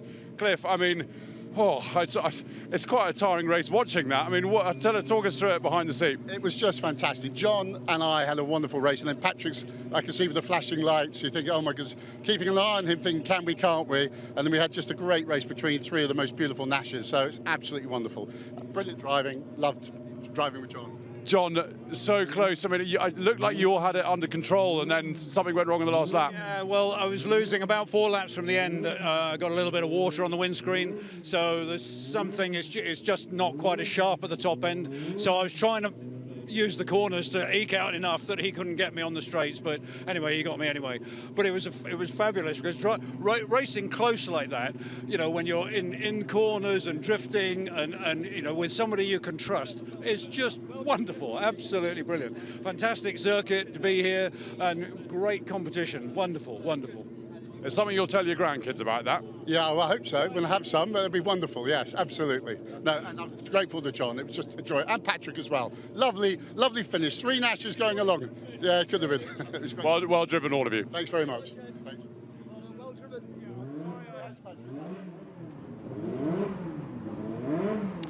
Well, let's get confirmation then of how that all ended up. The Tony Gaze Trophy. It was the Austin Healey of Jonathan Abacassis winning out by about 5 seconds in front of this brilliant Fraser-Nash battle for the final podium positions. In the end, Cliff Gray took second and John Muir held on to third, but it wasn't without trying for Pat Blakeney-Edwards in the third Fraser-Nash, finishing off in fourth, quite away in front of Tim Crichton in another Fraser-Nash Le Mans replica. But absolutely brilliant to see them racing around in tandem at the very end. Guy Harmon was 6th in his Jaguar, Vincent Janssens, the other Austin Healey, down in 7th. The Morgan +4, Richard Thorne 8th, and the top 10 rounded out by the Porsche 356 of Robert Barry, and Nicholas English in another Austin Healey was 11th. A mixture of Jaguars and Aston Martins in the fringes outside of the top 10. You had the Connaught of Ewan Sergeson down in 16th, Neil Collins in the Healey Silverstone 17th, and Rudolf Ernst in the HRG 1500, the last of the classified finishes in 18th.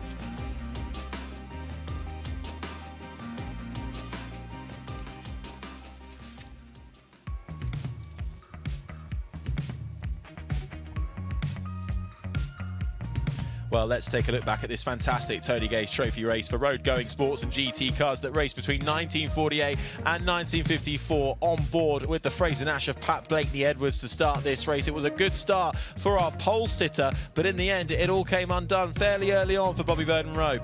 Yeah, kicked off in the HWM, and ironically, the driver who then took over in the lead, Jonathan Abacassis, his grandfather George founded HWM back in the 1950s. But really, all eyes were drawn to the battle between Cliff Gray and the trio of fabulously driven Fraser Nash Le Mans replicas. Olivier Marseille was up there in the mix. He eventually dropped back and tumbled down the order.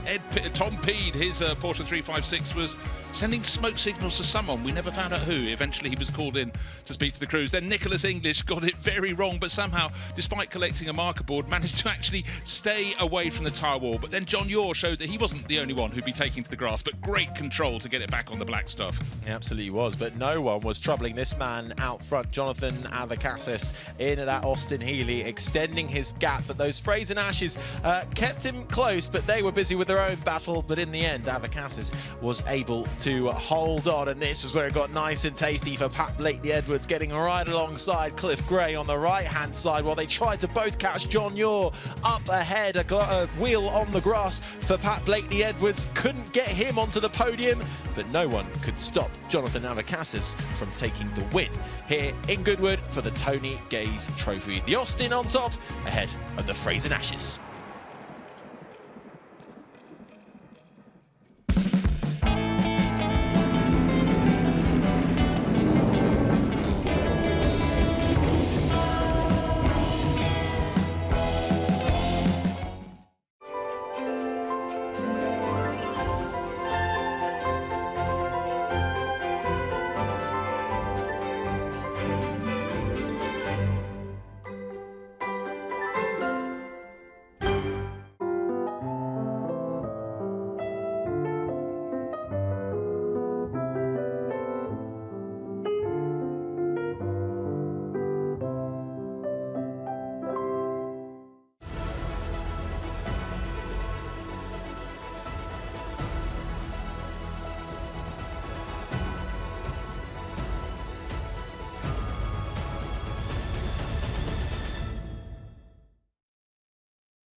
Well, there is so much more than just motor racing here at Members Meeting. As you can hear and see, there is an auction going on from Bonhams over the other side of the circuit. And Louis Frankel here from Bonhams is going to tell me about what's on sale and what's, I guess, got a lot of interest. And I obviously want to know about the most expensive car, which I believe is this Subaru next to us here. Absolutely, yeah. So one of the most important cars we're offering here today, a real snapshot of history, and it's great to be offering at Members Meeting, particularly with motorsport going on and this car's history. So it's one of the 1999/2000 Works Pro Drive rally cars, piloted by none other than Britain's favourite, Richard Burns. So it's actually a stage winner with Richard Burns as well, so at the 2000 Monte Carlo Rally. After its sort of history with the Works team and Richard driving it, it was sold into private hands until our vendor purchased the car a few years ago and commissioned an extensive the exact spec when Richard Burns won the stage at 2000 Monte Carlo Rally. So it's just been inspected by ProDrive. They've signed it off that it's exactly how it was. And yeah, very special to be offering it here today. It definitely doesn't look like it's in a rally stage or is 23 years old, that's for sure.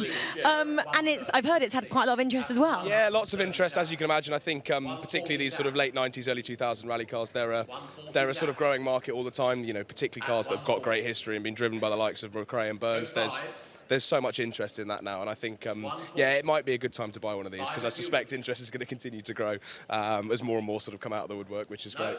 What price range are we looking at? Is this a lottery winner or this is a pocket money kind of car? It's closer to lottery, unfortunately. It's sort of we're sort of expecting somewhere between that sort of 430 and 500 mark, I suspect. So yeah, it's not pocket change, sadly. I wish it was, otherwise it would be mine as well. Yeah, exactly. Well, let's turn around as well. I'm going to go this side, Louis, and tell me a little bit about the Mini. I'm going to say it's cheaper, but possibly not at Bonhams. Yeah, it is a little bit cheaper, so we're guiding this car at 120 to 150. The reason being, obviously, everyone knows that Paddy Hopkirk famously won the Monte Carlo Rally in 1964. His car wasn't the only works car that was running that weekend, so this car was actually driven by Rano Aaltonen, who I believe has raced at Goodwood numerous times as well in recent years. So this car finished 8th in the Monte and was part of the team car. So not only did they win the individual with Paddy, they won the team prize as well. So again, another very special Mini. Something where, yeah, again, a lot of interest. These cars have again been growing in interest, particularly anything that's got works history, raced at Monte Carlo. It's fairly unrepeatable. So yeah, excited to see where this one goes as well. As I walked into the tent as well, actually, I saw the Bentley, the 1931, the touring car there. That is price range of 500 to 600,000. 5 to 600, yeah. So 8-litre Bentley. You know, again, a market that's certainly been interesting of late, but they don't come up very often. So really nice to have one of those in. It's got a slightly interesting history, but it's presented in perfectly usable condition. So as a result, if you've been looking for an 8-litre that you want to just go and use, perfect car. Well, thank you very much for chatting to us. There are so many beautiful cars down here, other side of the track, at the Bonhams auction. Even if you just want to have a look, and one day you may be able to get it if you do win the lottery. Louis, thank you very much. Absolutely, win the lottery and we'd love to hear from you, so come and find us. Great to speak with you. And you. Well, thanks very much for that, Rachel. Down there, checking out the auction time, and you can see there we've got a little bit of a break while the marshals deal with the oil that has leaked out on track. So the marshals will deal with that very quickly indeed, and we can head down to Ed. I'm here with pole sitter Martin Stretton. Martin, you were very clear pole. You're going to convert to first. How do you? So you were very clear pole yesterday. Are you going to convert it to a win today? We're going to try very hard. I know Michael's going to give me a hard time, and there's one or two others that can really get to it. So I think it's going to be a good race, but we'll see. What's the strategy? You're just flat out from the start? Oh yeah, definitely, absolutely. I think it's a bit of oil down. We'll find out where it is as we go to the grid and then just go for it. And has the car been running okay? The car is beautiful. Really enjoying driving it. Well, it certainly looks the part. The very best of luck. See you later. Bye-bye. Thanks, David, down there in the paddock as we get ready for our next race, the Salvadori Cup. Really looking forward to this one. Now, this is for sports racing cars of a type that raced between 1955 and 1960. These are beautiful sports prototypes from the late 1950s, racing head-to-head in the name of Le Mans winner Roy Salvadori. Now, Salvadori competed in Formula One from 1952 for 10 years to 62 for the likes of Cooper, Van Wall, BRM, Aston Martin and Connaught. So some pretty nostalgic names there. 47 starts to his name, 2 podiums, a 3rd place at the British Grand Prix, a 2nd place at the German Grand Prix, both in 1958. But he did win the 1957 24 Hours of Le Mans in an Aston Martin with Carroll Shelby. So these cars very much shaped the Le Mans 24 Hours as it emerged from its post-war period and almost have a bit of DNA into what we see in the modern day. So this is certainly going to be a spectacular showcase that will certainly give us a brilliant, not quite at the end of the weekend's action, but getting there of what has been an incredible weekend of action. Harry Benjamin with you to guide you through this 20-minute race that will get underway shortly as the cars will make their way from the assembly area and onto the track. Alice Powell is back alongside me. Now these cars, they're fun. They are fun, but for these drivers, this is the first time they're actually really getting a taste of the dry. So when I say dry, you'll see on the pictures in a moment, there's quite a bit of oil that's been dropped from the previous race. It appears to be pretty much from the start line all the way around Madwick's corner, which is turn 1. So for these drivers, they had very slippy and cold conditions earlier. They were really the first session to go out on the track this morning. So different conditions. We'll see who adapts the best to the dry weather and the dry line, and who stays off this oil. So it's going to be a tricky start for these drivers, as now we see them peeling out of the assembly area and heading round to the grid.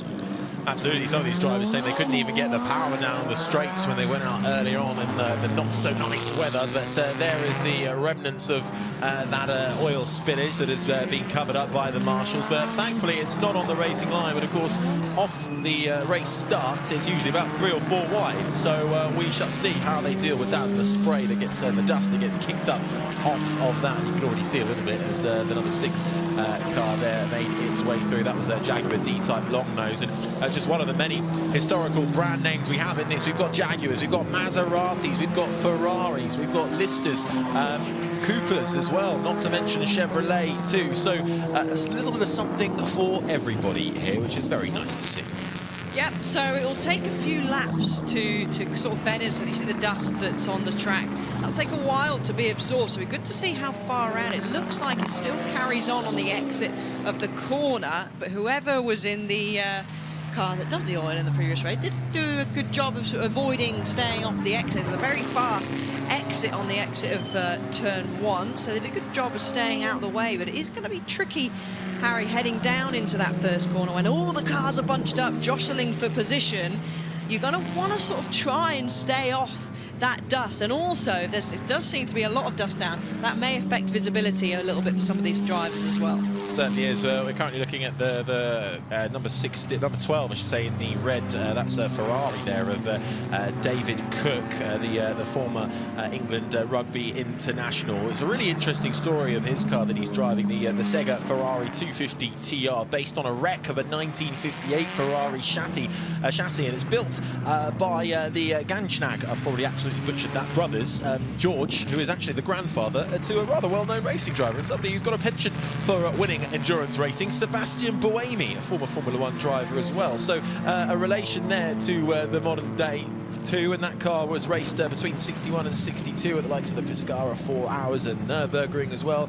Broken up into little bits in 1967 and rebuilt, and making its way around, which is brilliant to see, as we then turn our attention to Andrew Wallace in the Jaguar D-type long nose. We've got a couple of them, and you can tell why it's called a long nose. You see the long front and almost a bit of a shark fin at the back, almost reminiscent to the modern day F1 cars from a few years ago, but certainly that long type car, making a long nose Jag D-type car, making its way through, getting its tyres up to speed, and making their way through to the chassis as we await for them to stop. And then we'll get a green flag lap, and then we will come back round to start our 20-minute race as Andrew Wallace continues to absolutely hound that steering wheel in this Jag long D-type long nose with 4 wins at the Le Mans Classic, reconstructed back in the late 70s after the original was discovered as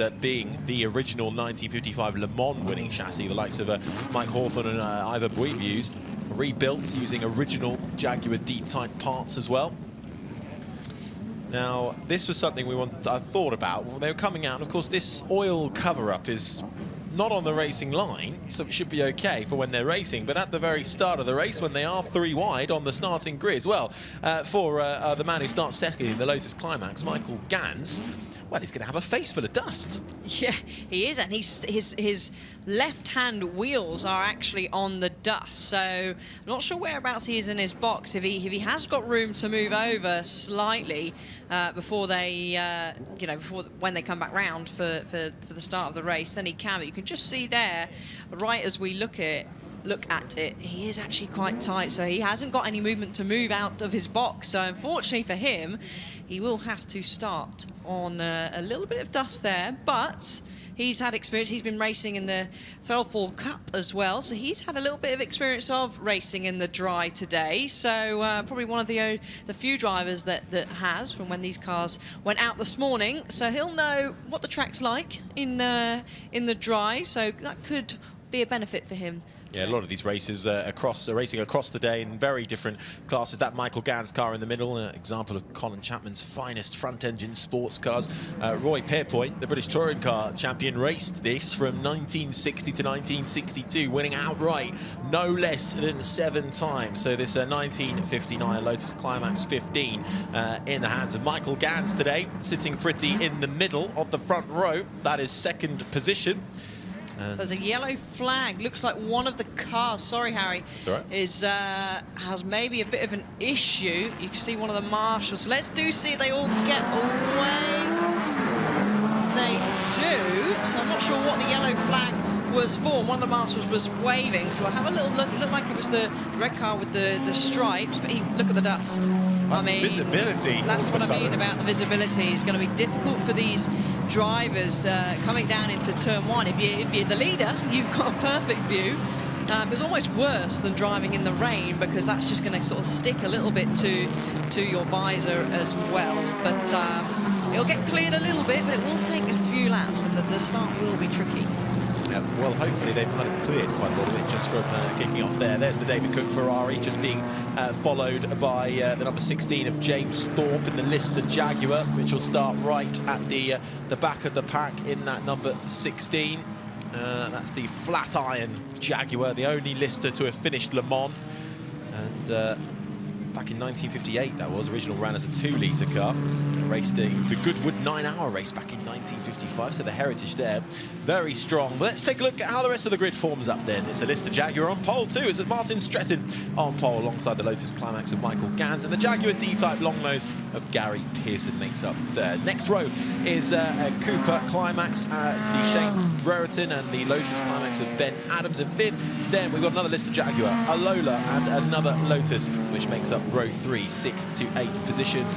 A Lister Jaguar of David Hart is 9th, and the top 10 is rounded out by another Jaguar D-Type of Andrew Wallace. Into the 11th place, row number 5 is a Devlin Chevrolet, a Lister Jag, and another Lister Chevrolet. Malcolm Gannon's Cycle Sam and Stuart Morley. 14th and 15th is Julia Majoub and Vincent Janzes.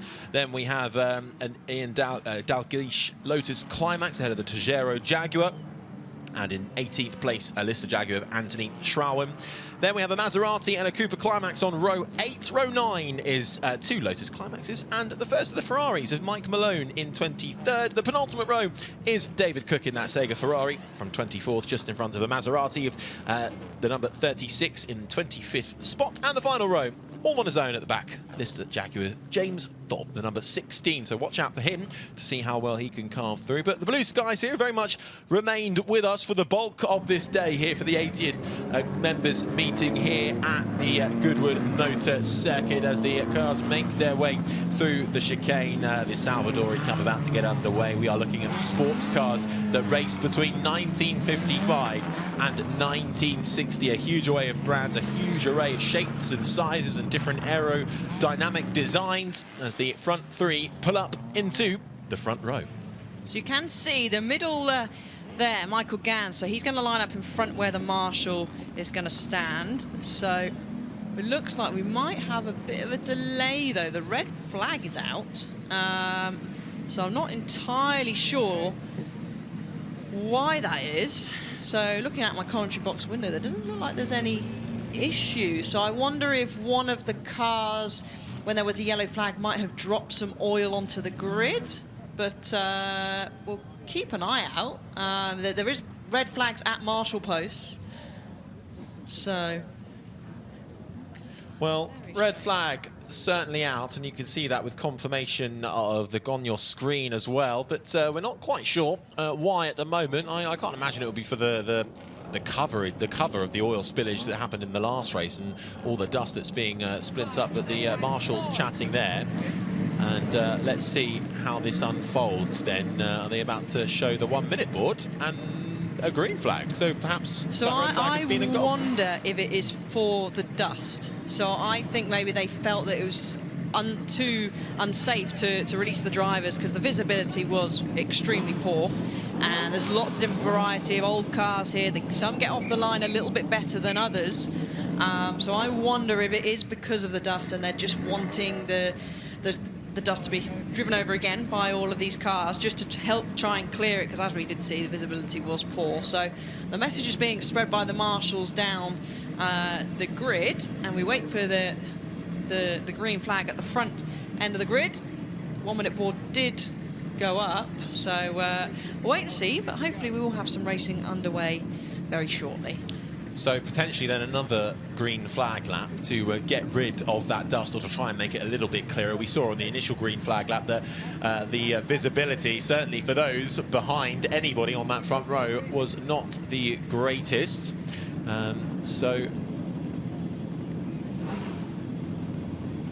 So we are going to do another green flag lap to get everybody back up to speed again, and then we will get this 20-minute race, the Salvadori Cup, underway. There's the 30-second board, and the man waiting there to fly the green flag. So hold your breath.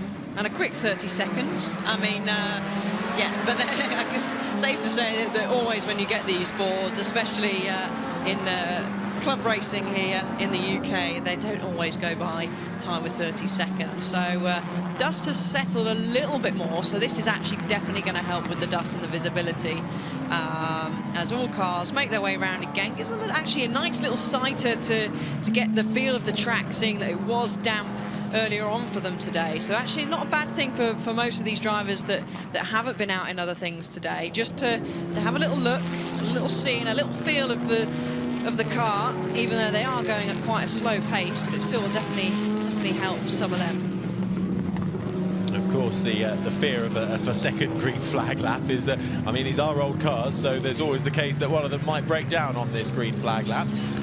We're looking at the number 49 Cooper Climax, Shane Brereton. That was meant to start in P4. The reason we believe we're doing another green flag is because he thought we had started the race. You can see there, right on the left-hand side, he goes straight through and up into the lead. It's a great start, but it's not the race start. So bit of confusion there. He wasn't aware, and that can easily happen. So he has unfortunately been penalised for that and will be put to the very back. So that's Shane Brereton in the Cooper Climax, the number 49 car. So that is the reason then why we had the brief red flag followed by the second green flag. It's because he thought that the race had started already. Okay, I mean, fair enough. He was very eager to get away. Clearly, he felt he didn't want a warm-up lap. He thought everything. He wanted to go racing. He did, like we all do. But unfortunately, it wasn't with the rules for this race anyway. So sadly for him, that's a shame. He was starting in a good position up in 4th place. So down the back of the field now. So we'll keep an eye on him actually, because had the pace this morning in the wet conditions. So we'll see how he makes his way through the field. But for those that are further back from 4th place, they all gain a position already. So good start for all of them. Yeah, unfortunately for Shane, though, he will start at the back in that Cooper Climax. That car commissioned by Sir Sterling Moss back in 1959, qualified on the front row for the British Grand Prix sports car race at Aintree. It's won in Sweden and Denmark, shipped over to Australia, where it won a huge amount of Australian sports car races, and recently has been the outright winner of the BRDC's 50s sports car champ. So he qualified in 4th, so that will be one to watch then. How quickly can Shane Brereton make his way through from the back of the pack? And they all make their way around now for what will be the proper race start, and we will get underway for this 20-minute race, this Salvadori Cup for sports racing cars between 1955 and 1960, as the grid make their way through. The last couple of stragglers at the back, David Cook in his Ferrari, and the Maserati and the Lister Jag, now accompanied by the Cooper. Well, let's look at the front row then. On pole on the left-hand side, it is Martin Stretton in the Lister Jaguar. The Lotus Climax of Michael Gans is in the middle, and the Jaguar D-Type of Gary Pearson on the far right in the number 7. 5 seconds on the clock then, and we wait for the flag. It flies, and we're racing here in Goodwood once again for the Salvadori Cup, and it looks like the dust has genuinely settled, and it's a good start for our pole man, Martin Stretton, in the Lister Jaguar, who holds on to first, and then second, Michael Gans having a fierce fight. The Lotus Climax with the Jaguar D-Type of Gary Pearson fighting, but it's 1, 2 and 3 as they started, but Gary Pearson wants to fight this. He's going to be on the inside for turn 2. It doesn't matter. He's already through. So that's the Jaguar D-Type up into second. Pearson in second, just behind Stretton. And then Michael Gans drops down a place to third. A clean getaway from everybody. Yeah, Michael Gans, the number 26 now, is having a look down the inside at St Mary's. Thought better of it, but it's Martin Stretton who got a great start, and he's already had a healthy lead. But Michael Gans struggling on that dust, but he's having a look now at the inside at the Levant corner. Yeah, James Woods going down the inside there of the number 33. That was David Hart. Great start for James Wood further back. And then we've got the number 17 doing battle. That was Cypher Sam. He was so frustrated during qualifying earlier. Felt he could have qualified much higher up. He's now trying to make his way through and up into the pack. But leading right now is our pole sitter Martin Stretton with the Lister Jaguar, followed by Michael Gans. But then the rest of the gaggle all come while they try and sort themselves out. We're focusing on the Lister Jaguar. That is David Hart, the number 33 car, which is following the 41. That's another Lister Jaguar of Mark Donner, as they fight tooth and nail and don't look too far behind, because the number 55 is right there following as well. And the Devon Chevrolet SS, that's Malcolm Gammons in the red and white striped 5.5 car, and really hounding that steering wheel. 18 minutes counting down for this Salvadoran Cup race. Yeah, everyone's been nice and clean. You see the 55 very close to the car in front, and already the number 49 is up to 10th place. So Shane has made, wow, and a very impressive start. I don't know how he's done it. Hopefully he didn't jump the start. Yeah, let's hope he didn't jump the start, because that's an incredible job by him, and he's actually just gone purple in the first sector by a good few tenths as well. So yeah, keep an eye out for him charging through the field. I mean, I said he was going to move up through the field. I didn't expect it to be this quickly. He is carving through like a knife through butter in that Cooper Climax T49, the Monaco edition. Fantastic work all the way from the back, and as you say, already up into the top placings. Fantastic work from the number 49 up into 10th, and battling with Adams. It will be up next, but you just see it's a mean machine going ripping through the air in a straight line. Fantastic speed on that number 49 car. It's almost unbelievable. Yeah, breezing. You see the control that he's having to input behind the wheel as he now comes into the chicane, and already on the back of the 55 of Gammons now as he heads down the straight. So maybe he's a little bit too far away to have a go as more battles are unfolding down the rear of the field. And oh no, he is. It's a brave move down the inside, so he's not hanging around. He knows, okay, we've only got 16 minutes left of this race. I can't hang around. He's not hanging around at all, is he? How quickly will he be at the front? Well, our leader, Martin Stretton, hasn't really escaped. Just under 8/10 the gap up front between Stretton and Pearson, and it's all pretty tight. Gans as well, just behind, half a second in third, and then comes David Hart in fourth in the number 33 car. So it is all to play for at the moment in this Salvadoran Cup. Absolutely brilliant racing, and once again, who's up next for the number 49? It's the number 26, and that is a Lotus Climax of James Wood, and down the inside then for the 49 of Brereton, and he makes it look easy. I think he can win this race. I think he can. Looking at the lap times at the moment, for example, Martin Stretton did a 1:31.1, whereas Shane did a 1:28.3 in the number 49 car.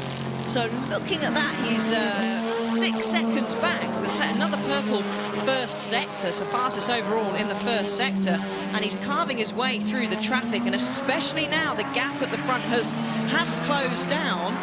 So could be, if they continue battling, could be quite quickly before he catches up to the back of them.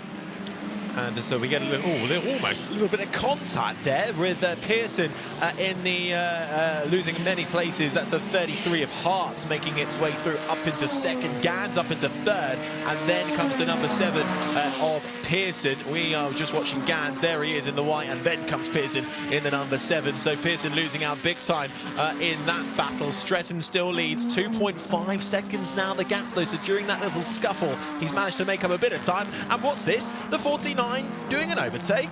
I would have never thought it. He makes his way through on the 41 and makes it look far too easy. That's the Lister Jaguar. He's just made his way through on Mark Donner. So he is very quickly going to catch up to the leaders, lapping well over a second quicker already, catching up onto the car in front.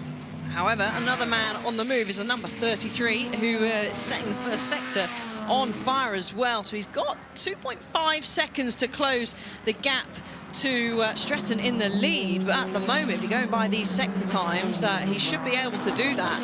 laps, and Stretton is just going, right, I've got this gap, don't want to do anything crazy. You can see a variety of lines coming into that final chicane, some not using all the roads, some a little bit tighter, as that is definitely one of the fastest drivers on the circuit at the moment, using all the road maximum and then tucking in behind the car in front, the strip line, just to get the toe down the straight.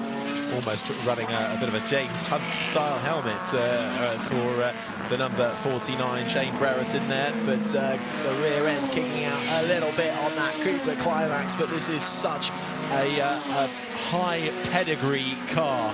It has won so many races around the world. Commissioned brand new by Sir Sterling Moss back in 1959, straight away qualified on the front row of the British Grand Prix sports car race back then at Aintree, and now he's on to the back of Pearson, the number 7 car. That is a Jaguar D-type long nose, and I wonder how long it will be until Brereton makes it through on this Jag. The Cooper Climax versus the Jaguar. The Cooper Climax is going to dive down the inside, late on the brakes. Can the Jaguar cut back and try and give anything to fight this back? Yes, he can. Pearson is side by side now with Brereton, but who's going to have the better straight line? See, Brereton squeezes him on the straight just to let him know, I'm here and I'm coming through, and he does so. Brereton up another spot, up into 4th.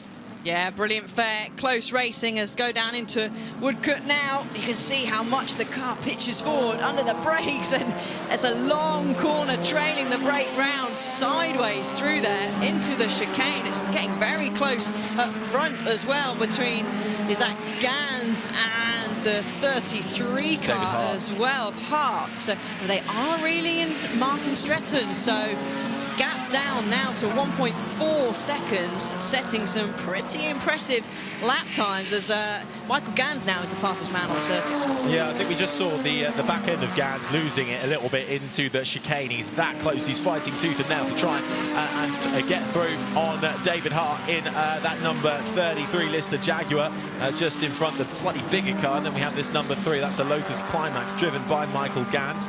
And very tight racing so far. More Gans, what a slide through St Mary's 1 as well, and he's kept up the momentum going on to the Levant straight. But wherever you look, Harry, there are battles all the way down the field.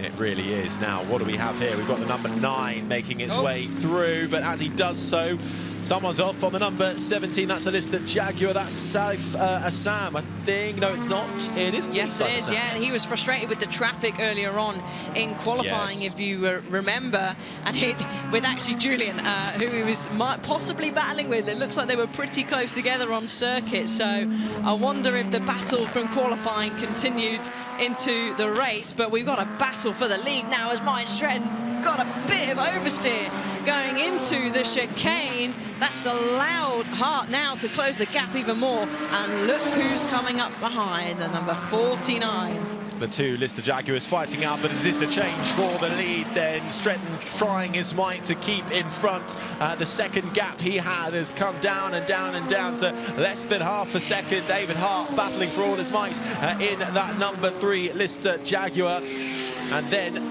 he can't breathe for too long, because there is Michael Gans and then there is Shane Brereton. But Brereton's progress seems to have been a little bit halted now that he's gone into the top 4. He's not carving through as quickly as we saw him do, well, the entire rest of the field. A reminder, he started last and is already up into 4th place. Yeah, well, if he keeps it clean and the pace he's doing at the moment, for example, his last lap, 3 seconds faster than the leader, 3 seconds. So if he keeps this up, I mean, look, that just shows top 4 cars nose to tail going down this long straight. Who's going to be the bravest on the brakes?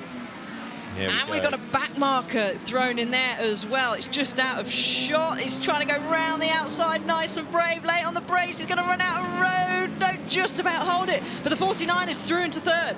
And can he get any more positions? Can they make gain? But they've got traffic in front as well, and down into the chicane.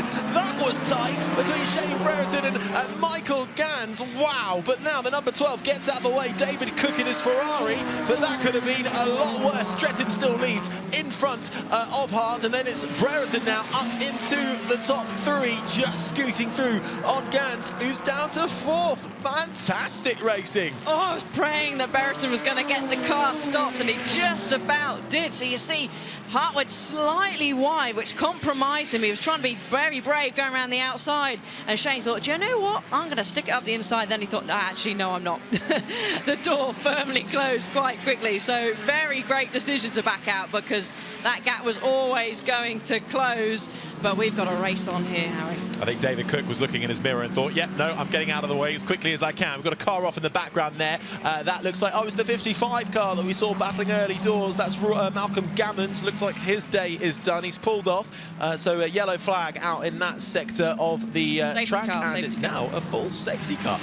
I think that's the first safety car we've had. I'm not sure, certainly in the Salvadori Cup. But, well, everyone will slow down. The pace is neutralised. And just when things were heating up, we get a little bit of neutralisation. We can take a breather, though. We can take a breather. I mean, I would say that car was fairly out of the way, but obviously not. But maybe, hopefully, they'll be able to get it out of the way quickly. So we're going to see Brereton getting, oh, and Gans as well. Why not? Two of them putting on a fantastic show and showing off for the cameras there, getting all sideways. So a breather for the front four, should I say, and the rest of the field, as they're going to pick up the yellow Porsche safety car on the main straight. Its lights are on. There we go. And very cool and calm safety car drivers there. They've got their hands out the window. But actually, that will be to try and wave through any back markers. It's not them just trying to look super cool. Yeah, well, we've got 7.5 minutes. The time continues to count down from this 20-minute race in total.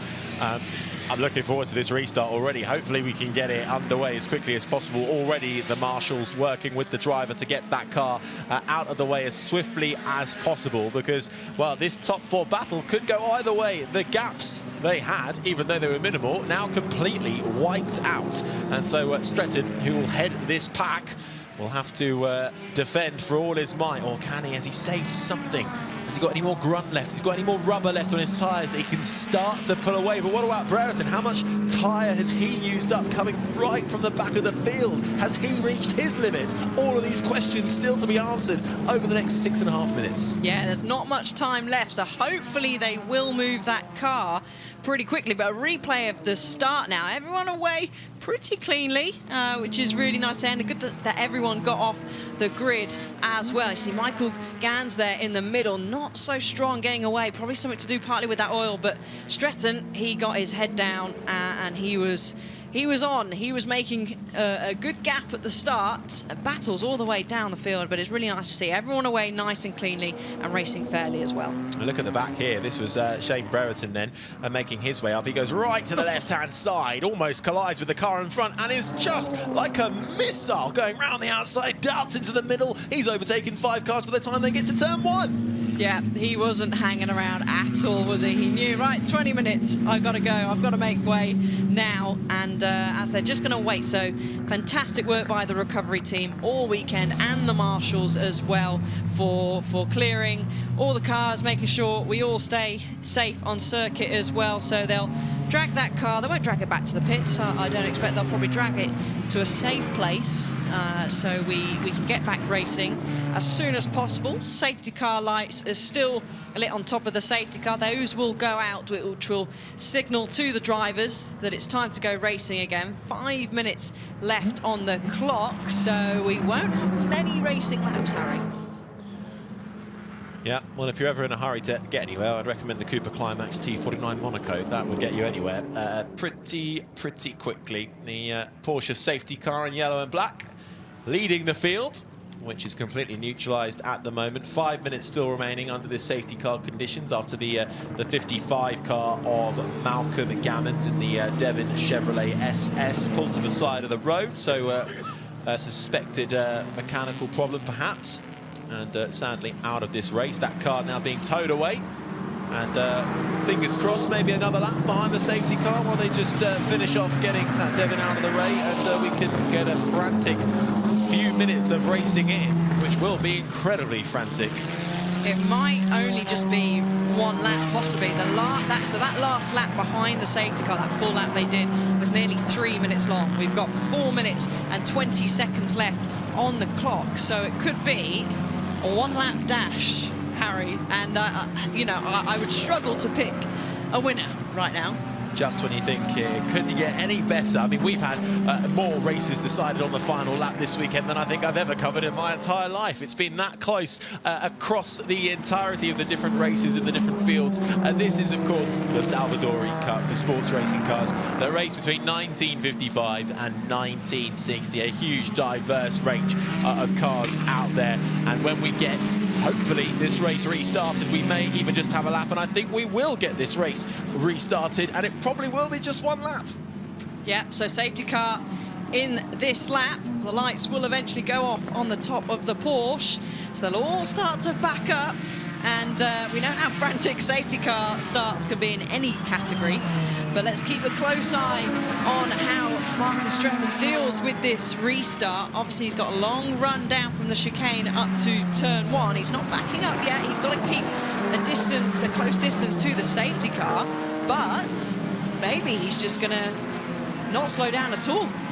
Very much. No, it looks like he's already technically gone, and he's maybe caught a few of them to the further middle back of the field, and what a getaway.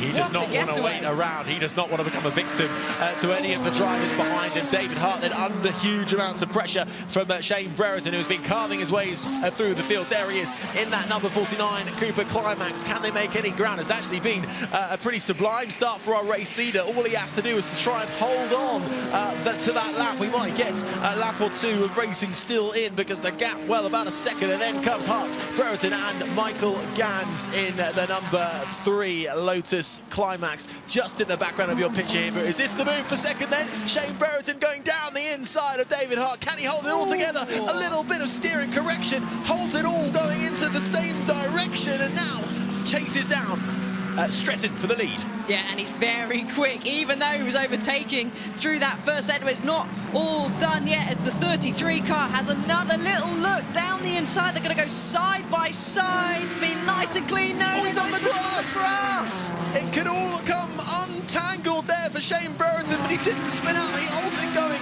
in the same direction, but it's Hart then who holds on to second, and Gans then makes gains up into third. But how quickly can Brereton come back? A little bit cheeky there perhaps from Hart, forced him out onto the grass, but rubbing his racing, and all the while this is allowing Stretton up front to have a little bit of a pleasurable gap to those behind. If he can hold on to that win, we will get another lap in. But here we come then, Shane Brereton already right on the back of Michael Gans, and Gans might well be looking at the back of the 49 soon. Yeah, so going around the outside has not put him off being pushed onto the grass. Is they going to go side by side again?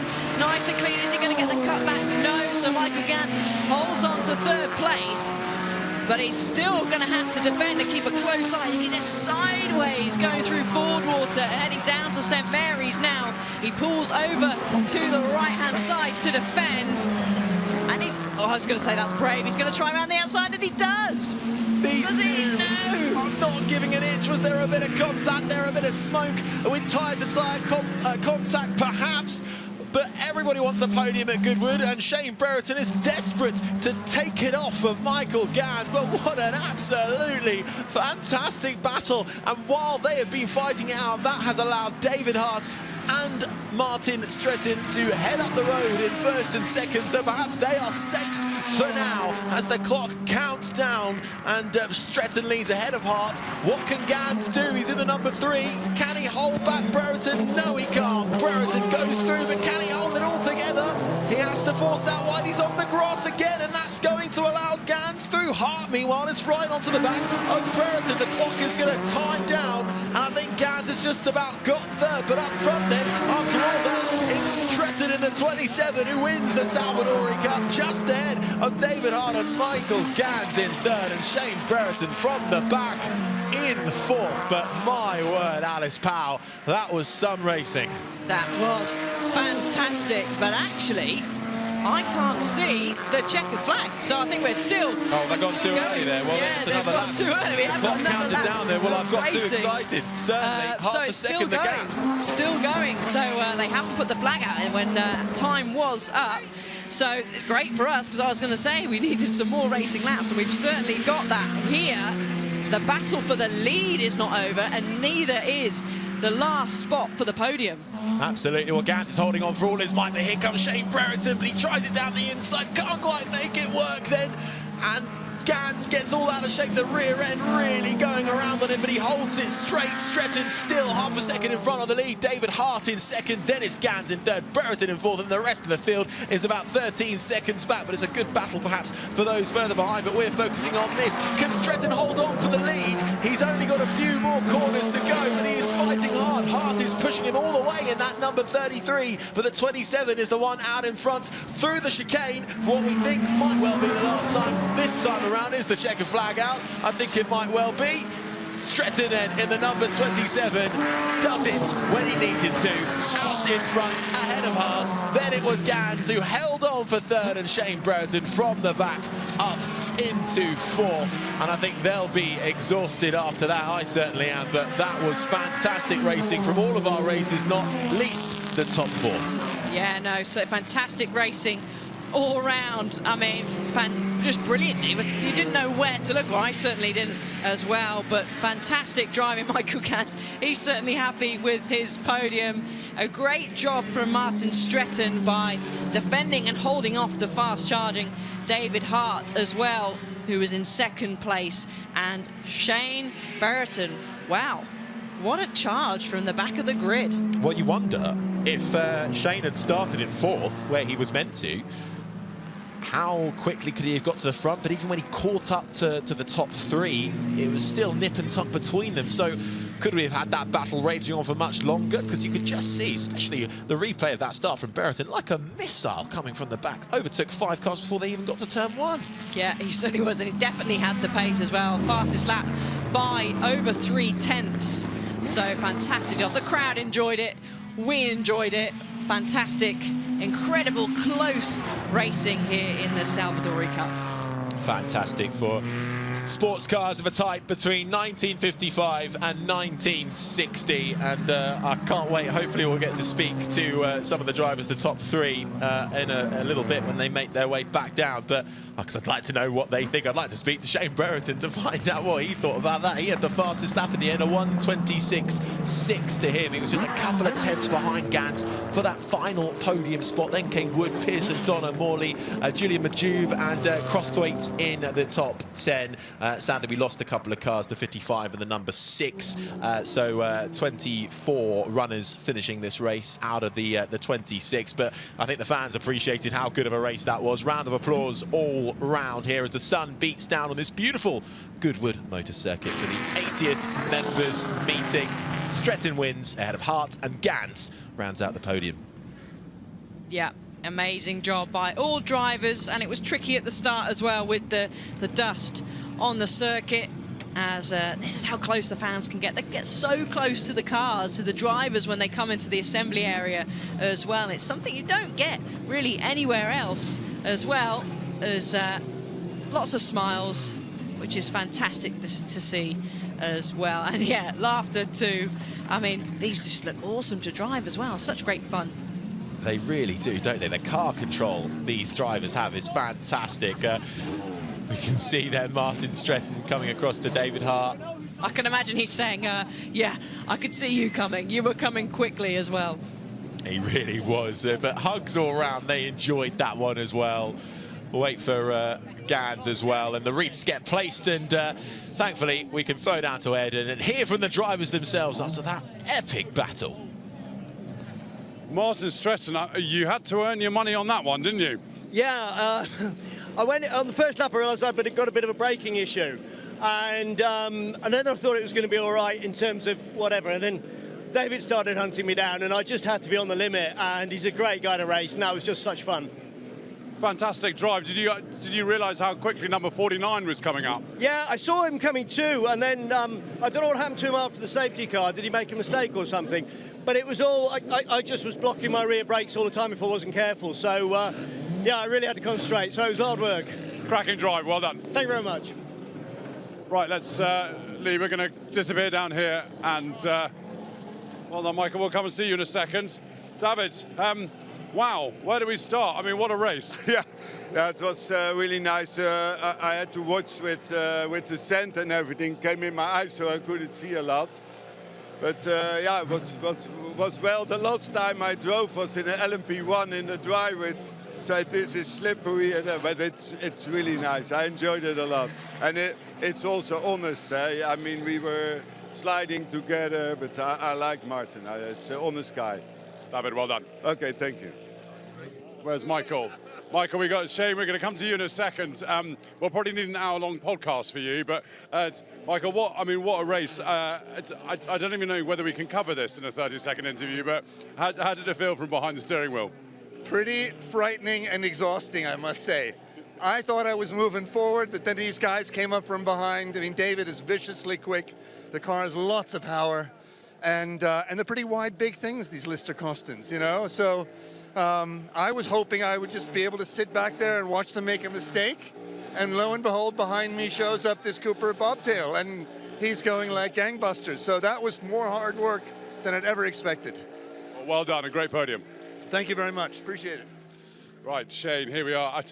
Well, let's start with a green flag start, because in your head, it was probably the greatest start you've ever made. Yeah, it was a very good start. Just a little bit too soon. I don't really know what happened. I maybe got in the zone a bit wrong, I think. But it made for an exciting race for everyone, didn't it? The race was fantastic, and what a drive through the field. I think after even a lap, you're up to 10th. Yeah, I don't know. It was just good. The car was in the zone. After the safety car, the car went off, kept locking the brake. Gears got difficult. Up until then, I felt I could wait for an opportunity maybe to get the first, but it's difficult to overtake around here. When the pack's bunched up, that's sort of where I thrive. You've got to be so careful when it's wheel to wheel. It's so fast around there. Well, you had us all on the edge of our seats, so well done. That's very good, thank you. Edge of the seat action all the way through that fantastic Salvadori Cup race, and in the end it was Martin Stretton in the Lister Jaguar who held on in front of David Hart and Michael Gans rounding out the podium, but Shane Brereton all the way from the back. What a roller coaster of a race he had, up into fourth, couldn't quite make the podium in the end, just in front of James Wood who rounded out the top 5. Then we have the first of the Jaguar D-Type long noses was Gary Pearson in 6th, Mark Donner, Stuart Morley and Julian Majube in 9th, and Oliver Crosthwaite in the Cooper Climax rounded out the top 10. James Thorpe in the Lister Jaguar made it all the way from the back of the grid up into 11th, so that was a bit underappreciated. He did well. Darren McWhirter in the Tajero Jaguar in 12th. Then a mixture of Lister Jaguars, Lola Climaxes and Maseratis making up the next few spots. Ian Dalglish down in 19th ahead of Keith Ahlers. Mike Malone in the Ferrari 250 TR had a Cypher Sam who will be very frustrated with his end to that race in 22nd. Then the Maserati 300S ahead of David Cook in his Ferrari.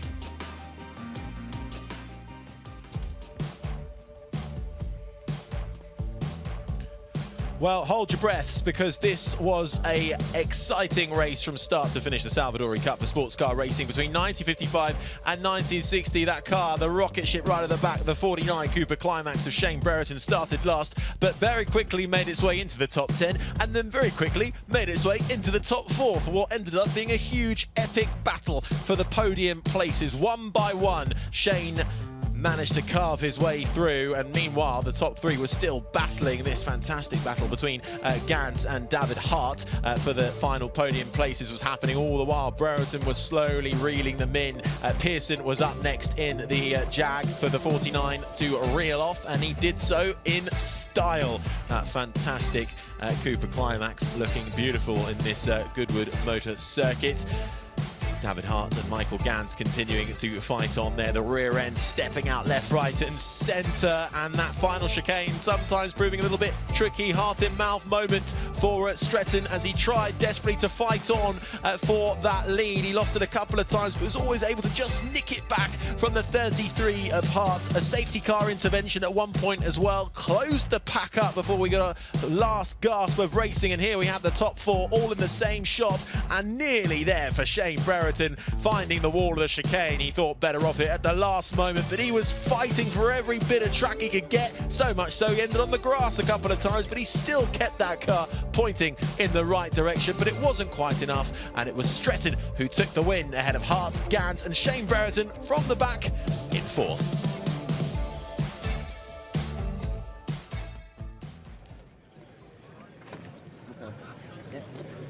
Very well.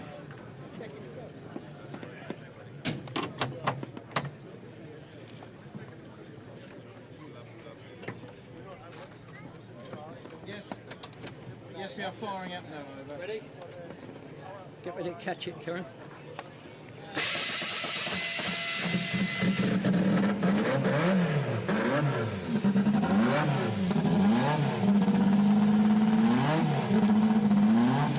Well, now we are moving on as we are looking forward to one of our final demos of the day here. Ben Edwards back with you for a little while, and we're looking forward to seeing our very own Karun Chandhok in one of the most classic Formula One cars of all time, the BT52, the Brabham BT52 from 1983. We've got two of them going out with David Brabham in the other one, and this is a real joy to watch. Two of the same team cars back together for the first time in 40 years since they took the title for Nelson Piquet. And as we saw yesterday, Riccardo Patrese was here to drive the car with which he won the very last race of that year as well. And he just missed out on one of the others that season at San Marino. It was Nelson Piquet who won the championship in the Brabham BT52, his second world title, and the first ever turbo-powered car to take the Drivers' World Championship. So here you are, experiencing and watching two fabulous Formula One cars from the 1980s. Soak this up, because this is a really, really beautiful demonstration with the two cars. And it was an absolutely brilliant season. The cars were designed by Gordon Murray, and we've been talking about Gordon Murray a little bit already this weekend with his modern supercars doing demos earlier.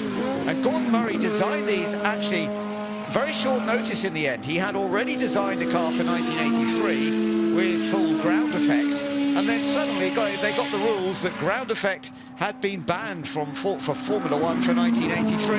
And so he discovered that in November, and he had to get the cars designed and built in time for March 1983. And he came up with this absolutely stunning looking car, which had no side pods. Now, Alice, we've seen ground effect come back into Formula One in recent years, haven't we? This, you know, we've been hearing all about the porpoising and bouncing that ground effect has caused. So actually, ground effect's come back. But this was a period when ground effect was banned from Formula One, and Gordon Murray just took this option of making the car very simple. Yeah, he did, and simple sometimes works, and it definitely worked with these two cars here. Oh, that's a shame. Oh dear, Smokey. Karun Chandhok's engine, the BMW turbo engine, that's not looking very healthy. Not the first time I've seen that from a turbo-powered car from the 1980s. I'm afraid that that can happen. Tonight it's a bit of a shame for Karun. He hasn't had a chance to have a proper run in it. No, that is just why I spoke to him actually before, not long before this, earlier on today, and he said he couldn't wait to get behind the wheel of one of these fantastic cars as David heads down the main straight now. And listen to that sound. I mean, I'd just love to, well, I wasn't alive on the days when these cars were racing around, but just to teleport back and imagine some of these fantastic cars, a whole field of them, driving through and past on a main straight. But there was a spectacular sight. I was actually very lucky. I was in my mid-teens and I was doing a bit of gophering and mechanicking for a Formula 4 team at Brands Hatch when Nelson Piquet won the European Grand Prix at Brands Hatch that year. So I was sitting in one of the stands, the paddock stand, which you were allowed to do as a mechanic. And I did watch Nelson Piquet that year, that race, and it was a key race actually. for him to win, because it was into the latter stages of the season. He'd been battling with Alain Prost for the championship, and because this car was the best car, but it wasn't always fully reliable, as we've just seen. So he didn't have every result that he was hoping for, and it was this battle with Prost, but then he had a really good end to the season. He was leading that last race, but decided to back out once Prost retired, and ended up winning the championship. So it really was very notable. And of course Renault then, they had a turbocharged engine that had been running for a long time, but they just didn't get the title. It was the BMW turbo. Amazing, isn't it? Yeah, it's incredible. It's a 4-cylinder engine, and depending on boost pressure, it can produce anywhere between 800 and 1,350 horsepower. So incredible machine to drive, and I can imagine round Brands Hatch, especially in the wet, it could be quite a handful. Absolutely. No, they got wheel spin in nearly all gears, you know. It really was remarkable how it lay rubber down with that amount of power that you're talking about from that turbocharged engine. One thing that also Gordon Murray did in the design of the car, in a way, by taking the side pods down towards the back, and that was to get the weight onto the rear wheels, because he had so much power, he wanted to get as much traction from the car. Let's just go quiet for a moment and listen to this 4-cylinder BMW turbocharged engine that was such a big part of Nelson Piquet's title in 1983.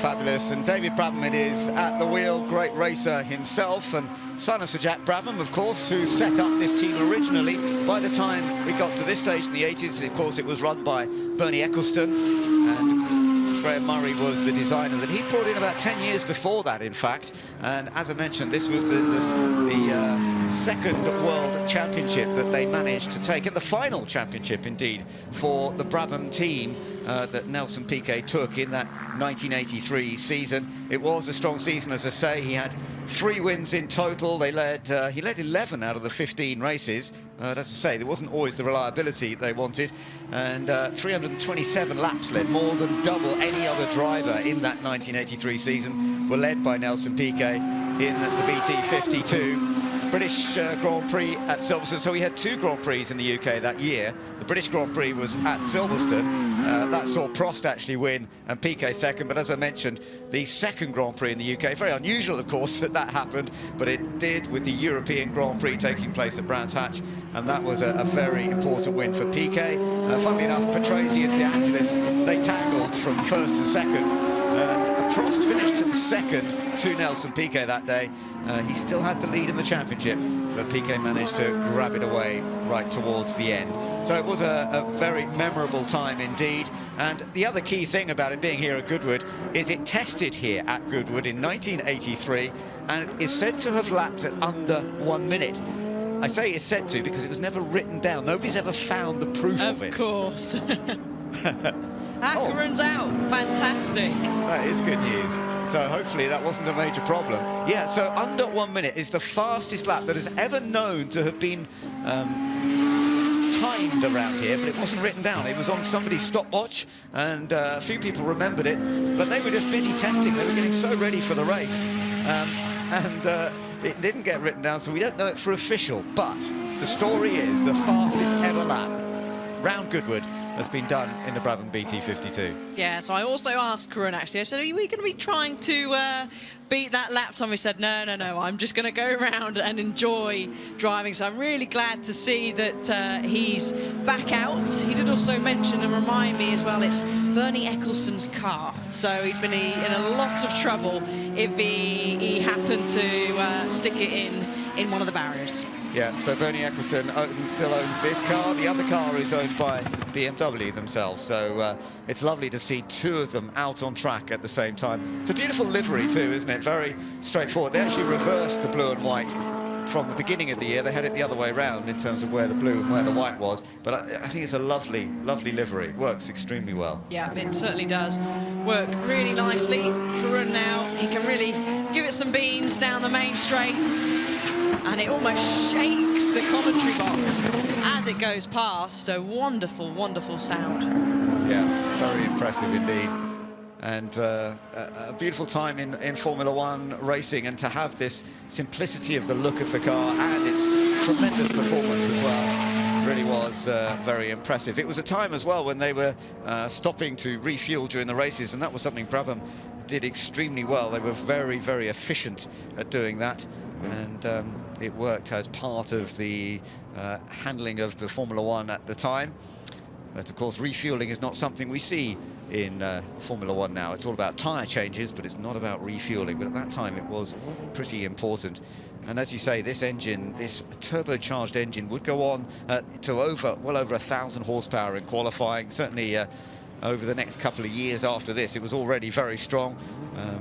Major power at about 11,000 revs per minute. And in fact, the BMW engine designer, Paul Roche, he fitted a pressure control valve on the engine, which did help reduce some of the throttle lag, because being a turbo engine, they had to deal with quite a lot of turbo lag. So that must have been a challenge for the drivers. Yeah, no, and lots of things changing as well. I mean, just a challenge driving this car, especially on the smaller circuits. A lot of the modern day circuits now, there's room for error, but certainly back in the day, not pretty much like this circuit is now, not much room for error. As Karun now, they both bring them back into the pits. What a treat we've just witnessed there.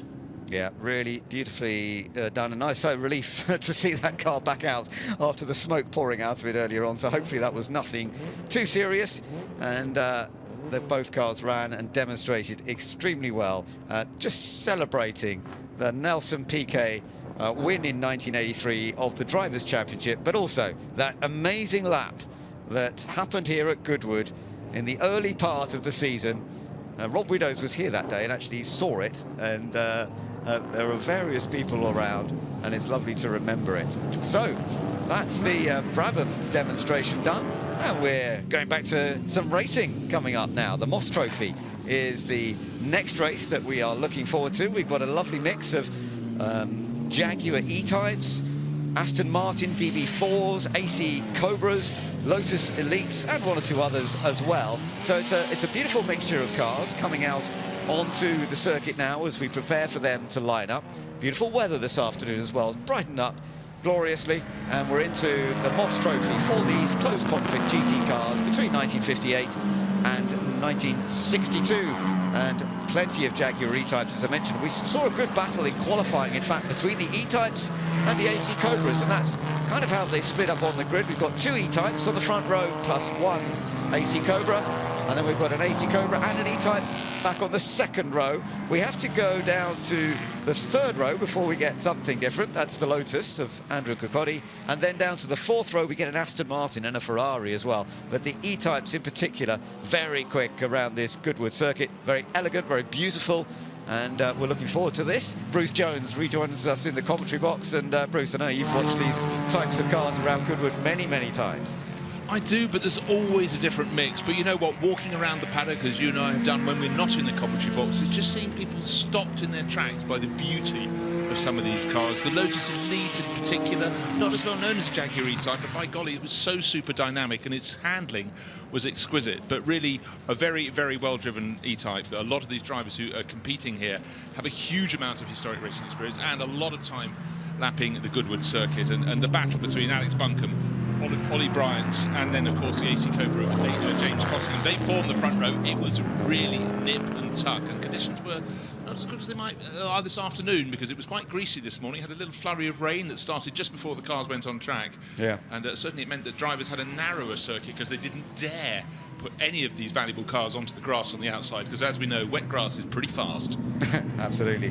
There's a very pretty AC Cobra. That one is going to be starting on the second row. That's John Spears who's driving that one. As you say, the very lovely Lotus is out as well. The fastest of them, Andrew Kukodi, in car number 10, starting on the inside of the third row of the grid. The elites started being sort of made in the late 1950s. They had quite a lot of technical problems. It was a beautiful car, wonderful design, but trying to get all the body and chassis reinforced plastics that they were using, it proved to be a little bit of a challenge, so they didn't actually get them on sale until the 58. They did build nearly 1,000 of them eventually, and wins started for the Lotus Elite back in 1958 for the likes of Ian Walker and John Lowry as well. Colin Chapman actually raced an Elite himself, third at Silverstone International in 1959. Yeah, Colin Chapman also competed, trying to compete in Formula One. He was a very quick driver, quite upsetting for some of his drivers who came through, because he could engineer the car, hop in the car and be as quick as they were, which sort of slightly ruffles their feathers. Now, looking at the AC Cobras at the front of the grid, they're the narrow ones. They're as they were when they took over for AC, and as you can see, they don't have the bulbous rear wheel arches and even front wheel arches that the latter cars did. They had the smaller engines, and to my eye, they're far prettier. I know what you mean, yes, they're very elegant cars, aren't they? Carroll Shelby, of course, was a key part of the AC Cobra. We're going to be celebrating him this year as we go through the other Goodwood events, aren't we? Carroll Shelby, just an epic figure. I once turned up at the NEC in Birmingham and I was told, actually, could you just go and host a dinner tonight? And who's going to be there? Oh, Sterling Moss, Carroll Shelby, Roy Salvadori, wow. John Coombs, et al. And I went, yeah, hold me back. So in I went, and what a raconteur. In fact, if you put him and Roy Salvadori together, we had Tony Brooks as the invigilator, trying to calm them down when their stories were getting taller and taller. Fabulous times. Lovely. Well, that's some great stories, and we'll have a lot more about Carroll Shelby as we go through the rest of the year with the Goodwood events, the Festival of Speed and the Revival. But let's keep an eye on these Cobras. James Cottingham in the white one on the outside of the front row. He's won various races here at Goodwood in quite recent times, actually. He won the Sussex Trophy here in a Tejero Jaguar last year. He's won the Sterling Moss Trophy in an E-Type before, and now he's in an AC, funnily enough. As we look at the number 74 E-Type, just making its way down, this is Nick Mayton. He's down a little bit further down towards the back of the grid. Actually, they've put him right down at the back at the moment. I think he's a little further up than that, because down at the back, I think, is the XK120. Chris Scully, we can see that XK120 just sitting down there on the back of the grid as well. So, but it's a lovely mixture of cars that we can enjoy and just see how this race is going to go. It's another 20-minute race, and we will get a good battle, I think, up front between the E-Types and the AC Cobras. The gap in qualifying was not great. Alex Buncombe took pole position. So that's Alex Buncombe on the left as you look at it there. Oliver Bryant is in the middle of the front row. James Cottingham on the outside, on the right-hand side there, number 59. So the two E-Types of Alex Buncombe and Oliver Bryant, and then James Cottingham in the AC Cobra on the outside. Then John Spears in the red AC Cobra. And as they come away on the starting lineup here, and then heading down towards the first corner. Just having a look there, one of the Lotuses nice and far up already on that grid. Yeah, just taking a look at the grid there. Yeah, the car that qualified fifth, Benoit Collier, is not there, so the others have already been shunted up. There were no gaps in the grid, but I suddenly, you know, the brains and the numbers didn't quite compute, so great. I was just trying to work that out, actually, because I could see the Lotus not where I was expecting it. I was expecting it to be on the inside, but it's on the outside, as you say, on the second row. So actually, Andrew Kukodi has gained from Benoit Trullier. Actually, Benoit in number 80 is going to be starting from the back of the grid. So a story is already imprinted on this race. Surely it's going to be the recovery drive, but the reason he's back down there, we do not know. Let's hope it wasn't a little problem when they got away to go from the collection area round to the grid. Yeah, that's funny, because normally they would leave the gap on the grid, wouldn't they? So maybe it was an earlier problem where they thought the car wouldn't appear at all. I don't know. But whatever comes of it, we shall see. If as you say, if Benoit Trullier's car is actually working well, he'll be one to watch if he's starting down towards the back. So that's the number 80 E-Type. That's something to keep an eye on as well. But we've got a good battle to look forward to here. Alex Buncombe, Oliver Bryant, James Cottingham on the front row, John Spears and now Andrew Kukodi up into 5th place. Another E-Type next, that's Gregor Fiskin. ahead of William Paul and James Alexander. Then the Ferrari, first of the Ferraris on the grid is John Hugenholtz. And John, always quick round here at Goodwood in various cars. Richard Mines on his Jaguar E-Type lines up in 10th place. And then we've got Guy Zeiser, Nicholas Ditting in the Aston Martin DB4. And then just the one Chevrolet Corvette in this race. Alan Letts is driving that here today. So that'll be a good one to watch, and we'll see how that goes. That's Peter James's car. Peter was hoping to race himself, but he has injured his back. So Alan Letts has got the opportunity. And there we've got some more of the Lotuses. Austin Healey's in the mix as well as we go further down the grid. The final part of the grid with a couple more E-Types and a very beautiful Ferrari 250 GT Lusso. Very rare car, that one. That's down in 25th place on the grid, but it's one to watch if you get the chance. And that beautiful Jaguar XK120, car number 34. Keep an eye out for that one as well. Earlier car, so not as competitive as the E-Types and the AC Cobras, but a lovely car to have as part of this lineup. So the cars are now just coming onto the grid itself, and we're getting ready for the start of this race. Who's going to get off the line best of all? Of course, the AC Cobras have a lot of horsepower in their American engines, but the E-Types, as we know, have got good flow. Let's see how they get off the line.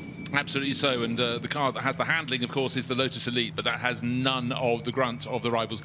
I think just a little bit of correction there, that Rory Bryant, rather than William Paul, will be starting in the red number 5. I've seen his name on the timing screens. Okay. They don't quite add up, but I could be wrong. But anyhow, we'll look out for that. The touring car racer is very, very handy indeed, but at the moment, it's the front row that's looking very good as we wait for the start.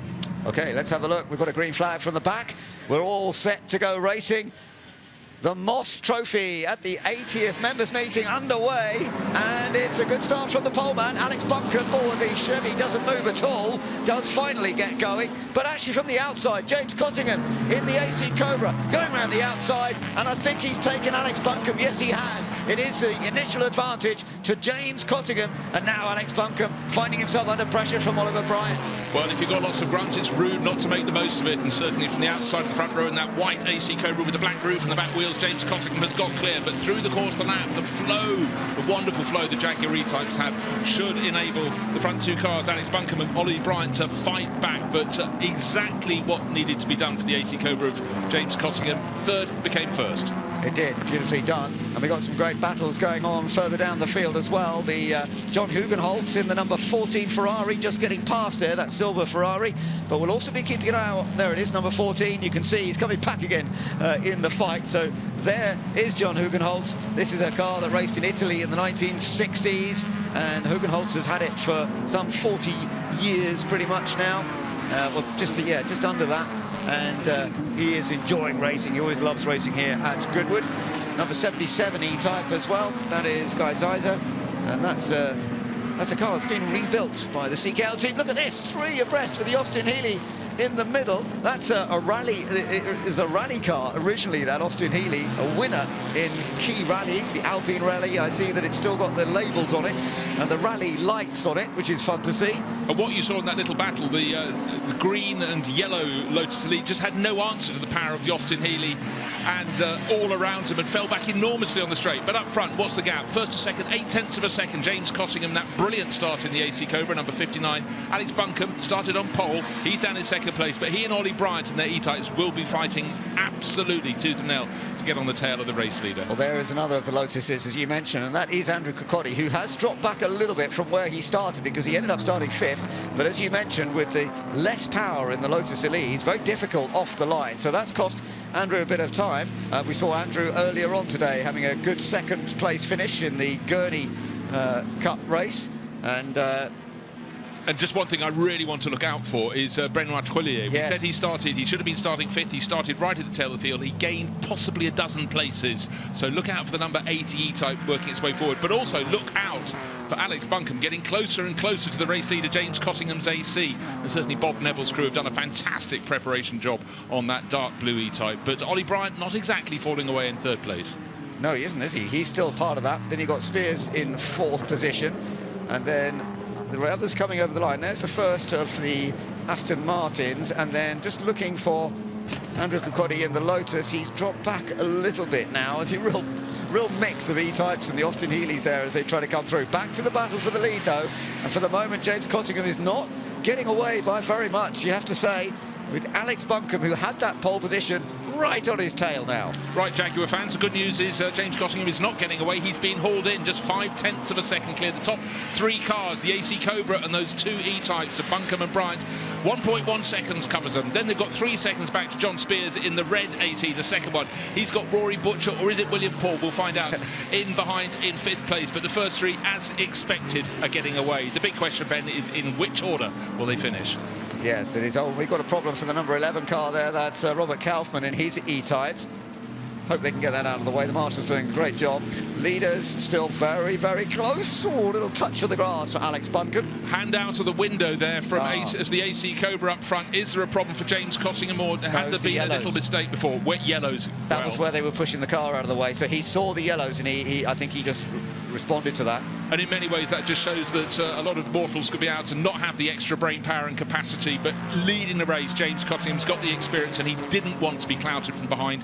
Absolutely the right thing to do, but these are pro drivers doing an astonishingly good job. AC Cobra versus Jaguar E-type. Yeah, I could watch that any day of the week, and I could certainly watch an overtaking manoeuvre like that from second place into first from Alex Buncombe. But what a move down into Woodcote. That was an excellent move. I did wonder whether Cottingham was going to shut the door a little bit more, but he didn't. Left-hand drive Cobra versus right-hand drive E-type. So the gap between the 2 drivers is bigger than you get in some cases. Straight line speed from the Cobra, but the E-type was very effective under braking. Yeah, but what I'm wondering there, Ben, they slightly delayed themselves by backing off the yellow flags going to Laverton. It may just be that the AC Cobra, James Cottingham, backed off a little too much and couldn't use the grunt, and the power's put down sooner by Alex Buncombe. He's not only taken the lead, he's starting to hair clear. Wow, how's this one going to shape out? But they're coming up into traffic already, so that can often complicate things. So let's just see if they manage to get through this okay. Further down the order as well, we've got some good racing going on. Further down, number 14, there's Hugenholtz in that lovely Ferrari, and then a real group of E-types. Richard Mines is in there. And that's Benoit Trellier, who's just gone past the car with the Cut 7 livery on board, and he was the driver who qualified 5th, ended up starting right at the tail of the field, but you don't need a stopwatch to tell you that he's one of the quickest drivers out there. How high has he climbed? Already up to 13th position. More places will come his way before this lap is over, that's for sure. Possibly even into the top 10. Yeah, 3 times Le Mans winner. Plenty of pace, a man who's won championships in Japan in both Formula Nippon and the GT series. There he is, number 80. He is a very talented, very experienced racer, and he's moved up extremely quickly from the back up to 13th when he crossed the line last time. He's going to be higher than that when he comes back across the line. Well, he's challenging for 10th place. That's for the moment in the hands of Craig Davis, number 26. Very similar liveries of their cars, that gunmetal colour on the flanks. Is there enough space to go up the inside? You know what? Craig Davis is a tough driver, and he said, if you want to come past, I'm not making it easy for you. Absolutely. You will make him work hard for it. So that's fair enough. It's racing. Has a quick glance in his mirror before he comes into the chicane. Chucks it in. There's Craig. But Benoit is right on it, and he's going to try and get the better exit. Actually, he doesn't get a super exit out of there. It's good straight line speed in the Craig Davis car. Yeah, in fact, just looking at that, it was a very smooth exit, and I thought it would yield advantage there for Ben Trellier, but it didn't. Plenty of grunt for Craig Davis in behind again. Of course, you got the soft tops, the non-fixed head coupes, and the one running in behind them should be, well, up from the back of the grid. Nick Mason, who was propelled from mid-grid, whatever the transgression was, that started at the back. So like Ben Trellier, 80 and 74 have been working their way up. They're halfway up the order, and they're definitely advancing. Look, the white car, the right E-type with the red roof closing in as this battle in front is getting very fruity between Craig Davis and Ben Trellier. 26 ahead of number 80. Yeah, 9th and 10th at the moment, and a little chance here for Trellier, who's going to try and outbrake round the outside, and then can he still get into the corner ahead of Davis? Yes, he can, just about. He gives him space, fair play, but also joining in the fun and games is the number 74 of Nick Mason. Let's see whether he's going to be able to get past as well. He's got a good run as they go down the straight, but no doubt about it, Trellier has managed to go through, and that has brought him up into 9th position. So the next one he's going after is John Hugenholtz now in the Ferrari. See how he can get a bit further up the order. Meanwhile, Alex Buncombe is still our race leader with a second advantage over James Cottingham. Yeah, and that was the fastest lap of the race, dipped under 1 minute 30 seconds, a very, very quick time from Alex Buncombe, second generation, or is it third generation racer? Yes, in third generation racer from the Buncombe family, from the West Country. Childhood friend of Jensen Button, grew up doing karts together and have raced together in British GT and other things around. So great to have two pals enjoying their racing so much. But 1 second, almost precisely, race lead for Alex Buncombe over the AC Cobra of James Cottingham, and James having a purple patch in his racing career at the moment. But it's Treluier again who's trying to come past at the moment in the number 80 E-Type Jaguar. He's doing a fantastic job. Hugenholtz up ahead of him, very experienced, but I'm not sure he's going to hold on for too long. That was a bit of a wide. Oh, that's Spears. Spears, who was running in fourth, wasn't he? And he's dropped a couple of places there. I think he's dropped rather more than that. I think he's, well, let's just wait and see to the next timing sector, but just the smallest of margins, running that little bit wide, but had to be very careful coming back onto the circuit. But as he accelerates hard towards the kink, as he comes back towards Woodcote, he'll be absolutely cursing. Right, he's fallen behind car number 62, which is Gregor Fiskin, so he's fallen, and he's ahead of Nick Ditting, so he's only fallen to 6th place. Well, that'll be frustrating. Yeah, it will be frustrating, but obviously a little error, I would think, that he made, just running the car out wide as the battle between the E-Types continues. And here's the battle up front. It's still close. It's not much difference. The gap has come back down with a new fastest lap by James Cottingham in the Cobra. So he's got the gap back down to 0.681 of a second. And they are still dealing with traffic as well. That's something that you can see. They're catching up to one of the Jaguars, the XK120, the only 120 actually in this race. The car rebuilt to the Prothero style, and they're going to get past that very quickly indeed. Yeah, that was the slowest qualifier in the field, hardly surprisingly, because the world moved on very quickly when the E-Types came to town, and the AC Cobras with all the power. So Chris Scully keeping out of the way there, but certainly Alex Buncombe going right to the edge of the circuit on the exit of St Mary's, drifting his way into Lavant. It's going to be possibly down to half a second, and good to see the number 14 Ferrari being driven so beautifully with so much experience, that car. John Hugenholtz pressing on tail end of the top 10, but he's got company, plenty of company. Benoit Trullier coming up from the tail of the field, trying to go round him, and in behind Nick Maton, the white E-Type. He's done it. With the red roof. That was good. That was lovely, the way he dived up the inside. You see the occasional overtake there that works well, and that was actually beautifully done. And in fact, Hugenholtz is going to have to watch out. He might be losing 2 or 3 more places. Yeah, it could be a very cruel half lap for him. No sooner had I said he's driving beautifully. Unfortunately, he is, but the drivers behind that a little bit quicker, and certainly Benoit Trollier not only proving he's quick as he comes up, but he's also very, very positive with his overtaking.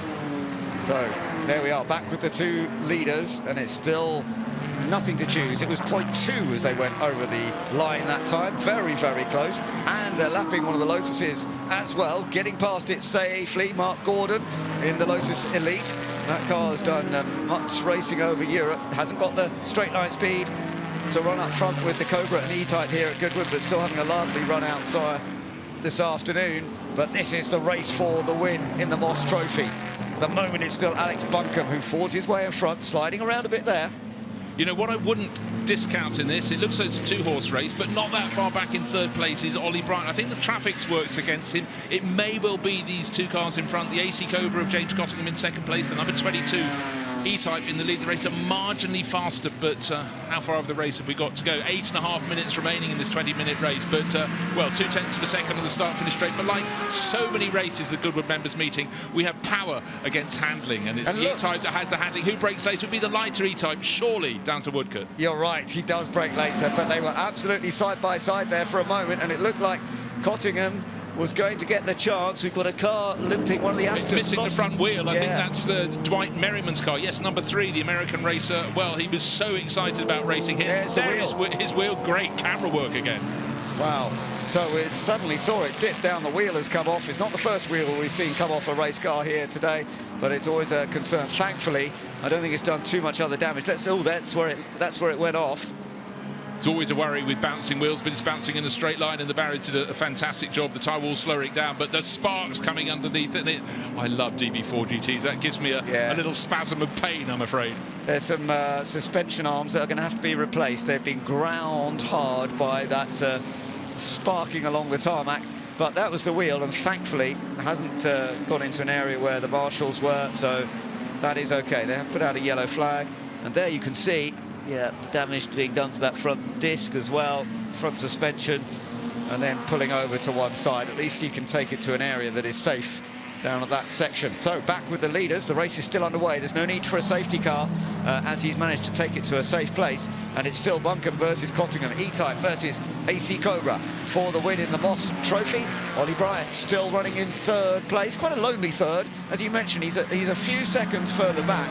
But he's got no one behind him either, so it's a bit of a quiet race for Ollie. Yeah, he lost out again with the traffic, but I actually think the pace of that car has really fallen away. And the big question, can those behind catch him? But really the big question is, can James Cottingham get close enough of that AC Cobra to try and pounce to past Alex Buncombe? But as you can see, there is traffic out there, and Christopher Scully sort of doesn't really know where to go because he has cars overtaking to the left, to the right. Hugenholtz was on one side and Craig Davis to the other, but he did a great job not to change his line. Nick Maton goes through as well, past the older Jaguar, and he gets a very good exit from Lavin. He's going to be taking a run on Craig Davis in front of him, but Craig moves across to grab the kink on the run down to Woodcote Corner. This is a fabulous, fabulous sight, and you get that little moment where the track comes across from driver's right. Late break, and one of them gets past the Ferrari. Both of them get past the Ferrari. That worked well for the E-Types, didn't it, on that occasion? Sheer artistry. These cars, you can see them up on their tiptoes, skeetering around, and again, some brilliant camera angles. Oh, but that wasn't how you want to exit the chicane. Craig Davis is surely going to lose out to Nick Maton, the white E-Type with the red roof taking a charge as they come up towards Madgwick. But again, we see Craig has got a lot of grunt. He gets the power down beautifully out of the chicane. Look at this, though. Battle for the lead is still as close as ever. It was only 2/10 as they went over the line. It still looks like that to me at the moment. That slightly different style. You get a front wheel on the Cobra, always lifting a bit more than the E-Type. The E-Type doesn't lift the front wheels quite the same level as the Cobra does, but he's really got a good run here, Cottingham. But not quite. Once they get to an area where they're on the brakes, that's where Alex Buncombe has the advantage once again with the E-Type. Goes in quite deep, but that's okay. You often go in a little deeper into the first part of that corner, cut back into the apex, and that's been done very stylishly. Now through the chicane, neither of them giving up. No, these are proper racers, the emphasis being on people who race and race hard, and don't offer the inside. If you want to come past me in your AC Cobra, James Cottingham, I'm only letting you have the outside. You've got more grunt, I've got more handling, and the car's set up very differently indeed, but they will respect each other, and they won't want to put these cars at risk. But look, the eyes of Alex Buncombe are so large, he looks in his mirror, and now alongside him comes the AC Cobra. Oh, he's grabbing the lead, and at a good section of the track for him to do that, because there may be a chance to stay out in front, but the E-Type's coming back. Alex Buncombe looking for a chance to get back past through St Mary's, through the right into the left. There's a dab on the brake before they go into the left. Off camber on the exit, don't run too wide. Beautifully done. Now they've got to get onto the brakes again and get a really good exit out of this right-hander to take them onto the straight. You can see how actually Cottingham did that. He went in quite slow to get on the power as early as possible. Exactly so. The AC Cobra not as good under braking as the Jaguar, but the Jaguar wasn't given the option of where to place the car. So for Alex Buncombe, very frustrating indeed, but very, very clever driving there from James Cottingham. The grunt of the AC Cobra, even though it's one of the smaller engines of the AC Cobra range, enough to punch him clear going down to Woodcote, but he's the one who has to hang on as they turn past the Daffodils. No time to admire those at the moment, but again, sideways on the exit of Woodcote, and then snaking through the chicane. James Cottingham taking the lead for the first time in this race and trying to punch clear, but you know what, Alex Buncombe is far from finished. Yeah, no, Alex is not over yet. Very experienced GT racer, and loves the classic racing as well. He's raced a lot here at Goodwood over the years. So, of course, has James. They both have tremendous experience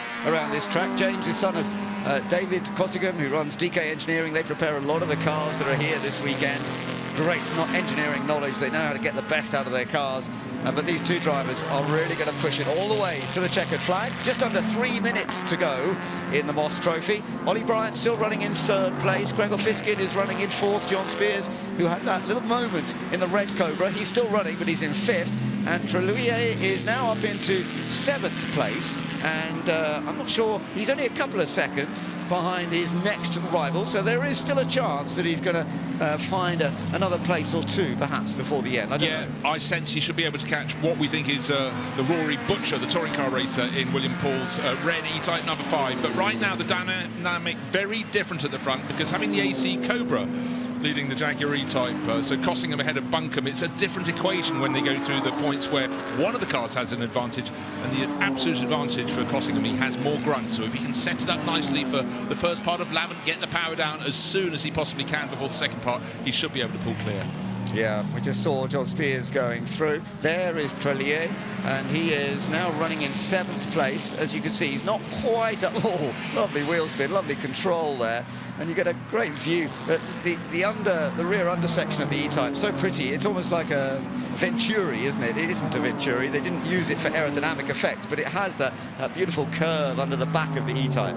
Yeah, absolutely glorious. And so John Spears has got ahead of Gregor Fiskin there, the 62 Jaguar, not going backwards, more to the point that the recovering John Spears is going forwards in that red number 2 AC Cobra. Very narrow compared to the later ones with the bigger engines, but very, very pretty indeed. But again, good grunt.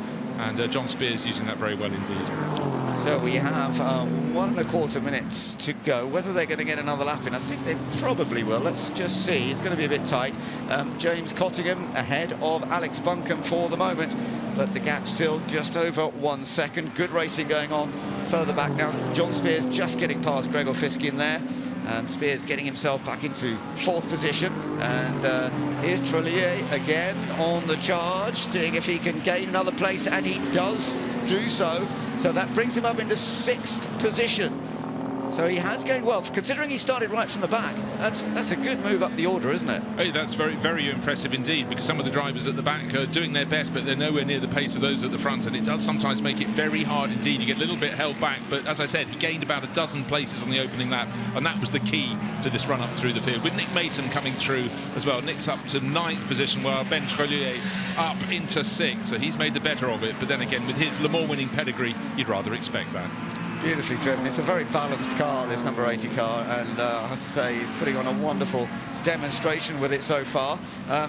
Spears having to watch out a little bit, because Fiskin is not giving up on that 4th place. He's still right there with the E-Type.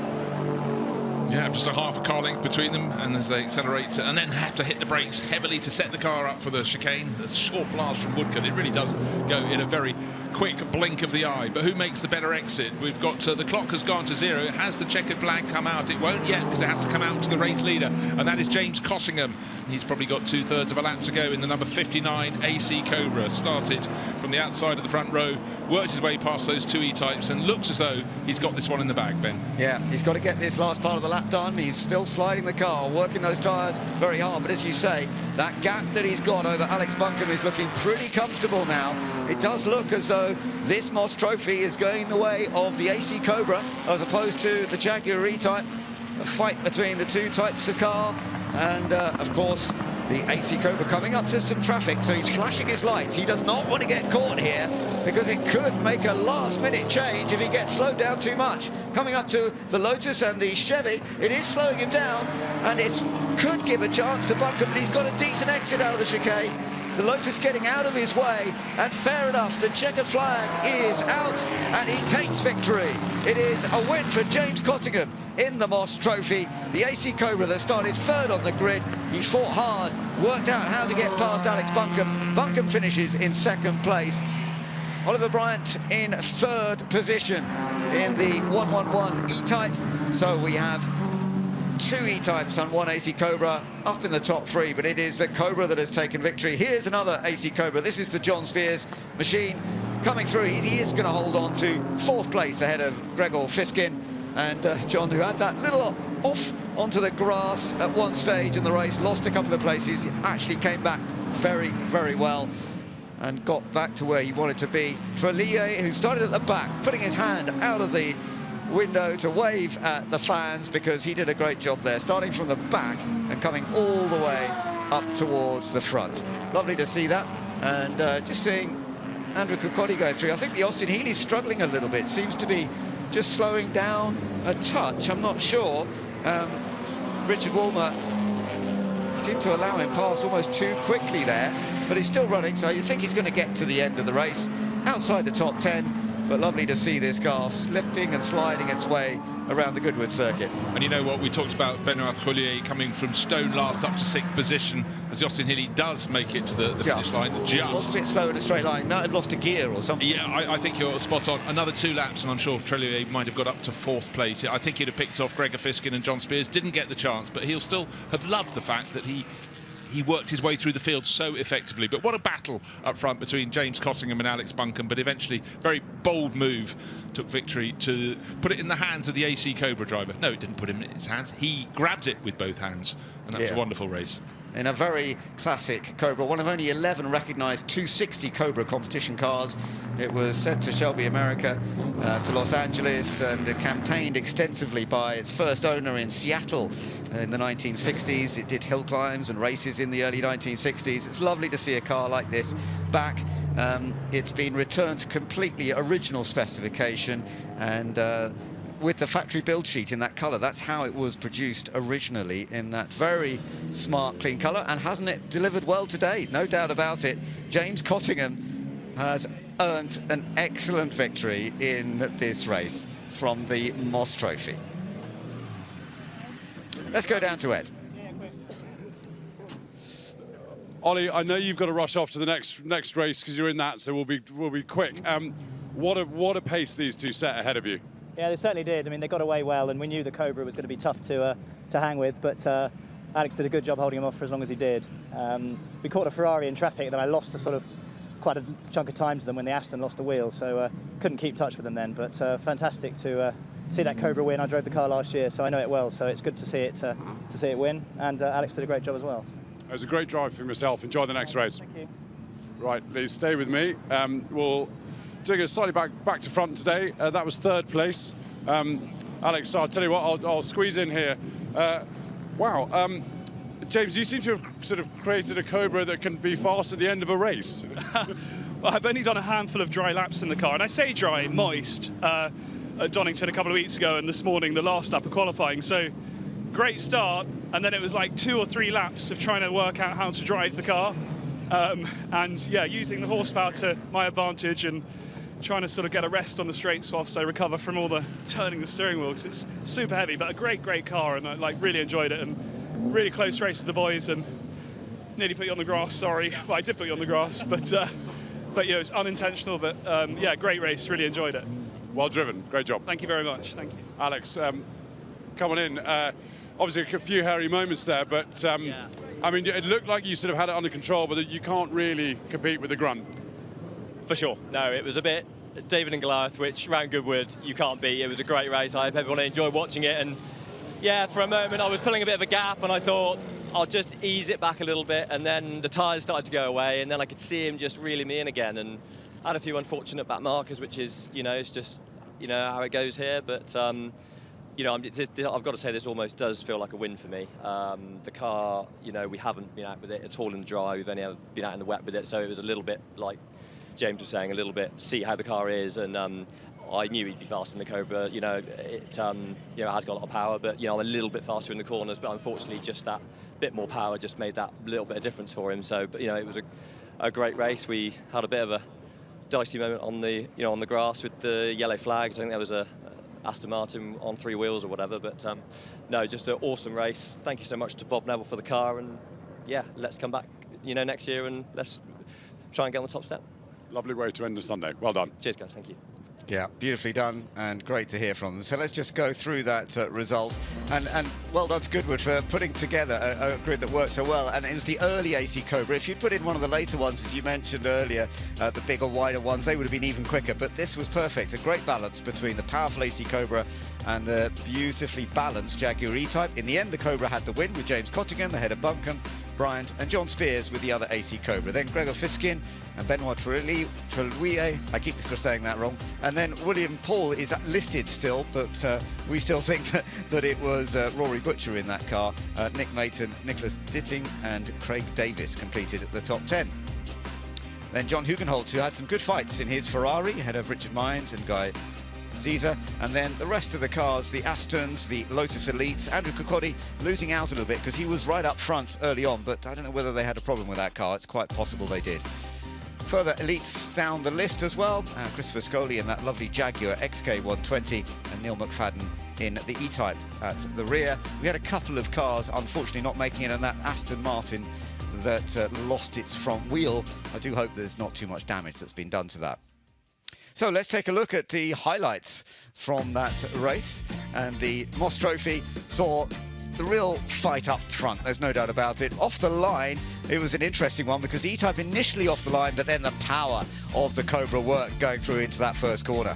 And the real story up the very front was the little blue and silver Lotus Elite had no chance, didn't have the horsepower, and Andrew Kirkcaldy drove beautifully but fell down the order. But again, you can see a green and yellow Lotus Elite there. That's Kyle Tilley just being absolutely monstered by the Austin Healey down into Woodcote. But up front, it was all about Cobra versus E-Type, and it was super, super close. And it was lovely to see the respect they have for each other. They raced hard. They both pushed very hard at various times. This is when we saw John Spears going a little wide, just got it a bit wrong. That cost him a couple of places, but he was able to fight his way back past these two E-Types as the race continued. He certainly was, got back up to fourth place, but it was just really well controlled. Had he not held on quite so tightly, that could have spun in front of them. And there is the moment that Dwight Merriman did not expect. Really looking forward to racing an Aston Martin DB4 GT, but he wanted 4 wheels. It only had 3. Yeah, and I hadn't realised the leaders weren't far behind. I don't think we saw it in shot. Yeah, just there, you can see it in the background. That is the leaders actually coming through. So they were very, very close to the back of that Aston Martin in their fight for the lead. So I'm so glad that that didn't go any more difficult for them. We saw, that's where the Austin, I hadn't seen that before, the Austin Healey, the rally car. Well, it was a rally car, rally winner in the 1960s, and it decided to take to the grass.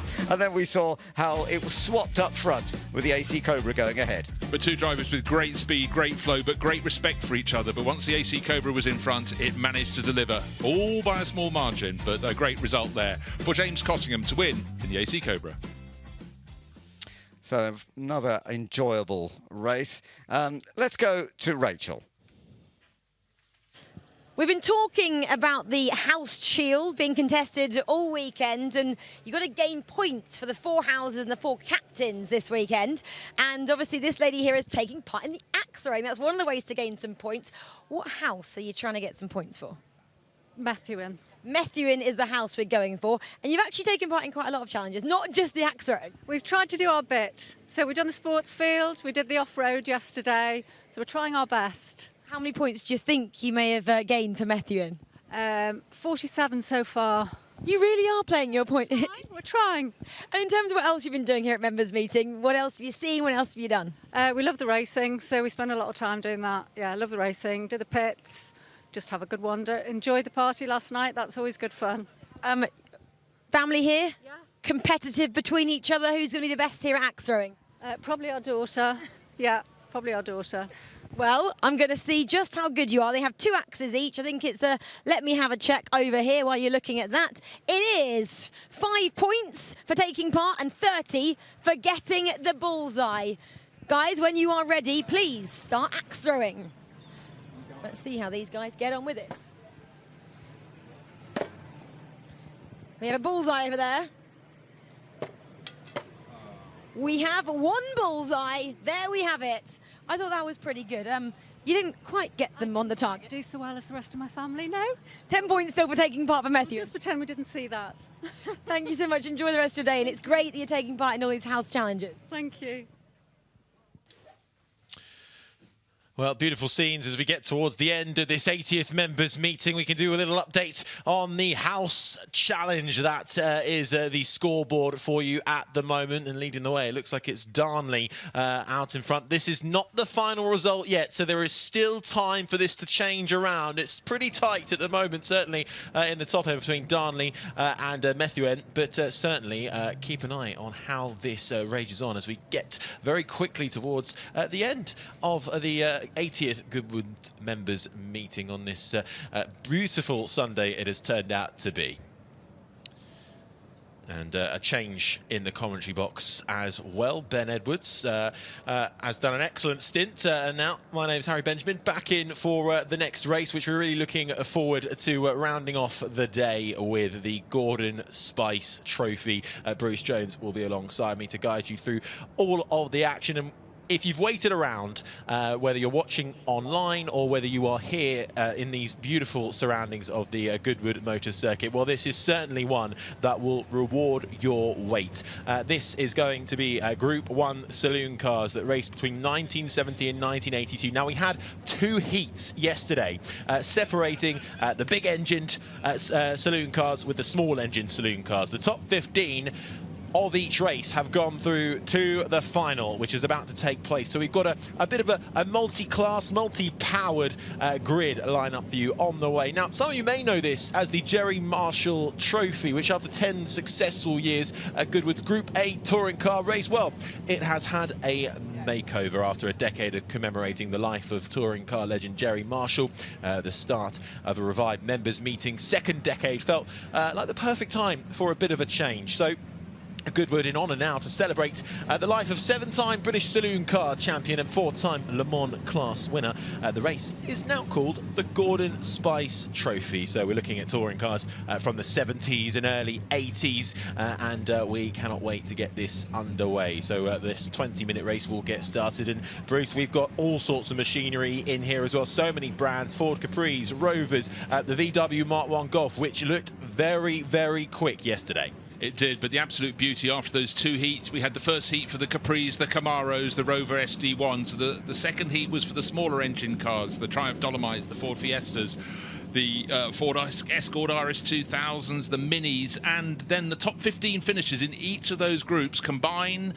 They line up with the big bangers in positions, the odd numbers, first, third, fifth, etc. down the grid, and they're going to be mixed alongside the smaller engine cars. So the pot is totally stirred very, very nicely indeed. And I'm sure we're going to get some really brilliant onboard footage. This is going to be fireworks. It's only a 20-minute race, but there's going to be so much action and some fabulous historic race liveries there. But certainly the feature in the heats was we had the Capri, the 123 Gitan liveried car with Jake Hill on board. He was fighting against a couple of Chevrolet Camaros. They had the grunt, he had the handling, he could brake later for Woodcote, but it chopped and it changed. The car was already battered, you can see on that front flank. That was done in practice when he took to the tyre wall. Was most upset, but he's recovered some of his poise and certainly lost none of his pace in taking victory in his heat. Absolutely, bruised and battered, but it carried it on. He's actually had a new gearbox put in as well,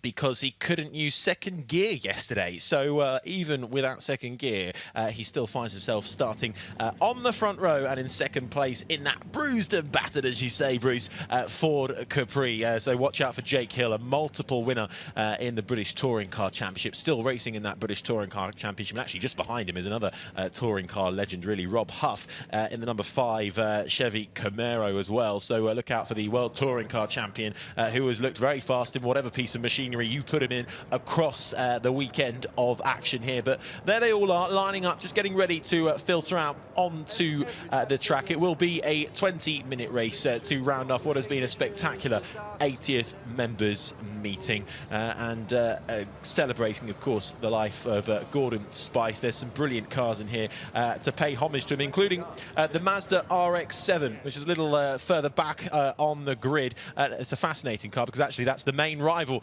that Gordon Spice could never quite beat. In 1980, came so close to winning the overall championship in the Saloon Car Championship, but he and teammate Rouse couldn't quite overcome the dominance of that Mazda. So brilliant to see that in the grid.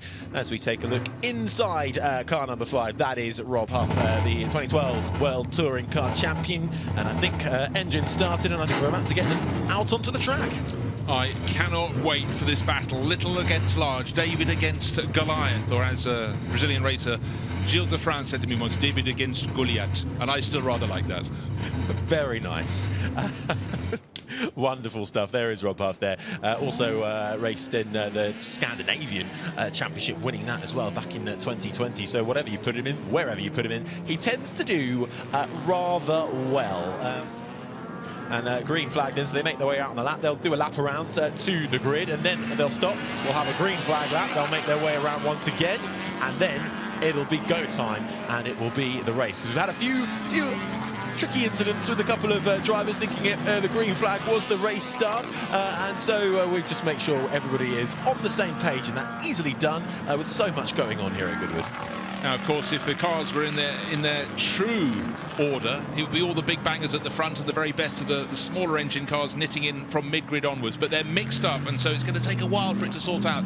But the very quickest of the small engine field, Nick Swift in the little Mini and the VW Golf of Jim Morris, they will be giving their all, and their performance will come not in terms of grunt, but it will come in terms of being able to brake later and handle that bit better. And so it's going to chop and it's going to change, and we're going to find out which of these drivers, 30 drivers going for gold, going for broke in the final race of the 80th members meeting here at Goodwood.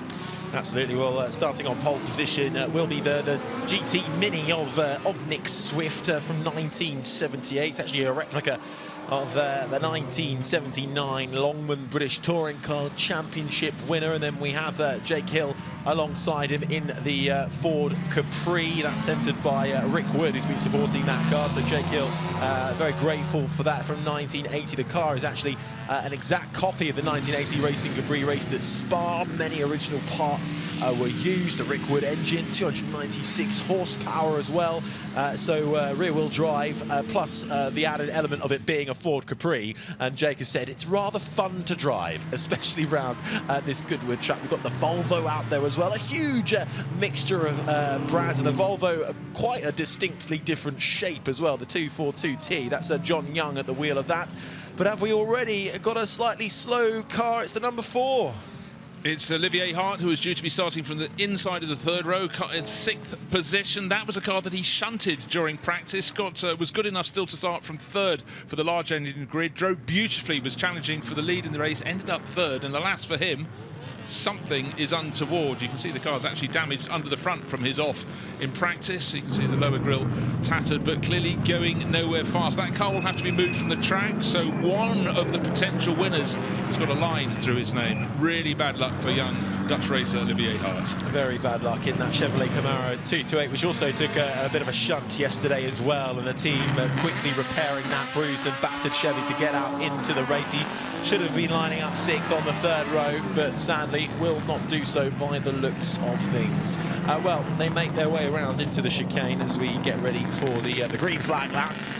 Getting tyres up to heat, getting the heat in the tyres, I should say, and just making sure they still think the track goes in the same direction, because a lot of these drivers have already raced across many series at the moment, and hearing that we actually have a bit of a first reserve, Ludovic Lindsay.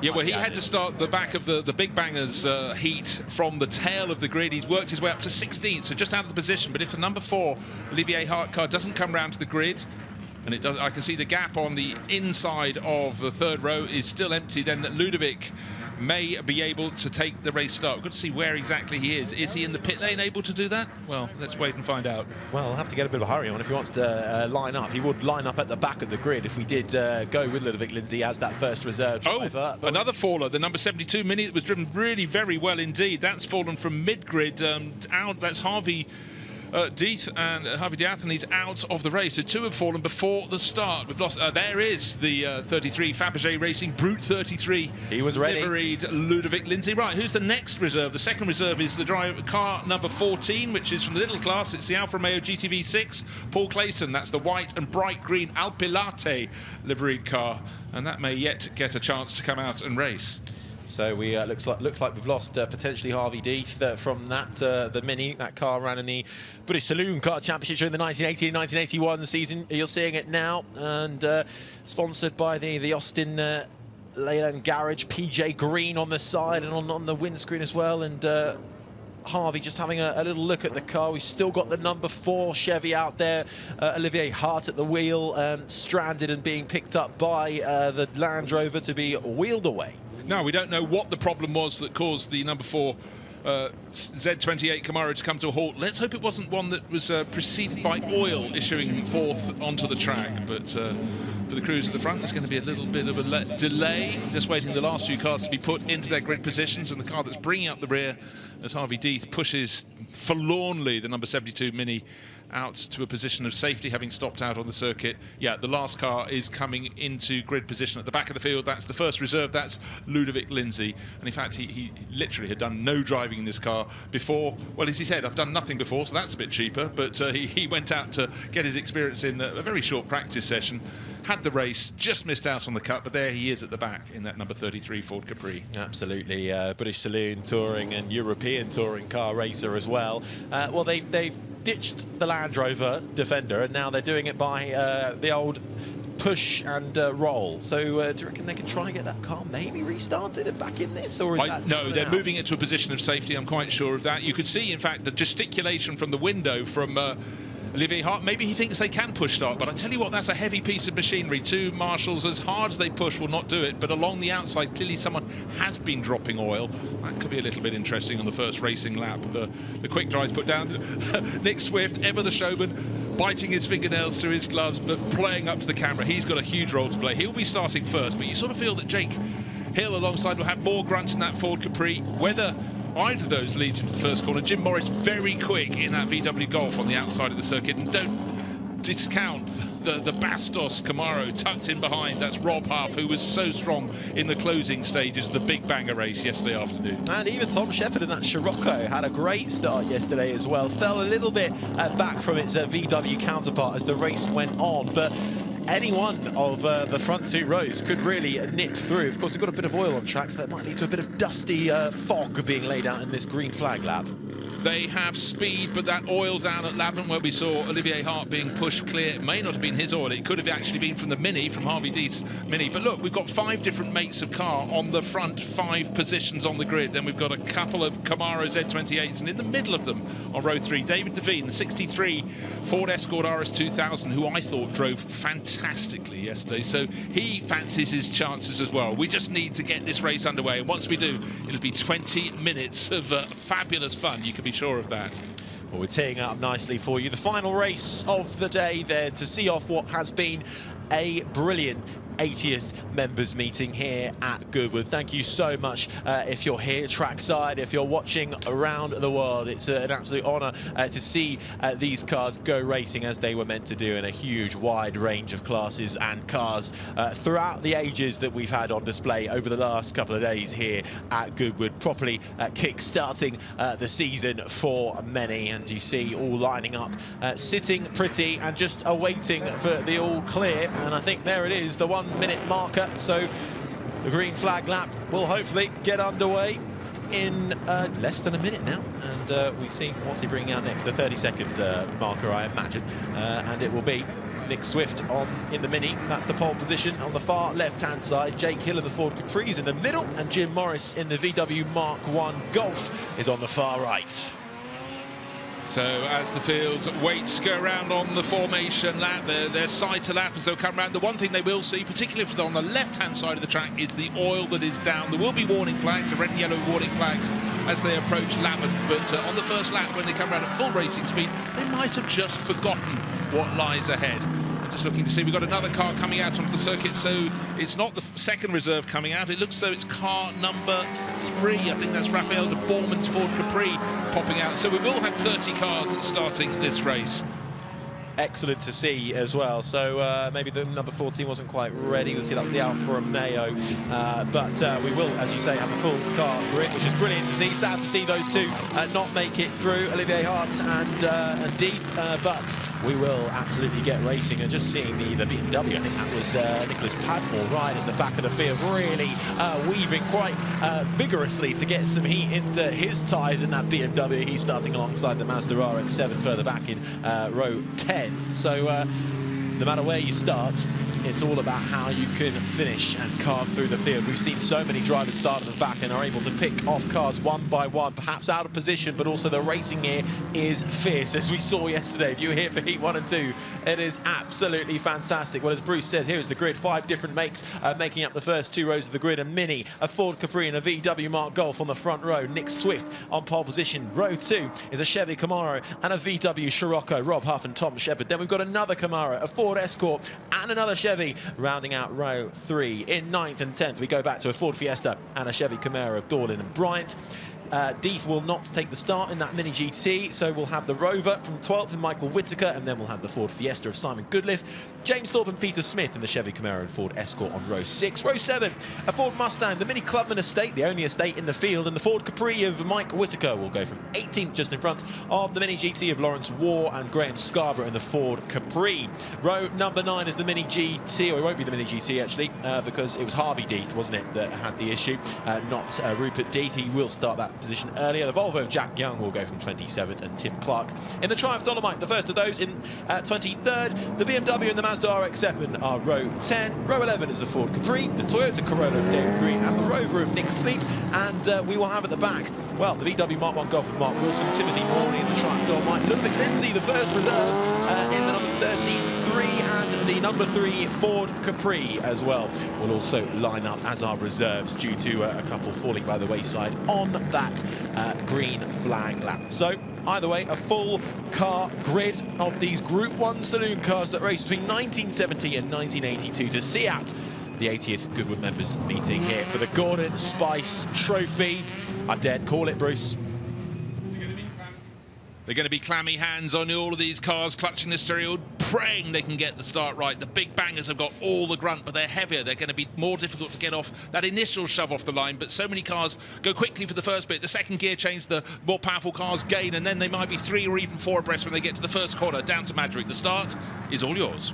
Well, on pole position on the far left is the Mini GT of Nick Swift. In the middle, it's Jake Hill in the Ford Capri. And on the far right-hand side, as you look at it on the screen, it's Jim Morris in third in the VW Mark 1 Golf. We're about to get the final race underway here for the 80th Members Meeting at Goodwood. The Gordon Spice Trophy is underway. A lot of wheel spin, though, for the Mark 1 Golf. And it looks like it was a good start for the Ford Capri of Jake Hill, but smoke billowing out the back of Jake Hill's Capri. And I think that was Rob Huff in the Chevy Camaro who managed to get up to second super quickly as well. Nick Swift falling back from pole position, trying to hang on in there, just slots in front of Jim Morris in the VW, but it's Hill followed by Huff to start 1 and 2. And what's smoking? The race leading car is smoking. We're looking back from Jake Hill's, wow, really well driven, but very smoky and possibly terminally. Well, let's hope not, but his Capri leading the race, the Gitan car. Don't forget, it's passing the point where he went into the tyre wall yesterday morning. The car was repaired. It managed to win its race, but that's a slight concern. Is that just overfill? We'll have to wait and see.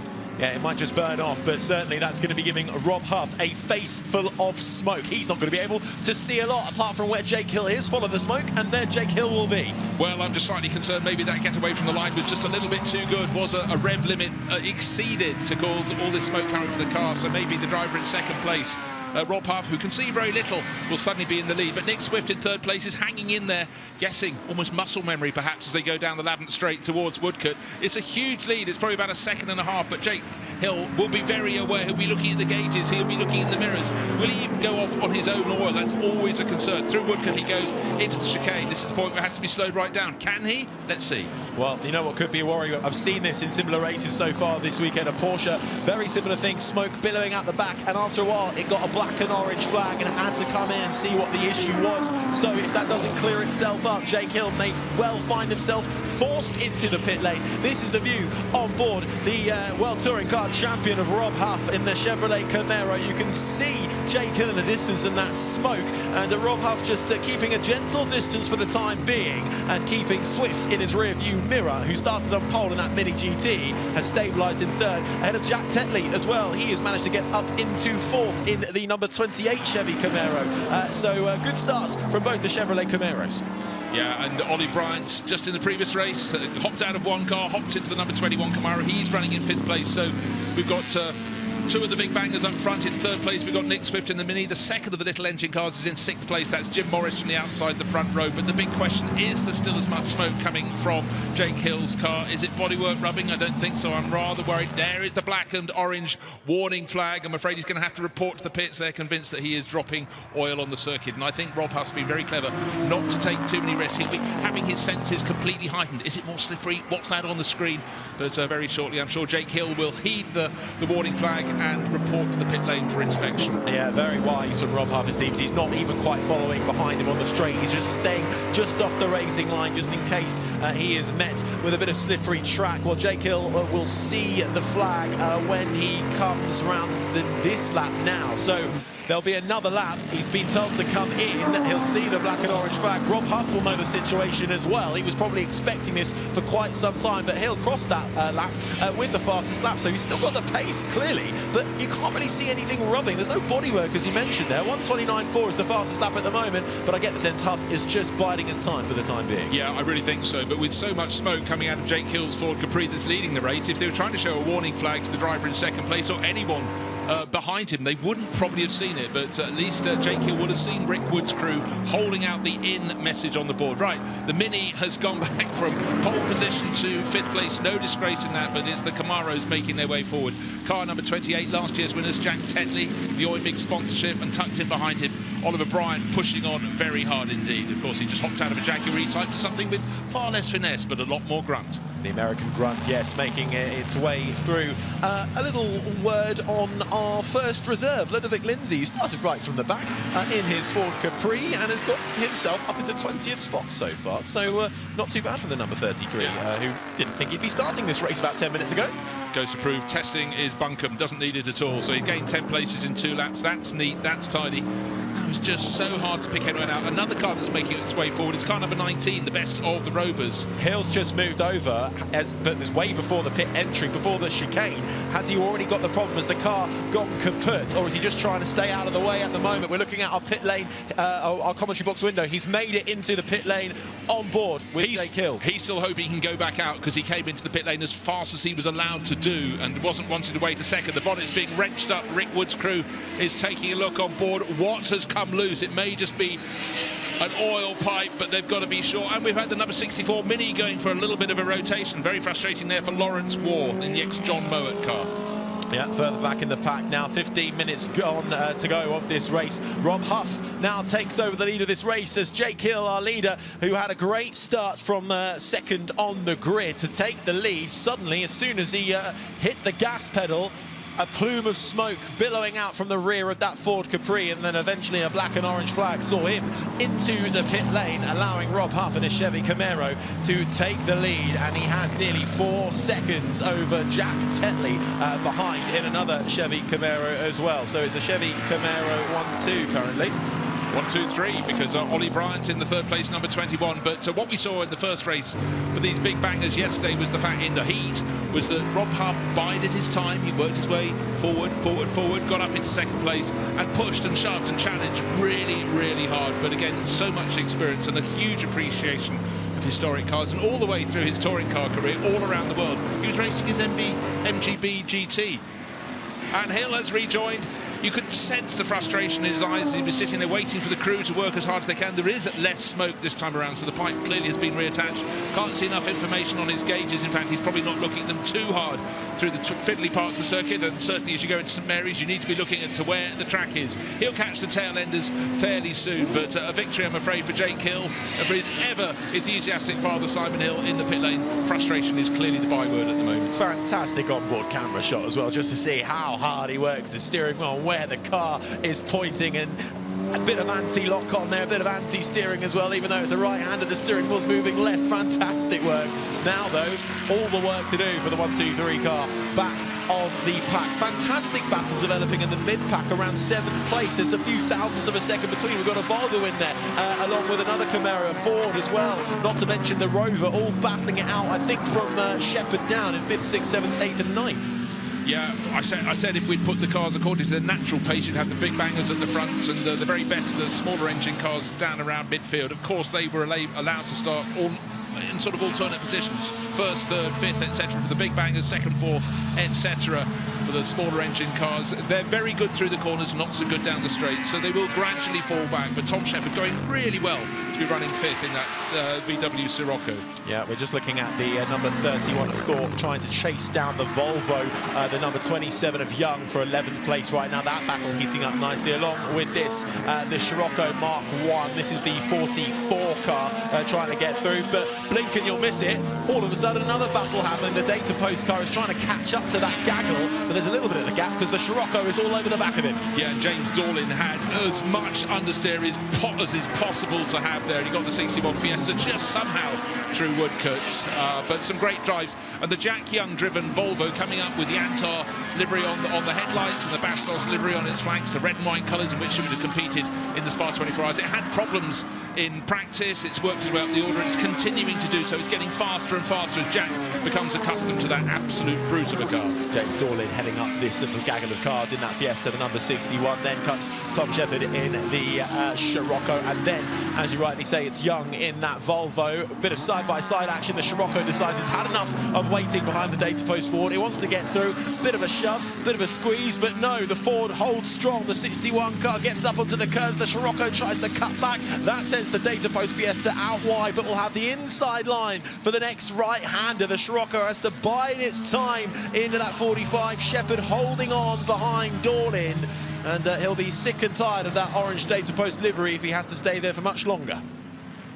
Well, for Nick Swift, he's falling back down the order as the big powerful cars come through, and Fred Shepherd in the number 17 Ford Mustang Boss 302, he has the grunt. But look, when you go to the tighter bits, what closes in? The car with all the handling, and Nick Swift puts his car sideways in the blink of an eye, flicks it one way, flicks the other, brilliant out of the chicane. He gets the traction down a little sooner, but where are the horses? They're under the bonnet of the Ford. Jake Hill, watch, he's made up a position on Moore, and he's up to 28, 16.5 seconds to Morley in the number 38 Triumph Dolomite. Let's see how quickly and how much Hill can make an impact in these 10.5 minutes. But side-by-side action now, as we've got Volvo versus VW. Who can win out? The Volvo just gets its nose ahead, and the Scirocco has to bide its time further back, and that data post Fiesta still trying to do battle as well. This time it's with one of the other cars further back. Didn't quite see the number on that one, but the Mini super frustrated at the moment. That's the Clubman estate. You know what though? The car that he was challenging was the number 8 Ford Capri. This is the Gordon Spice Trophy race. This was one of his cars with which he had so much success in the British Saloon Car Championship, with the Autocar sponsorship on its flanks and Motorcraft written in big white letters across the nose. It's absolutely right. A car in the Gordon Spice livery is competing in this race. Now, Young is in this Volvo is proving to be perhaps a bit of the cork in the bottle here. He looked behind him, and it's almost the rest of the field. Yeah, no, actually, slightly unfair there, Harry. He's worked his way through that group. So, but anyhow, he's far from finished. Another person who is just looking to demote Nick Swift in that number 60 Mini is the number 19 Rover SD1, driven really well so far this weekend and pushing harder and harder, trying his best to depose him and gain a position. That's Michael Whittaker, son of Mike Whittaker, who's also been racing so many cars here in Goodwood over the years. Absolutely. Well, up front still, Huff has a 3.3 second lead to Tetley, Bryant, Shepherd and Swift at the top 5, and scooting past is that number 60 Mini of Nick Swift, who started on pole but has fallen back to fifth. He's got Whittaker right up behind him, and then comes the huge battle including that Volvo of Young, currently in 10th spot, who's hounding now the back of Thorpe in 9th, and then there's a little bit of a gap back to Morris, who's up in 8th at the moment. So once he gets through, he might be able to make up some time, see how quickly he can get into the top 5. Swift continues to do battle then with Whittaker. Whittaker now in front. But looking at the favourite part of the circuit for Nick Swift in the Mini, the way he can place his car where he wants to and then constantly change direction through St Mary's is fabulous. But if he needed to get in front into Lavant of the Sanyo Rover, and Michael Whittaker knows he's got the power down, he's got the power, he's going to pull away, but of course goes through the kink, keeps on accelerating, pulling further clear of the Mini, but wait to see where he puts the brakes on, and then some distance later the Mini will put the brakes on and Nick Swift will close right in as they come down to Woodcote. But the middle order just outside the tail of the top 10 is nose to tail with what, about 8 cars? Quite possibly, yeah. The 31 now chasing down Young. This is Thorpe still on the back of Young. So Thorpe has been on the back of Young for quite some time now. So Young are making up a few positions, but then not really making too much progress at the moment. Still in that 9th spot, and then comes that huge gaggle of cars. 1, 2, 3, 4, 5. You keep counting them, they keep coming through the chicane. You can see Young absolutely battling with the steering of that Volvo, coming through the chicane and back onto the main straight to start another lap. 7.5 minutes remain of this final race, the Gordon Spice Trophy final here for the 80th members meeting at Goodwood. Fingers There's a slight transponder problem. It has Jack Young tumbling down the order. We know he started back in 22nd position. He came across the line, I would reckon, right in front of James Thorpe, which will put him in 9th place. Now he's been re-established in that position, so he's gone very well indeed. And also James Thorpe has got into the tail of the top 10 from 14th on the grid. But up front, it's Rob Huff leading by 3.2 seconds from Jack Tetley. It's Chevrolet Camaro Z28 from Z28 with Oliver Bryant. No variety there. Also in the Z28, the American cars having a fabulous race. Their power really holding out. Yeah, Young and Thorpe starting to create a bit of a gap in their Volvo and Chevy Camaros to the BMW that is chasing them down. And then comes its huge battle. The Scirocco right up the inside. Did he make it work? But disaster, though, for the number 8 of Whittaker. Yeah, Michael Whittaker drove really well to work his way through the pack, trying to follow through from after Jack Young, Nick Padmore and the driver between them in that white Camaro. That's James Thorpe. But alas, whether he was pushed, whether he was shoved, whether he drove off the circuit with a problem, but that number 8 Ford Capri will tumble down the order for Michael Whittaker. What a shame. Such a shame. No one likes to see a race end early for these drivers who worked so hard on bringing these cars to us, for us to feast our eyes on this fantastic racing. Through the chicane again then for Jack Young in that Volvo, the number 27, still being hunted by those behind the Chevy Camaro, the Thorpe and the Thorpe car, and they're also bringing the BMW, and that's Padmore. He's had a great start from further back in the field. He was towards the back of the grid initially, so he's made huge gains and finds himself in this battle for 9th. Young at the moment heading up that gaggle of cars ahead of Thorpe. Padmore, then comes Sleep in the 88. Lindsay is 13th, and Shepherd has lost a few positions then down into 14th ahead of Waterfield. Rounds up the top 50, and that's a huge crash for the VW Mark 1 Golf GTI, I believe. Not sure which one that was, though. I can tell you it was one-sided from the tail of the grid by Mark Wilson. I was worried for any car that goes slowly up onto its side there. Was it the one that Jim Morris started from the front row? That's still going in 8th position, but just got it wrong down there. That was the Akai liveried Golf GTI flipping up onto its door. But the middle order, Nick Padmore has passed the Bastos Volvo, and up in front of him it's the James Thorpe driven Z28. So Padmore's gone really well. 24th position up to what is that 8th position right now. Can Jack Young fight back in that boxy brick-like 242 Volvo? He's certainly having a go alongside the UF Jeans liveried car, and the Marlborough liveried Rover is also having a look. That's Sleep pushing and looking for half a gap, but James Thorpe appears to have escaped. Well, they're all going to have to stop because a red flag has come out because of that flipped VW, and that was the car number 44, we believe, and 44? Yeah, and just under, sorry, it was the Scirocco. I think the Scirocco that went over. There's two, oh, sorry, it's the VW Golf GTI. There were 2 that went over, but one of them has also had a 10-second penalty for the false start. So it's the 39 Golf, we can confirm it's that. So while the red flag is out to see if everything goes down there, we had less than 5 minutes remaining on the clock. So the time stops while everybody slows down, and we'll come to a halt, and we make sure that everybody can take a breather, and we'll see how this pans out for the last remaining 5 minutes of this race. But Rob Huff then will slow right down, but he will be the leader. Yeah, but he will lose what was a 4.5 second advantage. Just remembered that. So Jack Tetley had been working very nicely. Jake Hill has got up to 21st position. Don't forget, he led away from pole, but he didn't hide from the opposition. Well, he did, because he put a cloud of smoke up and eventually was called into the pits for investigation. And for Mark Wilson sitting there, he's waiting for his car to be put back on 4 wheels. He's still at the behind the steering wheel. But the marshal's just trying to get the right push and the right shove to right the car. So the car doesn't look well. It's just unfortunate. Flip at very low speed up onto its flank. Yes, we caught the very end of it, didn't we? Just as it went up on its side, the Akai Golf, but and the sister Golf then at the same time being given a 10-second time penalty for a false start, and trying to get that back down on the deck, proving very difficult indeed. So the field bunched up back on the grid, waiting to find out what's going on. The red flag came out with just under 5 minutes, this 20-minute race still to run. Now let's see what happens. And yes, you're just pointing out, car 44, a 10-second penalty for a false start, and that was Jim Morris from the outside of the front row. That's why he's tumbled down the order a little bit more, down, as you said, to 15th position.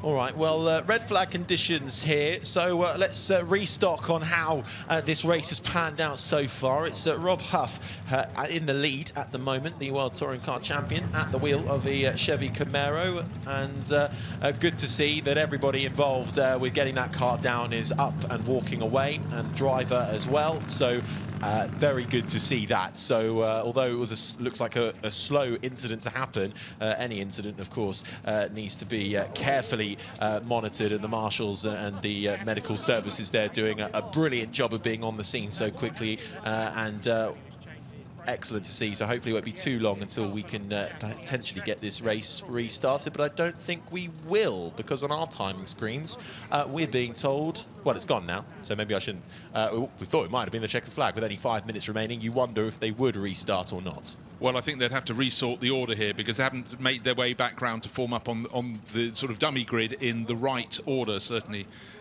they need to sort that out if they're going to restart. But I feel with our time left to run in this race clock, going back to 0 minutes and 0 seconds, we do not know the answer as yet. But good to see Mark Wilson out of that Golf, having gone up onto his side, and clearly, well, he's able to see the funny side of it, which I think is very good indeed. But the British Motor Racing Marshals Club do a fantastic job.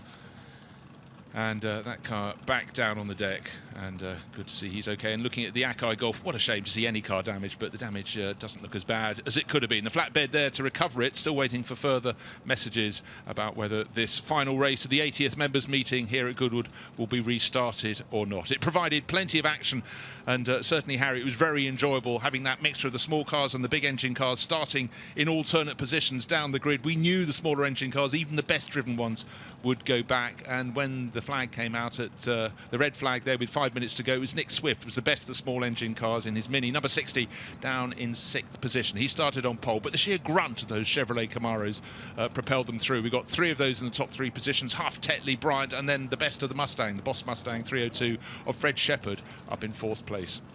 Absolutely. I didn't think Heat 1 and Heat 2 could get better after that, but it certainly did in this Gordon Spice Trophy final, as we see that VW Mark 1 Golf GTI get recovered. The Akai Golf, originally built and driven, you saw on the side Richard Lloyd's name in 1978 and 1979 Touring Car Championships. He drove that, just losing out on the title to win Percy in 1978. Finished 3rd overall the following year as well. So a lot of history in that car. Let's see what happened. Ran out wide onto the grass, tries to come back on, and then hits the wall. And it is a slow crash, actually.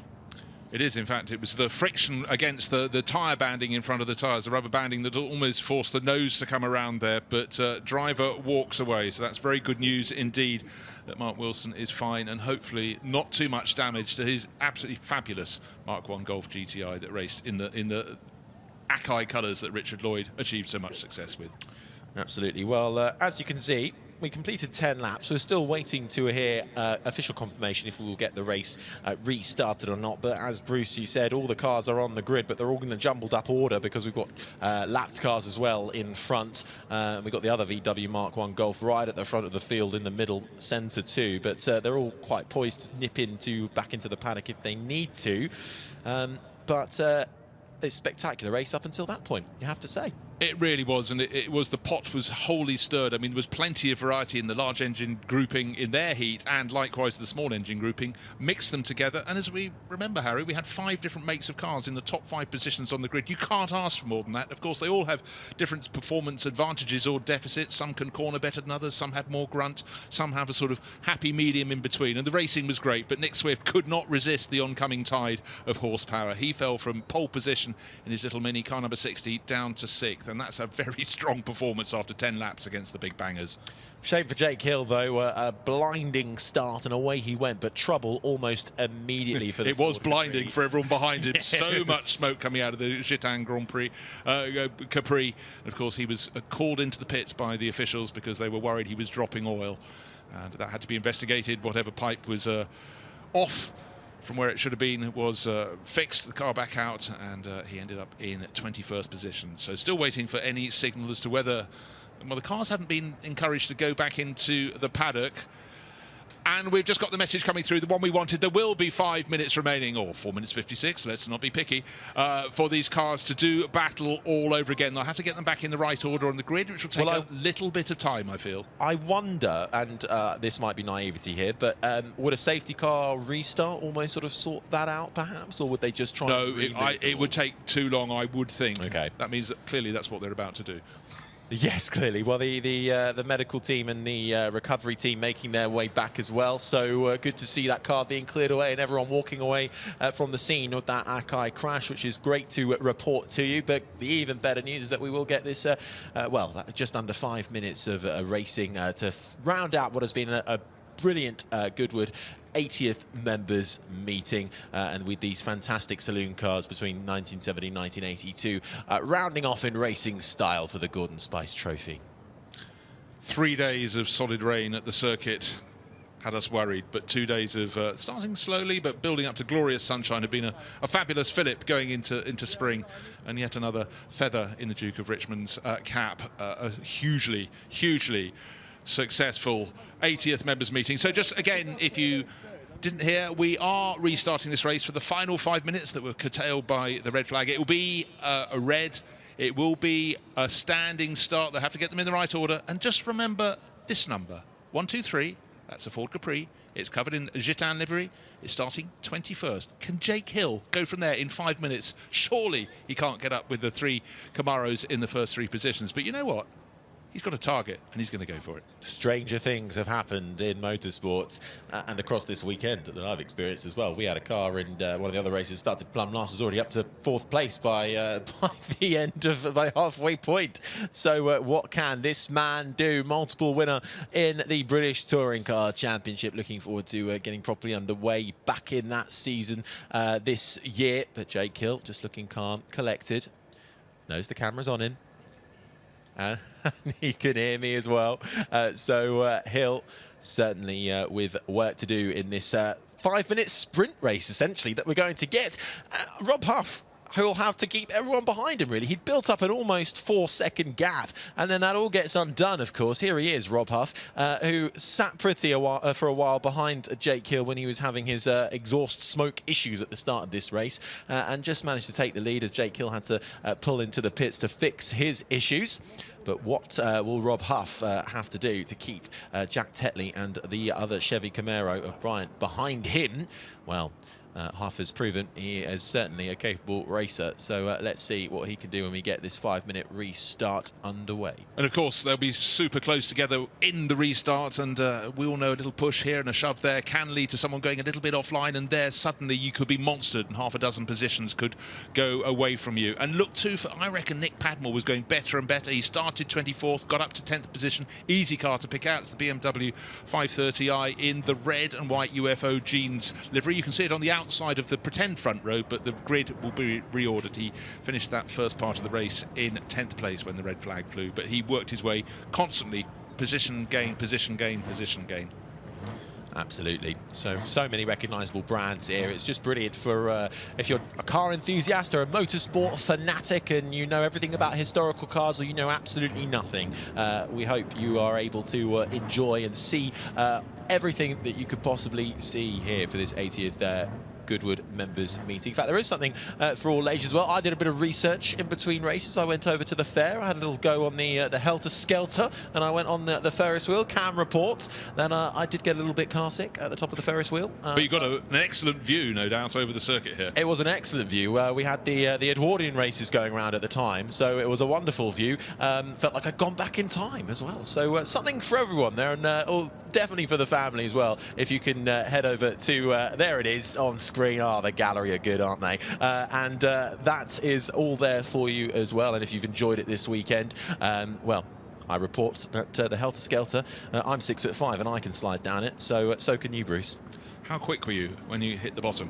Oh, I think I was easily going about 10 miles an hour. Fabulous. Yeah. Friction is not your friend, but that was still going great guns last night. And up till 10 o'clock, there was a light show, there were fireworks, the concert was raging on. So there is no need to rush away. Let the car parks clear at a natural pace. But, you know, 2 days, brilliant racing. Great to have people all around the circuit still here waiting for this final restart, waving to the cameras. And we hope you've had a fabulous time. We know we have. Absolutely, and hopefully you can still see a lot of the cars are still in there in the assembly area and in the paddock, so get your last glances until they're back at another event sometime soon. And one thing, the photographers, you know, everyone wants things to run on time, but the light is getting better and better. They're lowering in the sky. They're going to get far more dramatic shots. And for those of you who are still working around the circuit, if you're feeling a little tired, just flag down one of the tractors and ride back. And it's been a brilliant way of going out and seeing these brilliant cars cornering on this sensational circuit at different bends. It's a change of scenery, and if you didn't do it this year, come back next year or come back to the revival and make sure you work your way all the way around the lap of this brilliant circuit here in West Sussex. Absolutely, so many events of course that Goodwood put on, not to mention the 80th members meeting, the Festival of Speed of course, as you mentioned Bruce, the Goodwood revival, Goodwood as well. So as our timing screen clears in front of us, that's usually a good sign that the racing will start imminently, but of course a reorder of the grid at the moment because they are all completely out of position, but the marshals and the track officials will work efficiently with the teams and the drivers to get that done as quickly as possible for our 5-minute sprint to round out the Goodwood members meeting this year. I like the way, Harry, you say it's a good thing the screen has gone clear. As a commentator, that's the point at which your heart stops when suddenly mid-race either your monitor goes or your timing screen and you just go, let's hope this comes back soon. Mid-race, absolutely, but when we have something like this, I'm usually relieved. As we get some beautiful scenes continued around this Goodwood members meeting, so many things to see. If you make sure if you get a chance to see the Bentley stand as well, just sort of located behind the paddock and behind the park pavilion, the assembly area, I should say, and the Speed 8 there, the 2003 winning Le Mans car alongside the new Continental GT series. Fantastic up close. They're just parked outside so you can get your nose right in and have a look around. Okay, cars being manoeuvred. Engines being fired up slightly. Okay, it's the repositioning. I was slightly worried the Mini Clubman Estate was being pushed towards the rear, but Rolf Huff was way down the order. He has got that Bastos number 5 Z28 out of the pack. He'll go up to the front of the grid. The next car should be number 28, which is Jack Tetley, last year's race-winning Camaro, and alongside the third of those will be Ollie Bryant, car number 21. So all the big power. Unlike the first start of this race, the earlier stages of the race where we had the mix, it's all the big bangers have worked their way to the front. So 3 Camaros, and starting on the second row on the inside, car 17, the best of the Fords, the Ford Mustang Boss 302 of Fred Shepherd. Then it should be the best of the Rovers, the Rover SD1 in the Sanyo Tribute livery, and that's Michael Whittaker, car number 19. Yeah, well, they're doing a very quick job of moving up to their grid spots. So we will get this race underway very shortly. A 5-minute sprint to the end to settle this Gordon Spice Trophy, the final, and previously known as the Jerry Marshall Trophy. Now a makeover as Goodwood enters a new decade of celebration and celebrating the 7-time British Saloon Car Champion and 4-time Le Mans class winner, Gordon Spice. And people clearly coming from all around the world. The Mexican contingent with their smart blazers and lovely hats. They look as though they've had a great day, and that is the story. Shorts as well, that's brave. Certainly was quite chilly this morning. It's certainly a look, but we're pleased you're here enjoying the sunshine as the sun begins to set over this Goodwood Motor Circuit. We're reordering the grid. 5-minute sprint dash to settle these British Saloon Car races, all a race between 1970 and 1982. So many brands involved as well. We've got big American beasts like the Chevrolet Camaro, but we've also got Rovers, Ford Capris, of course. We had Triumph Dolomites involved too. And a little moment of spring watch, nature watch there, and a goldfinch watching down on the action, and hopefully it'll have its ears covered, because there's going to be a huge roar as these cars, particularly the Z28 Camaros and the Ford Mustang Boss 302 tucked behind them on the second row, are going to make a real fanfare as they accelerate away with just 5 minutes of racing remaining between us and them and the end of the 80th members meeting here at Goodwood. David Devine diving into the pit lane rather than starting from the grid. The Ford Escort RS2000, that rather fell down the order. I think it went down to about 13th position, and clearly had problems because it started from 7th. Yeah, so a pit lane start potentially on board though with Jake Hill, who lines up. How much positioning can he make up, having had to come into the pits for an issue? Let's hope the same issue doesn't happen again when he gets off the line, but I'm sure as we get the 34 Mayfair car being rolled towards the grid, is that getting a bit of a push start? Yes, it is, and that is the Triumph Dolomite of Tim Clark. Bit of a push start, and on his way to the grid he goes, followed by the Toyota Corolla. So the reordering all but complete. The Hughes and Beaconsfield Toyota Corolla, the second last car on the grid, and the Triplex liveried Triumph Dolomite car number 38 is going to work its way to line up on the row behind, and that's the one driven by Tim Morley, ex-Jerry Marshall car at the back of the grid. It's the big bangers up the front, and it's all eyes on what's going to happen. Look out from 21st on the grid for the Ford Capri of Jake Hill. He started so well, but then kicked up the smoke, reported into the pit lane because he had to. The black and orange flag was there for him, but Jake, he's going to see what he can pick off, but he doesn't want to bite off more than he can chew, because when you end up on the outside around someone like Madgwick, suddenly you're presented with grass. Yes, we all know what happens if you get onto the grass at Goodwood. It's more often than not very difficult to come back from it. Although I've seen some fantastic saves so far this weekend from a lot of our drivers, particularly one of the mini GTs in this field of cars, bouncing away. I think it was one of the Deeth cars. Somehow managed to save it in yesterday's heat and get it back onto the tarmac. But it wasn't on the first try that happened. It was bouncing along like Zebedee from the Magic Roundabout. Right, which of these Camaros is going to lead to the first corner? Ollie Bryant in the oldest of those trio, the slightly different front end on his car, on the outside of the front row. In the middle of the front row, last year's winners, Jack Titley and World Touring Car Champion, with just 1 minute remaining before this final 5 minutes of the last race of the 80th Members Meeting. On pole position, Rob Huff in the number 5, David Clark-owned Bastos livery Camaro Z28. Well, we will get another green flag lap before we get the racing action properly underway as well. So they get underway. Bit of a slow start there from Bryant's Camaro, but he makes it off the line. So green flag lap, formation lap essentially underway as they get up to speed once again, getting heat into these tyres. What's left of the rubber after almost nearly full distance race, 5 minutes? How much rubber will they have left on these tyres to make it towards the end and to finally complete this race? We'll have to find out in just a few moments' time. Let's hope nobody, when they were sitting there with their engines turned off, noticed the heat starting to build up too much in their cars, because racing cars, when driven fast and hard and pushed to the limit, don't like just suddenly stopping and sitting there without anybody to sort of keep things cool for them. And we've got a few cars that were started as reserves. Ludovic Lindsay will be starting middle order in the number 33 Fabergé liveried Ford Capri. It's black with the green, red flanks on that car, and right at the back they seemed a little bit underpowered, or in fact under-reliable when it came to practice. All sorts of problems for the Triumph Dolomites, but good to see a couple of them out there still playing at this, the finale. But it's all about the Z28 Camaros, which will fill the front row. And can Fred Shepherd in that white and black Ford Mustang Boss 302 do something about it in those that wonderful battle between those great American manufacturers? And the VWs as well making their way through the field. The Scirocco, the Mark 1 Golf as well, looks so fast in yesterday's heat, but we'll have to make up a few positions in this 5 minute sprint to the end to try and get them into podium contention. You can see there is the 44, which I believe will still carry that 10-second penalty actually, so a bit of a race against time.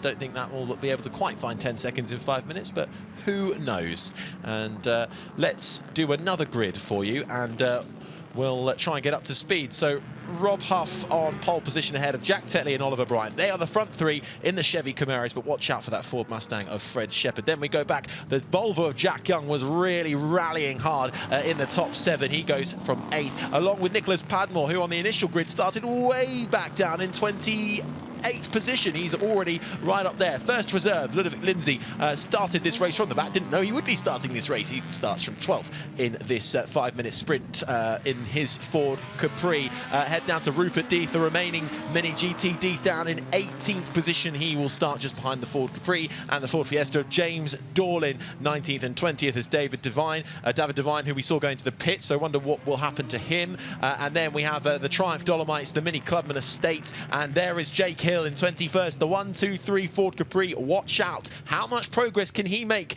in 5 minutes? And on the back row it will be the Triumph Dolomite, the Ford Fiesta, and the Mini GT of Timothy Morley, Simon Goodliff and Lawrence Waugh. And good news, I just looked into pit lane. David Devine's Escort is waiting to rejoin the race when it starts from pit exit. But which of these Camaros are going to make the very best start? Or will the cars, the Rover and the Ford from the second row, have half a chance? Look out also for the Bastos Volvo on the outside. Here we go then.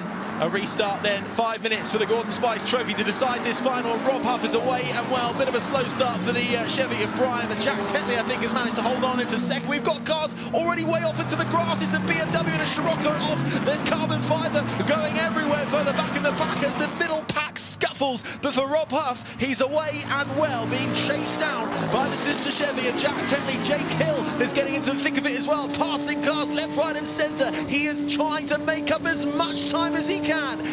Reminder, he led this race for the majority before having to come in due to a black and orange flag. Well, the pace of his Ford Capri, he's right on the tail of Skid Scarborough's Capri that started about 10 places ahead of him, but it was Nick Padmore who took with the Scirocco to the grass on the run down off the grid towards the first corner. But this is fabulous on-car footage.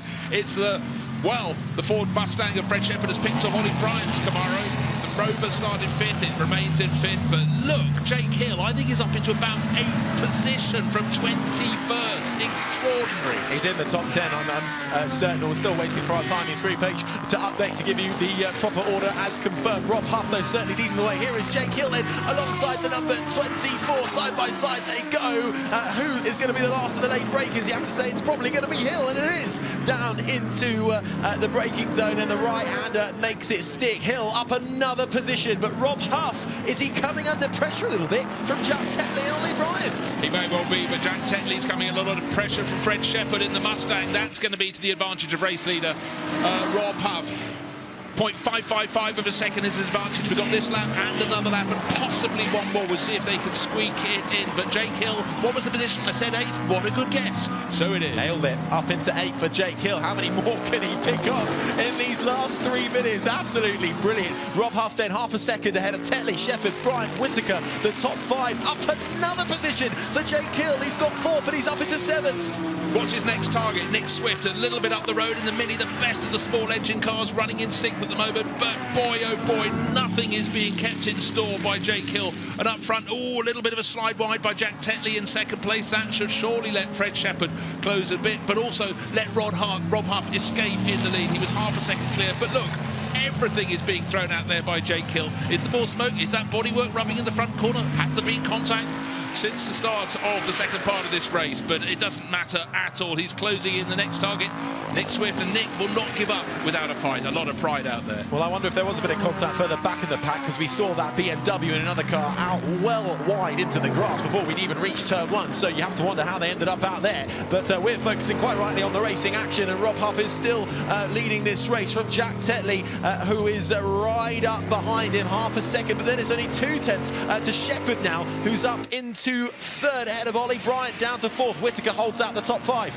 These are big wide cars, and boy oh boy, we're going to have 2 more laps. That's fantastic news. I thought this weekend in the way they thread the eye of the needle going through the chicane, literally scuffing it with either side of the car, and the way they drift. And Jake Hill, 7th isn't much good, is it? Let's go for 6th. That's what he's done at the end of that lap. He's only just under 6 seconds down on the race leader, having started 20 positions further back down the order. Could he halve it? Could he get to 3rd? I don't know. That might be a bit of a tough ask with just a couple of laps remaining. But it's Jake Hill in that Ford Capri. Anything is possible, as we've seen. That bruised and battered Capri battled through to the win the other day. So who knows? He could do it. I think it's going to be too much of an ask. He's right on the tail of Michael Whittaker in the Sanyo liveried Rover. He'll pick that off sooner or later. He really just carries as much speed as he can. Can he get up the inside? If he's going to go any further forward, he's got to have a look going into Lavin. Not quite close enough, and the Rover's got a nice load of grunt. That fabulous 3.5 litre V8 running a little bit wide. That's fine, because then you get a cleaner exit to the second part. But Jake Hill, I think the needles are bending on his gauges as he's pressing so hard. Have a bruised foot, he's pushing it through the floor of the car. Rob Huff under so much pressure. I just noticed Jack Tetley set the fastest lap last time around. He was 3/10. That's a lot less than 3/10. He's right up behind Huff for the lead of this race. Can Jack Tetley try and find a way through in the number 28 Chevy Camaro? We shall see through the chicane. They get oh so close to the walls, and to start another lap, we'll get another one in plenty of time. So 1 more lap to go then. Rob Huff leads this race from Jack Tetley. Then it's Shepherd, Bryant, Whittaker, the top 5. Jake Hill still in 6th, hasn't quite got Whittaker yet. So maybe that 3rd place prediction was a bit bold, but Jake Hill, bravo. Well, as you say, he has got Whittaker now up into 5th place, but he's not going to find the 5 seconds he requires on this, the final lap of the race. And let's take a look at Jake's move to pass the Whittaker Rover. Oh, poor Michael Whittaker. He was looking in his right-hand door mirror, and up the left-hand side came the Capri of Jake Hill as he charged down to Woodcote. So what's happening at the front of the race? Certainly Jack Tetley got closer, but it's settled at about half a second between them. Through St Mary's, in fact, this part, the twisting part of this, the final lap of the race, he closes in. This is last year's winner, the number 28 Chevrolet Camaro with the Oymig sponsorship on the flank, but I think the Bastos car surely, no, I can't say that here at Goodwood, can I, has got enough in hand. Well, it's a third of a second. What more could a race driver ask for? Well, it has certainly proven to be an enthralling race, but it's Rob Huff seeing the win slip out of his hands. Jack Tetley gets right up alongside into the braking zone. Can Tetley make his way around the outside? Lock up for Rob Huff, lock up for both of them. They both run wide, just keeping out of the wall. No, they're not, and that's a huge crash for Tetley, who hits the tyre barrier. Rob Huff loses out. I think that's Shepherd then who has gone through to take the lead ahead of Huff. Ollie Bryant holds on as well. Where is Jake Hill? Red flag out, as they should have taken the checker, but instead it's a red flag. Big crash there for Tetley. Not what we wanted to see. Absolutely not. I thought you cannot brake any later than that. They both egged each other on braking deeper and deeper into Woodcote, and clearly not enough negotiation. But for Fred Shepherd, who might think, hey, so somehow I've had third place turn into first, of course the result gets counted back to laps before. So for the Mustang driver, well, they'll all be confused. They always wait for official confirmation, as do we. But the good news there is that Jack Tetley, having put his Camaro on its side right at the same point, that VW Golf of Mark Wilson also went up onto its flank. He's out of the car. That's good news. And anyhow, well, we knew it was going to be exciting. And Jake Hill, well, he went from 21st up to 5th. But of course, on countback, as a rather disconsolate Jack Tetley walks away, slight grimace and a shake of the head there. Well, you can't try harder than that. They were braking so far beyond the point at which a normal racing driver would be trying to slow the car down, but they knew what was at stake. Victory here at the members' meeting in Goodwood, and for the first Gordon Spice Trophy, that will carry an extra sting, so perhaps it will go to the driver who was in front before, to Rob Huff. It means so much to them, doesn't it? They fight tooth and nail to the very end. But a red flag coming out then on the final lap of this restart. So it's been a bit of a clunky end, but it has been enthralling racing nonetheless. So here's another look at how it happened. Both not giving it inch, and Jack Tetley really trying around the outside. Well, he really was. He got a great toe down the straight. And if Rob Huff is locked up in a corner, you know that's past the point at which braking could and should be done. But Jack Tetley, he saw the possible victory, had to go for it. And around the outside, you really are working to diminishing returns. And look in the background, the Ford Mustang managed to slow down enough to just get ahead of the recovering Bastos Chevrolet Camaro Z28. But for poor Jack Tetley, it's a long distance in slow-mo. But at full speed, that's, at natural racing speed, that was frustration as he saw the tyre barriers coming towards him. Yeah, and Huff lucky to keep out of that collision as well. And there went Shepherd down the inside into the chicane and got in front of Huff, but we believe we'll take the results back a lap, most likely. But fantastic racing nonetheless, and great to see Jack Tetley out of that car very quickly and walking away. But there is Rob Huff then, having a little chat with some of the officials. Yeah, he just wanted clarification if he should be pulling into Parc Fermé. They have certainly signalled that is the case. And I think in countback, he was the driver in front for all of the laps, led all of the laps of the final 5 minutes until that final one when the nose of Jack Tetley's car went past on his left going down into Woodcote. And unfortunately, just running a little bit wide and then hitting the tyre banding on the outside of the circuit. But Rob Huff, again, we'll just wait for full clarification. But clearly, no further racing. That's it for the 80th members meeting here at Goodwood. It looks as though Rob Huff, well, he'll be certainly a little bit shaken up by that, but it looks like it's another win to his illustrious career. Ancient and modern, he can do it all. Absolutely, and quickly as he does it, gets out of that car. Looking forward to celebrate a well-earned win for Rob Huff, ahead of Tetley and Shepherd, the top 3. Bryant and Whittaker rounding out the top 5. So Jake Hill then recovering all the way to 6th, having led this race briefly at the start, had to come into a black and orange flag. And then, of course, the red flag meant he started well down the order, but that meant he could try and pick off as many cars as he could due to the gap suddenly being reduced.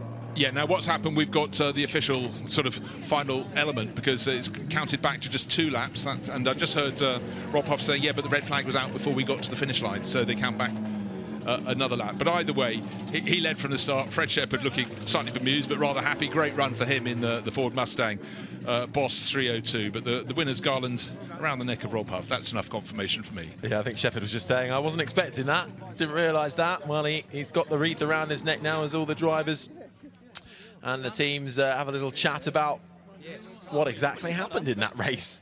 The Gordon Spice Trophy, Group 1 saloon cars from 1970 and 1982. Certainly proving to be incredibly exciting, and Rob Huff there, the winner on countback, but he certainly earned that win, having bided his time behind this man, Jake Hill, when he was having his exhaust smoke issues, but a great recovery drive for Hill, so I think he should be fairly satisfied with that 6th place finish. I think he really should, because as you said, he gained 15 positions in 2 laps to work up to 6th place. He gained another, but the red flag would have taken that away from him. But yeah, slightly sad, but let's take a look at the highlights. Where to start with the Gordon Spice Trophy finale? Where to start? Well, these Group 1 saloon cars from 1970 and 1982 getting underway, a mixture of the big engine and the small engines all making their way through. This was the first original start, and it was Jake Hill in the Ford Capri who managed to get away the quickest, but unfortunately that smoke developed and got bigger and bigger and bigger and left Rob Huff, who was in 2nd place, chasing him down with pole to Nick Swift, who'd fallen to 3rd, getting a face full of smoke. That would drag on for a couple of laps before Jake Hill would receive the black and orange flag and have to come into the pits, which allowed Rob Huff to take the lead. It most certainly did. Frustration there for Jake Hill. Brilliant start, but absolutely the right decision. The drivers behind probably thinking it's getting slippery, but certainly having trouble seeing where to put their cars. And this is the view through Rob Huff's windscreen. The Bastos number 5 Chevrolet Camaro Z28 therefore took the lead of the race when Jake Hill reported to the pits. And using his craft, but there he was at the front of the race, but it wasn't going to be a clean run to the finish.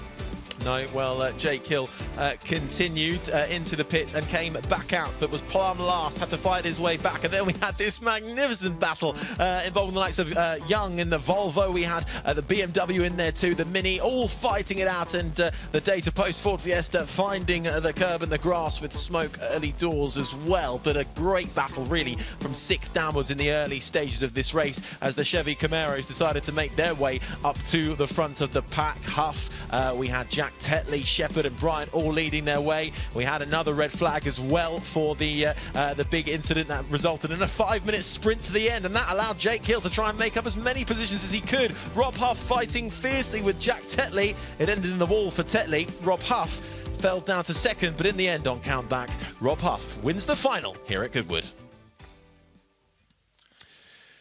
And breathe. Exactly. I was about to say the very same thing. I was getting exciting all over again just watching the highlights. So much to talk about in that. And 2 starts, 2 for the price of 1, but unfortunately 2 cars onto their flags. First, Mark Wilson in the Akai Golf. And then at the end, we had Jack Tetley getting the nose of his car into the lead of the race. So confirmation of... we had to have official confirmation. 5:17.21, the first 3 classified finishers. Rob Huff, and let's find out because Ed is with the top 3. Rob, I can now say that you have won the race. Congratulations. I mean, it's quite a lot to talk about there. Your heart must have been in your mouth coming into Woodcote the final lap. Yeah, very much so. I mean, I think that the last 4 laps of that race were much faster than we've gone all weekend. I think with the cooling conditions and Jack wanting to get on it pretty quickly, we were pushing each other along. Obviously, he was getting the slipstream down the straight. He managed to get on the outside, and then he just went for a braking move on the outside that I don't think the laws of gravity allow. Obviously, I know he's all right, so. But yeah, obviously we don't want to end the day like that. But it was a great race. You know, the first bit I thought we was going to have a great race with Jake, but unfortunately he got the meatball flag. There was a lot of smoke, obviously, and then yeah, I was just kind of enjoying myself in this lovely Camaro. And yeah, the last 4 laps were just chaos. It was just left, right, centre, try and make her as wide as possible. And yeah, obviously Jack and I had a bit of a to do at the end, but we made it, so very happy. Beautifully driven, well done. Thank you very much, thank you. Right, let's go on to, I'm not going to get run over by a Camaro, that would be just to be the final end. Right, Fred, you thought you'd won there for a second, but if someone had said you were going to finish on the podium today, you would have taken that? I would definitely have taken that. I think I was second last at the first corner of the last race, so that's a big surprise. I saw Jack was out on his pins out, so that's good. Not the right way to be on the podium, but I'm happy with it anyway. Beautifully driven, well done. Thank you. Right, well, let's catch Ollie. Ollie, 2 podiums, 2 races within about sort of half an hour of each other. Yeah, no, it certainly kept me on my toes. Very different, of course, getting out the E-Type into the Camaro. But no, it was an exciting race in front, and fortunately both people who had their accidents obviously seemed to be okay. So it certainly made for an exciting race. I wasn't expecting the restart, but that could have cost me a podium there, but managed to... Jack obviously made a mistake and got back on the podium. So good result for Huffy and great result for Freddie as well to get on the podium. Beautifully driven by yourself, well done. Thank you, cheers.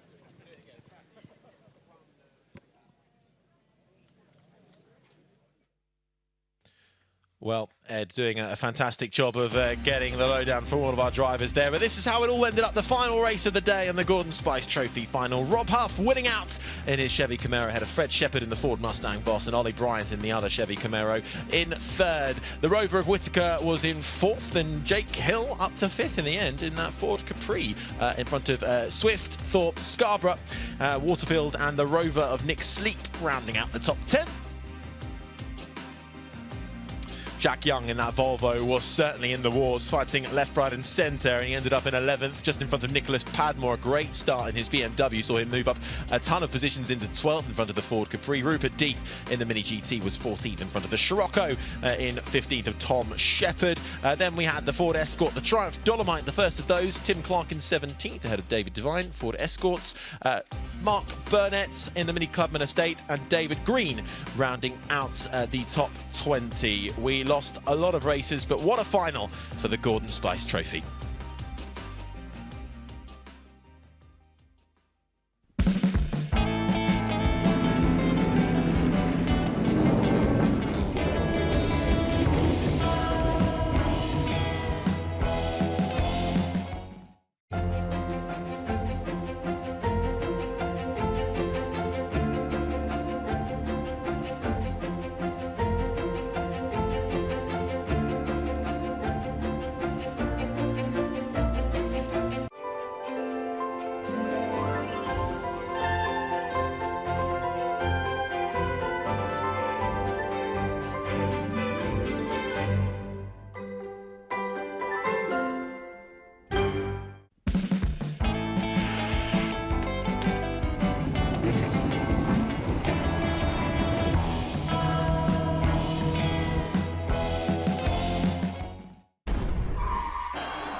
It's like motoring heaven here.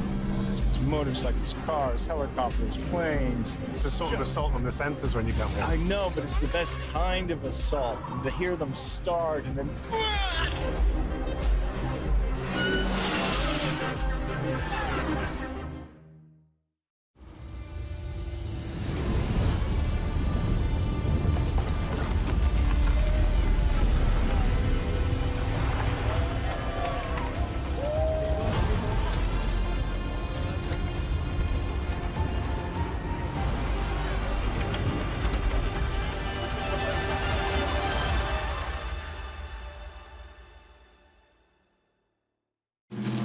Honestly, it makes my heart sing. I can't stop smiling. Well, everybody said it's so exciting. You get to see all these cars. Not just look at them, but you get to see them in action. That's cool.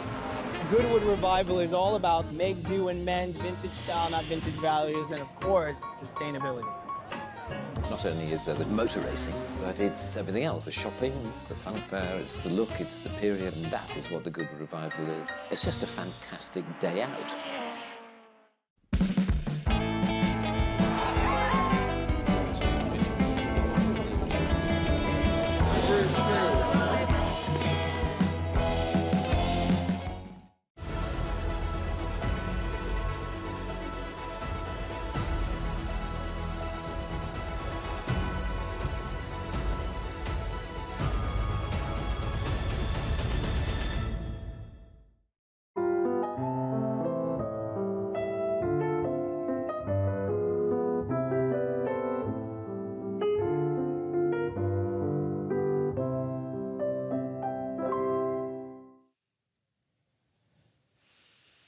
Well, drama then to end the final race of the day, the first ever Gordon Spice Trophy here at the 80th Goodwood Members Meeting. But I think we'll all say what a fabulous weekend we were offered here this weekend. It was great to see all the drama, all the demonstrations, all the close racings on track. And I believe a lot of people are leaving now, but you are still watching us. Well, thank you for joining us, of course. Let's quickly then just chat about our highlights between David, Ed and myself from the 80th Members Meeting. What's yours, David?